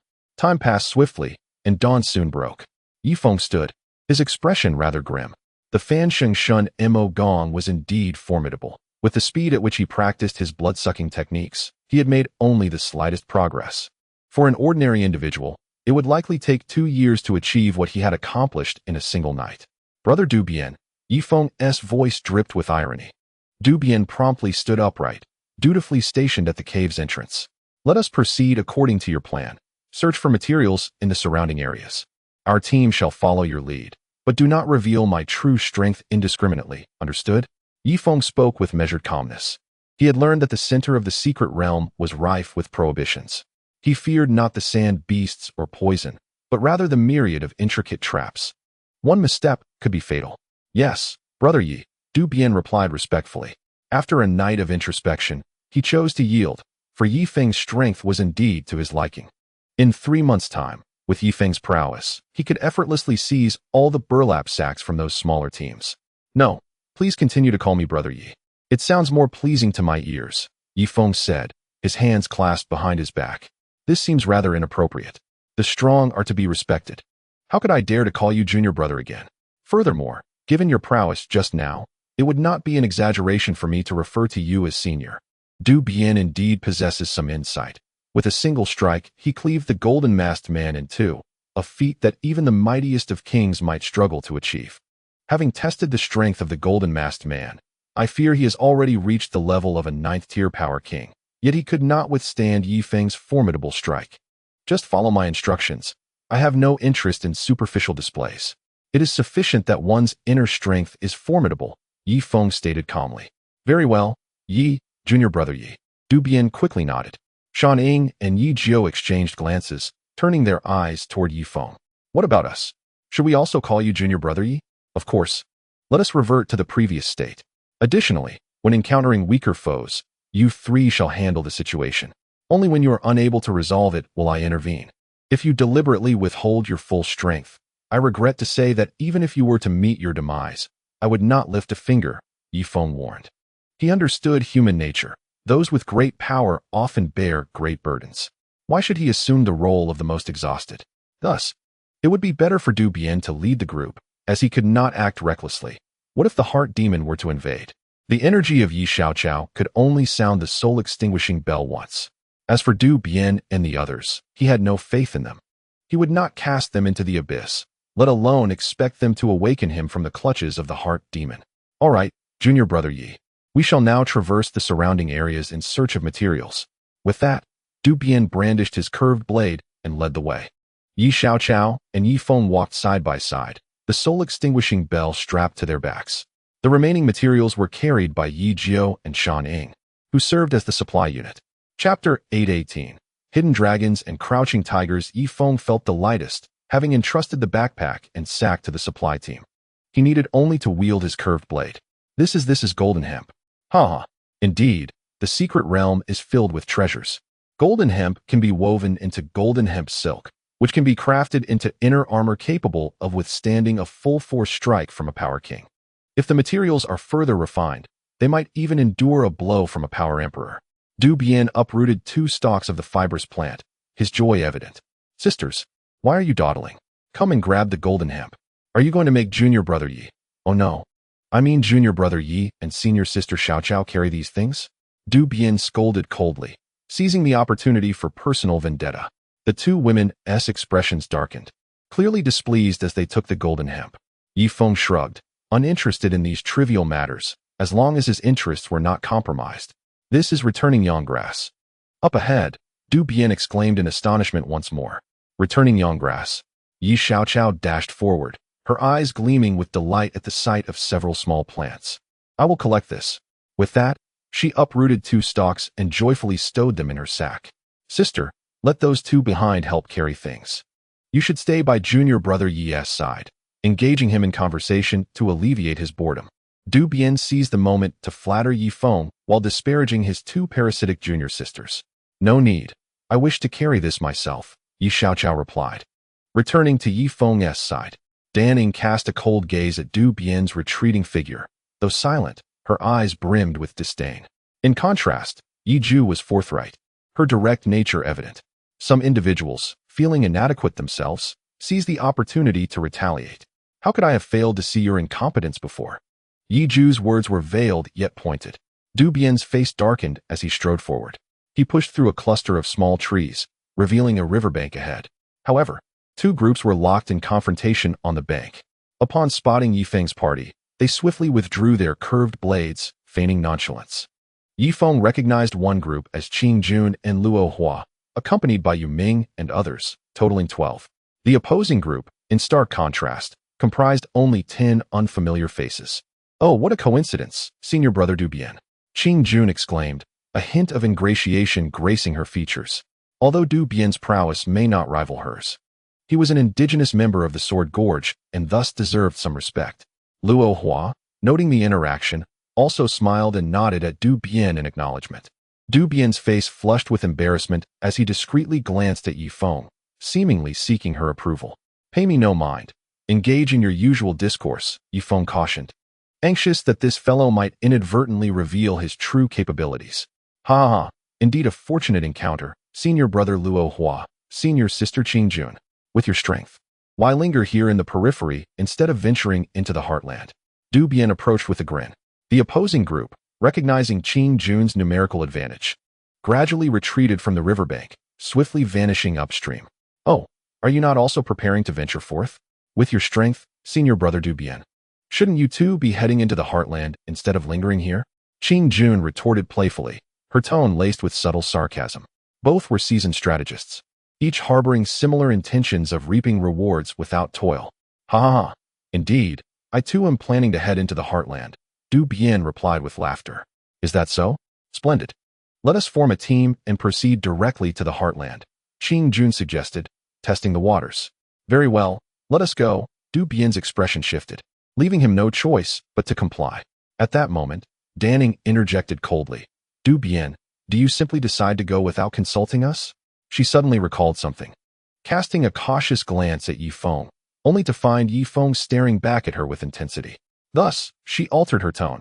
Have you consulted our 4 teammates? Very well. We shall remain here in the periphery for now. Senior brother Luo, senior sister Qing Jun, you may proceed. We will follow shortly. Du Bien clasped his hands in a gesture of respect. Others exchanged puzzled glances at Danning. They understood Du Bien's temperament, though typically amiable. He was a man of conviction. Why, then, was he being reprimanded by his junior sister today, seemingly too timid to retort? Could it be? A weighty silence fell over the group as they regarded Dan Ing with newfound seriousness. Your team indeed harbors hidden talents. Quite remarkable, this junior sister of yours. We take our leave, Qing Jun remarked, leading her group downstream, their trajectory seemingly not aimed at the heartland. After all, the act of murder for treasure is far less arduous than the laborious task of gathering herbs. Given the prowess of her group, it is likely that among the over 1,000 trial participants, only a handful would manage to escape their clutches. Once several individuals vanished, Dubian turned his gaze menacingly toward Shanying. If looks could kill, Shanying would have perished hundreds of times over. Yishiti, do not involve yourself in this matter. My little junior sister has been utterly unreasonable, embarrassing me in front of outsiders. I must teach her a lesson, so I kindly ask you to refrain from intervening. Dubian declared, his eyes bloodshot. What? Shanying gasped, quickly retreating behind Yi Feng, revealing only a small portion of her head. No, she is part of our supplies. If you harm her, there will be no one to assist with the heavy loads. We cannot afford internal strife now. Your issues can be resolved after we exit the secret realm, Yi Feng asserted, then turned to Shanying. In the future, do not undermine your senior brother's authority. He is still our captain in appearance. Yes, Yishiti, Shanying nodded earnestly. Dubian cast a cold glance at Shanying and likewise nodded. Wild Xiaoqiao stepped forward, inquiring, Big Brother Yi, which direction should we proceed next? Upstream or downstream? Heading downstream would bring us to Qing Jun and her group, which would put Dubian and Shixiang in an awkward position. Therefore, let us move upstream, Yi Feng suggested. Consequently, the group made their way toward the upstream riverbank, gathering numerous medicinal herbs along the way. In the midst of their journey, Dubian was bitten by a venomous mosquito on his chest. With no other options, Yi Feng reluctantly extended his finger, employing a blood-sucking technique to alleviate the poison. This scene did not escape Wild Xiaocao's notice. She tilted her head in confusion, observing Yi Feng. Clearly, he could use his finger to dispel the poison. Why must Big Brother Yi resort to his mouth? However, after a brief moment, her face flushed crimson, and her demeanor grew increasingly composed. She then produced a comb, tidying her somewhat disheveled hair, and released her twin ponytails, allowing her hair to cascade down her shoulders. Xiaoqiao, please check the contents of our sack, tally the quantity, and deduct the 6% tax to see what we have left, Yi Feng instructed, his tone pausing as he noticed Wild Xiaocao's changed hairstyle.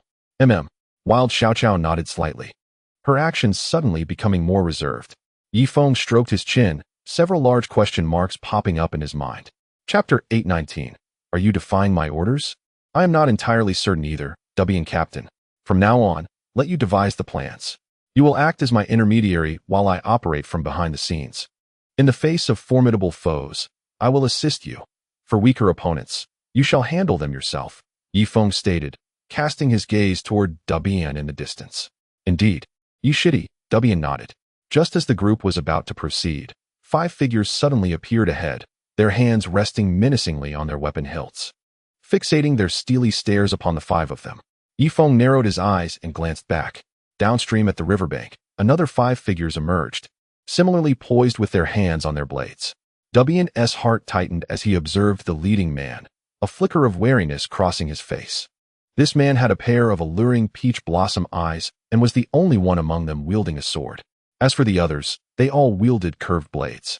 He quietly retreated beside Yi Feng and said nervously, This person possesses considerable strength. He is a renowned hunter in the Great Desert, specializing in earning bounties from wanted notices. Oh, Yi Feng nodded, having discerned the formidable ability of the leading youth. You negotiate with them, inquire about their intentions. Yi Feng nudged Dubian. At a crucial moment, you must protect me. The others are of little concern, but that hunter possesses extensive battle experience, and I may not be able to defeat him. Dubian added before stepping forward. Esteemed gentlemen, what is your business? What business? Aren't you part of that Luo Yi Qingjun's group? You just ruined my plans and dare to wander upstream? Now, surrender all your possessions, and I shall spare your lives, the youth replied coolly. So, there is nothing to discuss? Dubian retorted, drawing his curved blade with a sharp sound. Huh. The youth stepped back, refraining from engaging directly. He commanded the remaining 9. Leave none alive, but do not damage the materials in the sack. The 9 nodded in unison, drawing their curved blades and advancing step by step towards Du Bian. Kill. 3 of them charged directly at Du Bian, and combat erupted swiftly. Among the remaining 6, surrounded Dan Ing and Yi Ju. The final 2 charged towards Yi Feng and Yi Xiaoqiao.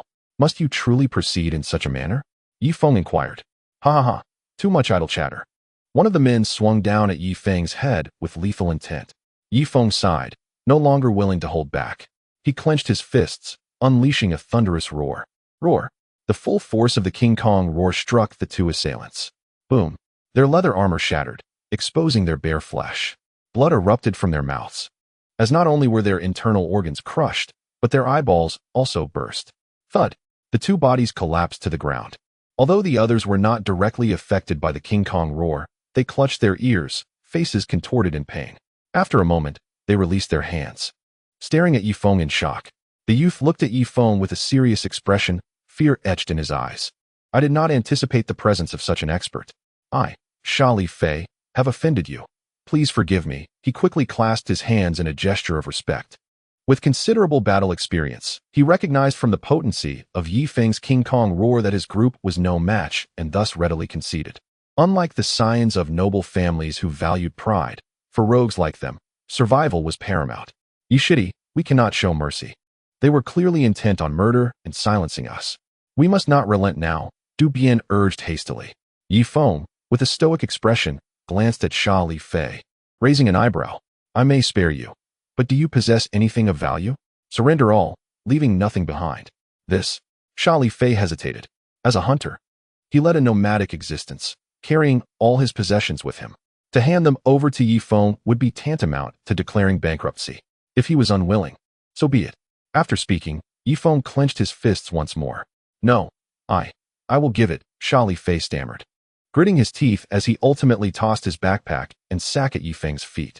With a swift kick, Yi Feng sent these items tumbling before Dan Ing and Yi Ju. Sort through the worthless items and discard them, retaining only the most valuable. Otherwise, I fear it may be inconvenient for you too. Yi Feng stated coolly. Understood, Brother Yi. Yes, Brother Yi. The 2 women responded with a gesture of respect befitting their junior status. Observing their leader's capitulation, the remaining 7 had no choice but to relinquish their backpacks and sacks simultaneously. In an instant, a substantial pile of materials accumulated at Yi Feng's side. My lord, we have surrendered our belongings. May we now take our leave? Sha Li Fei inquired. Not quite done yet, are we? Yi Feng's lips curled into a smirk. But we have already given you our backpacks and sacks. Sha Li Fei felt an ominous sense of foreboding. No, you have yet to hand over your weapons. Yi Feng replied indifferently. Weapons? Sha Li Fei's eyes narrowed, his expression darkening. My lord, you intend to disarm us, leaving us defenseless. He was not foolish. After years of combat experience, he recognized the tactic Yi Feng employed, one he had once utilized himself against others. So, you intend to defy my orders? Yi Feng stepped forward slowly. Sha Li Fei's countenance paled, and he instinctively retreated a step. Yet, almost immediately, he advanced again, drawing his sword with a sharp sound and pointing it at Yi Feng. Brothers, this fellow clearly aims to eradicate us. We must strike together. Even if it costs us our lives, we must inflict severe damage upon him. With that, Sha Li Fei was the first to charge at Yi Feng. Whoosh! The other 7 figures surged forward, unwilling to lag behind. Thud! As Sha Li Fei thrust his sword forward, it was effortlessly caught by Yi Feng's bare hand. You? He was taken aback, straining to withdraw the sword, but Yi Feng's grip was as unyielding as steel, rendering his efforts futile. With a slight twist of his wrist, Yi Feng contorted the sword into a twisted shape. Clang! One of Sha Li Fei's companions struck at Yi Feng's shoulder, only to be thwarted by his blood scales. This man has cultivated a defensive ability. Do not hesitate, keep attacking. No matter how formidable his defense may be, it cannot withstand our relentless assault. Clang, clang, clang. 3 curved blades struck Yi Feng, yet his blood scales continued to surface. Against these mere trifles, he need not even resort to his sacred techniques. He reached out to seize Sha Li Fei, but the cunning man discarded his sword and retreated.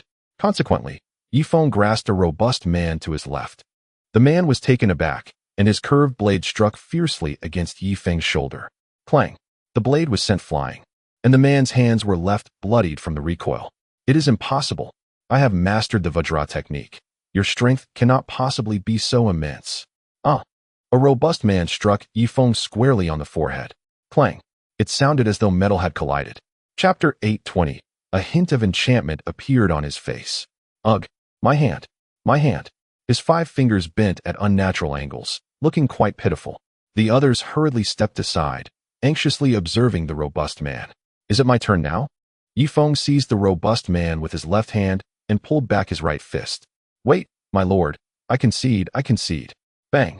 With a single blow, he crushed the man's skull. Yifeng hoisted the headless corpse aloft, aiming at the 2 remaining force users behind them. Boom. A violent crash ensued, rendering the 2 men unconscious on the spot. Kill. Upon witnessing this, Du Bian and the others rushed forward, delivering several strikes. The remaining individuals could no longer maintain their composure. With a shout, they fled in all directions. Trying to escape? Yifeng picked up the curved blade from the ground and hurled it forcefully at Xia Li's back. Without pausing, he charged at the other survivors. In less than 10 minutes, Yifeng returned, radiating a menacing aura. The remaining force users had been eradicated, and the young man was cleaved in 2 by the very blade Yifeng had thrown. Have the materials been sorted? Yifeng turned his gaze towards Du Bian and the other 3. The 4 were taken aback, including Yi Xiaoqiao, stepping back simultaneously, their eyes reflecting nothing but fear. Although Yifeng was indeed a teammate, they understood they were facing a formidable being capable of effortlessly ending their lives. I am inquiring about something. Yifeng furrowed his brow. We have sorted it out. Some of it is useful, some is not. Lord Yi, stammered Dan Ing. Her eyes devoid of admiration, filled only with terror. Earlier, they had witnessed Yifeng eliminate the masked man and believed that, even if they could not defeat him, escaping would pose no challenge. However, just moments ago, Yifeng had obliterated several adept escapees. This implied that if Yifeng intended to kill the 4 of them, they would stand no chance of fleeing. Upon seeing the expressions on their faces, Yifeng inwardly lamented his lack of discretion. He had inadvertently revealed a fraction of his true prowess, thoroughly frightening his companions. Actually, my abilities are somewhat inconsistent. My recent display, though seemingly effortless, has drained 90% of my energy. Consequently, I shall be rather weak moving forward, and you must ensure my protection. Yifeng feigned weakness to alleviate the tension. As their constant scrutiny was rather awkward, the 4 remained silent, their eyes flickering with distrust. My lord, you are so powerful. Whether I am with you or not makes no difference. Following you would only hinder your progress. Instead, allow my 2 junior sisters to assist you in gathering supplies. While I will regroup on my own. Du Bian knelt on the ground, his expression one of utmost respect. While strong teammates are undoubtedly advantageous, one as powerful as Yifeng is no longer simply a partner, but a potential threat that could turn against you. No.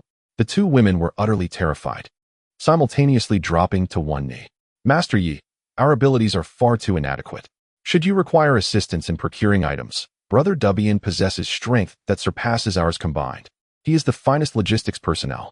Therefore, it would be prudent to allow us to depart, for my sister and I are simply too weak and would hinder your progress. Stammered Yiju. Although Shan Ing remained silent, she nodded earnestly in agreement. Yifeng, incensed, felt a surge of anger and forcibly expelled a mouthful of blood, collapsing onto the ground. This is dire. I am gravely injured. Xiao, please support me as we move. Brother Dubian, esteemed sisters, I beseech you to safeguard me henceforth. Yifeng uttered weakly. Xiao, Dubian, the 2 sisters. Subsequently, Yifeng draped his arm around Xiao Cao's delicate shoulder, trailing step by step behind the trio. Dubian occasionally turned his head, casting a puzzled glance at Yifeng. Despite Yifeng's feigned frailty, the earlier display of power had instilled a psychological fear within him, rendering him unable to show any disrespect. Shan Ing and Yi Ju were laden with backpacks and sacks, brimming with valuable items. Yifeng furrowed his brow slightly. Let us rest here. Open their scrolls to see if there is any mention of the spirit-settling herb, he instructed. Understood. The group settled on the riverbank, commencing their examination of the scrolls belonging to the 10 individuals. Yifeng was aware of the existence of the spirit-settling herb, but was ignorant of its appearance, characteristics, scent, or the environment in which it thrived. None of the 3 scrolls contained information about the herb. I do not have any information on these scrolls either. I have found nothing. Yifeng sighed. Let us inquire with others we encounter. Perhaps their scrolls will yield knowledge of the spirit-settling herb. Brother Feng, although the spirit-settling herb is rare, It holds little value for most, thus others likely would not venture into the depths of the secret realm to gather it. If we are to hunt for treasures in the periphery, it is improbable that their backpacks would contain such a rarity, Dubian suddenly remarked. Are you suggesting that we must personally venture into the heart of the realm to harvest the spirit-settling herb? Yi Feng's expression darkened. That is the high probability. But fear not. With your strength, Brother Yi, your chances of survival in the depths are significantly greater than those of others. However, we are not as fortunate. Should we enter, we face a 30% chance of demise, Dubian spoke with a veiled implication. Are you implying that I should delve into the center alone while you remain outside? Yi Feng's countenance grew cold, and in that moment, a murderous intent flickered within him. His intention for entering the secret realm was to find individuals to assist him in ringing the soul-extinguishing bell. Otherwise, what need had he for companions given his own strength? It is merely a suggestion, Brother Yi. Perhaps you and Xiao Qiao could enter the center while we keep watch for the spirit-settling herb from the periphery. Dubian offered with a forced smile. No, you three cannot stray from my sight. Yi Feng's expression hardened. Dubian's face darkened, and he could only acquiesce with a nod. The group pressed onward, gathering various rare materials, most of which were used for concocting holy water or setting up formations. Time swiftly passed, and Li Feng had traversed approximately 5 kilometers into the depths of the land. Alas, the entire route was littered with rare medicinal herbs, impeding their pace. Moreover, the incessant appearance of sand beasts and toxic creatures further slowed their progress. As night fell, a fire was kindled beside the riverbank, where Li Feng sat, eyes closed. In a state of serene reflection, Du Bian remained vigilant, scanning the surroundings to thwart any potential ambush. After exchanging a glance, Dan Ing and Yi Ju nodded in unison. Brother Leaf, are you asleep? Yi Ju gently nudged him. I am not, Li Feng replied, opening his eyes. It is rather dull in this secret realm. My sister and I have discussed keeping you company for a while, to ease the tension. Otherwise, remaining in a constant state of alertness may prove detrimental to both body and mind. As she spoke, a playful smile graced her lips. Li Feng furrowed his brow, discreetly glancing at Dan Ing, who, though avoiding direct eye contact, bore a rosy complexion. There is no need for such distractions. In this secret realm, we must conserve our energy. It would be imprudent to squander it on trivial matters, he admonished. The two lovely women, though possessing their own unique charms, were not to be indulged in such frivolities, at least not until they emerged from the secret realm. Nearby, Yi Xiaoqiao sighed in relief, her gaze towards Li Feng softening. Do not worry, Brother Leaf. If you fear exhausting your energy, you can always rein in your enthusiasm at critical moments. Rest assured, my sister and I are well aware of our limits. As Yi Ju spoke, she placed a hand upon Li Feng's thigh. Rein in my enthusiasm at critical moments? What joy would remain? You two would revel while I merely serve as a beast of burden, Li Feng retorted, his tone firm, yet with a hint of discomfort. Enough of this, he continued. It is well known that I, Li Feng, am a man of integrity. I implore you both to maintain decorum. His expression remained calm, though his trousers betrayed a slight tension, a consequence of the sacred art he practiced, which he had yet to master fully. The allure of beautiful women stirred a primal instinct within him that he struggled to contain. Very well. The two women departed, their faces marked by disappointment. In truth, their desires did not extend beyond a fleeting connection. They merely hoped that, having offered their bodies to Li Feng, he would remember their kindness and refrain from harshness in times of peril. The true power of a woman lies not in brute strength, but in the subtle allure that captivates the heart of a man. The stronger the man, the less he realizes he is ensnared. Once the two women had left, Yi Xiaoqiao took the initiative to sit beside Li Feng, nearly brushing against his arm. Li Feng inhaled deeply, catching a whiff of the sweet fragrance emanating from her. It was a curious truth that some maidens, after days without bathing, do not emit foul odors, but rather an enticing aroma. The scent wafting from Yi Xiaoqiao was intoxicatingly sweet, almost irresistible. At that moment, it was as though his very genes had chosen her. Had she not been selected, he would have detected a rather unpleasant odor instead. Brother Leaf, do not fall for their tricks. Their intentions are far from noble, Yi Xiaoqiao whispered softly beside him. For reasons unbeknownst to her, she felt a pang of jealousy upon witnessing two alluring women encroach upon her beloved ego. The fact that Yi Feng had not asked her to carry the backpack, but instead entrusted her with a small bell, instilled in her a sense of superiority. Look, the wild little grass, was the first to team up with Yigo, while the three of you belonged to a subordinate tier, not particularly acquainted with him. Thus, it was only natural for her to regard Yi Feng as her personal possession. At times, it is not solely men who perceive women as their own.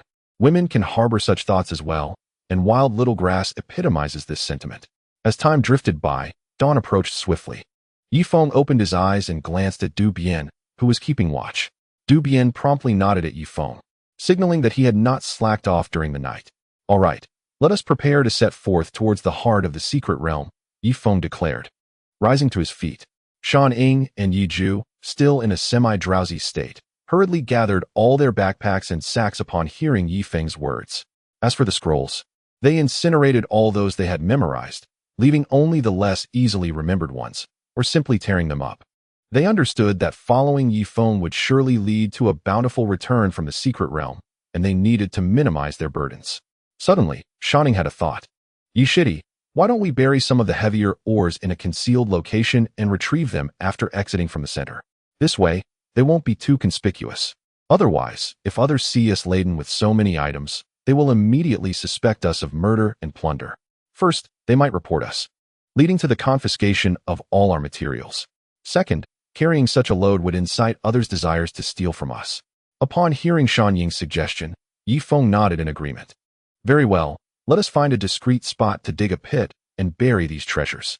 We must ensure that our disguise is meticulous to prevent detection. Understood.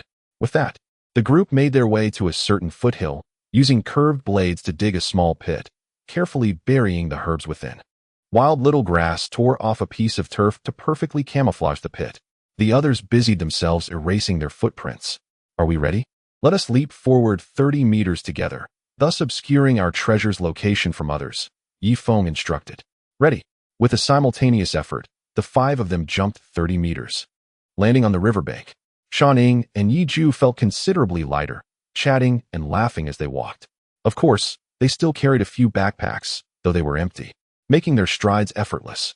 Wild little grass, however, did not bury the returning young grass, but kept it close, as it was too precious to lose. After walking for about a kilometer, Yi Feng came to a halt. Before them stood a robust young man, trampling the ground, holding a piece of turf, preparing to camouflage that particular spot. Bai Yi? Du Bian raised an eyebrow slightly. Bai Yi also caught sight of Yi Feng and his companions, his expression shifting slightly as he awkwardly held the patch of grass. It appeared that he was not the only one harboring such thoughts. Others too had considered concealing their materials to avoid inciting the murderous intent of others. Humph, Du Bian, is that you? Bai Yi cast aside the grass and carefully glanced at his feet. Bai Yi, what are you doing here all alone? Du Bian noticed a trace of blood on Bai Yi's curved blade. Clearly, this fellow had not engaged in virtuous deeds earlier. The materials he had buried here were likely acquired through nefarious means. Haha, nothing much, what about you? Bai Yi replied with a smile. We're preparing to head to the center of the secret realm. Care to join us? Du Bian suggested cleverly. He had devised a plan to keep a few skilled allies nearby. In case Yi Feng's wrath became uncontrollable, their combined strength might instill some caution in Yi Feng. Join you? Bai Yi stroked his chin, appearing somewhat hesitant. Bai Yi, you could easily fall prey to others alone. If you encounter a weaker team, it might be manageable. But should you cross paths with a team from Birch City, you are likely to suffer greatly. Did you not have a feud with that Luo Hua? Du Bian remarked. What if I have a feud? Even if I cannot defeat them, I can always flee. They might possess the strength to overcome me. But if I choose to escape, they would find it difficult to pursue me. For I belong to a minor tribe and need not concern myself with the face-saving antics of those grand clans, Bai Yi replied with a cold smile, resuming his excavation with the curved blade. Before long, he unearthed a burlap sack filled with materials. Since he had been discovered, he could no longer bury it here. As for silencing anyone, he believed he was not necessarily a match for Du Bian. Since Bai Yi does not wish to form a team, then I shall take my leave, Du Bian said with a slight bow, expressing his disappointment. At that moment, Yi Feng suddenly interjected, by Shi Xiao. May I take a look at your scroll? Bai Yi furrowed his brow. What are you? You dare to request to see my scroll? How about you show me yours first? All right, here you go. Yi Feng casually tossed a scroll over. Bai Yi looked puzzled but picked up the scroll to examine it. He seemed to be searching for something significant, but it was evident that Yi Feng's scroll contained none of the items he sought. Bai Shi Xiao, May I now see your scroll? Yi Feng inquired. Very well, here it is. There is nothing of great importance on it anyway. Bai Yi replied, tossing the scroll over. Yi Feng was overjoyed and quickly caught the scroll, unfolding it for a closer look. After only a brief moment, his eyes widened in astonishment. In the center of the scroll was illustrated a three-leafed herb with a red dot at its core. The spirit-fixing grass, one of the primary ingredients for the soul pill, when combined with other herbs, could be refined into a soul pill. Consuming the soul pill, depending on its purity, could partially restore the spiritual essence of those with innate deficiencies. The scroll also detailed the growth environment and aroma of the spirit-fixing grass. Thank you, Bai Shixiao. You have truly been of immense help. Here is your scroll back. Yi Feng tossed the scroll back. Bai Yi nodded, casting a deep glance at Yi Feng. It seems you have found what you needed. Congratulations. You're welcome. By the way, I have a few scrolls here that are no longer of use to me. Perhaps I could gift them to you, senior brother? After saying this, Yi Feng casually tossed 3 scrolls over. Bai Yi nodded and immediately began to rummage through the scrolls. Yi Feng noticed that upon seeing the second scroll, Bai Ye's expression brightened, but he quickly masked his delight. Senior brother Bai, have you found what you were looking for? Yi Feng inquired. Of course not. These scrolls hold little value for me. Farewell. With that, Bai Yi returned the scrolls and, gripping his burlap sack, strode away with urgency. Yi Feng sniffed, recalling the scent he had caught from the sack earlier. Within a kilometer, his keen sense of smell could lead him to the location where the sack was buried. However, he reconsidered, deeming it a tad unethical to pilfer something that someone had painstakingly hidden, knowing that such an act would surely lead to dire consequences. At that moment, Bai Yi, who had initially departed upstream, hurriedly returned, his arm now missing. Yi Feng squinted. The others swiftly drew their curved blades, adopting a posture of readiness. Bai Yi was no weakling. Anyone capable of forcing him to flee must indeed be formidable. Moments later, a man wielding a sword emerged behind Bai Yi. Clad in simple hemp clothing adorned with embroidery resembling a birch leaf, he was unmistakably Fu Zhang. Du Bian's expression shifted dramatically, and he sheathed his curved blade. Du Bian, please save me. This fellow came at me with lethal intent. Bai Yi rushed toward him. Yet he was still 10 meters away when Fu Zhang flickered past him in a flash. Clang! The sound of a sword being sheathed echoed through the air. A gust of wind swept by, and Bai Ye's head tumbled to the ground, his body clawing at the air for a moment before crashing to the earth. Fu Zhang now stood merely 5 meters from Yi Feng and the others. Yi Feng locked eyes with him, and he returned the gaze. An aura of murderous intent spreading across the riverbank. Fu Zhang, did Bai Yi attempt to steal your belongings, only to be slain by you in retaliation? Du Bian suddenly remarked with cleverness. Fu Zhang's form quivered slightly, and with a stoic expression, he turned to fixate on Du Bian. This caused Du Bian's heart to tighten, instinctively placing his hand on the hilt of his blade. In the next moment, Fu Zhang broke into a broad smile. Du Bian, you have completely guessed it right. That is indeed the truth. Are you all heading towards the center of the secret realm? Would you care to join me? Du Bian was about to respond when Yi Feng interrupted. Absolutely. With a master like senior brother Fu accompanying us, our expedition to the secret realm is bound to yield great rewards, Yi Feng stated slowly.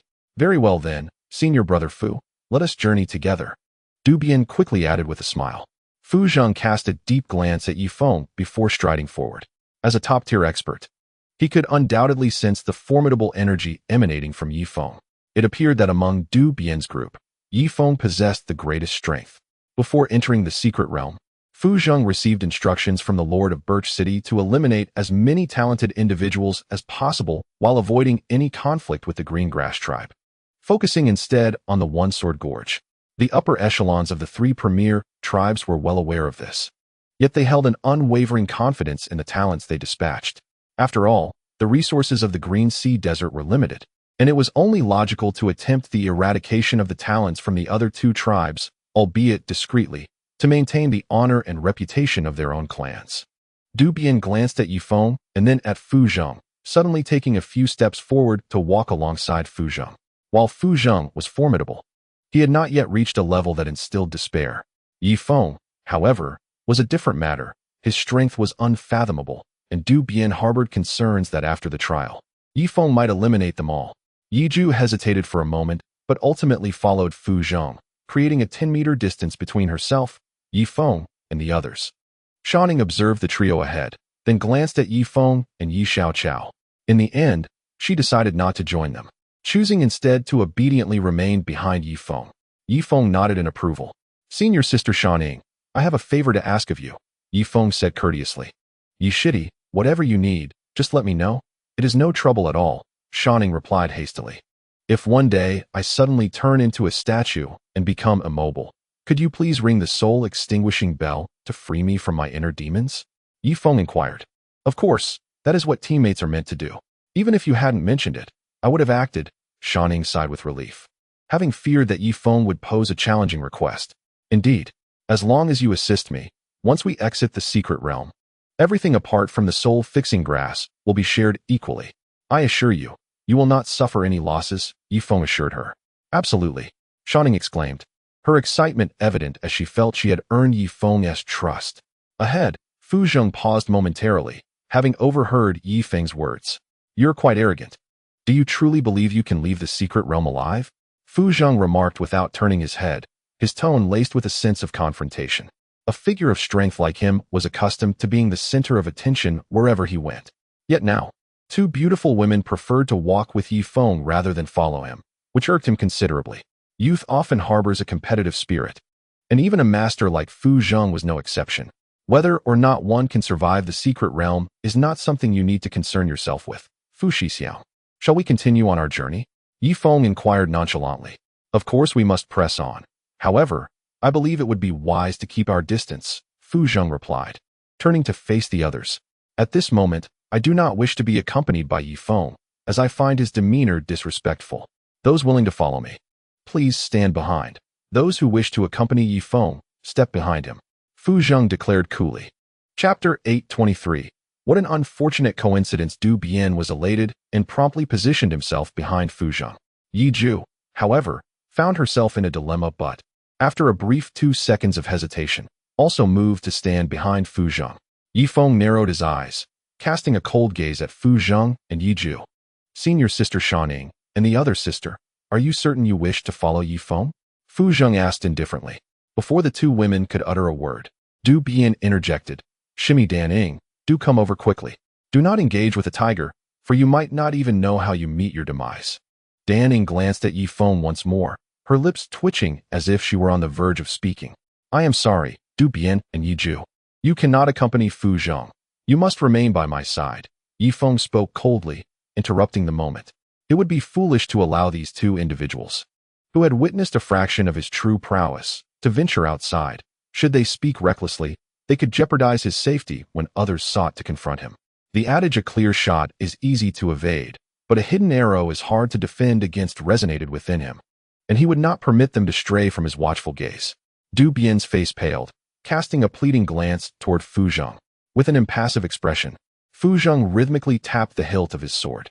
"A bit presumptuous, yet you seem to have overlooked my presence," he declared, stepping forward to shield Du Bian and Yi Ju behind him. Yi Feng sighed and advanced toward Fu Zheng. He had resolved that today, if necessary, he would eliminate these 3 individuals to protect his secrets. "Courageous are we?" Fu Zheng seethed, for this was the first time in his life that someone had dared to belittle him so brazenly. In the next instant, he drew his sword halfway, a surge of sword energy soaring skyward. Clang! The blade of Fu Zheng met Yi Feng's curved knife in a fierce encounter, resulting in the knife shattering into 2 pieces. "Huh, I thought you possessed greater skill," Fu Zheng jeered, raising his sword, unleashing a stream of sword energy towards Yi Feng. Clang, clang, clang. Suddenly, a mystical Sanskrit character erupted from Yi Feng's body, and he appeared to shimmer, as if ripples of water danced upon his form. "You?" Fu Zheng took a step back, yet his sword lunged toward Yi Feng's chest. Thud! It felt as though the blade pierced a pliable substance. Fu Zheng's sword began to bend. "Impossible! You managed to withstand my full force?" Fu Zheng gasped in astonishment, preparing to withdraw and strike again. Yet, Yi Feng would not grant him that opportunity. He seized Fu Zheng's wrist, pulling him closer. Boom! As he drew back, his right fist struck with tremendous force. Thud! Fu Zheng arched backward, blood spurting from his mouth, his energy waning in an instant. However, Yi Feng would not allow him to escape alive. He pulled back his fist once more, aiming for Fu Zheng's head. At that moment, a voice filled with surprise echoed from behind. "What are you doing?" Emerging were Qing Jun and Luo Hua, accompanied by their original team, along with a young swordsman, senior brother Fu Zheng. The youth's expression changed dramatically as he leaped behind Yi Feng, thrusting his sword forward. With no option left, Yi Feng had no choice but to release Fu Zheng, countering with a palm strike against the sword. Yet, the sword, as if endowed with sentience, evaded Yi Feng's palm wind and continued its advance toward his chest. Thud! The sword was halted by the Sanskrit character, Yi Feng's palm pressing against it. A chill began to creep along the sword's hilt, and in an instant, frost formed upon the young man's wrist. Do not strike, junior brother Yi Feng, we are allies. Qing Jun swiftly leaped forward, while Luo Hua beside her unsheathed his long sword with unwavering resolve, ready to engage in combat at any moment. Yi Feng cast a cold gaze upon the group, his face dark as the bottom of a pot. How unfortunate! He pushed the youth aside and retreated to the side of Yi Xiaoqiao and Shaning, faced with such a multitude of skilled fighters. Although Yi Feng was confident in his ability to vanquish them all, he was also wary of succumbing to the invasion of his inner demons. Thus, there was no need to act recklessly. What on earth was happening? Qing Jun stepped forward to assist Fu Zheng, who was still bleeding from the corner of his mouth. Yi Feng's punch had seemed to possess the force to split mountains, displacing his internal organs. No, it's nothing, Fu Zheng insisted, striving to maintain his dignity. As the foremost expert among the younger generation of Huashu City, particularly in front of his juniors, he could not admit to being defeated by Yi Feng. Meanwhile, the sword-wielding youth had dispelled the frost on his hands and regarded Yi Feng with a grave expression. Luo He, are your hands all right? Luo Hua approached, eyeing the young man's palms with caution. Luo He remained silent, instead raising his right hand to squeeze his fingers tightly. Only then did sensation return to his fingers. Moments ago, they had been numbed by Yi Feng's icy true energy. As Yi Feng's cultivation deepened, the potency of his extraordinary abilities intensified, far surpassing the individual he once was. Any one of his powers had now evolved into a formidable arcane skill, not to mention the formidable blood-sucking techniques and the transcendent mastery of the venerable Saint Demon arts. What was truly happening? Why had they come to blows? Qing Jun stepped forward, scrutinizing Yi Feng from head to toe. Yi Feng paid her no heed, instead directing his gaze towards Fu Zheng. Fu Zheng glanced at his fellow disciples and slowly said, "It's nothing. Just now, I was imparting a few techniques to junior brother Yi Feng. I intentionally used only 10% of my strength in our duel, correct?" Junior brother Yi Feng? His final words were directed at Yi Feng. Internally, Yi Feng was elated, realizing that Fu Zheng was merely posturing. Given this, there was no need for excessive violence today. Indeed, senior brother Fu Zheng only utilized 10% of his strength against me, which is why I was able to subdue him. Yi Feng nodded affirmatively. Instantly, everyone exhaled in relief, particularly Luo Hua and Luo He from Huashu City.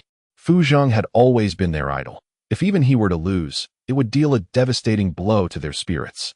Qing Jun cast another glance at Yi Feng, finally relaxing her stance. I knew it. It's understandable.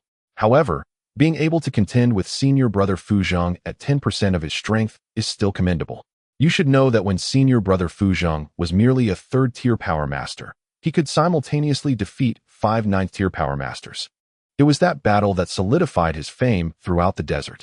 Yi Feng couldn't help but scrutinize Fu Zheng once more, only to receive a warning glance from him, signaling him to remain silent. Impressive, senior brother Fu Zheng is indeed formidable, Yi Feng remarked, giving a thumbs up, then shooting a warning glance at Du Bian and the other 3, indicating they should keep quiet. On the other side, Fu Zheng also cast a warning look towards the 4, leading them to obediently lower their heads. Senior brother Fu, Yi Feng suddenly inquired, shall we proceed together or separate? Naturally, we shall part ways. You will venture alone, while the rest will accompany me, including your little follower, Fu Zheng remarked, pointing at the wild grass carrying the soul-extinguishing bell. I refuse, the wild grass exclaimed in surprise, hastily moving closer to Yi Feng. Huh. Fu Zheng cast a glance at Yi Feng. I trust you would not shield her, would you? Regrettably, I cannot part with the wild grass, as she holds significant value for me. I can only concede slightly and permit Du Bian and the other 2 to accompany you, Yi Feng replied calmly. Should Fu Zheng insist on resorting to violence, he would have no choice but to unleash his full powers and eliminate everyone present. At worst, he could toll the soul-extinguishing bell. Fu Zheng's eyes widened as he fixed his gaze upon Yi Feng, seemingly attempting to overpower him with sheer force. Luo Hua and Luo He also stepped forward, regarding Yi Feng with malice. What audacity to challenge senior brother Fu. It appears you are courting death. At that moment, a figure emerged. It was Yu Ming from Bai Bai City. Yu Ming, this does not concern you. Step aside, Fu Zheng said coolly. No worries, senior brother Fu. Allow me to teach Yi Feng a lesson today. To keep him in line, Yu Ming declared, drawing his curved blade with a swift motion. Boom. Without warning, Yi Feng unleashed a punch. Yu Ming, caught off guard, found his blade sent flying 30 meters away, his body propelled backward 10 meters, blood gushing from his mouth. After a moment, the blood scales on Yi Feng's body gradually retracted. He had only exerted 20% of his strength to inflict severe injury upon Yu Ming. How can you be this strong? Impossible. Aren't you a weakling from south of the temple? Yu Ming, indignant, rose again, spitting out another mouthful of blood. Yi Feng retracted his fist and coldly regarded Fu Zheng. Senior brother Fu, I have no intention of opposing you. Let us part ways here. Xiao Qiao, let us proceed. He gestured forward. The wild grass nodded, trembling with fear as she moved ahead. However, Luo He swiftly appeared in front of the wild grass, blocking her path. Want to leave? Has senior brother Fu granted permission? The wild grass gasped, quickly looking back at Yi Feng. Yi Feng's expression darkened completely as he turned once more to Fu Zheng. Senior brother Fu, are you certain you wish to proceed in this manner? In truth, Fu Zheng felt some hesitation. Yi Feng's displayed abilities were formidable, leading him to estimate that even if all three of them attacked simultaneously, they might not fare well. However, accustomed to his domineering ways, he could not afford to show weakness at this critical juncture. Humph. He snorted lightly, signaling Luo He to make a move. He, little girl, you are quite charming, but alas, you have chosen the wrong side. Prepare to die. The curved blade sliced through the air like lightning, aimed directly at the wild grass's head. Yet, in the next moment, a figure stood protectively in front of her. Yi Feng clenched his fists tightly, a Sanskrit character emanating from him, while his body became ethereal, like rippling water. Die. The curved blade struck Yi Feng's body, yet it failed to penetrate even the skin. Impossible? Luo He was taken aback, his reflexes sharp, as he swiftly flicked the blade upward. Alas, Yi Feng's right hand had already pressed down upon his head, rendering him immobile. The others gasped in astonishment and stepped forward in unison. I cannot move. Luo He managed to utter a few words with great difficulty. Yi Feng gripped Luo He's head with one hand, his icy gaze sweeping over everyone present. In the next instant, he tightened his fingers. Bang! Luo He's head burst open like a watermelon. The headless body spun twice before collapsing to the ground. Junior brother, Luo He. A crowd rushed forward in haste. But upon witnessing the transformed Yi Feng, they all halted abruptly. I will fight you. Luo Hua roared in fury, leaping 30 meters into the air. The curved blade raised high to strike. Yi Feng, however, showed no mercy. He drew back his right fist and unleashed a devastating blow. Boom. Luo Hua was sent flying 50 meters away, his chest caved in, and a small portion of his innards spewed forth. With the mask of civility torn away, Yi Feng no longer held back and charged into the throng. This man has gone mad. The cacophony of screams and explosions erupted from the crowd. In mere moments, 10 mangled corpses lay on the ground. Qing Jun, who had clashed with Yi Feng, was hurled 30 meters away, narrowly escaping with his life. The others, including Yu Ming, had all perished beneath the onslaught of the Feng Saint Demon technique. Fu Zheng gripped the hilt of his sword tightly, his fingers whitening from the strain. His lips pressed together, his expression remained relatively calm, yet profound fear flickered in the depths of his eyes. So powerful, where the Feng Saint Demon technique passed, scarcely a complete corpse remained. Those unfortunate souls were either obliterated by a single punch or torn asunder, lying on the ground, unable to die, only able to wail in agony. The battlefield resembled a hellish realm. Yi Feng's expression hardened as he approached Fu Zheng with thunderous strides. His physique had grown larger, now towering over 2 meters, with mystical runes swirling around his ethereal form, as if a demon had descended upon the earth. Clink! Fu Zheng drew his long sword by 2 inches, yet in the next moment, he sheathed it without hesitation and knelt half down. I submit. Lord Yi Feng, Fu Zheng, submit to you. Please spare my life. As he spoke, a tear of submission trickled down his cheek. Yi Xiaoqiao exclaimed in delight, unable to resist taking a step forward. However, When she beheld Yi Feng's terrifying visage post-transformation, she froze in place. After a moment's hesitation, Yi Feng finally retracted his aura, the runes vanishing, returning to his normal human form. Fu Zheng, if you wish to survive, you must heed my words in the days to come, Yi Feng stated calmly. He had originally intended to annihilate Fu Zheng, but just as he was about to summon the energy within him, the scene before him began to shift into a desert, which morphed into a castle, and the castle into a riverbank. The inner demon stirred once more. A figure flashed, and Qing Jun approached, clutching his chest. Moments ago, Yi Feng struck with a single move, leaving her grievously wounded. Master Yi, we submit to your prowess. In the days to come, we hope for your benevolence, Qing Jun declared, suppressing the pain in her chest as she performed a respectful kneel before Yi Feng. Yi Feng neither nodded nor shook his head, instead directing his gaze towards the other survivors. Luo Hua staggered over, biting down hard. Master Yi, we shall heed your commands. With such a formidable ally, we are bound to uncover various treasures in the heartland, he said slowly, though a flicker of resentment glimmered in his eyes for the one Yi Feng had slain. Luo He was none other than his own brother. At that moment, a figure darted forward, delivering a sharp slap to Luo Hua. You? Luo Hua seethed in anger, ready to retaliate. When speaking to Master Yi, why not learn from Fu Zheng and show some respect? Kneel before Master Yi, Du Bian boasted, his demeanor exuding an air of false authority, which made Luo Hua grit his teeth. He quickly glanced at Yi Feng, only to find him coldly staring back. This caused Luo Hua's heart to sink, and he hastily knelt on one knee. Master Yi, we shall obey you henceforth. Chapter 825. How do you feel? That's more like it, Du Bian remarked, then turned to Yi Ju. Junior sister, aren't you going to apologize to Master Yi? If you continue to be unreasonable, do not blame your senior brother for taking drastic measures. Upon hearing Du Bian's words, Yi Ju was so infuriated she nearly spat blood, ultimately resigning herself to kneel on the ground and bow her head to Yi Feng. Senior brother Yi, please forgive us for our earlier blindness. Both Shan and I are still eager to follow you. Please do not disdain our humble abilities, Yi Ju pleaded, a sense of injustice in her tone. Shaning, startled, promptly followed Yi Ju's lead and knelt, fearing Yi Feng's wrath. Yi Feng nodded slightly. From now on, let Fu Zheng lead our group. Do not call me master. I am merely a fifth-tier power wielder like yourselves. Such titles are beyond my standing. Brother Fu, what shall we do next? You have full authority. Fu Zheng could scarcely believe his ears. Pointing to himself, he exclaimed, me in charge? Master Yi, with my limited strength, how can I be worthy of such a role? You should lead instead. Enough with the nonsense.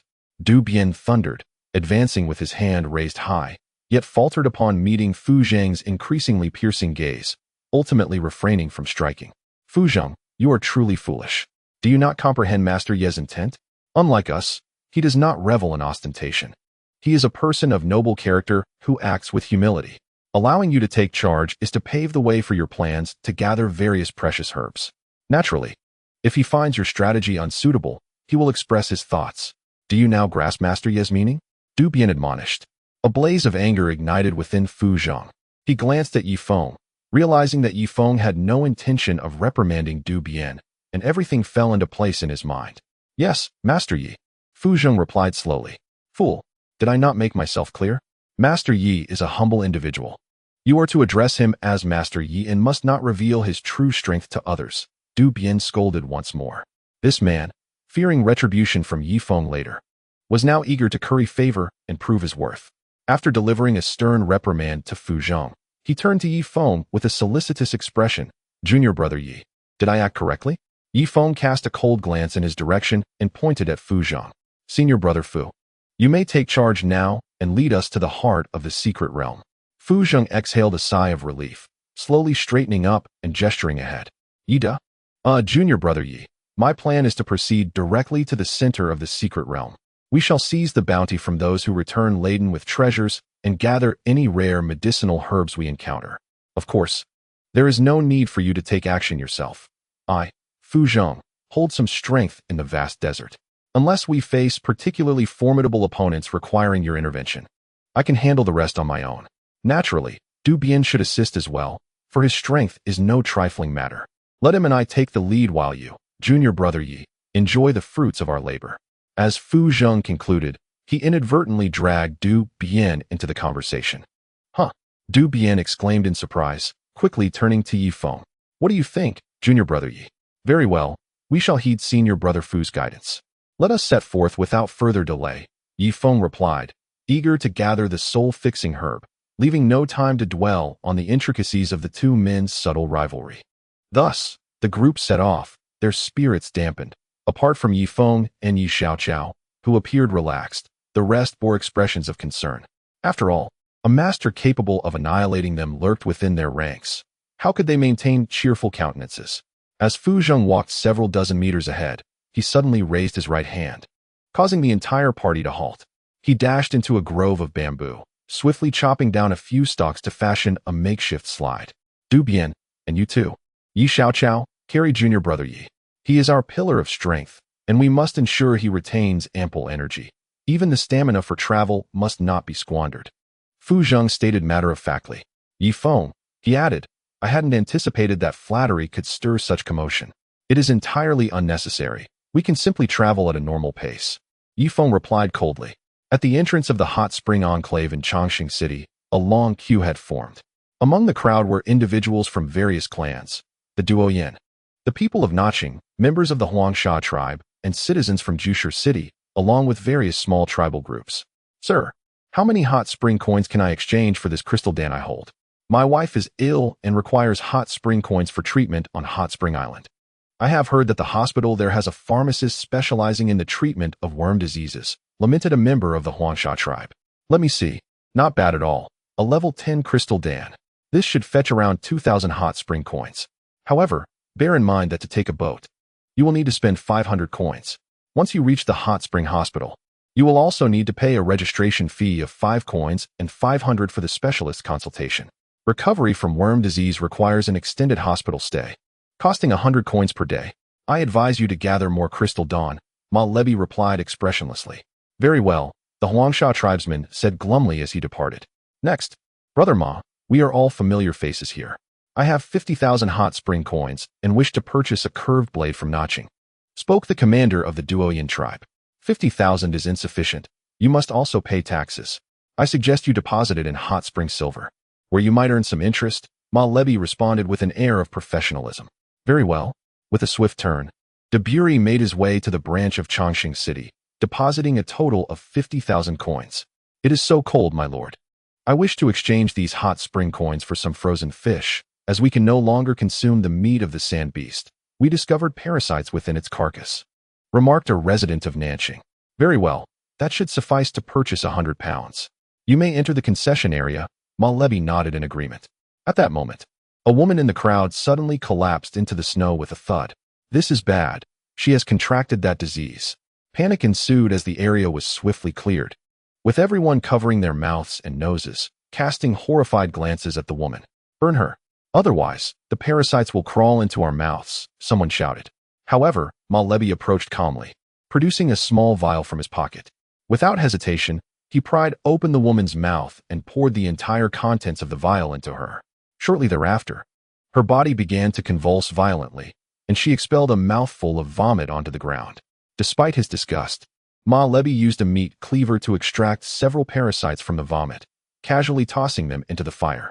Indeed, the antidote in the vial was a product of collaborative research between Bai Chuxue and New Duo, appearing precious, yet surprisingly simple to concoct. The only challenge lay in the fact that the primary ingredient was somewhat costly, requiring crystal elixir as the main component, supplemented by some potent herbs to induce the expulsion of parasites from the body. All is well now, dear lady. How do you feel? Ma Lebi assisted the woman to her feet. Her complexion remained pale, devoid of any color. Thank you so much. I never imagined that there would be an antidote on Hot Spring Island, the woman exclaimed, grasping Ma Lebi's hands fervently. Chapter 826. Take care of yourself. The vial you just received only eliminated the adult parasites, but there are surely numerous eggs remaining within you. I believe that in about 10 days, these eggs will mature into adults once more, so you must take care of yourself. Ma Lebi's words left the woman in a state of shock. I beg you, my lord, I do not wish to die this way. Could you allow me to receive treatment at the Hot Spring Hospital? I have heard that those who return from there are healthy and that it is difficult to contract the parasite disease a second time. The woman clung tightly to Ma Lebi's leg. Sighing heavily, Ma Lebi felt a pang of compassion. Yet he was bound by a strict order from Wang Zhihai. The antidote must be purchased with hot spring coins, and any disobedience would result in immediate expulsion from Hot Spring Island. You should earn more hot spring coins. As long as you have the money, you can receive treatment at the hospital. I have no power to alter this command, he replied, helping the woman to her feet. I have money. Here are 500 hot spring coins. She hurriedly produced 5 banknotes from her pocket. Indeed, 3 months prior, Hot Spring Island had begun issuing paper notes, thus introducing new hot spring coins. 500 hot spring coins. That can only buy 2 vials of parasite remedy. This vial is for you. Keep it safe. As for whether it will eradicate the eggs within you, that depends on your luck, Ma Lebi concluded, producing another vial of the remedy. The crowd of onlookers had descended into utter madness, clamoring and surging towards the concession, brandishing their newly acquired hot spring coins. I wish to buy deworming medicine. Give me several bottles. I too. Who will help me queue? ISNT at merely 250 per bottle? I am the second elder. I possess ample wealth. Whoever allows me to cut in line, I shall reward them with 100 hot spring coins. The throng pressed forward with a cacophony, instilling fear in the guards atop the concession walls, who raised their crossbows, apprehensive of a potential rebellion. Just as the crowd surged, a voice rang out from behind. I have deworming medicine. Each bottle, an additional 50 hot spring coins, 300 per bottle, first come, first served. A surge of people rushed towards the Hot Spring Island citizen, enveloping him entirely. 20 minutes later, the citizen's stock of deworming medicine was entirely sold out, transformed into a thick stack of banknotes. Ha! He brought the notes to his lips for a kiss and inhaled the fragrance of the hot spring coins. Is this the scent of hot spring coins? I adore it, ha ha ha ha. Just as he reveled in laughter, 2 guards seized him, binding his hands behind his back and chaining him. What audacity! Speculating at the entrance of the concession will result in confiscation of personal property. Given his status as a citizen of Hot Spring Island, he shall be escorted back for a tribunal to determine his punishment. Soon, the speculator was dragged to Hot Spring number 5. Within the sanctum, a team of formidable beast hunters was harvesting crystal pills when, unexpectedly, one of them collapsed, coughing incessantly. What's wrong? His comrades rushed to assist him, but he was unable to speak, only able to cough violently. After half an hour of relentless coughing, he suddenly expelled a mouthful of blood. The leading 9th-tier warrior, upon seeing the blood, was enveloped by goosebumps, for within it, slender worms writhed ominously. Parasitic disease. How could this affliction even infect a 5th-tier warrior? He recoiled in shock, retreating several paces while covering his mouth and nose with animal skin. The others discarded their torches and incinerated their fallen comrade on the spot. He must have been excessively fatigued and sustained injuries, which weakened his constitution, allowing the parasites to seize their opportunity. From now on, we shall hunt only 1 sand beast per day.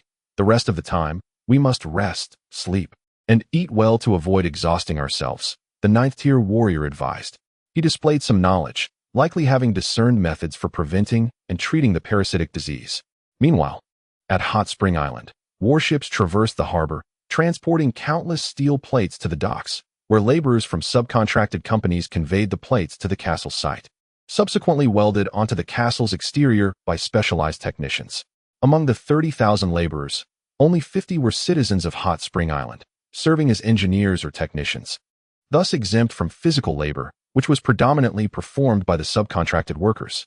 Consequently, since settling here, no citizen of Hot Spring Island had contracted the parasitic disease. It is simply due to the abundance of quality sustenance and attire, extended leisure periods, a mere 4-hour workday, 2 days off each week, and an annual month of paid vacation. Citizens may also choose to recline in leisure. Even without employment, they receive a monthly poverty subsidy of 10,000 hot spring coins. Wang Zhihai further announced that for the children of Hot Spring Island, all expenses from birth until completion of their education at Hot Spring University will be covered by the government. Additionally, each family that welcomes a child will receive a child subsidy of 20,000 hot spring coins per child, continuing until the age of 18. Consequently, Wang Zhihai's popularity on Hot Spring Island began to soar.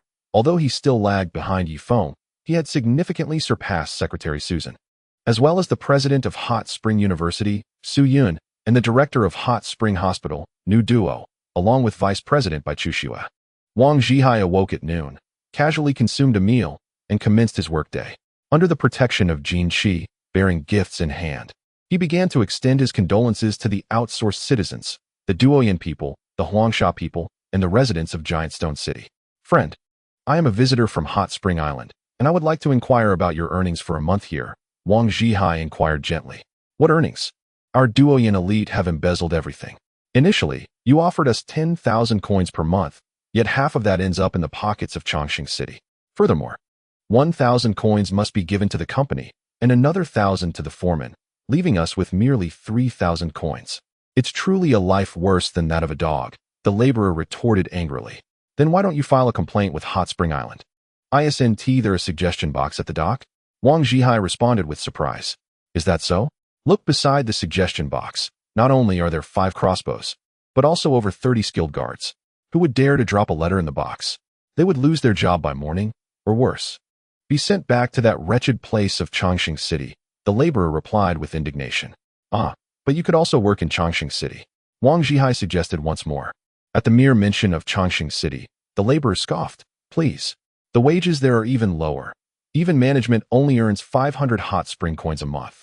However, Hot Spring Island, despite exploitation, still offers 3,000 a month. I've made up my mind. I'll toil for 5 or 6 years to save up 100,000. Then I shall purchase permanent residency on Hot Spring Island and never return to Chongqing City. The laborer seemed to have found an outlet for his frustrations, speaking fervently to Wang Zhihai. Chapter 827. All right, I shall try immediately. Young man, keep striving, earn your money, and deposit it in the hot spring bank. With that, he feigned politeness and moved on to other visits. In the labor company of Chongqing City, several high-ranking officials immediately spotted Wang Zhihai. Oh no, it's President Wang. He seems to be gathering feedback from the laborers. What should we do? Elder 5? Elder 5 was indeed the head of Chongqing Labor Company, effectively a front for the various influential families of Chongqing City, who personally received little in terms of profit. Hurry, prepare 500,000 hot spring coins. I must bribe President Wang.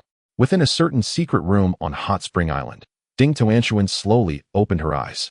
At this moment, her face had entirely transformed into the shape of a goose egg, and her eyes no longer sparkled with the vivacity of before. Instead, they revealed a hint of composure. To my astonishment, I had swiftly ascended to the rank of a novice strength practitioner. Ding Tuanshuan caressed her own body, emanating an immense aura. Under the guidance of Jin Yimei, after diligently cultivating each realm to perfection, she finally broke through to become a strength practitioner on this very day. Such rapid progress in cultivation was unparalleled. Had Yifeng not mastered the blood-sucking technique, it would have been impossible to match her speed, let alone that of others. That evening, Wang Zhihai, celebrating the emergence of yet another strength practitioner on Hot Spring Island, held a grand banquet. Even the workers from the contracting company received 2 pounds of frozen fish, a jar of fruit wine, and 50 hot spring coins each. However, by the time the coins reached them, they had vanished.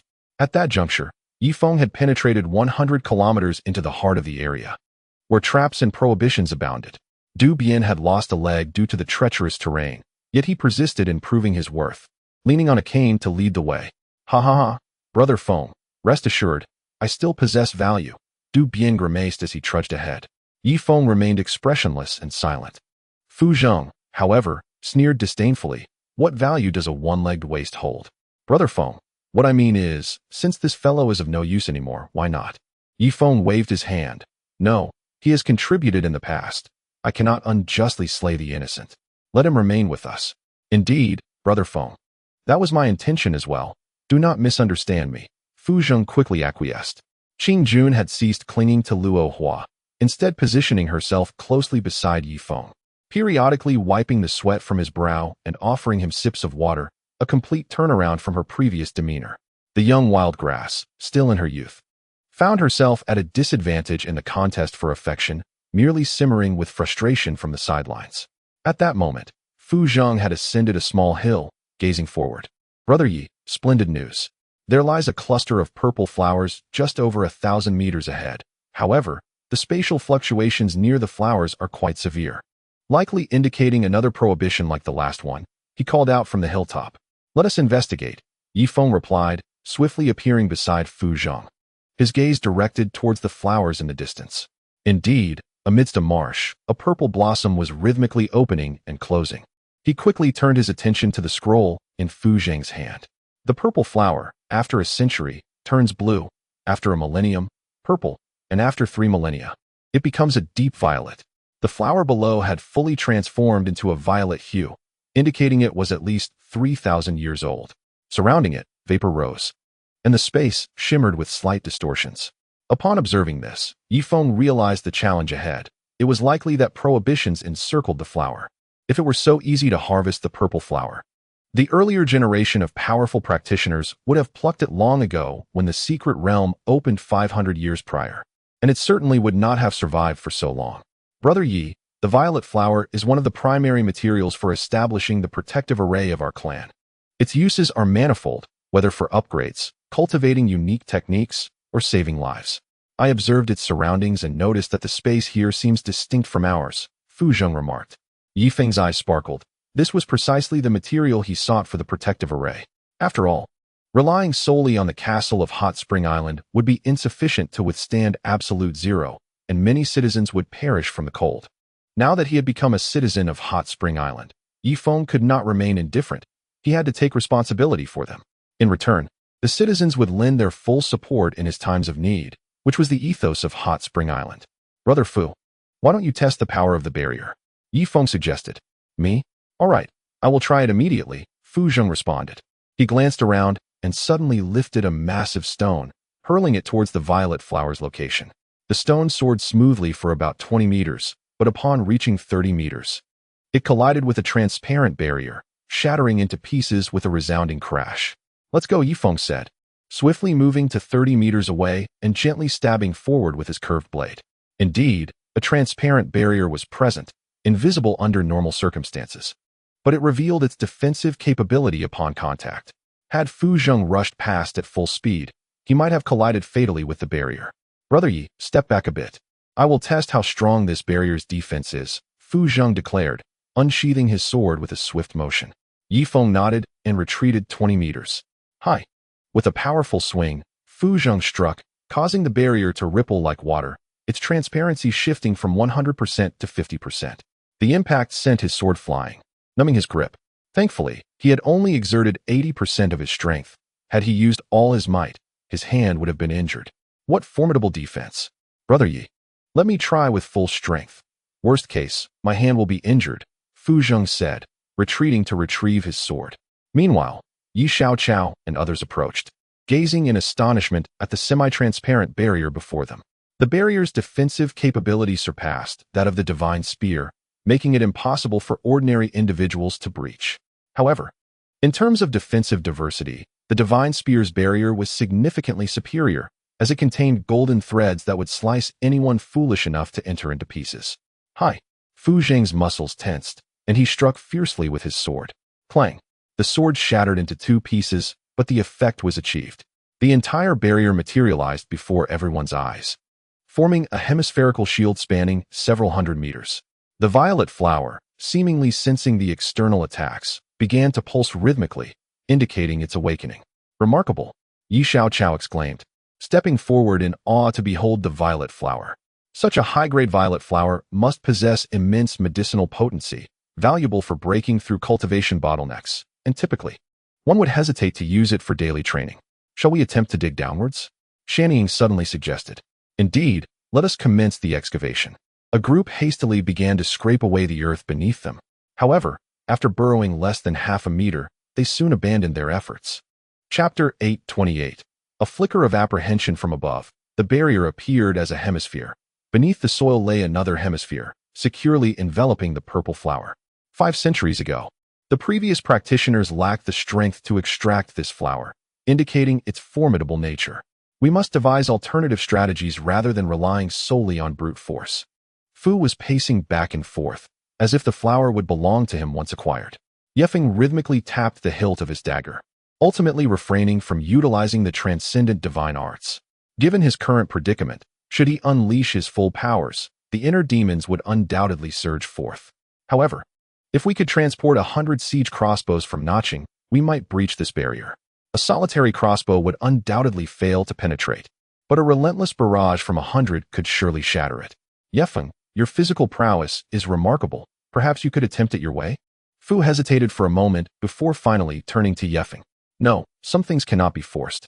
If even senior brother Fu cannot breach this barrier, I am certain I cannot either. Let us seek other materials, Yefeng replied, preparing to bypass the purple flower. Just then, as he turned, he noticed a young man approaching, accompanied by a petite girl carrying a massive hammer. Senior brother Rui?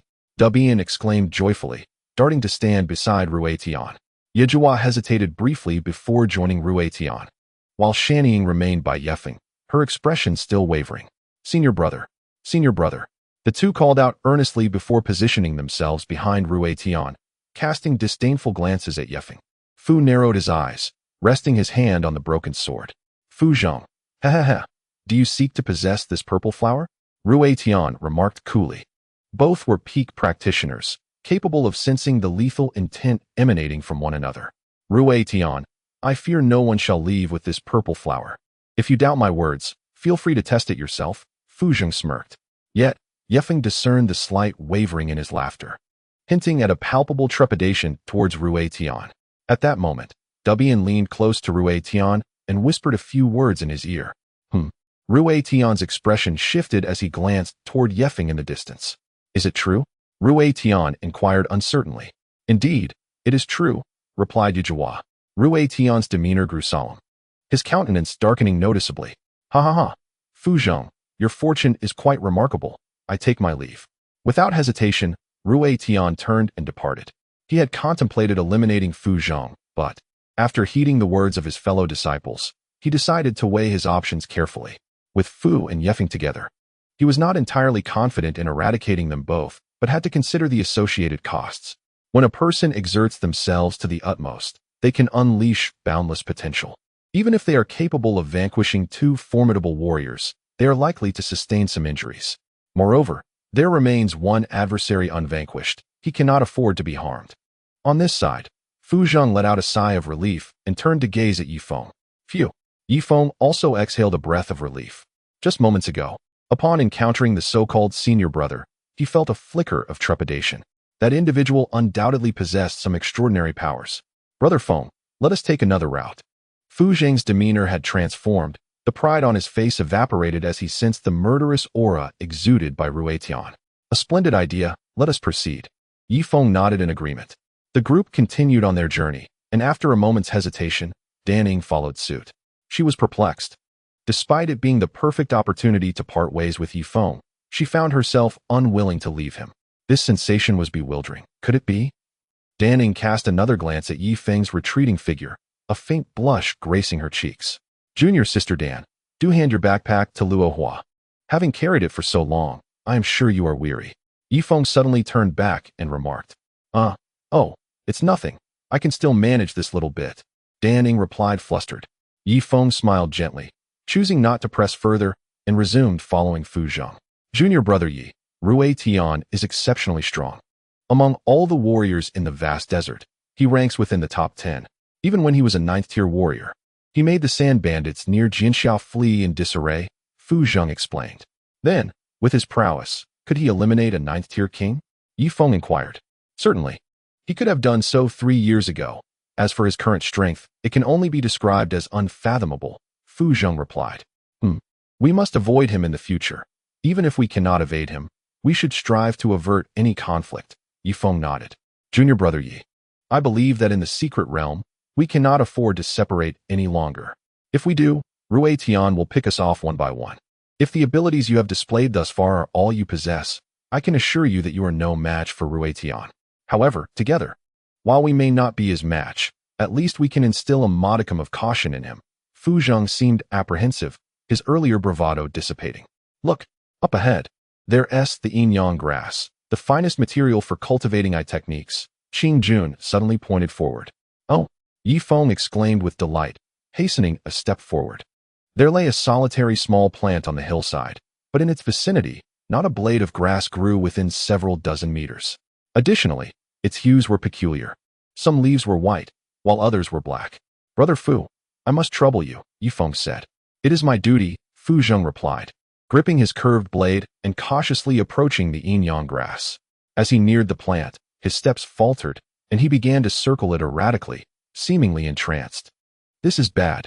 Yi Feng swiftly unleashed a palm strike, propelling Fu Zheng beyond the protective aura of the yin-yang grass.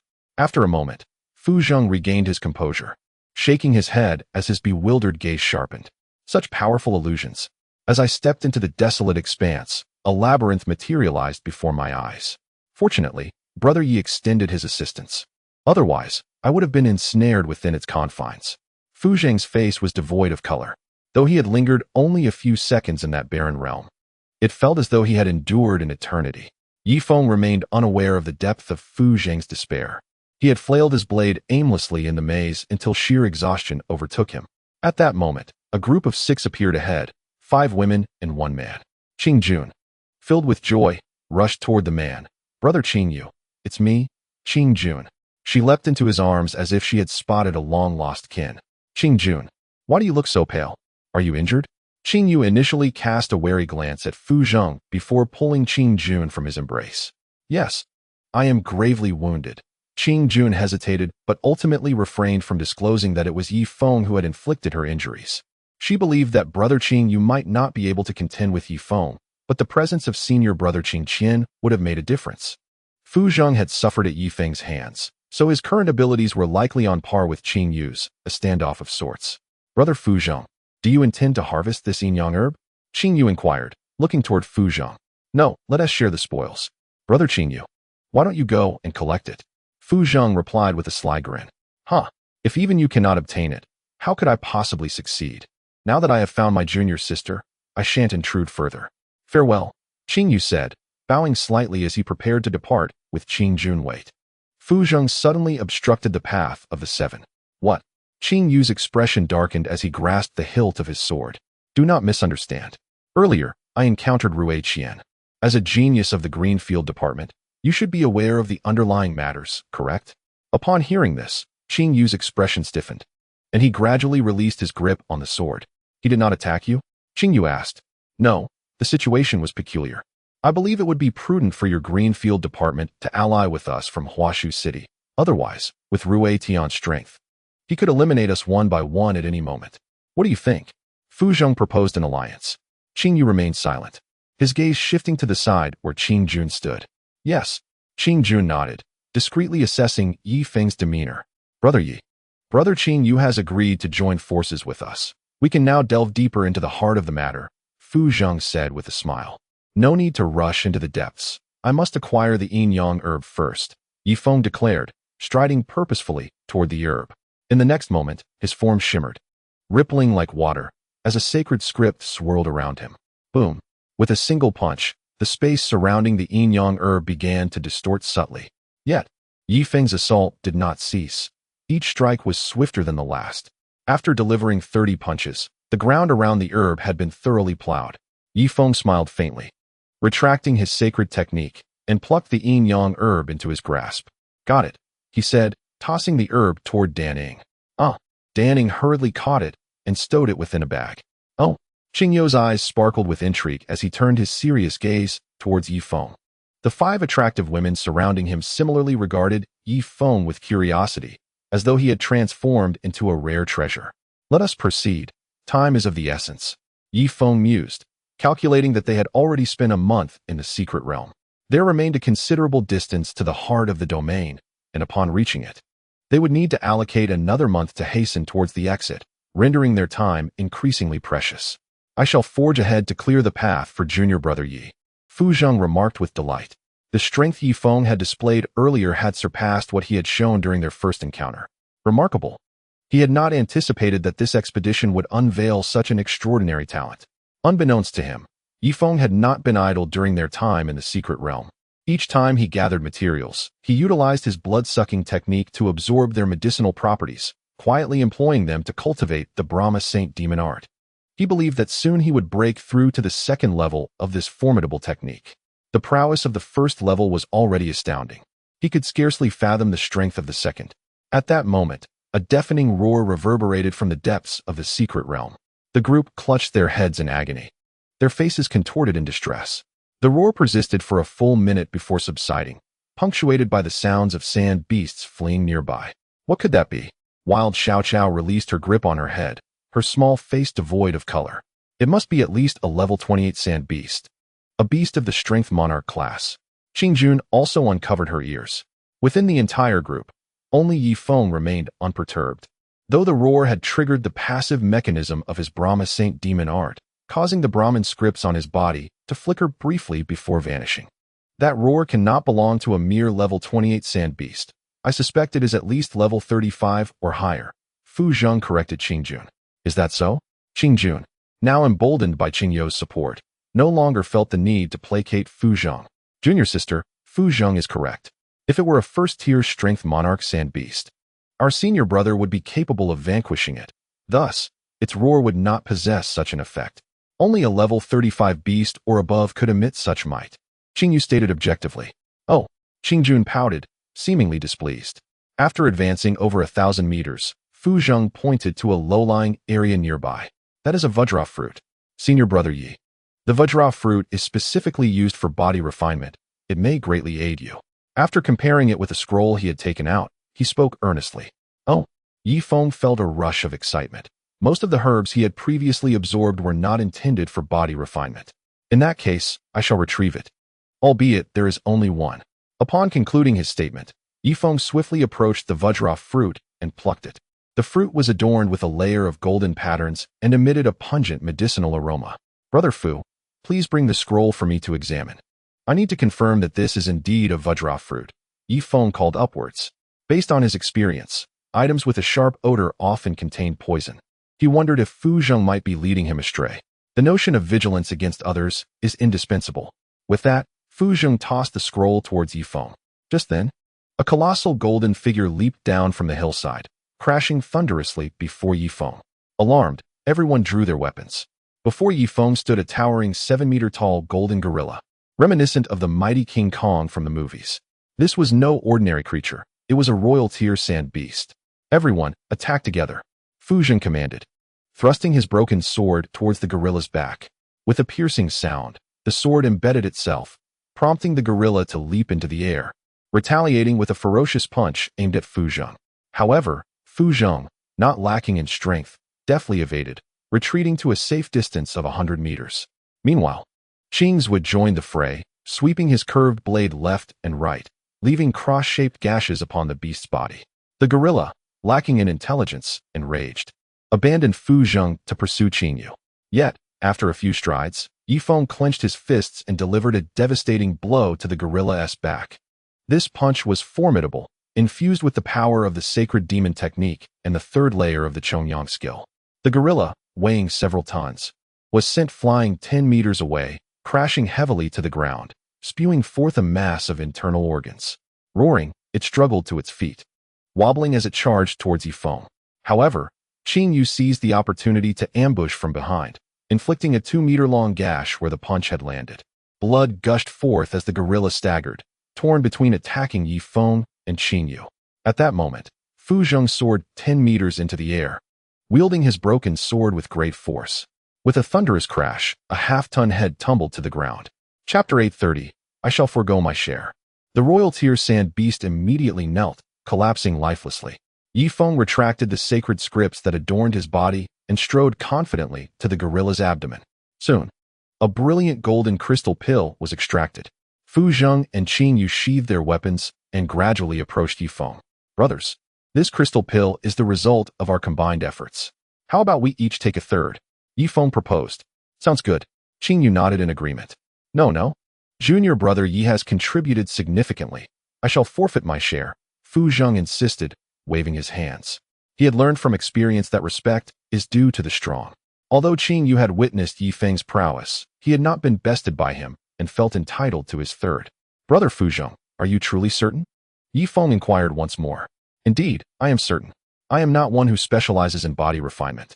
And this gorilla's crystal pill is evidently only beneficial to those who do, Fu Zheng affirmed resolutely. Very well. Yi Feng allocated a third to Qingyu while retaining 2/3 for himself. Qingyu cast a doubtful glance at Fu Zheng, but ultimately accepted the 1/3 crystal pill into his sack. Let us depart, Yi Feng declared, reaching into his sack to discreetly grasp the 2/3 of the crystal pill. A surge of scorching energy coursed into his palm, swiftly transforming into cultivation essence. How remarkable! Yi Feng exclaimed, relishing the transformation within his very marrow. Within his introspection, the bone marrow gradually transformed into a deep purple hue, accelerating his cultivation pace at least tenfold compared to the absorption of other medicinal herbs. In merely 10 minutes, the crystalline elixir had been entirely consumed by Yi Feng. Subsequently, he grasped the diamond fruit, and after another 5 minutes, it too was completely absorbed. Yi Feng gazed into his own body with astonishment. The bone marrow had adopted a purple shade, progressing towards a deeper violet. Strands of golden light emerged from his bones, now thicker and more robust than before. He believed it would not be long before this energy permeated his muscles and affected his skin, elevating his Brahma's sacred demon art to new heights. The blood-sucking technique possessed the advantage of allowing one to cultivate while on the move, although it was not as rapid as meditative practice. It provided a continuous source of energy. Brother Yi, I feel as though your skin has changed color, though I cannot quite articulate it, remarked Qing Jun from behind. Changed color? Yi Feng responded with surprise. Yes, it has indeed changed, Qing Jun affirmed. It seems a bit darker, but not in an unsightly way. Rather, it is a comfortable shade, akin to a healthy tan. A healthy tan? Yi Feng echoed, momentarily taken aback. As a person of East Asian descent, he naturally hoped for fairer skin and had no desire to appear darker. Brother Yi, even though your complexion has darkened, you are even more handsome than before. Yao Xiaoqiao interjected, seemingly perceiving Yi Feng's inner turmoil. Really? Yi Feng questioned, hesitantly touching his cheek. Absolutely. You look significantly more appealing, Yao Xiaoqiao assured him. Relief washes over me, Yi Feng sighed, contemplating seeking out Bai Chuxue for some skin-lightening cosmetics upon his return. After walking over 100 meters, they unexpectedly encountered another diamond fruit. Yi Feng carefully plucked it, yet no guardian beast appeared. It seemed that the previous diamond guardian was the protector of all nearby diamond fruits. Let us search the vicinity for more diamond fruits, Yi Feng suggested. No need for pleasantries. It is only natural to assist one another. The group promptly dispersed to explore. Time passed, and they reconvened at the original spot.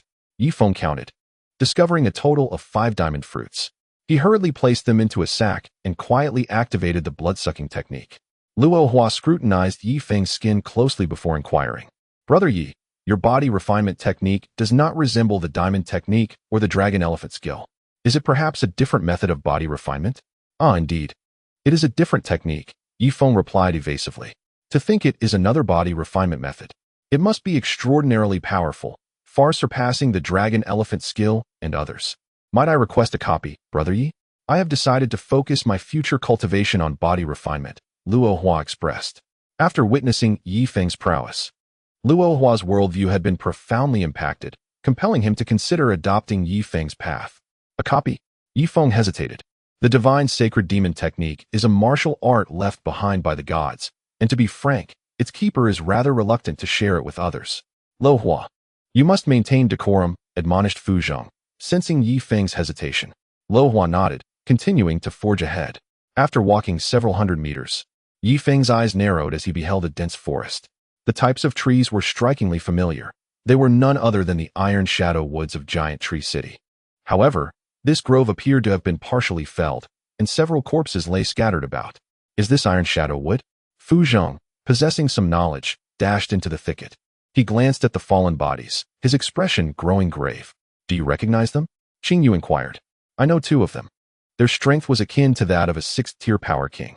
Moreover, their weapons, be it curved blades, long swords, or polearms, were cleaved by some exceptionally sharp object.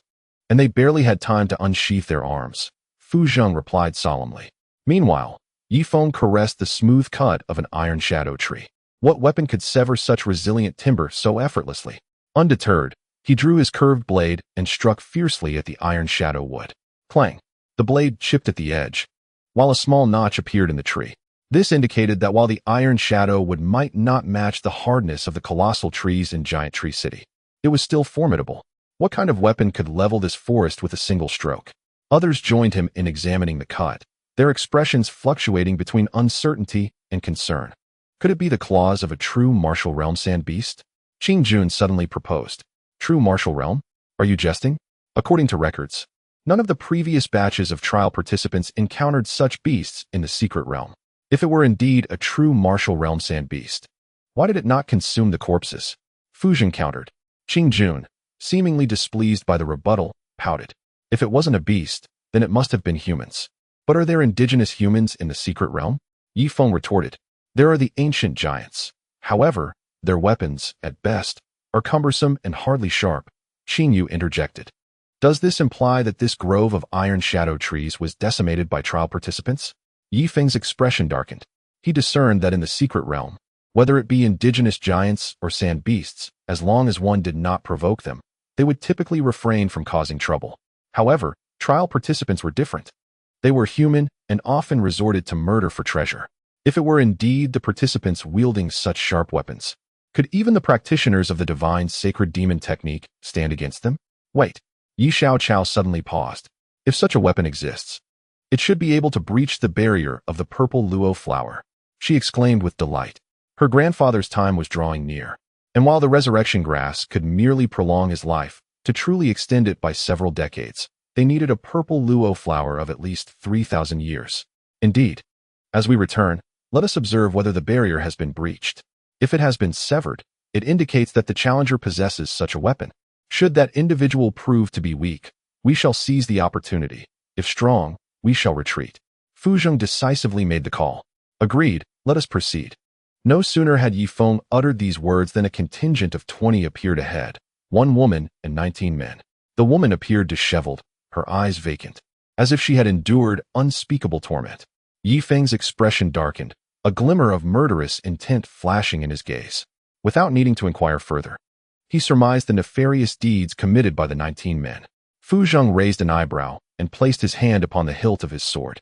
My dear junior sister, do you require assistance? He inquired. The 19 men were not particularly renowned, so he felt no trepidation. Regrettably, the woman had succumbed to madness upon hearing Fuzheng's words. She suddenly erupted into a fit of manic laughter. Hee hee, come on, keep going, do not stop. The men, upon hearing this, wore smug grins. This woman has already been toyed with. Fu Shixiang, why not partake in the experience as well? The leading man suggested. None among them hailed from the 3 great clans, for their members would maintain a semblance of dignity and refrain from such disgraceful acts, primarily because the practitioners of the 3 clans lacked for women. Yishidi, what say you? Qing Yu also drew his curved blade. With a swift motion, Yi Feng positioned himself behind the 19 men, effectively severing their escape route. Kill. Qing Jun was the first to charge into the fray, his curved blade sweeping left and right, decapitating 2 individuals in an instant. You seek death? The remaining 17 men quickly reacted, launching an assault against Qing Jun. Unfortunately for them, Fuzheng and Qing Yu joined the fray as well. While Fuzheng and Yi Feng found themselves unable to employ any techniques against one another, they dispatched this group of weaklings with ease. Each swing of Fuzheng's sword claimed a life. In a matter of moments, 15 out of the 19 men lay dead, while the remaining 4 had their limbs severed, reduced to mere human wrecks, writhing in agony upon the ground. Allow me to finish off those 4. Qing Jun discarded his red curved blade and picked up an iron rod from the ground, proceeding to strip one of the incapacitated men of his trousers, aiming for his posterior. With a series of thrusts, the individual was subjected to unspeakable torment, his face contorted in agony. Qing Jun employed the same method on the other 3 injured men, torturing them to death. After tossing the iron rod aside, Qing Jun turned his gaze towards the vacant-eyed woman. Yi Shidi, Qing Yu Shixiao, this woman has lost her mind, rather than allowing her to suffer in life. I shall grant her release, Qing Jun declared, picking up the curved blade and aiming for the nape of the woman's neck.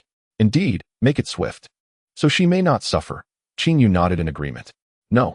Yi Feng intervened, halting Qing Jun, perhaps due to cultural differences. He thought that this woman could be taken back to the Hot Springs Island for psychological counseling. After all, her plight was quite tragic, stirring within him a sense of compassion. Very well. Qing Jun retracted his curved blade and casually picked up a piece of clothing from the ground, draping it over the woman once more. Let us go. Qing Jun took the initiative to carry her on his back. In that moment, Yi Feng found himself questioning life itself. Logically, one would expect that those participating in the secret realm trials would be ruthlessly cold-hearted. Yet, he perceived a glimmer of virtue within this group, for they still possessed a sense of justice deep within their hearts. In particular, he regarded Fu Zheng with newfound respect. For the anger reflected in Fu Zheng's eyes was not feigned, but genuine. Indeed, those who revel in pretense often care deeply about their image. And individuals who value their reputation inherently harbor a sense of justice. Initially, Yi Feng had intended to eliminate all these individuals and depart the secret realm solely with the wild grass. However, his convictions began to waver. In the name of survival, he could resort to any means necessary, yet deep down, he felt compelled to uphold justice. The group continued to gather various materials and encountered two more groups along the way. These individuals had initially aimed to rob them, but upon recognizing Fu Zheng and Qin Yu, they hastily fled. Yi Feng did not pursue them, for the sacks they carried were empty, likely indicating that, like them, these individuals had buried their precious materials along the way home. Just then, Yi Feng suddenly twitched his nose. Without making a sound, he approached a thicket, kicking aside a patch of grass. Indeed, the soil here had been disturbed, and it was evident that something was buried beneath. Yi Feng decided against excavating it immediately, contemplating that he would retrieve it on his way home. Above the valley, the entrance to the illusory realm swayed uncertainly. The master of Sword Valley stood with his hands clasped behind his back, observing the two uninvited guests. Lord Luo, it seems you are quite concerned about your family's prodigies. To have personally come to my Sword Valley, he remarked nonchalantly. Since the juniors are here, as the city lord, I naturally must come to take a look. Surely, the Valley Master would not mind my presence along with the Fairy of the Moon, Lord Luo replied, gesturing towards a 14 or 15-year-old girl beside him. The girl donned a green dress, her bare feet adorned with a string of silver bells around her ankles. However, upon closer inspection, one would discern a steadiness and maturity in her gaze that belied her youthful appearance. Senior brother, I have heard that you recently forged a divine weapon using the fallen stone from beyond the heavens.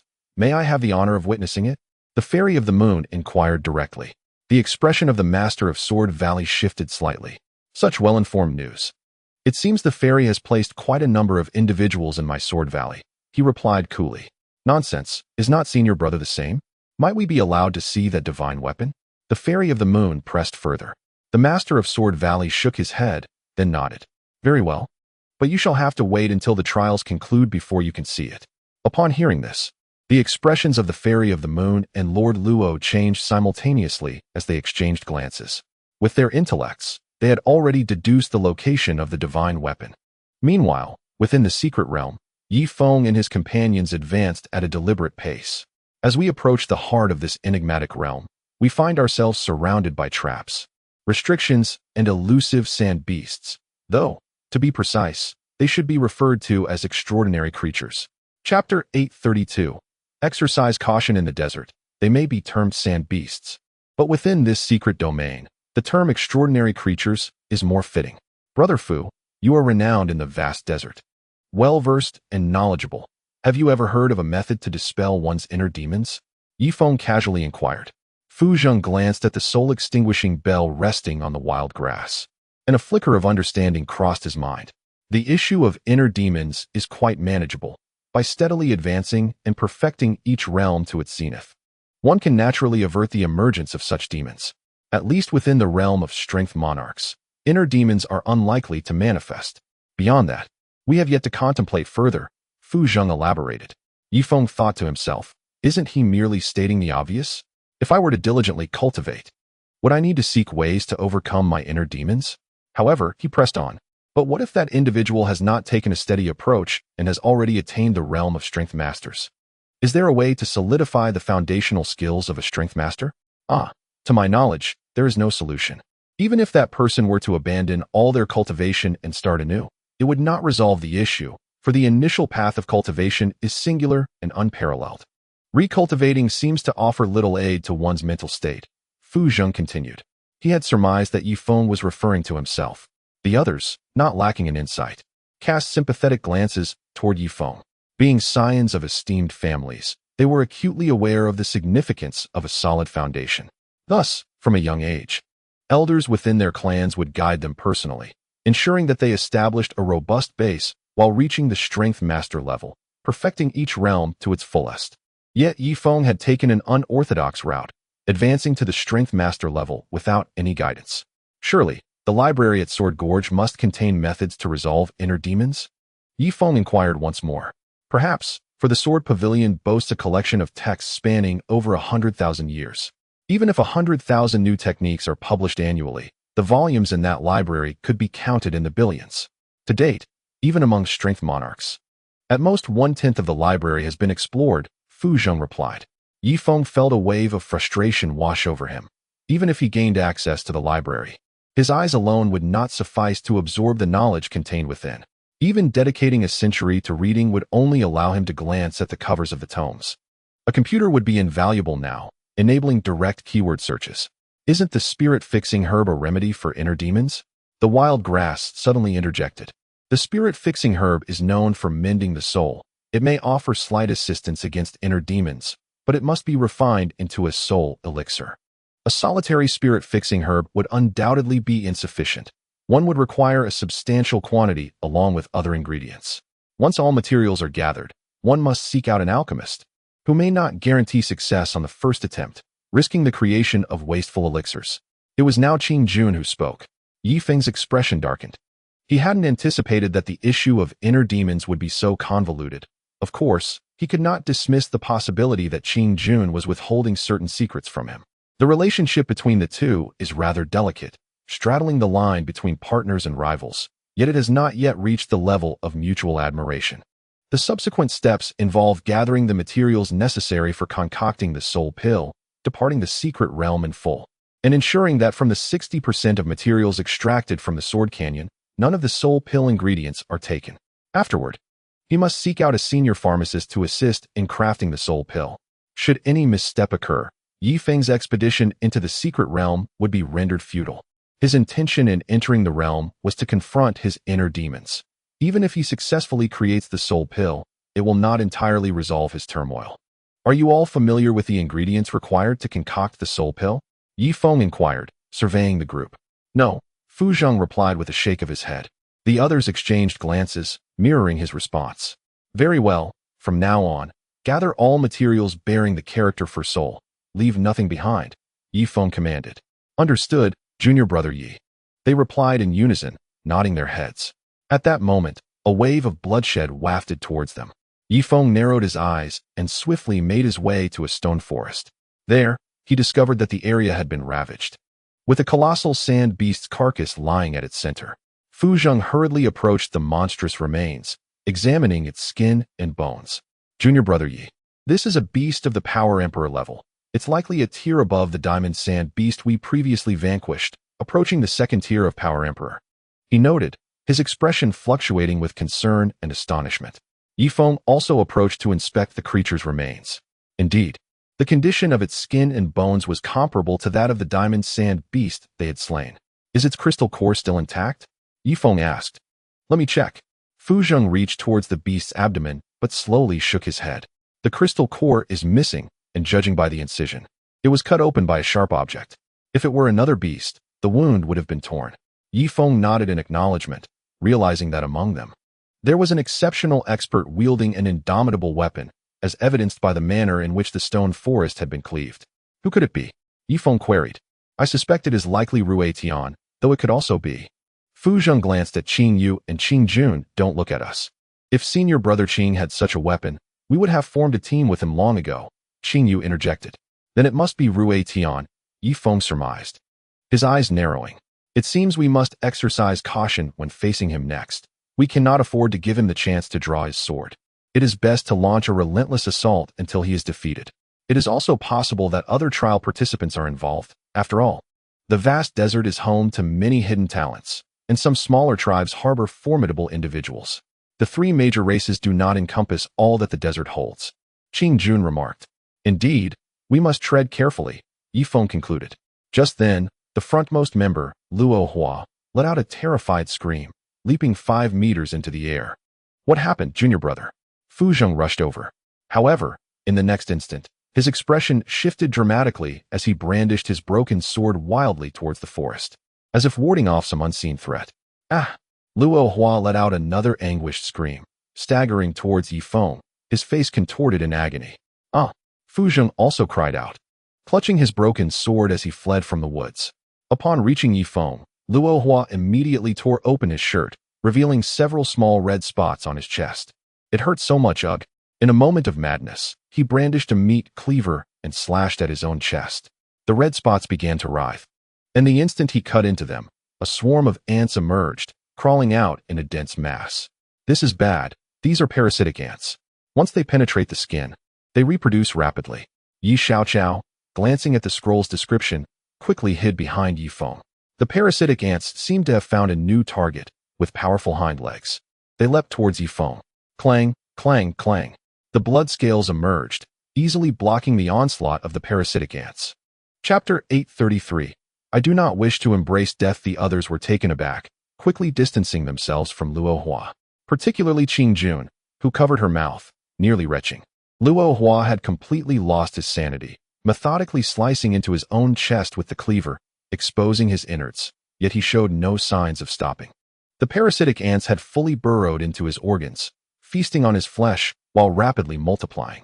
Fu Zheng, now 100 meters away, gritted his teeth and severed a chunk of flesh from his thigh, tossing it away as if it were cursed. To the naked eye, the piece of meat gradually vanished, transforming into a swarm of parasitic ants. Quick, let us steer clear of this place. Yi Feng grabbed Yi Xiaoqiao, using his back to shield her from the approaching ants. The others, terrified, hurriedly followed him. After running 200 meters, Yi Feng glanced back, only to see Luo Hua still slicing at his flesh. Now completely covered in parasitic ants, his jaw gnawed down to bone. Junior brother. Fu Zheng squinted, a flicker of sorrow crossing his face. Moments later, Luo Hua collapsed to the ground, convulsing, his throat emitting a hoarse wail. Let us go, he cannot be saved. Yi Feng sighed heavily. Truly, this was the epicenter of the secret realm. Even a master like Luo Hua had perished here. Mark this location, we must never return here, Fu Zheng advised. Indeed, this place is too terrifying. Even our elders would likely fall here. Yet, junior brother Yi is commendable. His physical strength allows him to withstand these parasitic ants. Qing Yu remarked gravely. At that moment, a series of mocking laughter echoed from ahead. Hey there, little sister, come join us. No one is around. Let us three brothers have some fun. You want to lose a piece of flesh, and it will feel quite delightful. Upon hearing this, Yi Feng's expression darkened as he led the group over the hill. Down in the valley below, three men wielding curved blades had surrounded a young girl. The girl, brandishing a massive hammer, was none other than the feisty little girl Yi Feng had encountered before. Really? Is it truly going to feel delightful? The little girl blinked her large eyes, gazing at the three men. Certainly, some experiences linger in one's memory for a lifetime, and engaging in matters within a hidden realm shall become a cherished recollection. The man at the forefront hastily removed his trousers. The next moment, an unexpected transformation occurred. A petite girl leapt 10 meters into the air, wielding a colossal hammer that descended with tremendous force. Bang! The leading man was instantly reduced to a pulpy mass. Blood splattered everywhere. How audacious! The remaining two men, filled with rage, charged towards the young girl. Bang! Another strike left only one man standing. His trousers visibly withered, and his legs trembled uncontrollably. Bang! With yet another blow, the last man was also obliterated. The young girl placed the giant hammer on the grass, cleaned it of the entrails, and suddenly lifted her gaze towards Yi Feng and his companions. Despite the presence of formidable individuals like Fu Zheng and Qing Yu in Yi Feng's group, she exhibited no fear. She had just been with Rui Tian. Could he be nearby? Fu Zheng expressed his unease, revealing his apprehension towards Rui Tian. Yi Feng, startled, quickly scanned the surroundings. The petite girl regarded Yi Feng intently before shouldering her hammer and striding forward. Did I permit you to leave? Qing Yu's two female companions approached, seemingly intending to obstruct her. No, let her pass, Qing Yu quickly interjected. Ultimately, the young girl vanished into the dense forest. Yi Feng nodded to himself, realizing why she appeared so aloof. She indeed possessed the stature to be so. How long have we been in this hidden realm? Yi Feng inquired of Yi Xiaoqiao. Yi Xiaoqiao promptly produced a small notebook filled with meticulous notes. 47 days. What? The others gasped in astonishment. They had yet to accomplish anything significant. They were shocked to learn that they had already been in the hidden realm for 47 days, leaving them only 43 days to search for materials. Yi Feng's expression turned grim. Everyone had grown weary over the past days. Let us rest well tonight, and then muster our efforts to gather the materials. We have 7 days. We must collect as much as possible within that time. After 7 days, we must return immediately, Feng urged. He had inquired about the closure of the hidden realm, which was uncertain but estimated to be around 3 months, with potential variations. Understood. The group quickly kindled a fire and hunted some low-level sand beasts to roast for a meal. After eating, Feng positioned himself at the rear of the fire, concealing his form in the shadows. Among the others, only Fu Zheng remained vigilant, meditating 20 meters away from the fire. The rest, however, lacked such vigilance and gathered closely around the flames. Once everyone had slipped into a semi-sleep state, Feng opened his eyes, quietly retrieving some aged medicinal herbs and holding them in his palm. As the blood-sucking technique was activated, all the medicinal essence was drawn into his body, utilized for cultivating the sacred demon art. These herbs were either unearthed or seized, each one extraordinarily precious, yet they were being squandered by Feng. Time swiftly passed, and before he knew it, morning had arrived. Feng awoke with a look of astonishment. Just moments ago, after absorbing a herb aged 1,500 years, his cultivation of the Fan Sheng Shun Mo Gong had undergone a remarkable transformation, reaching the pinnacle of the first layer, with just a smidgen of strength needed to break through to the second layer. Once the second layer was perfected, Feng was confident that even a Tier 3 sovereign would not stand a chance against him. Turning his head, he noticed that the others were still deep in slumber. It was time to rise and prepare for the journey ahead. Feng nudged Qingjun. After walking over 10 miles towards the center, they encountered another herb aged over 3,000 years. This herb grew atop a solitary peak, but beneath the peak lay a faint red mist, unmistakably toxic. What should we do? Should we attempt to harvest it? Qingyu inquired. Of course, we must collect it. A 3,000-year herb is nearly extinct in the Great Desert and can only be found within secret realms, Fu Zheng replied, scanning the surroundings before suddenly addressing one of the women. You, go test the potency of that poison mist. The woman nervously took several steps back, retreating until she was behind Qingyu. Senior brother Qingyu, I do not wish to court death. The woman appeared to be from the Green Meadow faction. Feng expected Qingyu to protect her, yet Qingyu, with an expressionless face, unexpectedly kicked her forward. The woman let out a wail as her body flew toward the poison mist. As she landed in the mist, a chilling scream erupted from her lips. Boom. Chapter 834. This time, they were thoroughly alarmed. The glint of a blade flashed, and she rapidly fled the confines of the toxic mist. However, at this point, her eyes were already swollen shut, and her exposed skin had developed festering sores, a truly grotesque sight. You? Senior brother, you? The woman managed to utter 4 words before collapsing to the ground, her complexion shifting from green to black, her body lying still. The remaining women gasped, covering their mouths. It seemed the poison was rather potent. Yishidi, do we have any alternative methods? Qingyu inquired, his face betraying neither sorrow nor joy despite the loss of a fellow clan member. Light a torch. I will attempt to confront this poison mist, Feng commanded. Addressing Yi Xiaoqiao. Yes, brother Yi, came the tearful response from Yi Xiaoqiao. Although she did not know the woman's name, they had shared companionship for over 10 days, and it was shocking to see Qingyu act so ruthlessly towards his own comrade. Feng appeared to be the more reliable one, as he at least did not treat her as cannon fodder. Once the torch was lit, Feng raised his right arm and hurled it into the red mist. The toxic mist swirled ominously, yet it remained enveloped around the herb. Does anyone recognize what that herb is? If not, I suggest we take a detour, Feng sighed. The others hastily produced scrolls for comparison. I see it. Qingjun pointed to the scroll in her hand. A cluster gathered around her. This is the red demon herb, one of the materials used to set up the protective clan formation, capable of releasing toxic gas within the array, Qingjun explained. Feng's expression shifted. He required nothing but the protective formation for his hot spring island. It seemed he had to take a risk. Moreover, his blood-sucking technique should be capable of neutralizing the toxic mists. I shall give it a try, Feng declared, striding confidently toward the edge of the crimson fog. The others gasped in unison, stepping forward in apprehension. Feng first extended his palm, gradually submerging it into the red mist. Indeed, a stinging sensation coursed through his skin, akin to countless steel needles incessantly piercing him. Blood-sucking technique. Gurgle, gurgle, gurgle. The crimson mist, encountering its nemesis, was swiftly absorbed into Feng's skin by his technique. The painful sensation dissipated rapidly, emboldening Feng to plunge fully into the red fog. The previously excruciating toxins now bore no effect on him, as his body had begun to assimilate with the poisonous vapors after absorbing just a trace. Haha, what a remarkable technique, Feng exclaimed, embracing the solitary peak and climbing steadily toward its summit. 10 minutes later, he emerged from the noxious mist, clutching the 3,000-year-old red demon herb. Incredible, junior brother Yi. Qing-jun gazed at him in astonishment. Though the others remained silent, their expressions were rife with wariness, fearing that traces of toxins still lingered on Feng's skin. Let us proceed and strive to gather the materials, Feng remarked nonchalantly. He sensed that the absorbed toxins had incited a rejection response in his body. It seemed as if the toxins were stimulating his marrow, causing his divine demonic art to stir restlessly once more.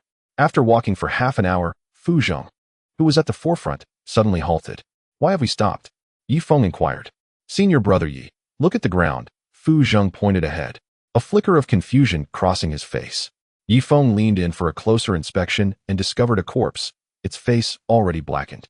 It was none other than the Green Shadow Sect woman who had been kicked into the toxic mist moments earlier. So, we have circled back to our starting point?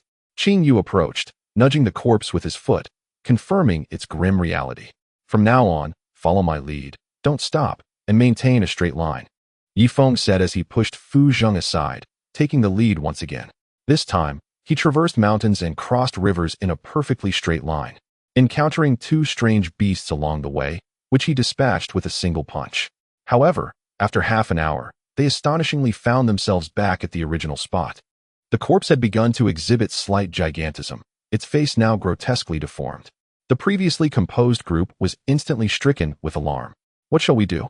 Is this an illusion? If we remain trapped here, we will be crushed by the spatial forces once the secret realm closes. Wild Grass exclaimed anxiously, her voice rising in pitch. No, we do not wish to die. Senior brother Qingyu, think of a solution, quickly. The remaining women were in a frenzy, pacing frantically on the ground. Qingyu, his complexion pale, turned to Fu Zheng. Senior brother Fu, do you have any brilliant ideas? Fu Zheng remained silent, then suddenly leaped over 50 meters into the air, scanning the area within a radius of several thousand meters. Boom. After landing on the ground, Fu Zheng ran in a certain direction without uttering a word. Do not follow me.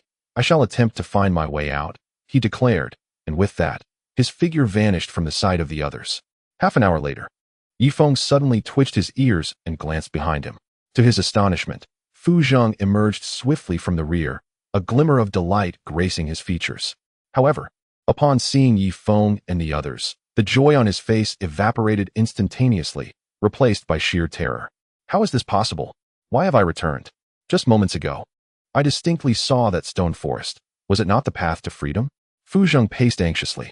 The prodigy of Birch Tree City had finally lost his composure. Do not panic. Let us all proceed in different directions, maintaining a straight line, Feng suggested. Taking the soul-extinguishing bell from the wild grass and striding confidently toward one direction. Observing this, the others quickly followed suit. Another half hour passed, and they found themselves once again beside the corpses, a flicker of despair flashing across every face. I refuse to believe this. Fu Zheng seethed with rage, charging into a nearby grove. Moments later, the forest was filled with the clash of sword energy, swiftly reduced to rubble. Yet, it proved futile. They remained ensnared in the illusion. Is there anyone among you knowledgeable in formations? Please, enlighten me on any methods to resolve this predicament, Feng inquired, gazing at several individuals. If we understood formations, our tribe would never have allowed us to enter this secret realm, Qing-jun retorted sharply, showing little respect for Feng. As they faced imminent peril, equality prevailed. There was no hierarchy of the strong over the weak. Fu Zheng returned, his hair disheveled and a vacant expression on his face. Though I am not well versed in formations, I have heard that every array possesses a life gate. We simply have yet to locate it. But how do we find this life gate? I have no understanding of this. Another method to break the formation is through brute force. Yishidi, perhaps you could give it a try? Fu Zheng suddenly cast a hopeful glance at Feng. Brute force? I understand that concept, but how should I apply it? Should I beat you all up, or strike something? Feng felt an overwhelming surge of power without a target. The venerable sacred demon technique was indeed formidable, but it required a focus. The group found themselves in a quandary once more. To break the formation with brute force necessitated a target. It was akin to a burly man drowning, wishing to use his strength to escape, but lacking the knowledge of how to exert it. Why not punch that massive boulder? Fu Jing suggested. Very well, Yi Feng replied, clenching his fists as a sacred script materialized from his body. Boom. The boulder shattered explosively. However, the illusion remained steadfast, ensnaring them without respite. What now? Yi Feng was at a loss. He feared nothing, not even a fifth-tier strength sovereign, yet faced with this incomprehensible phenomenon, he was thoroughly flustered. Chapter 835. Let me enter. The others were immediately gripped by terror. With a powerful leap, Fu Jing ascended 50 meters into the air. His broken sword raised toward the heavens and struck down fiercely. Puff! The only sound that pierced the air was the whisper of the void, as the illusion remained unbroken. The realm of ethereal fantasy truly lived up to its illustrious name. It seemed the most formidable barrier within was indeed this illusion. Junior brother Yi Feng, I fear we may all perish here. Fu Jing turned around, a grim smile etched upon his face. Had I known, I would have dedicated more time to studying formations at Sword Canyon. Previously, I believed that formations held no significance in the vast desert, so I learned not a whit. Now, alas, Qing Yu could not help but pound the ground in frustration. Yi Feng, with his hands clasped behind his back, paced restlessly. He refused to succumb to such a fate. There were many awaiting his return to Hot Spring Island. Duo Yin, Hina, Yi Xing, Susan, Ding Tuan Tuan. At that moment, he caught a whiff of a fragrant herbal scent, though no spiritual herbs were visible in the vicinity. Could it be? He raised himself slightly, directing his nose toward the source of the aroma. After traversing over 100 paces, Yi Feng halted before a stone. A stone, herbs? Could it be? Suddenly, an idea struck him, and he unleashed a powerful punch. Boom! The stone did not shatter. Instead, it transformed into a mere illusion, his fist passing effortlessly through it. The others gasped in astonishment. Ha! This must be the place. This stone is but an illusion. Fu Jing laughed maniacally, bringing down his broken sword with great force. In the next instant, the surrounding environment rippled like water, appearing dreamlike and surreal. This is where I strike.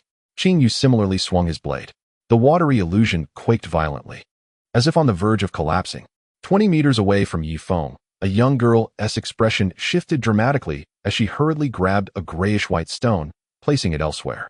Though she was a mere 20 meters from Yi Feng, he and his companions were oblivious to her presence, as if blind. Their senses sharpened like sharks catching the scent of blood, employing various techniques upon the stone. Boom! Yi Feng's fist crashed down, and the originally illusory stone exploded into fragments. Simultaneously, the surrounding water-like veil restored itself. What was happening? It seemed as though the illusion had solidified once more. A hint of terror flickered across Fu Jing's face. They had been on the verge of breaking the illusion, yet it appeared to have stabilized again. Beyond the illusion, the young girl sighed in relief, casting a mocking glance at Yi Feng and his companions. Indeed, she hailed from a small tribe in the vast desert, one of the exceedingly rare practitioners of formation arts. Although her tribe had studied the knowledge of formations, the scarcity of materials rendered it a rather futile endeavor. However, within this secret realm, materials for crafting formations were abundant. In a moment of whimsy, she had set up an illusionary formation, inadvertently ensnaring so many skilled individuals within its confines. Junior brother Yi, what now? Fu Jing inquired. Yi Feng remained silent, his nostrils flaring as he suddenly dashed to the left for 100 meters, throwing another punch. The iron shadow tree, too, was an illusion. Yi Feng's fist passed cleanly through its trunk. This is the spot. Upon uttering those words, Yi Feng clenched his fists and unleashed a thunderous roar that reverberated through the air. The might of the Vajra roar, in all its glory, unleashed its power upon the focal point of the formation. Everyone instinctively covered their ears, bracing themselves against Yi Feng's formidable sound.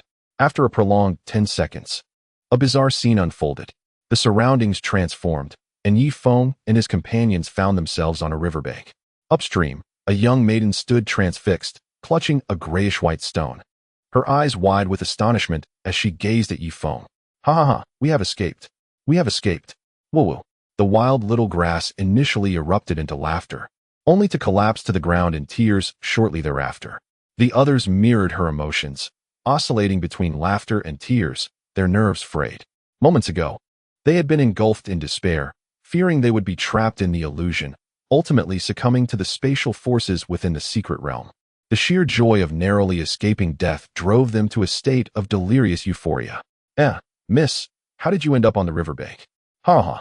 You seem in high spirits. You may leave now, Qing Yu remarked, a hint of amusement gracing his visage. Unbeknownst to him, this maiden was the architect of their plight. Me? Leave? The girl stammered in panic. Otherwise, do you wish to join our party? Qing Yu inquired. Yes. Then I shall take my leave, the maiden exclaimed, hastily making her way downstream as though pursued by phantoms. Wait. At that moment, Yi Feng and the others swiftly appeared before her. Seizing her burlap sack without hesitation, he opened the sack, inspecting its contents, then cast a scrutinizing glance at the girl. It seems your sack is filled entirely with formation materials. Are you a master of formations? Yi Feng interrogated. Though unaware that this girl was indeed the source of their troubles, the girl shook her head vigorously, retreating nervously. Yi Feng's suspicions solidified. He reached out, grasping the back of her neck and pulling her closer. Were you the one causing all this mischief? In an instant, numerous gazes fixated upon the girl, particularly Fu Zhang, who rushed forward, brandishing his broken sword menacingly.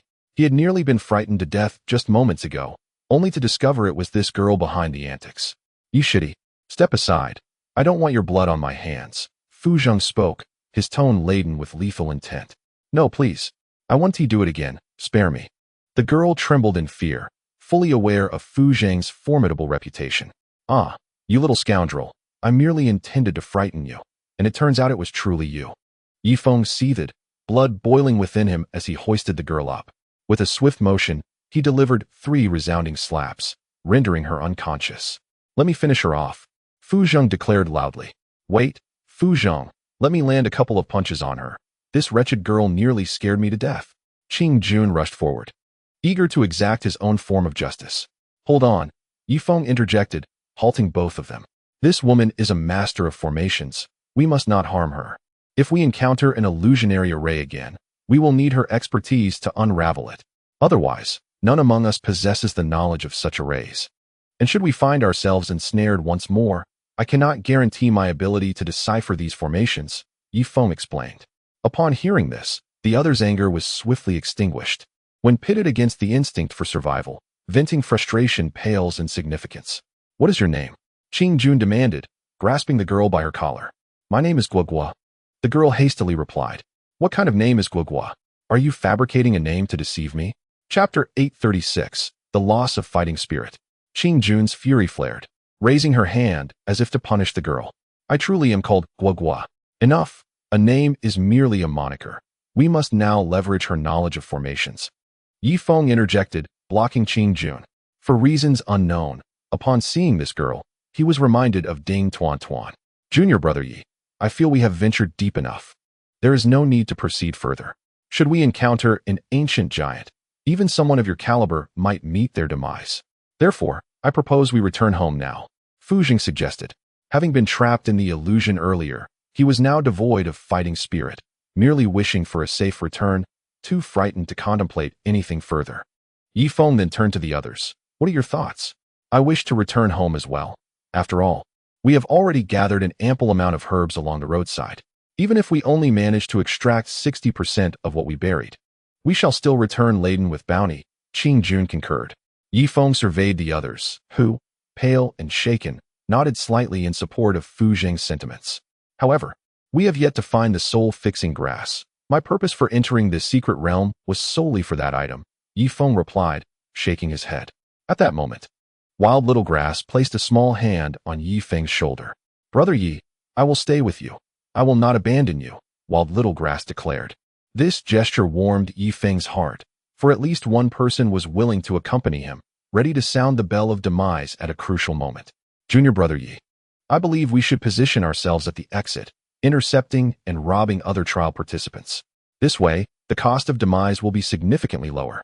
While you may not be able to confront the ancient giants at the center of the secret realm, dealing with these trial participants should pose no issue, excluding Rui Tian. Fu Jing advised. Through their half-month acquaintance, he had developed a sense of camaraderie with Yi Feng. Indeed, he had once been rather arrogant, but that was due to seldom encountering worthy opponents. Even powerful beings at the emperor level treated him with respect. Consequently, a talent such as his could only relate to those who surpassed him in brilliance. Brother Yi, what he says seems reasonable. If we venture to seek the soul-fixing grass as a small group, it would be akin to searching for a needle in a haystack. However, if we block the exit and rob others, our chances of finding the soul-fixing grass would increase, while Little Grass added, tugging at Yi Feng's sleeve. Very well. Yi Feng nodded. It is well known that I, Yi Feng, am a person of integrity. Initially, I had no desire to engage in such unscrupulous activities as highway robbery. But circumstances dictate that the minority must yield to the majority. Since the geniuses of Huashu City and the Greenery Division have compelled me to partake in this act, I shall proceed with this endeavor. Fu Zheng, Qing Yu, and Yi Xiao Chao. Subsequently, Yi Feng and his companions retraced their steps. After walking several kilometers, Yi Feng unearthed the burlap sacks they had buried 7 days prior. He then caught a whiff and proceeded to excavate the sacks buried by other teams. With a considerable number of companions to assist in carrying the burden, Yi Feng was poised to seize the fruits of others' victories. At the heart of the Huangsha tribe, a residential area sprawled across approximately 50,000 square meters had been constructed. Above the entrance stood several robust characters inscribed, Warm Spring Island Resident in Huangsha Tribe Concession. Ma Lebi had ascended to the rank of a 6th-tier warrior, now serving as the leader of the Huangsha Tribe's concession. Due to Wang Zhihai's selfishness, he sought only the resources of the Huangsha tribe, while neglecting the livelihoods of the hundreds of thousands residing there. Consequently, he no longer aspired to govern the Huangsha tribe. He merely wished to establish a concession. At the entrance of the concession, 3 long lines formed, comprised of Huangsha tribesmen, some seeking employment as laborers, others in pursuit of deworming medicine, particularly members of the Bloodstained Hall, being the offspring of the Huangsha nobility, hoarded deworming medicine even if they had yet to be infected by parasites. Originally priced at $250 per bottle, the medicine had been cornered and inflated to $5,000 per bottle. This circumstance led to widespread grievances among the common folk of the Huangsha tribe.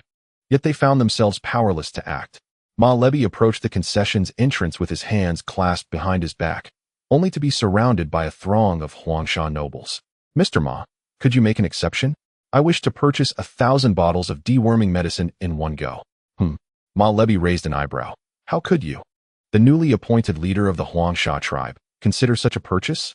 If you acquire all the deworming medicine, what will become of your people? People?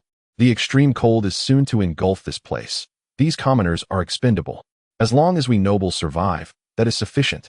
Moreover, I have deposited 2 million Warm Spring coins in the Warm Spring Bank, which will allow my entire family to relocate. Even if we spend 200 coins daily, it will sustain us for 10,000 days. Ha ha ha. The leader of the Huangsha tribe shamelessly proclaimed. Then you should be cautious. Director Wang initiated the voting for Bill 558 7 days ago, which aims to freeze all assets of the Huangsha tribesmen. The vote is currently underway. Should it surpass the majority, your 2 million will be frozen, Ma Lebi replied gravely. The leader of the Huangsha tribe fell to the ground in shock. However, he quickly regained his composure. Excuse me, I have other matters to attend to. After saying this, he returned home to convene a meeting. The essence of the meeting was to discuss the potential freezing of their family's assets, thus necessitating an increase in the exploitation of their people. From this point forward, all taxes would double, and the fuel base would be contracted to private entities, such as Warm Spring Mining, allowing for a one-time payment of tens of millions of Warm Spring coins. Unbeknownst to him, his actions had become the final straw that broke the camel's back. In the year 5565 of the New Sand era, Shipo Tian of the Huangsha tribe unearthed a one-eyed stone figure at a fuel base. Wang Zhihai not only established a concession in the Huangsha tribe, but also in the city of Jushi. The world is a dark place, and the nobles of Jushi deposited their fortunes in the Hot Spring Bank. Upon hearing that Wang Zhihai was initiating a vote on Bill number 558, they promptly followed suit, intensifying their exploitation of the common folk. Relatively better off was Nanxing, which boasted a plethora of scientists and engineers. Within the Nanxing concession, Ambassador Jin Shi lifted a weapon shaped like a number 7. Adolf, is this a handgun? Jin Shi inquired. Indeed, this is a newly developed product. Please convey a message to Director Wang, urging him to increase the research funding. Otherwise, the materials wasted in development alone are worth over 100 million hot spring coins. Adolf replied courteously. Since Wang Zhihai forcibly promoted the currency, Materials in their region were no longer free. Nanxing was compelled to exchange new weapons for hot spring coins, which were then used to settle the costs of raw materials, effectively placing Nanxing in a chokehold by Hot Spring Island. I shall give it a try. Chapter 837. A sense of unease. Jin Qi aimed the handgun at a wooden target 200 meters away. Bang, bang, bang, bang, bang. The wood was swiftly obliterated. Is this weapon only capable of destroying wood? Jin Qi furrowed his brow. He was satisfied with the portability of the handgun, but found its power lacking. Yes, however, if Director Wang increases the research budget, we could replace the projectile with tungsten steel. At that point, even the mighty Wang would struggle to withstand such sustained firepower. He might endure 5 or 6 shots with his flesh, but if hundreds of handguns were aimed at him, he would undoubtedly perish, Adolphe remarked. Very well. I shall write to Director Wang and await his decision. Jin Qi nodded.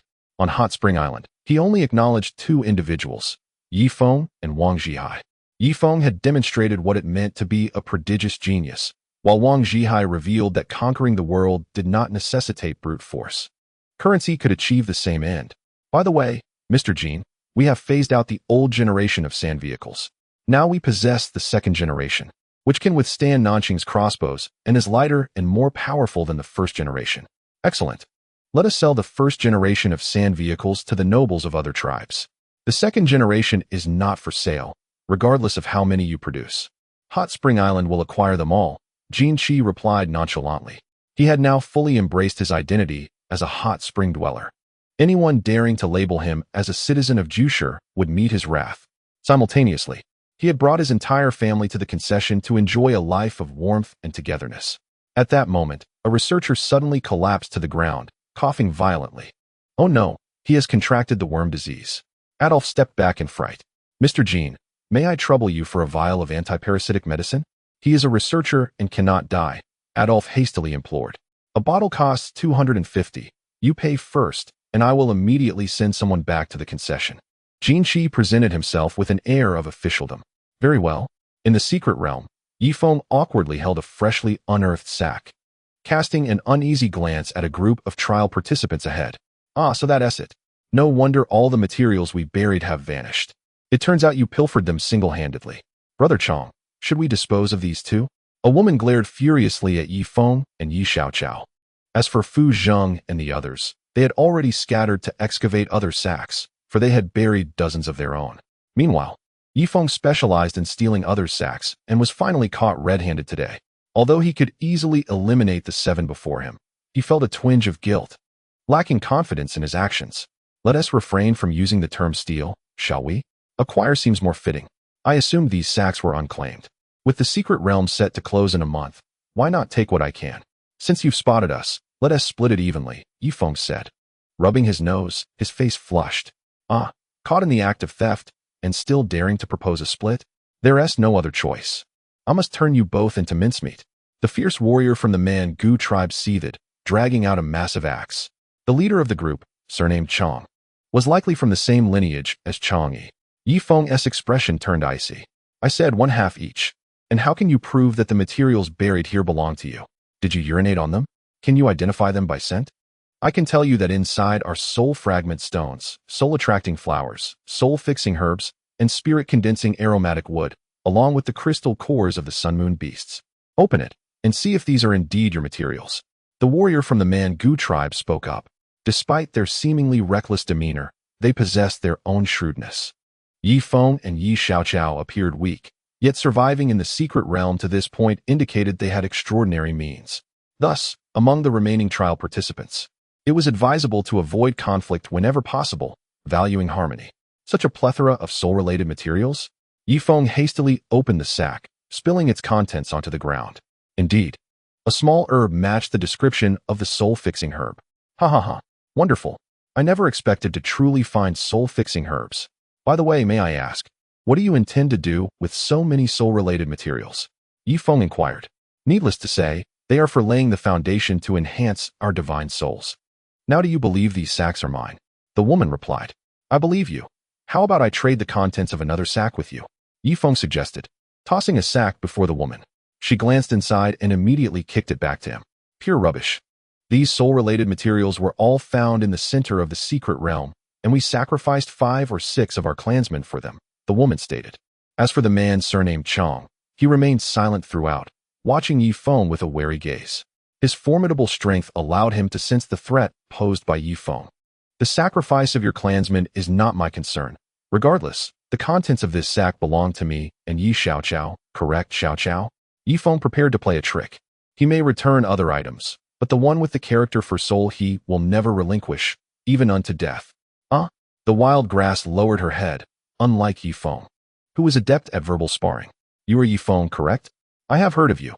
You are the new young master of the giant tree city. Our clan, the man Gu, is quite well informed. If you wish to maintain some semblance of dignity, return to us what is in the sack.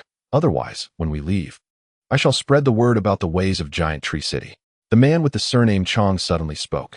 Yi Feng thought to himself, no wonder this fellow dared not act against him. He had already recognized him. Go ahead and spread your tales. This sack is mine to keep.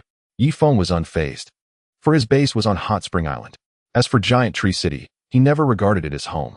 Yet, he still remembered the kindness they had shown him. Who could untangle the web of gratitude and grievances? Yi Feng, you truly will not return it? The man with the surname Chong raised his spear. Indeed, I shall not. Yi Feng replied, narrowing his eyes. At that moment, shadows flickered, and Fu Zheng and Qing Yu returned, each burdened with several sacks and backpacks, indicating their nefarious endeavors. Fu Zheng, the man sheathed his spear, casting a lingering gaze at Yi Feng before resolutely departing with his entourage. Although Fu Zheng could not best Yi Feng, he had no trouble intimidating these ruffians. Should we eliminate them? Fu Zheng inquired. No need. I feel somewhat embarrassed, Yi Feng responded. His principle was not to oppress others through sheer force. It seems certain traits were ingrained in one's very essence, unalterable throughout a lifetime. Had another possessed such formidable strength, not a single one of these barbaric tribesmen would have survived. Well, I did not expect my junior brother Yi, hailing from a small clan, to possess the nobility akin to our great families. Quite impressive, Fu Zheng nodded in approval. Chapter 838. Can I deceive you? Upon uttering these words, the 4 maidens accompanying Qing Yu simultaneously cast admiring glances at Yi Feng, leaving him feeling quite bashful. Let us set forth. We still have some sacks buried that we have yet to unearth. With that, Yi Feng took the lead and walked ahead. Due to the sheer number of sacks they had buried, each person now bore the weight of their burdens. Just then, a thunderous roar echoed. A colossal bear-like beast emerged ahead, towering at 4 meters and stretching nearly 8 meters in length, yet its level was merely 10. Half an hour later, Yi Feng grasped the beast's nose with one hand, while the bear's back was laden with countless sacks. Junior brother Yi, you are truly clever to utilize this beast to carry our goods, Qing Jun praised, her eyes sparkling with admiration. Have you never tamed a sand beast before? Yi Feng countered. We have tried, but it was too troublesome. Thus, we never considered such options, Qing Jun replied. Very well, let us continue onward. In the future, I shall teach you how to tame sand beasts, Yi Feng said with a self-satisfied smile. At that moment, Fu Zheng suddenly directed his gaze forward and leapt 50 meters into the air. Boom. As soon as his body hit the ground, he anxiously called out, Yi shitty. It's terrible. The barrier of the purple flower has been breached, and the flower has been taken. Quickly, let us rush to the exit and seize it. The purple flower is one of the main materials for setting up formations, and it is 3,000 years old. Indeed, let us hurry. Just as Yi Feng was about to dash forward, a remark from Yi Xiaoqiao pulled them back to reality. If someone could break the barrier of the purple flower, their strength would undoubtedly surpass ours. Once we find them, who will be robbing whom? Fu Zheng quickly halted, a trace of fear crossing his face. He nearly forgot that those capable of breaking the barrier of the purple flower are either extraordinary geniuses or possess divine weapons. Should they truly encounter such a foe, the outcome would be uncertain. Ah, ha ha ha ha, there's another group ahead, exclaimed Qing Qian. It's Qing Yu and his companions. At that moment, a group emerged around the bend. Leading them was a figure of exceptional demeanor, cold and composed, wielding a silver spear. Beside him was an alluring woman, none other than Xiao Yenner. Senior brother. Senior brother. Qing Yu and Qing Jun hurried over, their faces filled with admiration for the silver spear-wielding youth. Junior brothers and sisters. I wondered why I hadn't encountered you. Have you been lingering outside? Qing Qian inquired. No, we have already ventured deep into the secret realm, replied Qing Yu. Oh, Qing Qian nodded. then turned his gaze to Fu Zheng. Brother Fu, your aura has weakened considerably. Last time, the people from Huashu City killed 2 of our geniuses. Shouldn't we settle that score? Fu Zheng's face darkened, yet for the sake of pride, he stepped forward. Let us settle it then. Don't be deceived by my weakened aura. Dealing with you, Qing Qian, is still not a challenge. Senior brother, I think it would be best to avoid this. Brother Fu has been cooperating with us along the way. He is not a bad person. Qing Jun suddenly interjected. However, Qing Qian glared at her, causing her voice to dwindle to a mere whisper. It seemed that Qing Qian commanded significant authority among the younger generation. Even someone of Qing Jun's caliber dared not defy his orders. Fu Zheng, let us fight like men. I want to allow junior brother Qing Yu to assist. With that, Qing Qian thrust his spear forward. Who fears whom? Fu Zheng, lacking confidence, was the first to strike. Yi Feng quickly pulled Yi Xiaoqiao back to a safe distance of 100 meters. The battle between the two was exceptionally fierce, with the ground within dozens of meters being ravaged, trees toppling in layers. Bang! Qing Qian seized an opportunity, delivering a powerful palm strike to Fu Zheng's chest, sending him flying 30 meters away.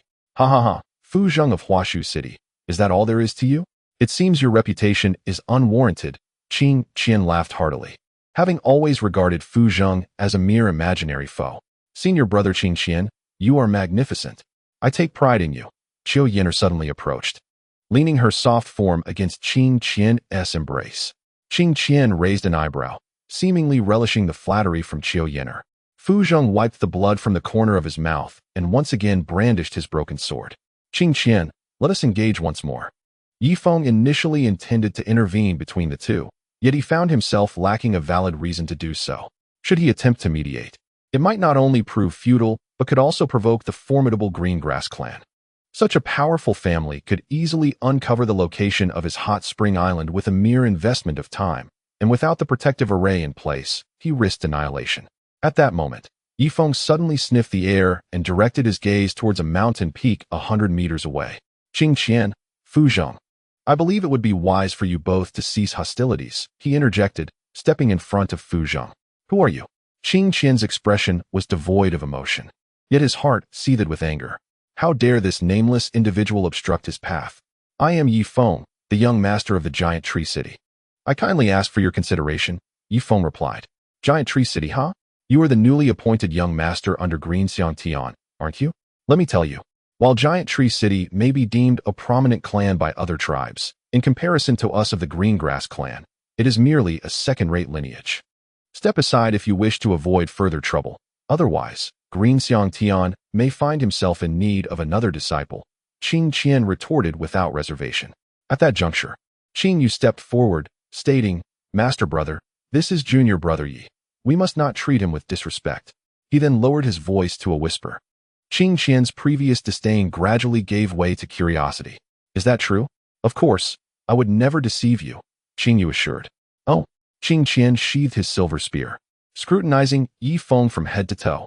It seems Green Xiang Tian possesses some discernment to have taken on such a formidable disciple as you. However, I cannot solely rely on junior brother Qing Yu's word. If you can withstand 3 of my strikes, I shall temporarily spare Fu Zheng, Qing Qian declared. Very well. Yi Feng nodded, his gaze once again shifting to the distant mountaintop. Prepare to receive my strike. Qing Qian set aside his long spear and unleashed a dual-handed attack. In response, Yi Feng clenched his fists, and a Sanskrit incantation erupted from his body, swirling around him in a graceful dance. Concurrently, his physique expanded, transforming him into a towering figure of 2 meters. Remarkably, his form became ethereal, rippling with waves of water-like energy across his surface. No, junior brother Yi, do not unleash your ultimate move. Qing Yu and Qing Jun gasped in astonishment. They had not anticipated Yi Feng's first strike to be his most powerful. Alas, it was too late. Boom. It was as if a miniature sun had exploded at the center of the two. Qing Qian was sent hurtling backward 50 meters, suspended momentarily in the air, blood gushing from his mouth. Chapter 839. I am aware of my heart following the repulsion of Qing Qian. The formidable force of the Sanskrit divine demon technique surged forward, sweeping towards the mountain peak behind them with such might that it seemed poised to shatter the entire summit.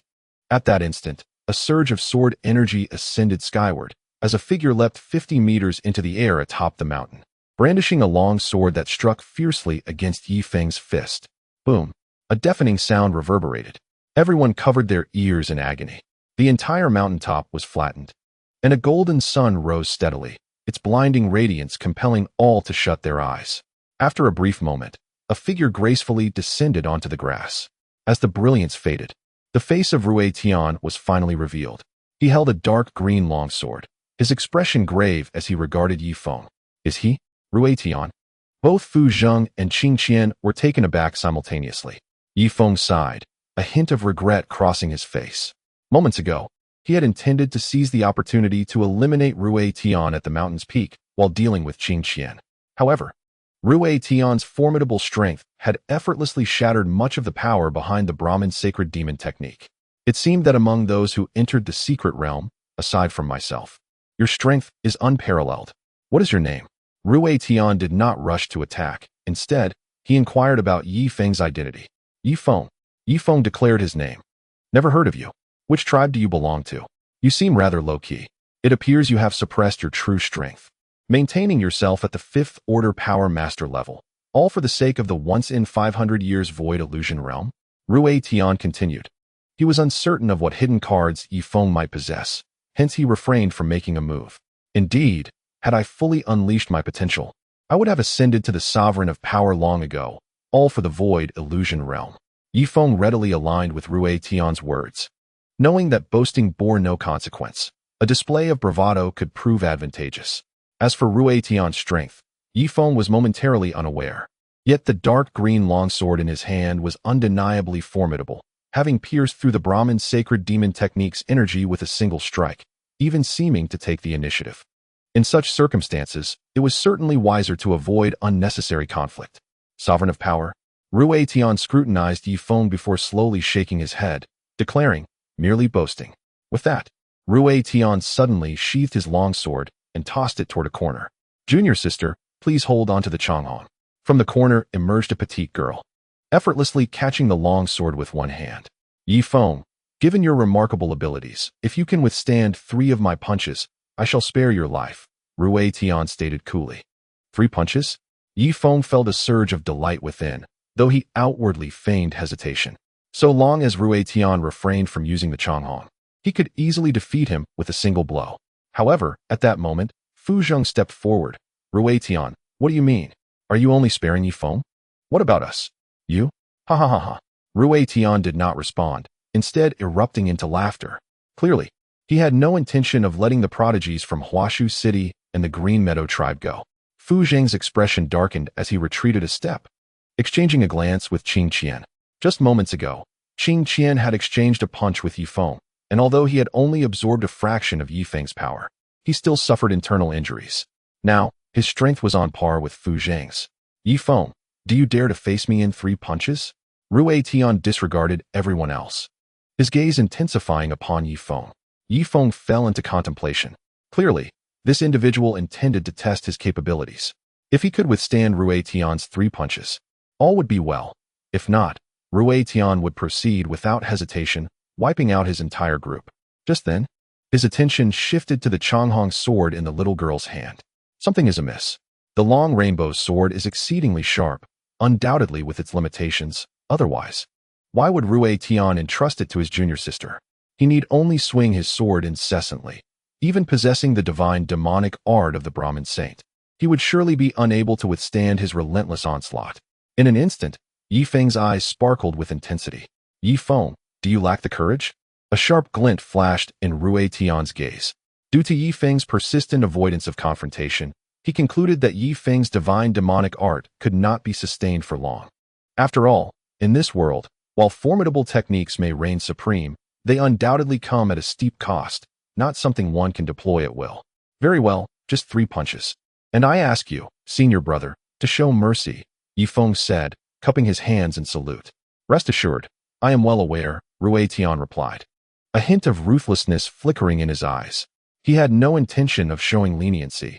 His first strike would be a decisive blow, for if Yi Feng unleashed his divine demonic art, it would require considerable effort to counter. Moments ago, he had unleashed 7 sword strikes. finally shattering the restraints of the purple lotus. Although the long rainbow was indeed sharp, each swing drained a portion of his energy, and now, Rui Tian was nearly depleted. Fortunately, he had brought with him numerous high-purity energy pills when he entered the secret realm, allowing him to replenish his strength at will. Under normal circumstances, he had merely tapped into the surface power of the long rainbow. The true might of the long rainbow could not even be fully realized by a formidable monarch-level warrior. Perhaps only the legendary true martial realm could unleash its full potential. "I am coming," Rui Tian declared, and with that, his energy surged, both fists aimed at Yifeng. Yifeng narrowed his eyes, the scales of blood shimmering across his body. Boom. Yifeng was sent flying 20 meters, blood seeping from the corner of his mouth. In contrast, Rui Tian's legs remained firmly planted. After delivering his first punch, he seemed to have gauged Yifeng's strength, tightening his fists once more, denying Yifeng any chance to recover. Second punch. Boom. This time, he unleashed 90% of his power. The howling winds surged for dozens of meters, uprooting small trees in their wake. Bang! Yifeng was again propelled 20 meters away, spewing a mouthful of blood, his aura diminished by more than half. What? Fu Zheng and the others gasped in astonishment, casting fearful glances at Rui Tian. They had not anticipated Rui Tian's strength to be at such a level. He could send the physically formidable Yifeng flying without even utilizing the long rainbow. This was merely the second punch. If it were the third, Yifeng would likely face imminent death. Qing Qian's face turned ashen as he glanced around, his steps quietly retreating, preparing to flee at any moment. "Ha! At first, I thought you were formidable. Turns out you are utterly feeble." Third punch. Rui Tian would not grant Yifeng any opportunity, tightening his fists once more. No. Wild grass suddenly drew a curved blade and leapt between the two. What? Yifeng, enraged, coughed up blood. His plan was on the verge of success. Yet this wild grass. In a moment of desperation, he could only push wild grass aside with a hand. Alas, it was a fraction too late. Rumbling. Two immense forces surged forth like a tidal wave. The curved blade of the wild grass twisted and deformed, while her body was flung 20 meters away like a rag.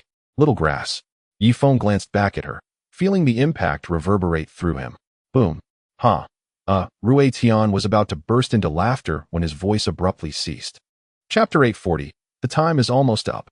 A Sanskrit script erupted from Yifeng's body, rendering him ethereal, akin to a reflection in water. His full power struck Yifeng, but seemed to be absorbed by the illusion. How is this possible? Rui Tian was taken aback, quickly extending his hand. "Junior sister, quickly." The long rainbow. But it was too late. Yifeng crouched in a horse stance, clenching his fists. Rumble.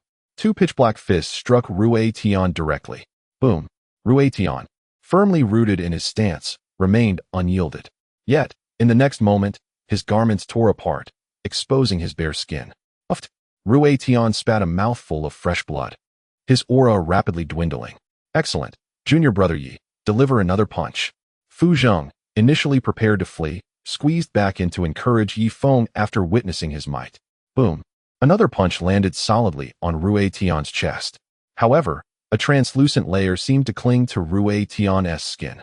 Golden hemp armor? No wonder it could withstand my full-force punch. Yifeng's fist transformed, aiming straight for Rui Tian's head. Bang! Stunned from the previous two strikes, Rui Tian lacked the strength to evade. His head exploded like a watermelon, and his headless body swayed a few times before crashing to the ground. The three punches Yifeng had unleashed transpired in the blink of an eye.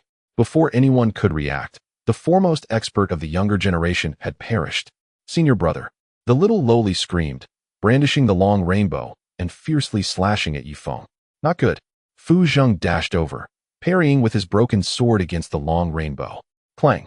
The sound of metal tearing echoed as Fu Zheng's sword shattered into several pieces, sending him flying 5 meters away, a gaping wound appearing on his chest. The long rainbow, undeterred, struck Yifeng's body. The Sanskrit suddenly doubled in size, perfectly blocking the sword's intent. In that instant, two forces clashed, and a tempest arose around them, stirring dust and debris. Boom. Ultimately, the Sanskrit was cleaved into fragments, and Yifeng's ethereal form was thrust back into reality. Uffed. He coughed up blood, staring at the dark green longsword in the little lowly's hand, his face etched with dread. This weapon was extraordinarily powerful. No wonder it could sever the barriers of the purple luo flower. I must seize it, otherwise. Even if I set up a protective formation for the clan on Hot Spring Island, this long rainbow slash would be unstoppable. The little loli was equally in a precarious position. After she executed that strike, she felt an overwhelming surge of energy boiling within her, all of it converging into the long rainbow.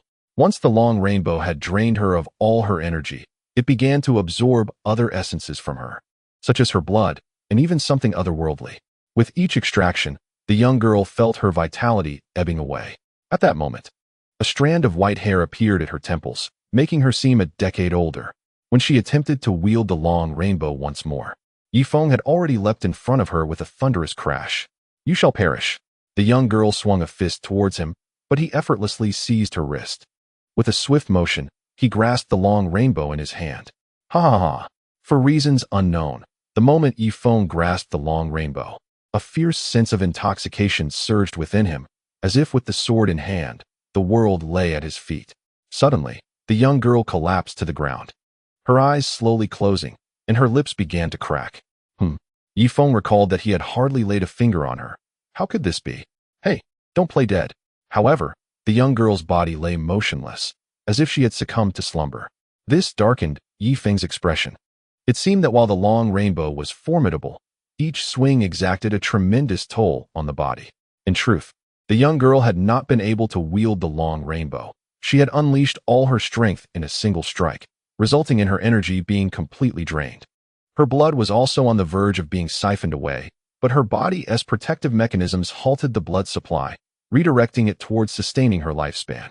When Rui Tian first wielded the long rainbow, he too had unleashed a full-powered strike, leading to a 3-month slumber.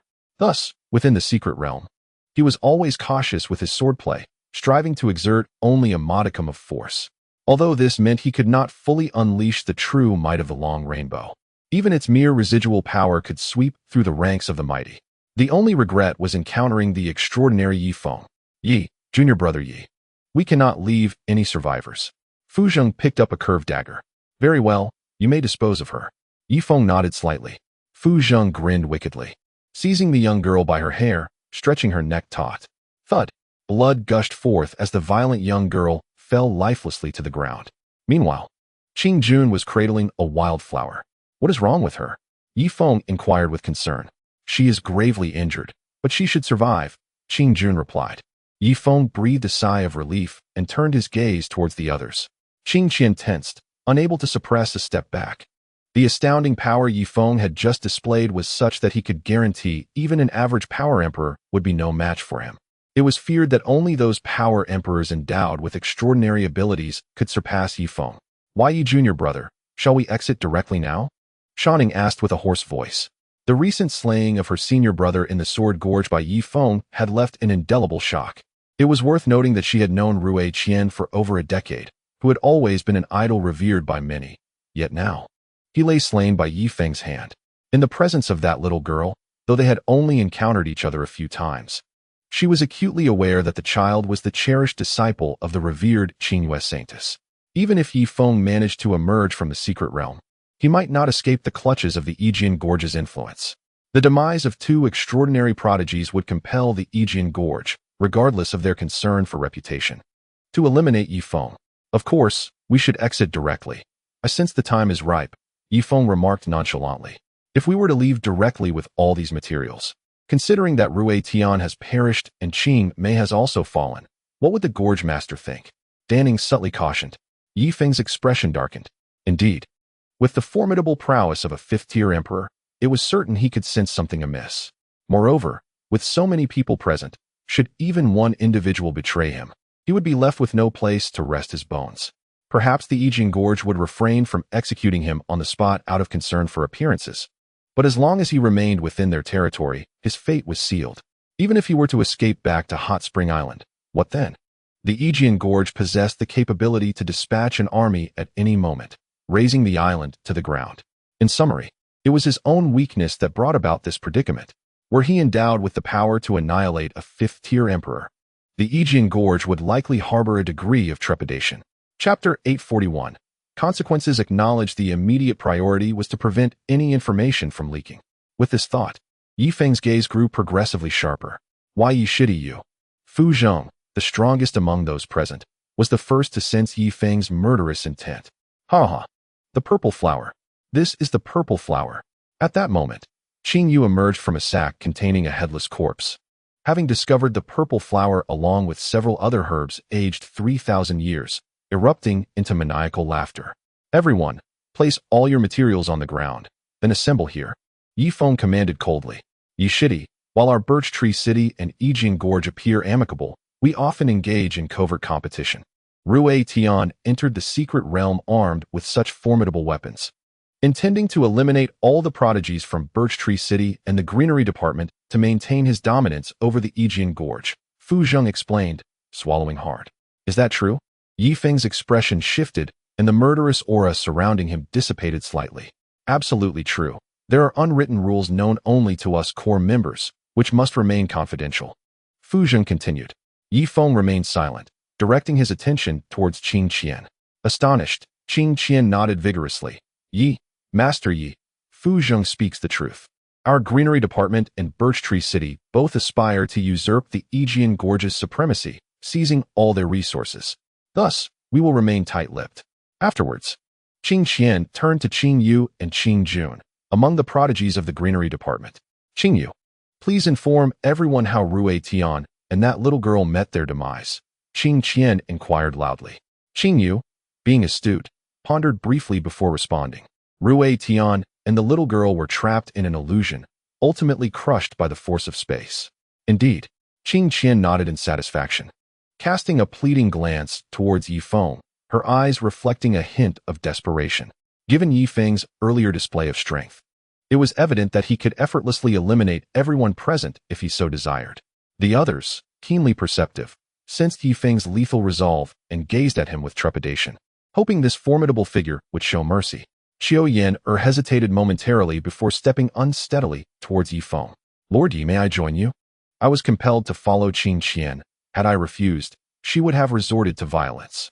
Truth be told, from the very first moment I laid eyes on you, I found myself enamored, though I did not voice it at the time, she said sweetly, casting a flirtatious glance in Yi Feng's direction.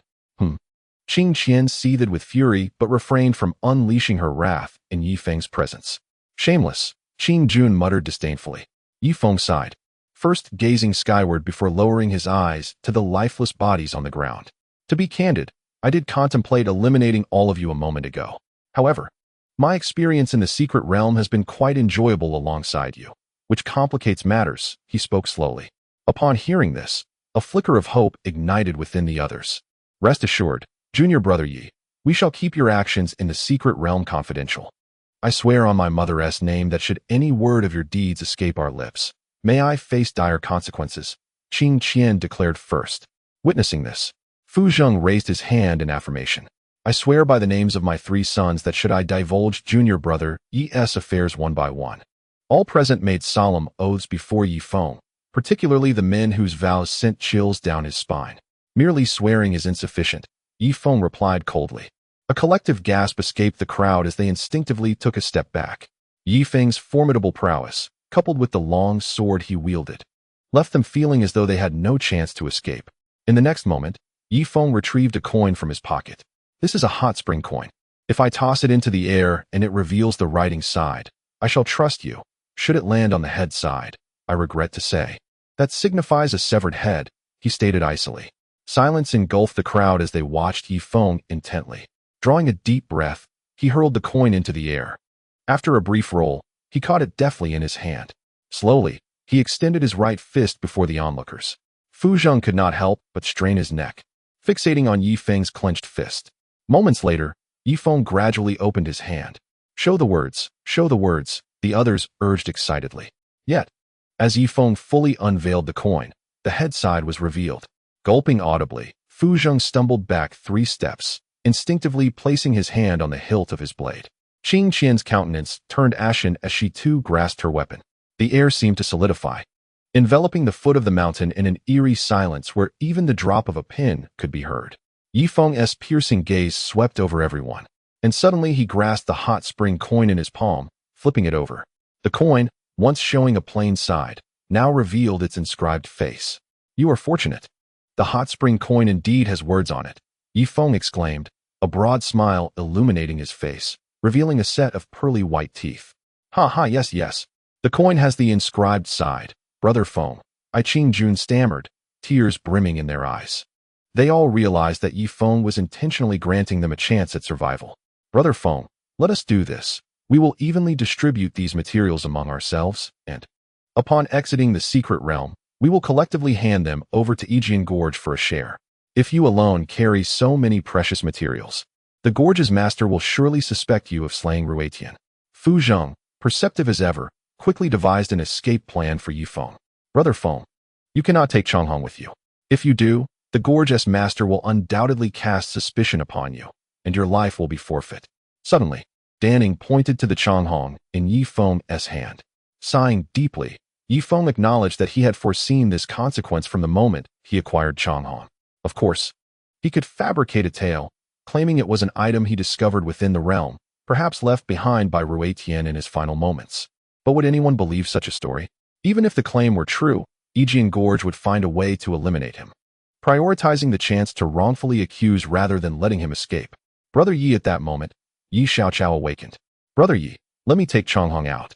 I am so weak that the Gorge's master would not suspect me of killing Ruetian, she said feebly. No, taking it out would be futile. It would still be confiscated by Aegean Gorge.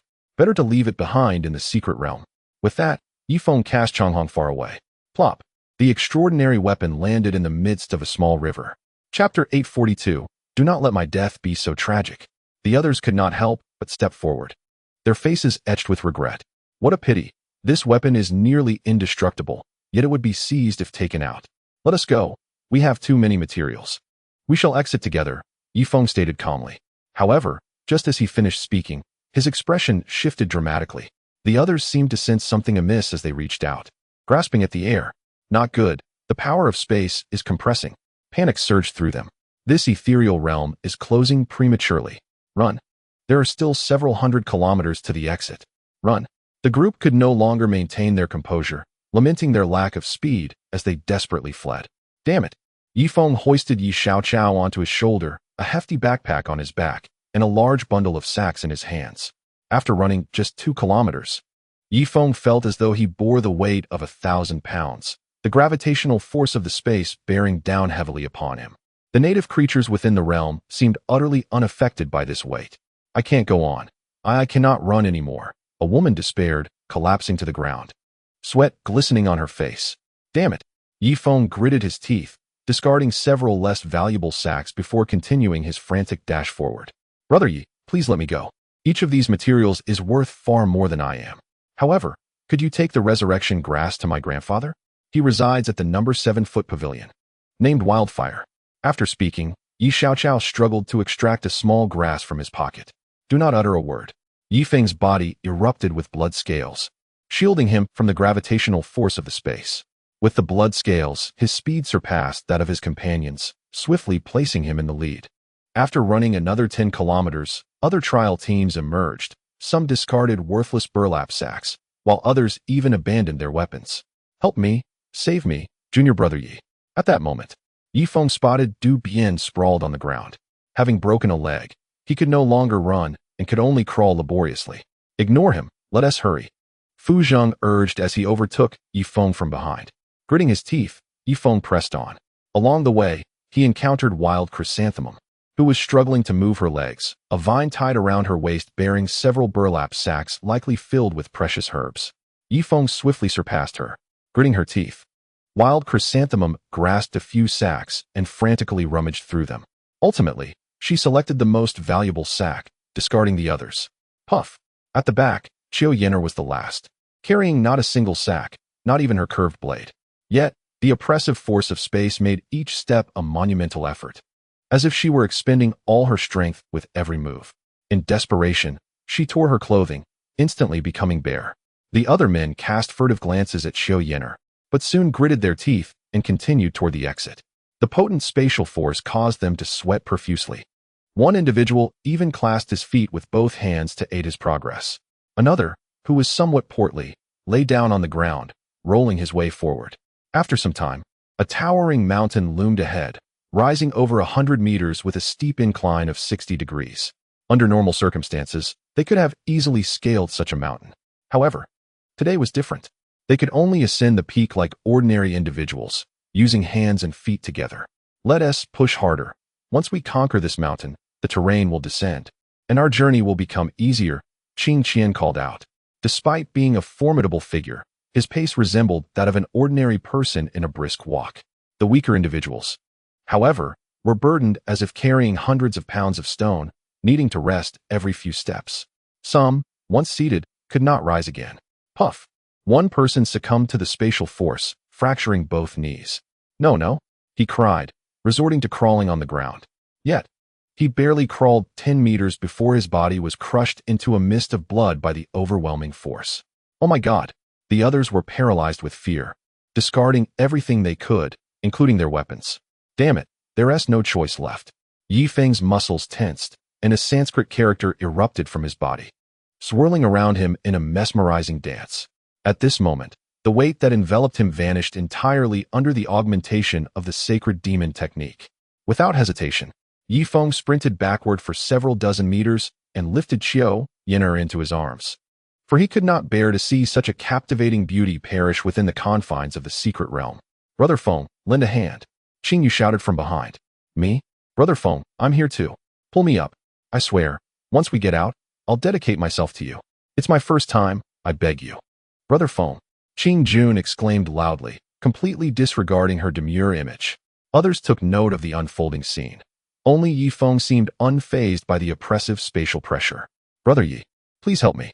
Once we escape, I have numerous high-grade crystal pills to offer. Brother Yi, take me with you. I am a master of formations and can teach you how to set them up in the future. The last to speak was Guogua, her eyes filled with sheer terror. Indeed, a master of formations is invaluable. Yi Feng, with determination, removed his belt and bound Guogua, Yi Xiaoqiao, and Qiu Yin'er around his body, leaving only enough room to peer ahead through Guogua's flowing hair. Junior brother Yi, I Fu Zheng, now lying flat, gasped for breath. The spatial force had escalated to over 3,000 pounds. For those of their strength, it was feasible to break free. Yet carrying the weight of 3,000 pounds while walking would be a monumental challenge, likely exhausting them before they could reach the exit. Moreover, this oppressive force would not remain constant. It would escalate to 5,000 pounds, then 10,000, and ultimately to 100,000 pounds, until all foreign entities were eradicated. This was the true horror of the situation, as individuals often lose their will to fight in the face of overwhelming dread. At that very moment, a beast charged forth. Its level was 10, and ordinarily, a 5th-level Power Master could easily vanquish 10 such creatures. However, now this native beast was unimpeded by gravity, darting swiftly around. In a single bite, it decapitated one 5th-level Power Master, devouring the entire corpse in mere moments. It extended its long tongue, eyeing the other incapacitated challengers. Dear Lord, Father, save me. Long Xingtian, do not let me meet such a tragic end. Panic ensued, and even the typically fierce Qing Yu found his trousers dampened. The beast's ferocious gaze swept across the crowd and settled upon Yi Feng. In an instant, it leaped before him, mouth agape. Come at me. With a powerful punch, Yi Feng struck the beast, disorienting it. Seizing the opportunity, he leaped onto its back, gripping its ears to steer it. Splendid. Junior brother Yi, please take me onto its back. Fu Zheng called out urgently. Yi Feng hesitated for a moment, then shifted his body and grasped Fu Zheng's hand. The normally light Fu Zheng felt as though he weighed several thousand pounds, and it took considerable effort for Yi Feng to hoist him onto the beast's back. Heaven possesses a benevolent nature, so come forth. Subsequently, Yi Feng brought along Qing Jun, Qing Yu, Qing Qian, and several others capable of accompanying them. In a brief moment, the back of the otherworldly beast was filled with individuals, even 2 people clinging to either side. Advance, Yi Feng commanded, delivering a powerful punch to the beast's head. A fierce roar erupted from the creature, overwhelmed with rage yet unable to dislodge Yi Feng from its back. It could only howl as it surged forward, venting its fury. Hey, don't run off. Take us with you. Please, do not leave. Those left behind were rendered speechless, prostrating themselves on the ground in desperation. However, Yi Feng had already traversed the towering mountains with his companions, vanishing from their sight. At that moment, another otherworldly beast emerged from the thicket. No, Please don't eat me. The remaining challengers cried out in a continuous wail of terror. Hearing their cries, Yifeng felt helpless. He had but 2 hands and could only control one beast at a time. Go. The otherworldly beast swiftly galloped several kilometers, and a forest appeared ahead, beyond which lay the exit of the secret realm. Yifeng could already sense the spatial fluctuations emanating from that location. Straining his body, he stood atop the beast, gazing into the distance. A dark silhouette twisted in the sky, seemingly on the verge of collapse. This is bad. The exit is about to close. Why is it closing so soon? Yifeng settled back onto the beast, which quickly burst through the trees. Yet, as they emerged, he was taken aback. Behind the forest stood nearly 100 individuals, the survivors who had fled to the exit. Regrettably, 5 or 6 otherworldly beasts barred their passage. These creatures were of a strength comparable to the King of Strength. Under normal circumstances, they could easily be annihilated. However, the situation was dire. The survivors felt as if they bore the weight of mountains, struggling to move, let alone engage in battle with these beasts. Roar! The 5 or 6 beasts had developed a form of sentience, seemingly aware that these individuals were on the brink of collapse, thus obstructing their escape from the void secret realm. Just then, one of the challengers suddenly bent low, and with a thunderous sound, his body was crushed. To hell with it, we must charge. It's just over 100 meters. If we make it, we live. If not, we die. A bearded man declared, staggering forward. Roar! An otherworldly beast charged at him. The bearded man hastily swung his blade, but under the constraints of spatial power. His movements were slower than that of an ordinary person. The beast easily evaded him and circled behind. With a single bite, half of the bearded man's body was devoured. Yet, unwilling to succumb to death so easily, he crawled on the ground, his fingers pointing towards the flickering shadow. Charge! Yifeng forcefully urged the beast beneath him. However, it seemed to have attained a form of awareness as well, refusing to advance and instead leaping side to side, attempting to shake off its burdens. Die! With a powerful punch, Yifeng inadvertently dealt a fatal blow to the beast, causing it to perish instantly. The rest of the crowd collapsed to the ground, with only a few able to stand, while the majority remained incapacitated. I apologize, Xiao Xiao, Yifeng said, as he seized one of Wild Xiao Cao's legs and spun around before releasing her. She shot forth like a cannonball, crashing into the shadow, thus escaping the void secret realm and returning to reality. Wonderful. Junior brother Yi, since you possess the ability to move, please throw me out as well. A man pleaded, clinging to Yifeng's thigh. Get off, Yifeng retorted, as the sacred Sanskrit on his body flickered uncertainly. The Brahmin's sacred demon art was indeed formidable. Yet after enduring the pressure of spatial forces for so long, it was nearing its limits. He then grasped the right leg of the formation master, Guagua, and hurled her towards the distance. With a thud, the shadow engulfed Guagua, and she too escaped the secret realm. Fantastic. With Brother Feng here, we will survive. Fu Zheng decided to sit cross-legged on the ground, waiting for Yifeng to toss him out. However, this time, Yifeng chose not to throw him, but instead began to toss burlap sacks one after another into the shadow. The beasts leapt into action, intercepting a few of the sacks, but the majority were successfully hurled out by Yifeng. Once the sacks were exhausted, he proceeded to throw backpacks. Roaring, 2 of the beasts lost their composure and charged at Yifeng. He swiftly seized one by its jaws, applying force to rip its mouth open, blood spraying everywhere. The other beast, terrified, quickly darted aside. Thinking of fleeing, Yifeng pursued with relentless vigor, but alas, the oppressive spatial force kept him a step behind the creature. Qingyu, it's your turn to leave, Yifeng declared, grasping his leg and tossing him outward. However, the spatial force was too overwhelming.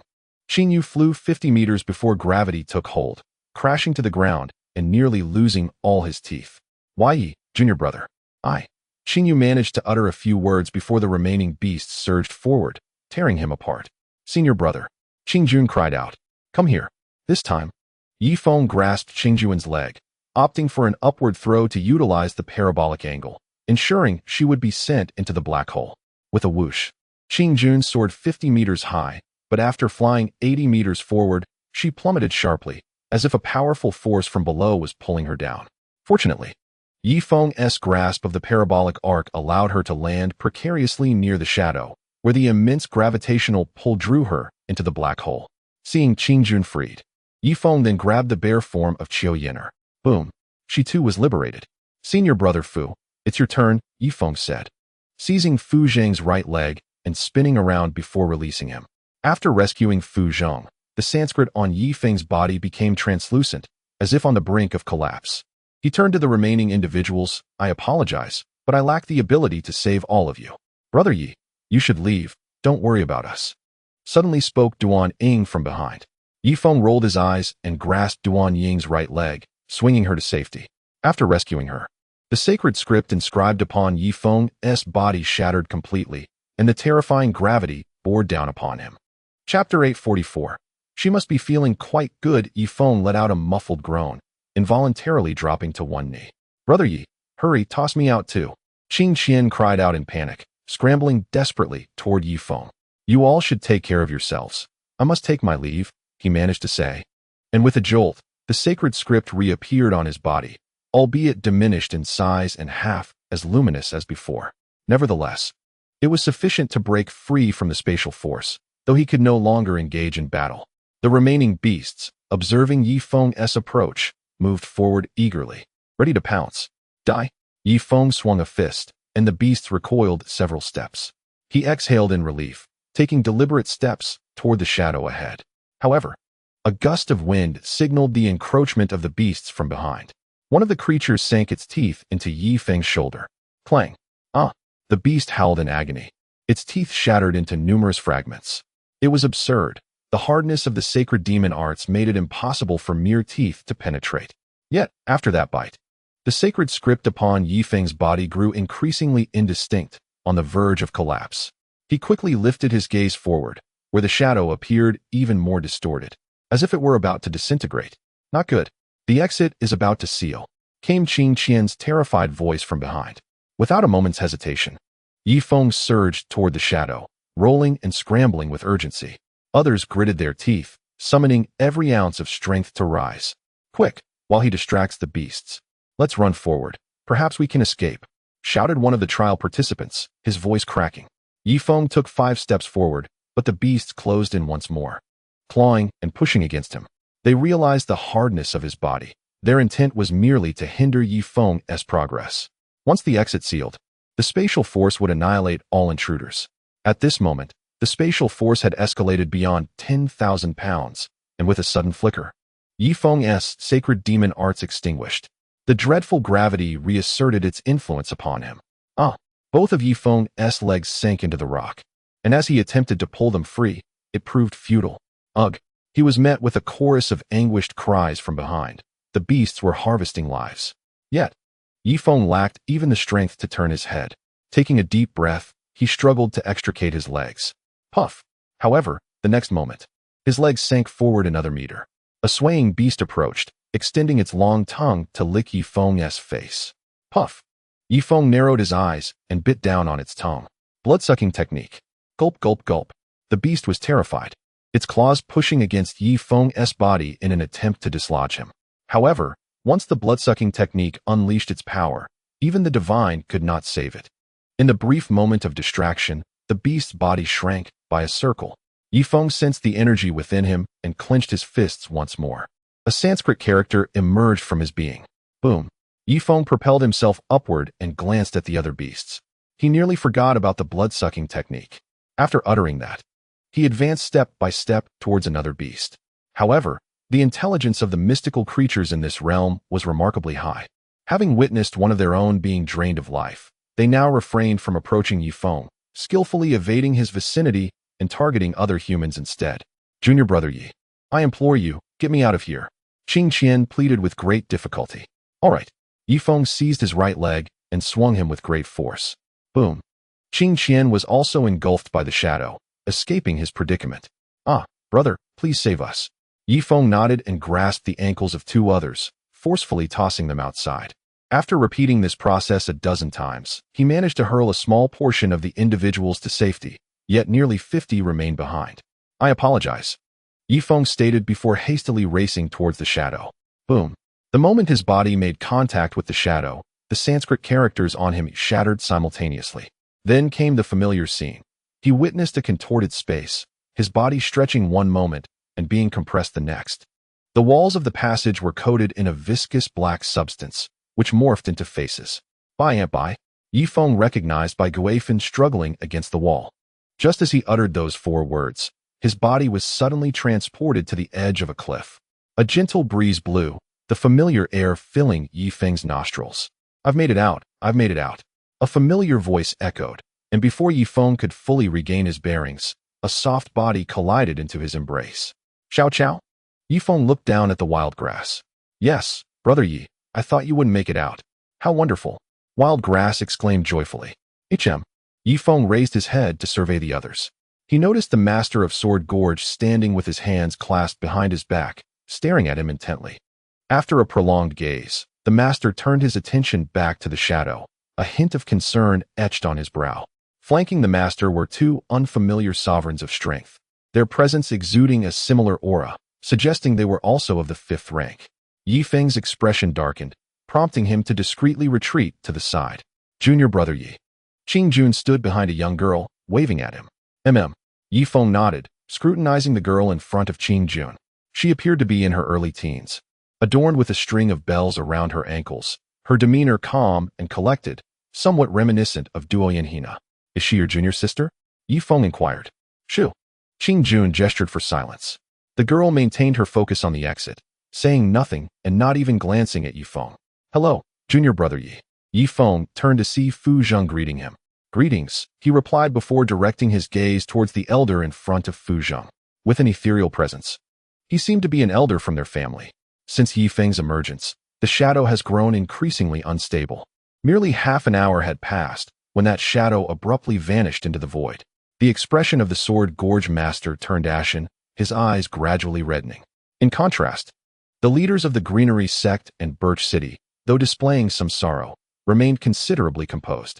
Has anyone among you seen Rui Tian and Qing Mei? The Sword Gorge master's piercing gaze swept across the assembly. A weight settled in Yifeng's heart, overwhelmed by an intense pressure. No one responded. While it was understandable that Qing Mei, being a disciple of the holy maiden Qingyu, would not be present, Rui Tian was his great-grandson and a potential future leader of Sword Gorge. Has anyone seen them? The Sword Gorge master inquired once more, yet silence prevailed.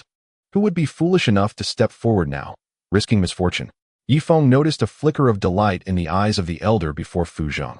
As for the girl before Qingjun, her expression remained impassive, yet Yifeng sensed her inner satisfaction. After all, the top talent of the Greenery sect, Qing Qian, had survived, as had Fu Zheng, the foremost genius of Birch City. That was already sufficient. Chapter 845. Where's the room for negotiation? Though those ranking 2nd and 3rd had perished, the losses were significantly lighter than those of Sword Gorge. Without comparison, there is no sense of superiority. Senior brother Rui, please accept my condolences. Should we proceed with the distribution of the materials? The girl suddenly stepped forward. Her voice, rich and magnetic, startled Yifeng, reminiscent of a woman in her 40s. Indeed, senior brother Rui, once life is lost, it cannot be regained. Let us first complete the distribution of the materials. The elder surnamed Luo added calmly. The Sword Gorge master gazed skyward, letting out a long sigh. Finally, he nodded. Very well. All materials you have gathered should be placed before you. I shall take 60% for Sword Gorge. A collective sigh of relief swept through the others as they hurriedly placed their sacks and bags in front of them for inspection by the 2 elders of Sword Gorge. Yifeng, however, stood dumbfounded, for he had emerged empty-handed, without even a single sack. Junior brother Yi, these 2 sacks of herbs are what you left behind. I return them to you, Qingjun said, carefully placing the 2 bags before Yifeng. Thank you, senior sister Qingjun. Your integrity is commendable. Yifeng replied with a nod of gratitude. At that moment, the girl cast a glance at Yifeng and then at Qingjun. To her knowledge, Qingjun was typically proud, even when facing Qing Qian, displaying only superficial respect. What had prompted this sudden kindness towards this unfamiliar young man? As an elder, she deemed it inappropriate to voice her thoughts. Fu Zheng hesitated for a moment before approaching with 4 bags in hand. Junior brother Yi, this is what you deserve. You have been of great assistance to me in the secret realm, Fu Zheng remarked. Thank you, senior brother Fu Zheng. Yifeng nodded. Thank you? No. This is what I ought to do, Fu Zheng quickly countered. Your ability to keep your word is already a source of great gratitude for me, Yifeng replied slowly. In the face of readily available benefits, the willingness of Fu Zheng and Qing Jun to relinquish their claims was indeed a rare quality. In the next moment, a young man approached. "Brother, I am grateful for your assistance in extricating me from the secret realm. Here is a sack for you." "Thank you, my friend. This sack is a token of my appreciation for your kindness." In a short span of time, at least 10 individuals presented bags to Yi Feng, and the sacks before him had amassed into a small mountain, nearly obscuring both him and the wild grass around. As for the others whom Yi Feng had rescued, not everyone was inclined to express gratitude. When confronted with immense benefits, many chose to disregard Yi Feng's kindness. The master of the Sword Gorge also took note of Yi Feng's situation. "It seems you have performed some good deeds in the secret realm," he remarked, directing his gaze at Yi Feng. "I dare not claim such. I merely kept watch for them, stood guard during the night, and assisted with logistical matters. Thus, they have shown their gratitude towards me." Yi Feng hastily replied. "Is that so?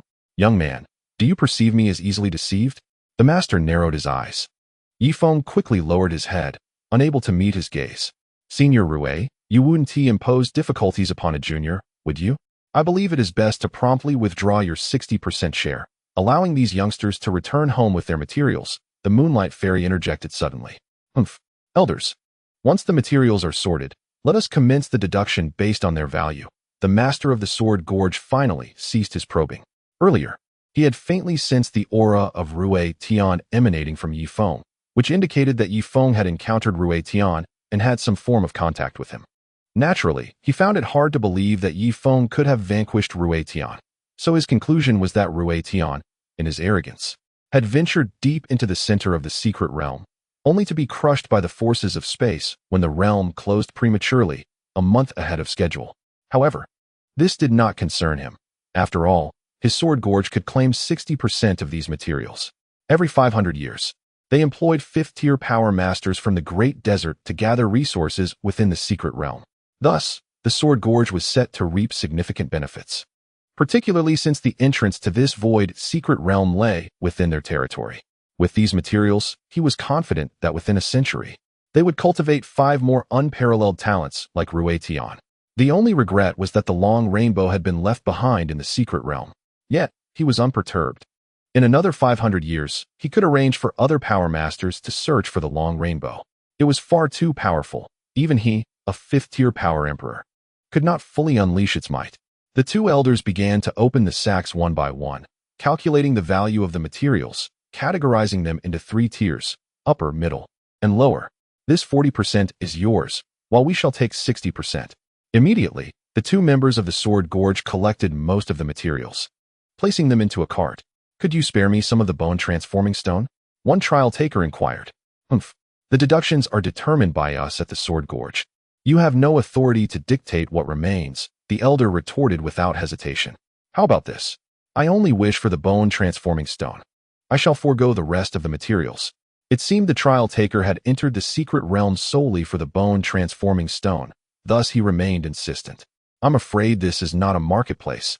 This is the Sword Gorge, where there is no room for negotiation. Take your materials and leave," the elder concluded. Moving on to the next individual, Yi Feng's expression shifted subtly. His entry into the secret realm was solely for the purpose of acquiring the soul-fixing herb.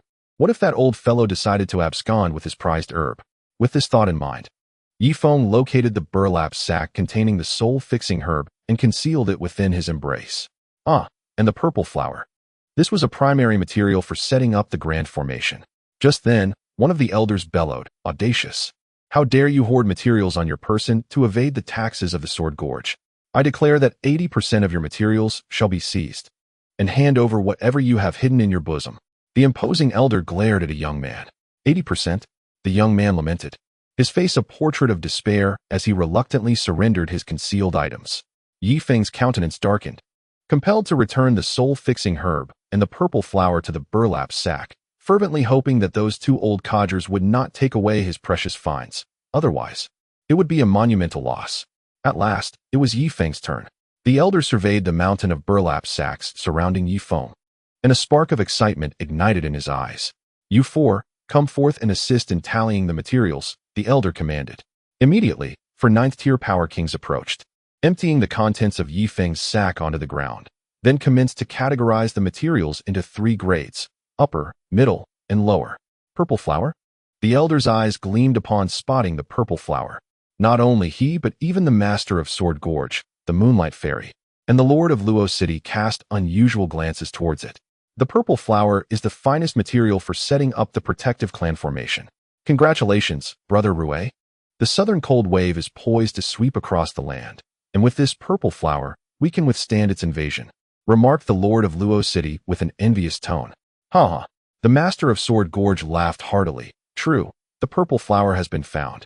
Yet to properly establish the protective clan formation, we shall require the assistance of top-tier formation masters. It is still a long way off. Indeed, the Lord of Luo City acknowledged, a millennium ago, formations had not manifested in our vast desert. The so-called formation masters today can only set up formations based on textbook knowledge without the necessary materials. Whether they succeed is uncertain. Therefore, Brother Rue, would you be willing to part with the purple flower? I would offer 50 pounds of iron essence in exchange. 50 pounds of iron essence. The master of Sword Gorge's expression shifted momentarily, but he soon shook his head. Although iron essence is precious, it can be gradually refined in the material world. The purple flower, however, can only be found within the secret realm. Weighing the two, it is best to decline. A wise choice, the Lord of Luo City conceded awkwardly. Half an hour later, the materials from Yi Feng's side were finally tallied. Remarkably, there were over 1,700 types of upper-grade materials, more than 3,000 types of middle-grade materials, and over 10,000 types of lower-grade materials. The elder scratched his head and consulted an ancient tome for verification. Master of the Gorge, ha ha ha, success. Yi Feng's materials have indeed gathered all the essentials for establishing the protective clan formation, well, except for the iron essence. And we require a substantial amount, the elder proclaimed with a smile. Yi Feng's expression shifted as he realized that he had inadvertently gathered all the necessary materials during his brief excursion into the secret realm. Oh. The master of the One-Sword Gorge approached, first checking the ancient tome with a hint of concern. Splendid. Indeed, everything is gathered, save for a piece of iron essence. Ha ha ha. Young brother, your name is Yi Feng, is it not? The master of the One-Sword Gorge gazed at Yi Feng with a smile. Yi Feng's countenance darkened as he began to comprehend the implications. Indeed, I am but a junior. Yi Feng, alas. Our esteemed Rue Tian has perished within the secret realm. Would you care to become a member of the One-Sword Gorge? I shall nurture you as a prodigy, providing you with 10 pure crystal pills of 95% purity each month. Furthermore, you shall have unrestricted access to the library of the One-Sword Gorge. And when the moment for your advancement arrives, I shall personally safeguard you, declared the master. Thank you, master, but I fear I may not be worthy, Yi Feng responded. The master's expression darkened instantly. Boldly spoken. The master holds you in such high regard. Do not be ungrateful, admonished an elder. Very well, then. I shall graciously accept your offer, Yi Feng conceded, recognizing the necessity of yielding for the time being. Excellent. I hereby announce that Yi Feng shall officially become a member of the One-Sword Gorge, enjoying all the privileges of the Genius Pavilion. Fourth elder. Take all the materials back. Henceforth, Yi Feng and we shall be as family, proclaimed the master. Yi Feng was taken aback. Did this man intend to claim his 40% as well? Master, aye. Yi Feng stammered, his frustration mounting. What is it? Is there a problem, Feng? Inquired the master. I thought I was entitled to 40%, Yi Feng queried. 40%? Ha ha ha, my foolish Feng, you are entitled to far more than that. 100% belongs to you, for you are now a member of the One-Sword Gorge. Once the protective formation is established, you shall also benefit from its safeguarding. Correct? The master regarded Yi Feng with a gentle gaze. While that may be true, I still wish to handle that 40% on my own, Yi Feng replied, his expression one of perplexity. Of course, that is entirely permissible. I shall keep your 40% safe for you, and whenever you require it, I will provide it. Fear not, you are now one of us. As the master of the gorge, would I covet such trifles? That would only invite mockery from the Moonlight Fairy and Lord Luo, he asserted with a tone of authority. I wish to take that 40% away from the One-Sword Gorge. Is that acceptable? Yi Feng laid his cards on the table, unwilling to engage in a verbal spar with the old man. Are you implying that you look down upon the One-Sword Gorge? No, it is not disdain. Rather, I believe it would be best to adhere to our agreement prior to entering the secret realm, My 40, you're 60, Yi Feng insisted. What a jest. He never regarded the one-sword gorge as home. His true home lay upon warm Spring Island. Meanwhile, the Moonlight Fairy and Lord Luo exchanged peculiar glances, causing the Master's face to flush with embarrassment. Humph, he shall receive 40%. As you wish, Master, replied the elder, casting Yi Feng a knowing look before commencing the distribution of materials.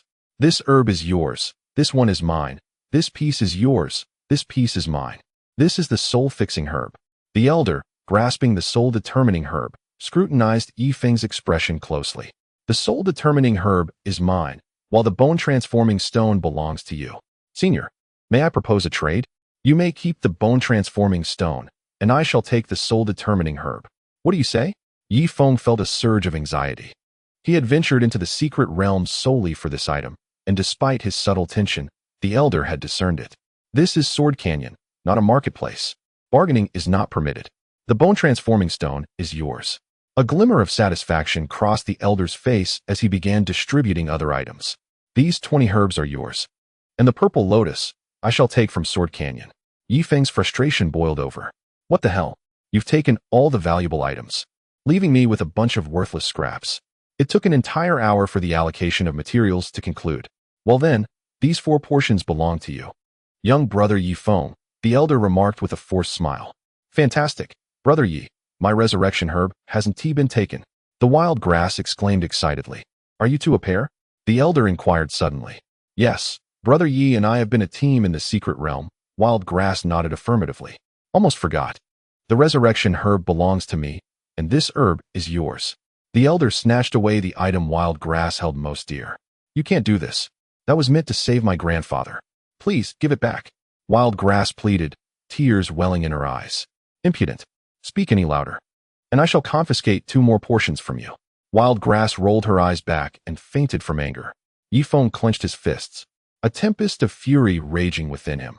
Were he not at a disadvantage, he would have relished the thought of obliterating the elder and the Sword Canyon Lord. At that moment, Fu Zheng approached.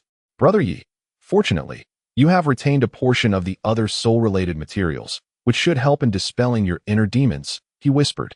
However, his voice was caught by the elder. I almost forgot. The soul-breaking stone, the divine soul wood, and the awakening flower are all useful to me in Sword Canyon. I shall trade you 10 superior herbs for them. The elder once again seized all the soul-related items. Yi Feng shot a furious glare at Fu Zheng, wishing to unleash his wrath upon him. I apologize, brother Yi. I did not anticipate that the Lord of Power possessed such keen hearing. Forgive me. Fu Zheng quickly offered his apologies. By the way, Yi Feng, your materials are quite extensive. Would you like us from Sword Canyon to escort them back to your clan? The Sword Canyon Lord suddenly appeared contemplative. Chapter 847. I will be grateful to you. Yi Feng's expression darkened like the bottom of a pot. I almost forgot. Although Sword Canyon presents itself as a prestigious clan, who can say what they truly engage in behind the scenes? Moreover, among my 4 portions of materials, there are components essential for setting up protective formations for my clan. And as the cold tide inevitably sweeps across the world, one must question whether Sword Canyon can maintain its righteous faade in the face of survival. Rest assured, Senior, I shall personally transport the materials back. Yi Feng replied stiffly.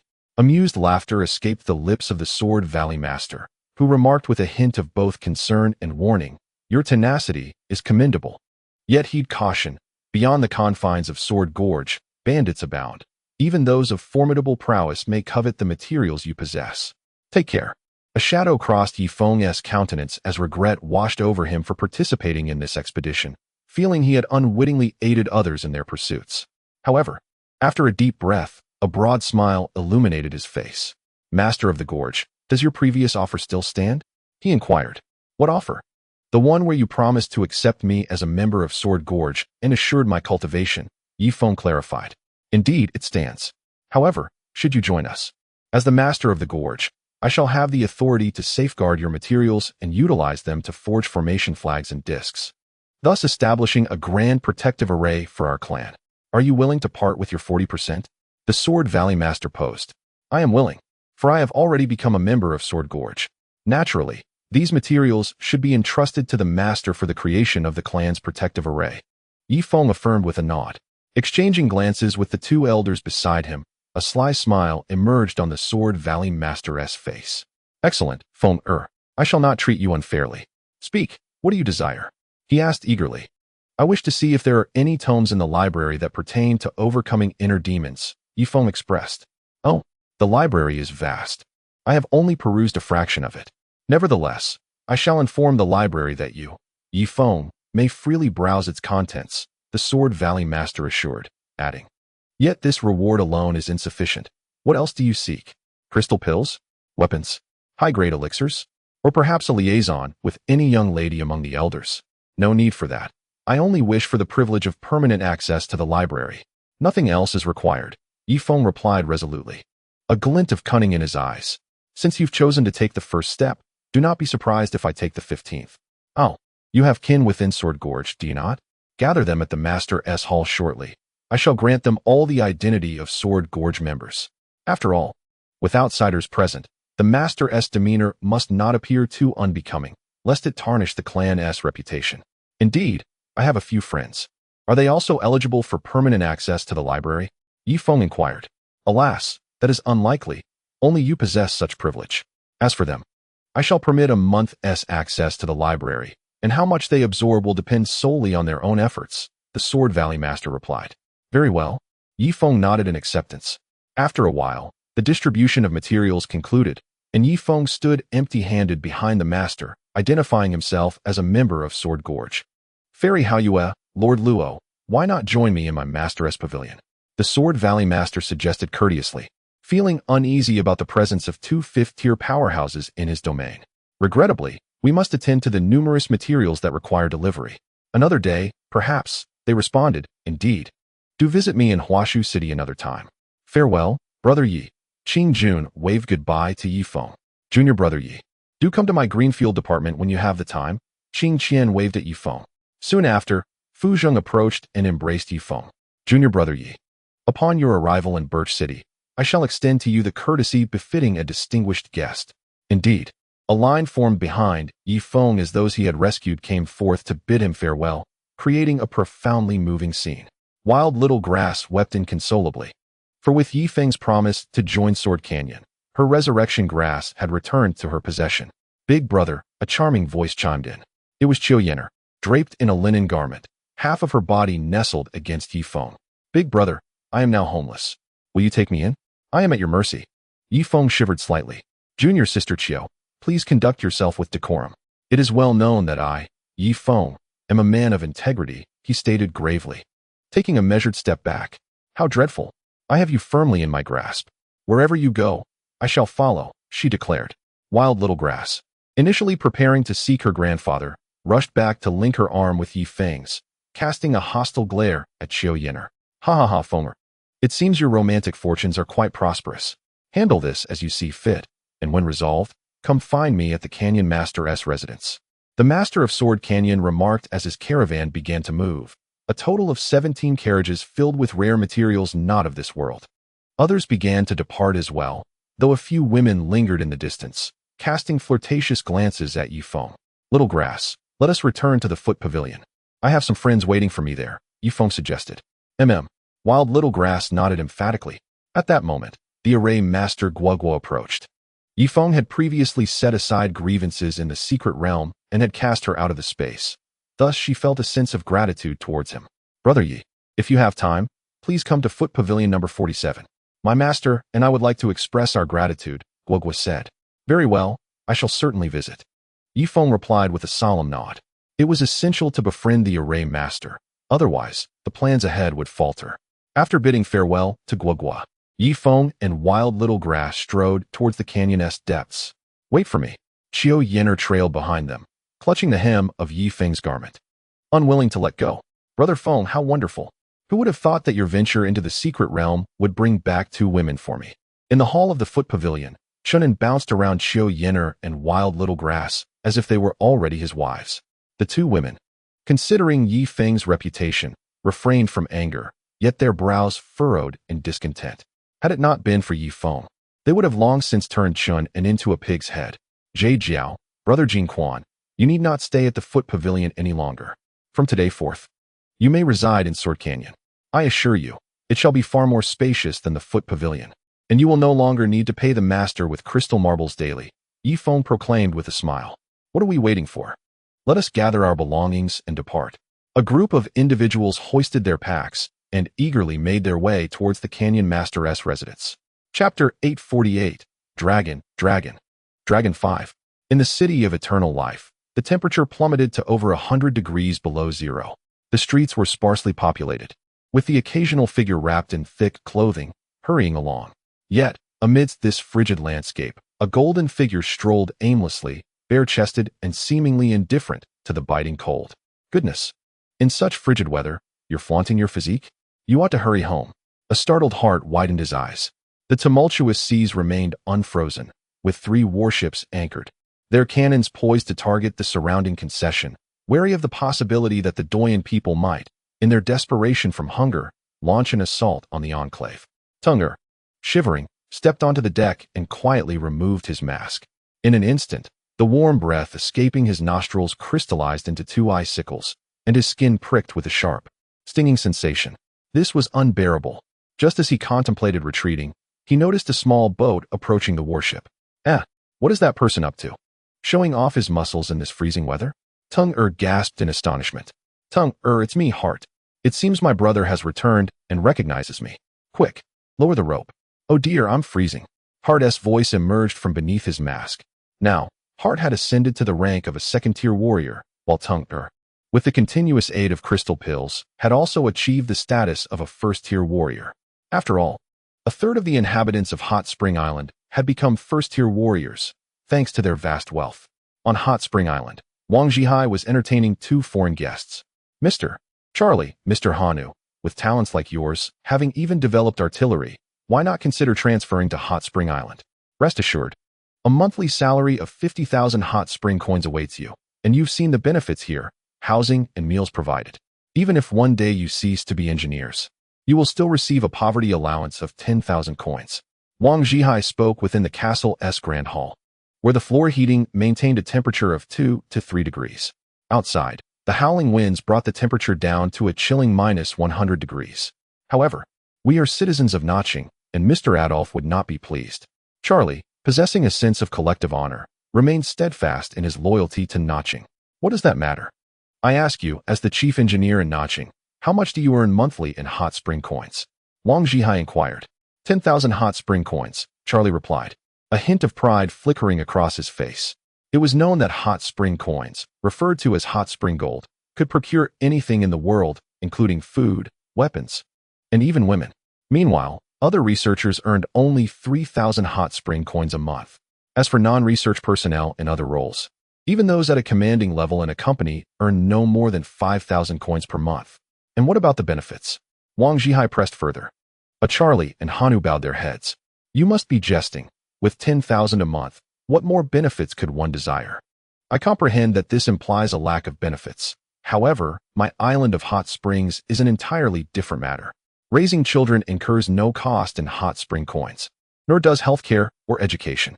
For individuals of other races wishing to study at our esteemed university, their monthly expenses exceed 5,000 hot spring coins, not including various additional fees. Only the offspring of nobility within the tribes possess the financial means to attend our institution. As for healthcare, the rampant worm disease poses a significant threat.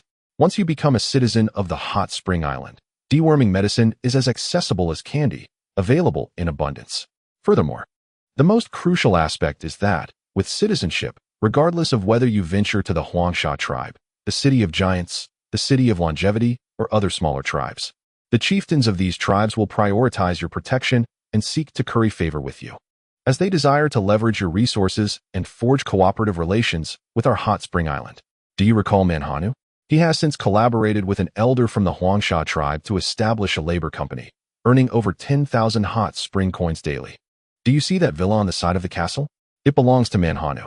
After much earnest persuasion from Wang Zhihai, the two finally relented. After all, both are prodigious innovators. They have developed the second generation of sand vehicles, which not only retain the mounted machine guns, but also incorporate artillery capable of breaching the walls of the City of Longevity with a single shot. Moreover, all naval vessels from the Hot Spring Island have been retrofitted with naval cannons, and the munitions were developed by Charlie. Wang Zhihai's objective has finally been realized: to utilize hot spring coins to harvest talent and resources from the surrounding thousands of miles. President Wang, look who I've brought. Harder's voice echoed from a distance. What? Wang Zhihai exclaimed, astonished. A dragon, Dragon 5? Quickly, inform Susan and the others. Our old friend has returned. Also, let Shi Zhongliang know to prepare a grand feast tonight, celebrating for 7 days and nights. That evening, the castle of the hot spring island resonated with laughter and joy, the aroma of various meats wafting through the air. Surrounding the castle, several lesser houses had been constructed, each with charcoal fires burning within. At that moment, heads poked out from these houses, gazing enviously at the castle's grandeur. Those citizens truly revel in their abundance, feasting daily and residing in a warm castle, while we, on the other hand, endure temperatures plummeting to -5 or 6 degrees indoors, with the outside world reaching over -100 degrees. Not to mention the scarcity of food. Indeed, another man nodded in agreement. After deducting our expenses, our meager wages leave us with barely over 1,000 coins each month, which we must send back to our families in the city of longevity. Enough of the lamentations, we must grit our teeth. If we manage to save up 100,000 coins, we can secure permanent residency on the hot spring island. Though not citizens, those with permanent residency are still afforded a measure of trust by the citizens, and we can then devise a plan to smuggle our families over. A splendid idea. My brother next door achieved permanent residency here, and within a year, he brought his wife and children over. They seem to be thriving in the northwest settlement.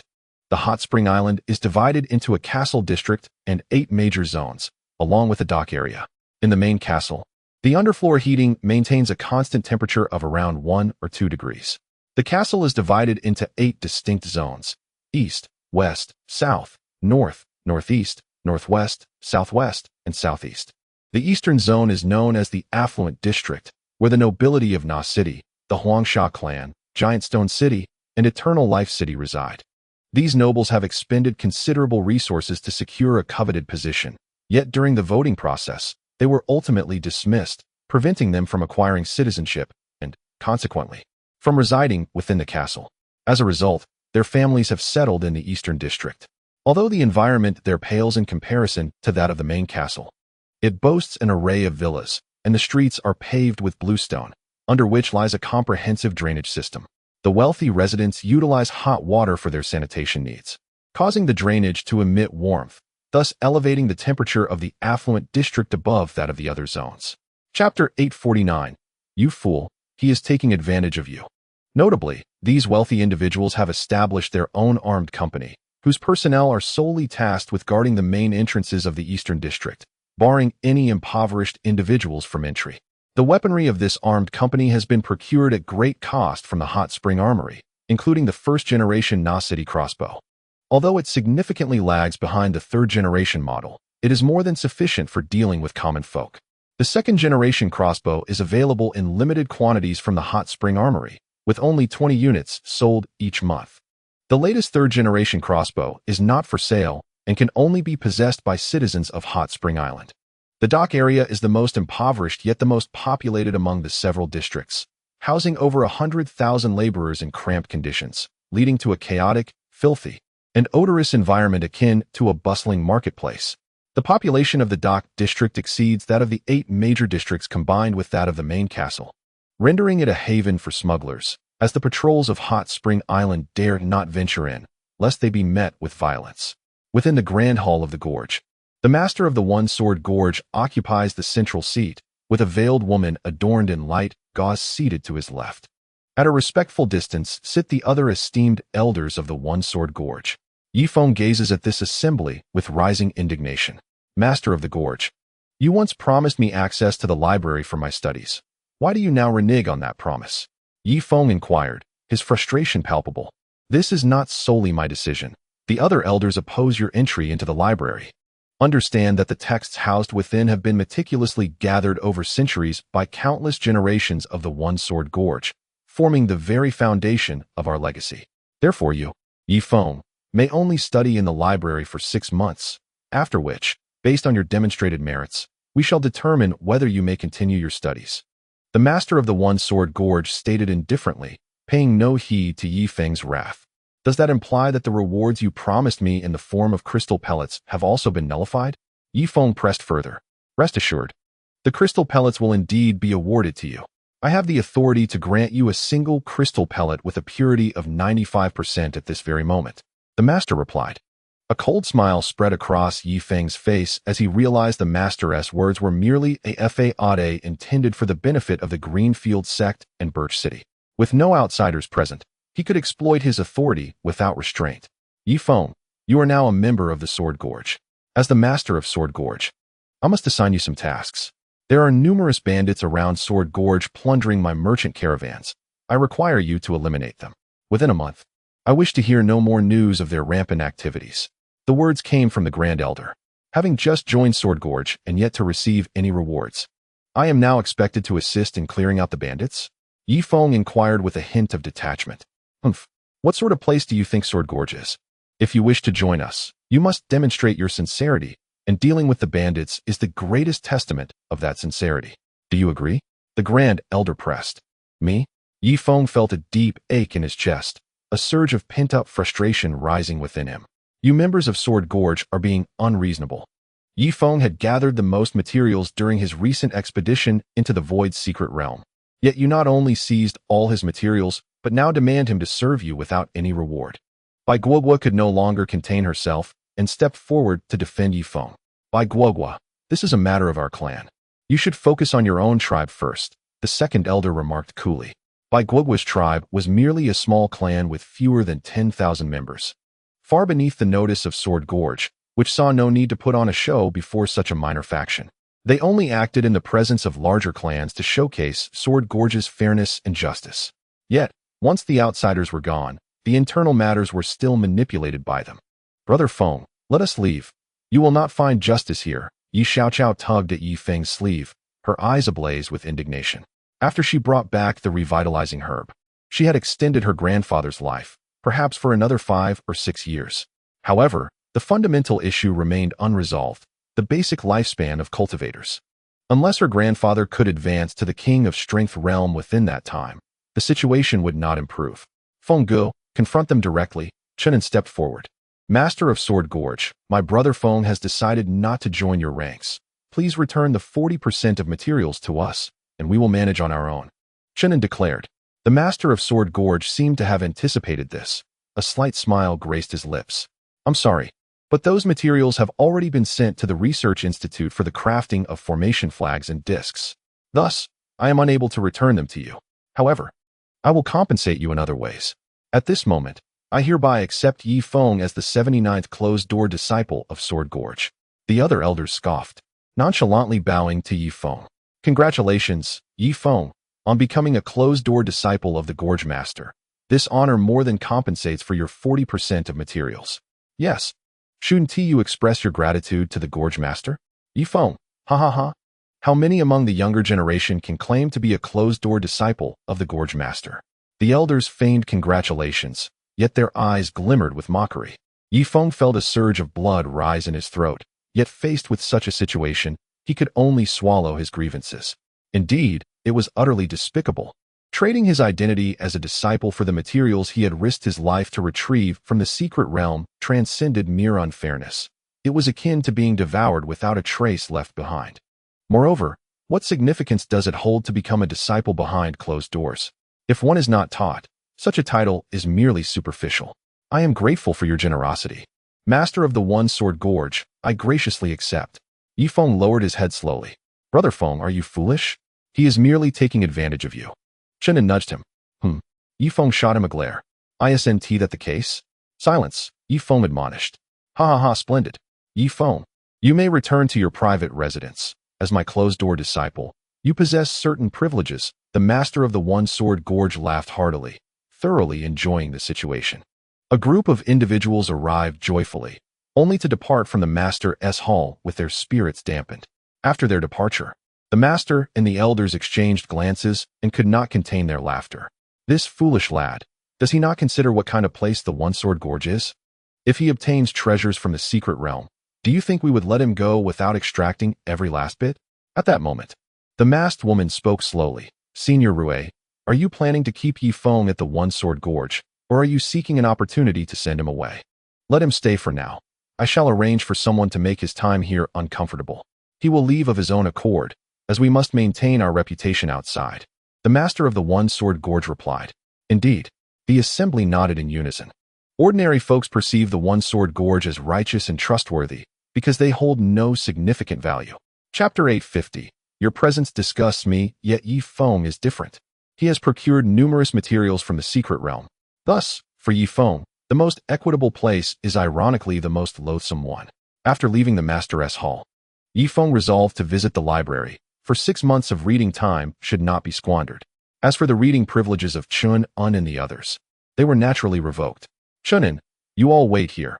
I will go in and peruse some books, Yi Feng declared, striding purposefully toward the library. He was greeted once more by Du Yifu, though the latter's countenance was far from pleasant, as he had just lost his grandson in the secret realm. Elder Du, I have come to read, Yi Feng announced. Yi Feng, the newly accepted closed-door disciple of the master? Du Yifu replied coolly, having already received orders from above.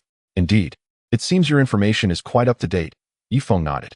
You may enter the library, but you are restricted to biographies. You do not have the qualifications to read other materials, Du Yifu stated. What? But the master said I could read freely within the library, without restrictions. Yi Feng nearly suffered internal injuries from his indignation. The master's command is indeed correct. However, the library is not solely under his authority. We, the staff of the library, have decided that you, Yi Feng, may only read biographies. Du Yifu dropped the facade, offering no further explanations. Yi Feng shook his head initially, then nodded in understanding. Very well, I comprehend, he replied resolutely and turned to leave the library. Chinin, let us return to my private residence. Immediately, the group silently made their way back to the residence. Fortunately, no one in the auxiliary residence sought trouble with Yi Feng, for he was, in name, still the closed-door disciple of the Valley Master. The Master of the Sword Valley would never allow his nefarious visage to be unveiled before all the disciples. It sufficed for only the upper echelons and core members to be aware of it. The auxiliary residence was quite spacious, accommodating Yi Feng and his companions without issue. You may choose your own rooms. I need to take a nap. Upon awakening, I shall explore other areas, Yi Feng stated. Very well, Brother Yi. Do take care not to harbor any resentment that may harm your inner peace, said Yi Xiaoqiao. Fear not, replied Yi Feng. Then we shall retire for the night. Added by Guogua. Immediately, the group selected their chambers and fell into slumber, while Yi Feng returned to his master bedroom. This space was expansive, constructed of wood and stone. Once assured that he was alone, Yi Feng retrieved the soul-settling herb. Although all his materials had been confiscated, he had insisted that this particular herb be spared. Typically, one would absorb the medicinal properties of herbs through ingestion. However, Yi Feng was different. He grasped the soul-settling herb and initiated his blood-sucking technique. Time passed, and eventually, Yi Feng slowly opened his eyes. Indeed, as a rare herb from the secret realm, it had replenished a fragment of his spirit. Regrettably, with only one soul-settling herb at his disposal, had he possessed 100, he might have fully restored certain aspects of his spirit. With a strengthened spirit, the unsettling feeling within Yi Feng diminished considerably. This indicated that he could now elevate his power to the 6th tier of strength. Perhaps it is wiser to proceed with caution. I shall first cultivate the Brahma Holy Demon technique, and upon reaching the 2nd layer, I will decide whether to advance further. He concluded, retrieving 2 high-grade crystal pills. As time slipped away, 3 days passed in the blink of an eye. Chun Un and the others were dining in the hall when they suddenly heard a dragon's roar emanating from Yi Feng's bedroom. With a thunderous crash, the master bedroom crumbled as if made of paper, toppled by an enigmatic force. The entire auxiliary residence trembled. Brother Feng?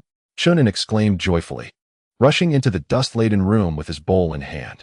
As the dust settled, Yi Feng's true form was revealed. At that moment, 2 golden Sanskrit characters emerged, swirling around his body. To everyone's astonishment, a faint golden halo enveloped Yi Feng's figure. Congratulations, Brother Feng. Your mastery is complete, Chunin exclaimed, tossing aside his bowl in excitement. Before long, the speed of the swirling Sanskrit characters slowed, and the golden halo around Yi Feng gradually faded. He had successfully attained the 2nd layer of the Brahma Holy Demon technique. Slowly, Yi Feng opened his eyes, first glancing at his hands. What were once slightly dusky hands had transformed to a pristine white, akin to jade. He then touched his cheek. "Brother Feng, how have you become so fair?" Shannon approached, inspecting Yi Feng's form.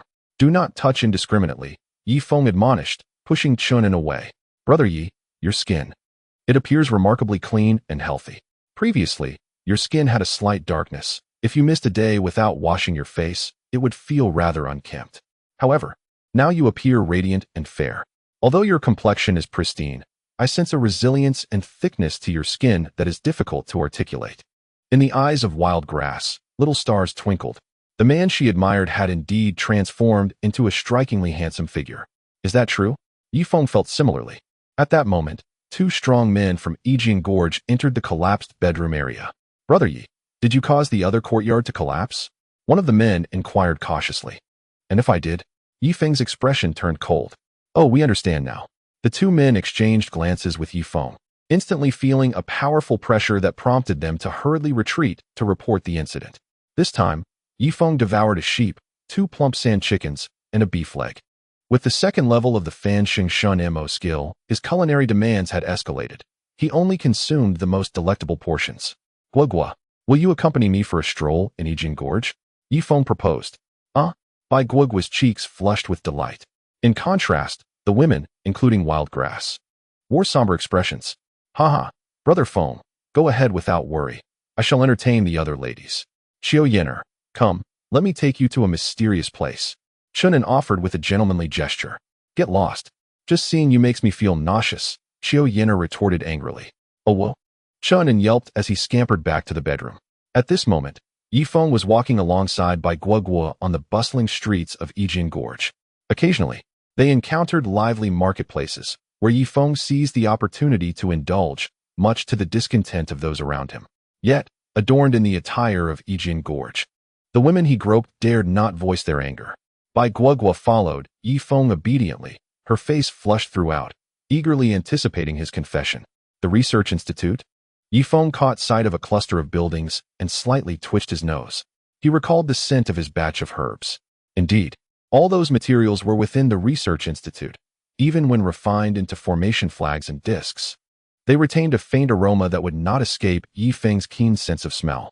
"Guogua, if I locate the formation discs and flags, can you confidently set up the protective formation for our clan?" Chapter 851, You Must Speak. Yi Feng glanced at Bai Guogua beside him.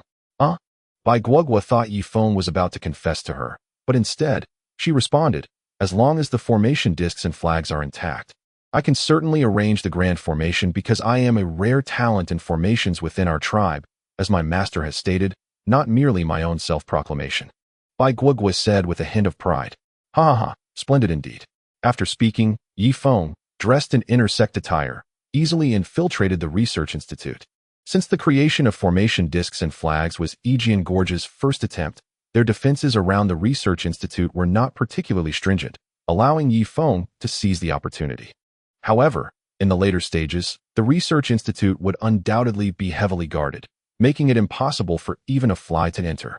In the secretive institute, numerous warriors clad in white linen garments busily moved about, occasionally encountering a formidable warrior among them. Their brows were furrowed, and their expressions reflected urgency. Given the task of crafting the protective array for their clan, the chief of the Sword Gorge had summoned all the alchemists and priests from the tribe. Nonetheless, the alchemists and priests from the Sword Gorge were still insufficient in number. Consequently, he sought the expertise of array masters from other tribes to assist in the endeavor. Once established, the protective array could envelop an area of several hundred kilometers, forming a transparent dome. The temperature within this dome could be regulated through an array plate. Although complete control was impossible, if the temperature were to plummet to absolute zero, the protective array could only raise the internal temperature by a little over 100 degrees, thus failing to completely isolate against such a frigid onslaught. Moreover, the protective array possessed both offensive and defensive capabilities. Arrows shot from within the array would have their power doubled, while arrows fired from outside, even if they managed to breach the dome, would suffer significant diminishment in strength. Even if the dome were penetrated, it would not pose a problem, as an unceasing supply of crystal pellets could restore the array to its original state. The array master could also manipulate the circulation of air through the array plate. "Hey, don't block the way, kid," One of the formidable warriors brusquely pushed Yi Feng aside. You really lack understanding. Over 20,000 materials are required for the protective array. Don't you know the temperature south of the temple has already plummeted to -100 degrees? After reprimanding Yi Feng, the warrior hurriedly continued on his way. Yi Feng, unfazed, proceeded towards the center with Bai Guogua. The air was filled with various rumblings and the sound of materials being ground. He casually seized a nearby warrior. What do you want? The warrior exclaimed in anger. Esteemed elder brother, I wish to inquire how long it will take to refine the array plate and banners. Yi Feng asked politely. How would I know? Don't obstruct my path. I still need to work with several masters on the fire-resistant materials for the protective array. The warrior replied hastily, moving forward. In such a chaotic environment, Yi Feng managed to blend in without anyone questioning him. He then caught hold of another warrior. Elder brother, may I ask what project you are working on? Why do you ask? What business is it of yours? The researcher appeared somewhat aloof. To be candid, I was sent by the Gorge Master to assess the progress. Please provide me with accurate information, Yi Feng asserted solemnly, his attire as an inner sect disciple, adorned only with a small golden sword at the cuff, added to his authority. Is that so? My 30 companions and I are responsible for the low-temperature protection of the array. The high priest declared this as the main project. Thus we have over 30 skilled individuals assigned, the warrior explained. Ah, I see. Thank you for your hard work, esteemed brother. May I inquire how long it will take to complete the array plate and banners? Yi Feng asked once more. I truly do not know, as our vast desert has not seen such arrays for quite some time. We are merely novices, following the ancient texts verbatim, the warrior responded, appearing troubled. Could you at least estimate how long it might take? Yi Feng's patience began to wane. I am uncertain about the duration of the entire project. However, I am aware that our primary undertaking will take at least 3 months to complete. 3 months? That seems implausibly swift, does it not? This is a protective array capable of enveloping a radius of 100 kilometers, said the craftsman, casting a skeptical glance. Yi Feng felt as though this individual was mocking him. Indeed, it is somewhat expedited, yet one must consider that this is the esteemed master of the canyon, who has summoned the finest talents from the entire desert to assist. Within this secret institute, there are no less than 10,000 herbalists, priests, and array experts, which accounts for the speed of this endeavor. If other races were to attempt crafting a protective array, they would likely require decades, if not centuries, to complete even a minor segment, let alone the grand project as a whole, the craftsman explained. Yi Feng nodded in understanding and subsequently released the craftsman from his grasp. Thereafter, under the auspices of the canyon's master, Yi Feng began to evaluate the various projects. Ultimately, he arrived at a conclusion. According to their calculations, even with the collective talents of the entire desert, it would require at least half a year to produce the array discs and flags, and success was not guaranteed. It was uncertain whether they could replicate the full potency of the protective array. This uncertainty arose from the fact that some materials, having undergone thousands of years of evolution, had altered in their inherent properties and were no longer suitable for array formation. After departing from the secret institute, Bai Guogua fixed her gaze upon Yi Feng, unblinking. Brother Yi, I believe I have discerned your intentions, she remarked. What intentions? Yi Feng replied, his expression shifting. He, I shall not disclose, Bai Guogua teased, winking mischievously.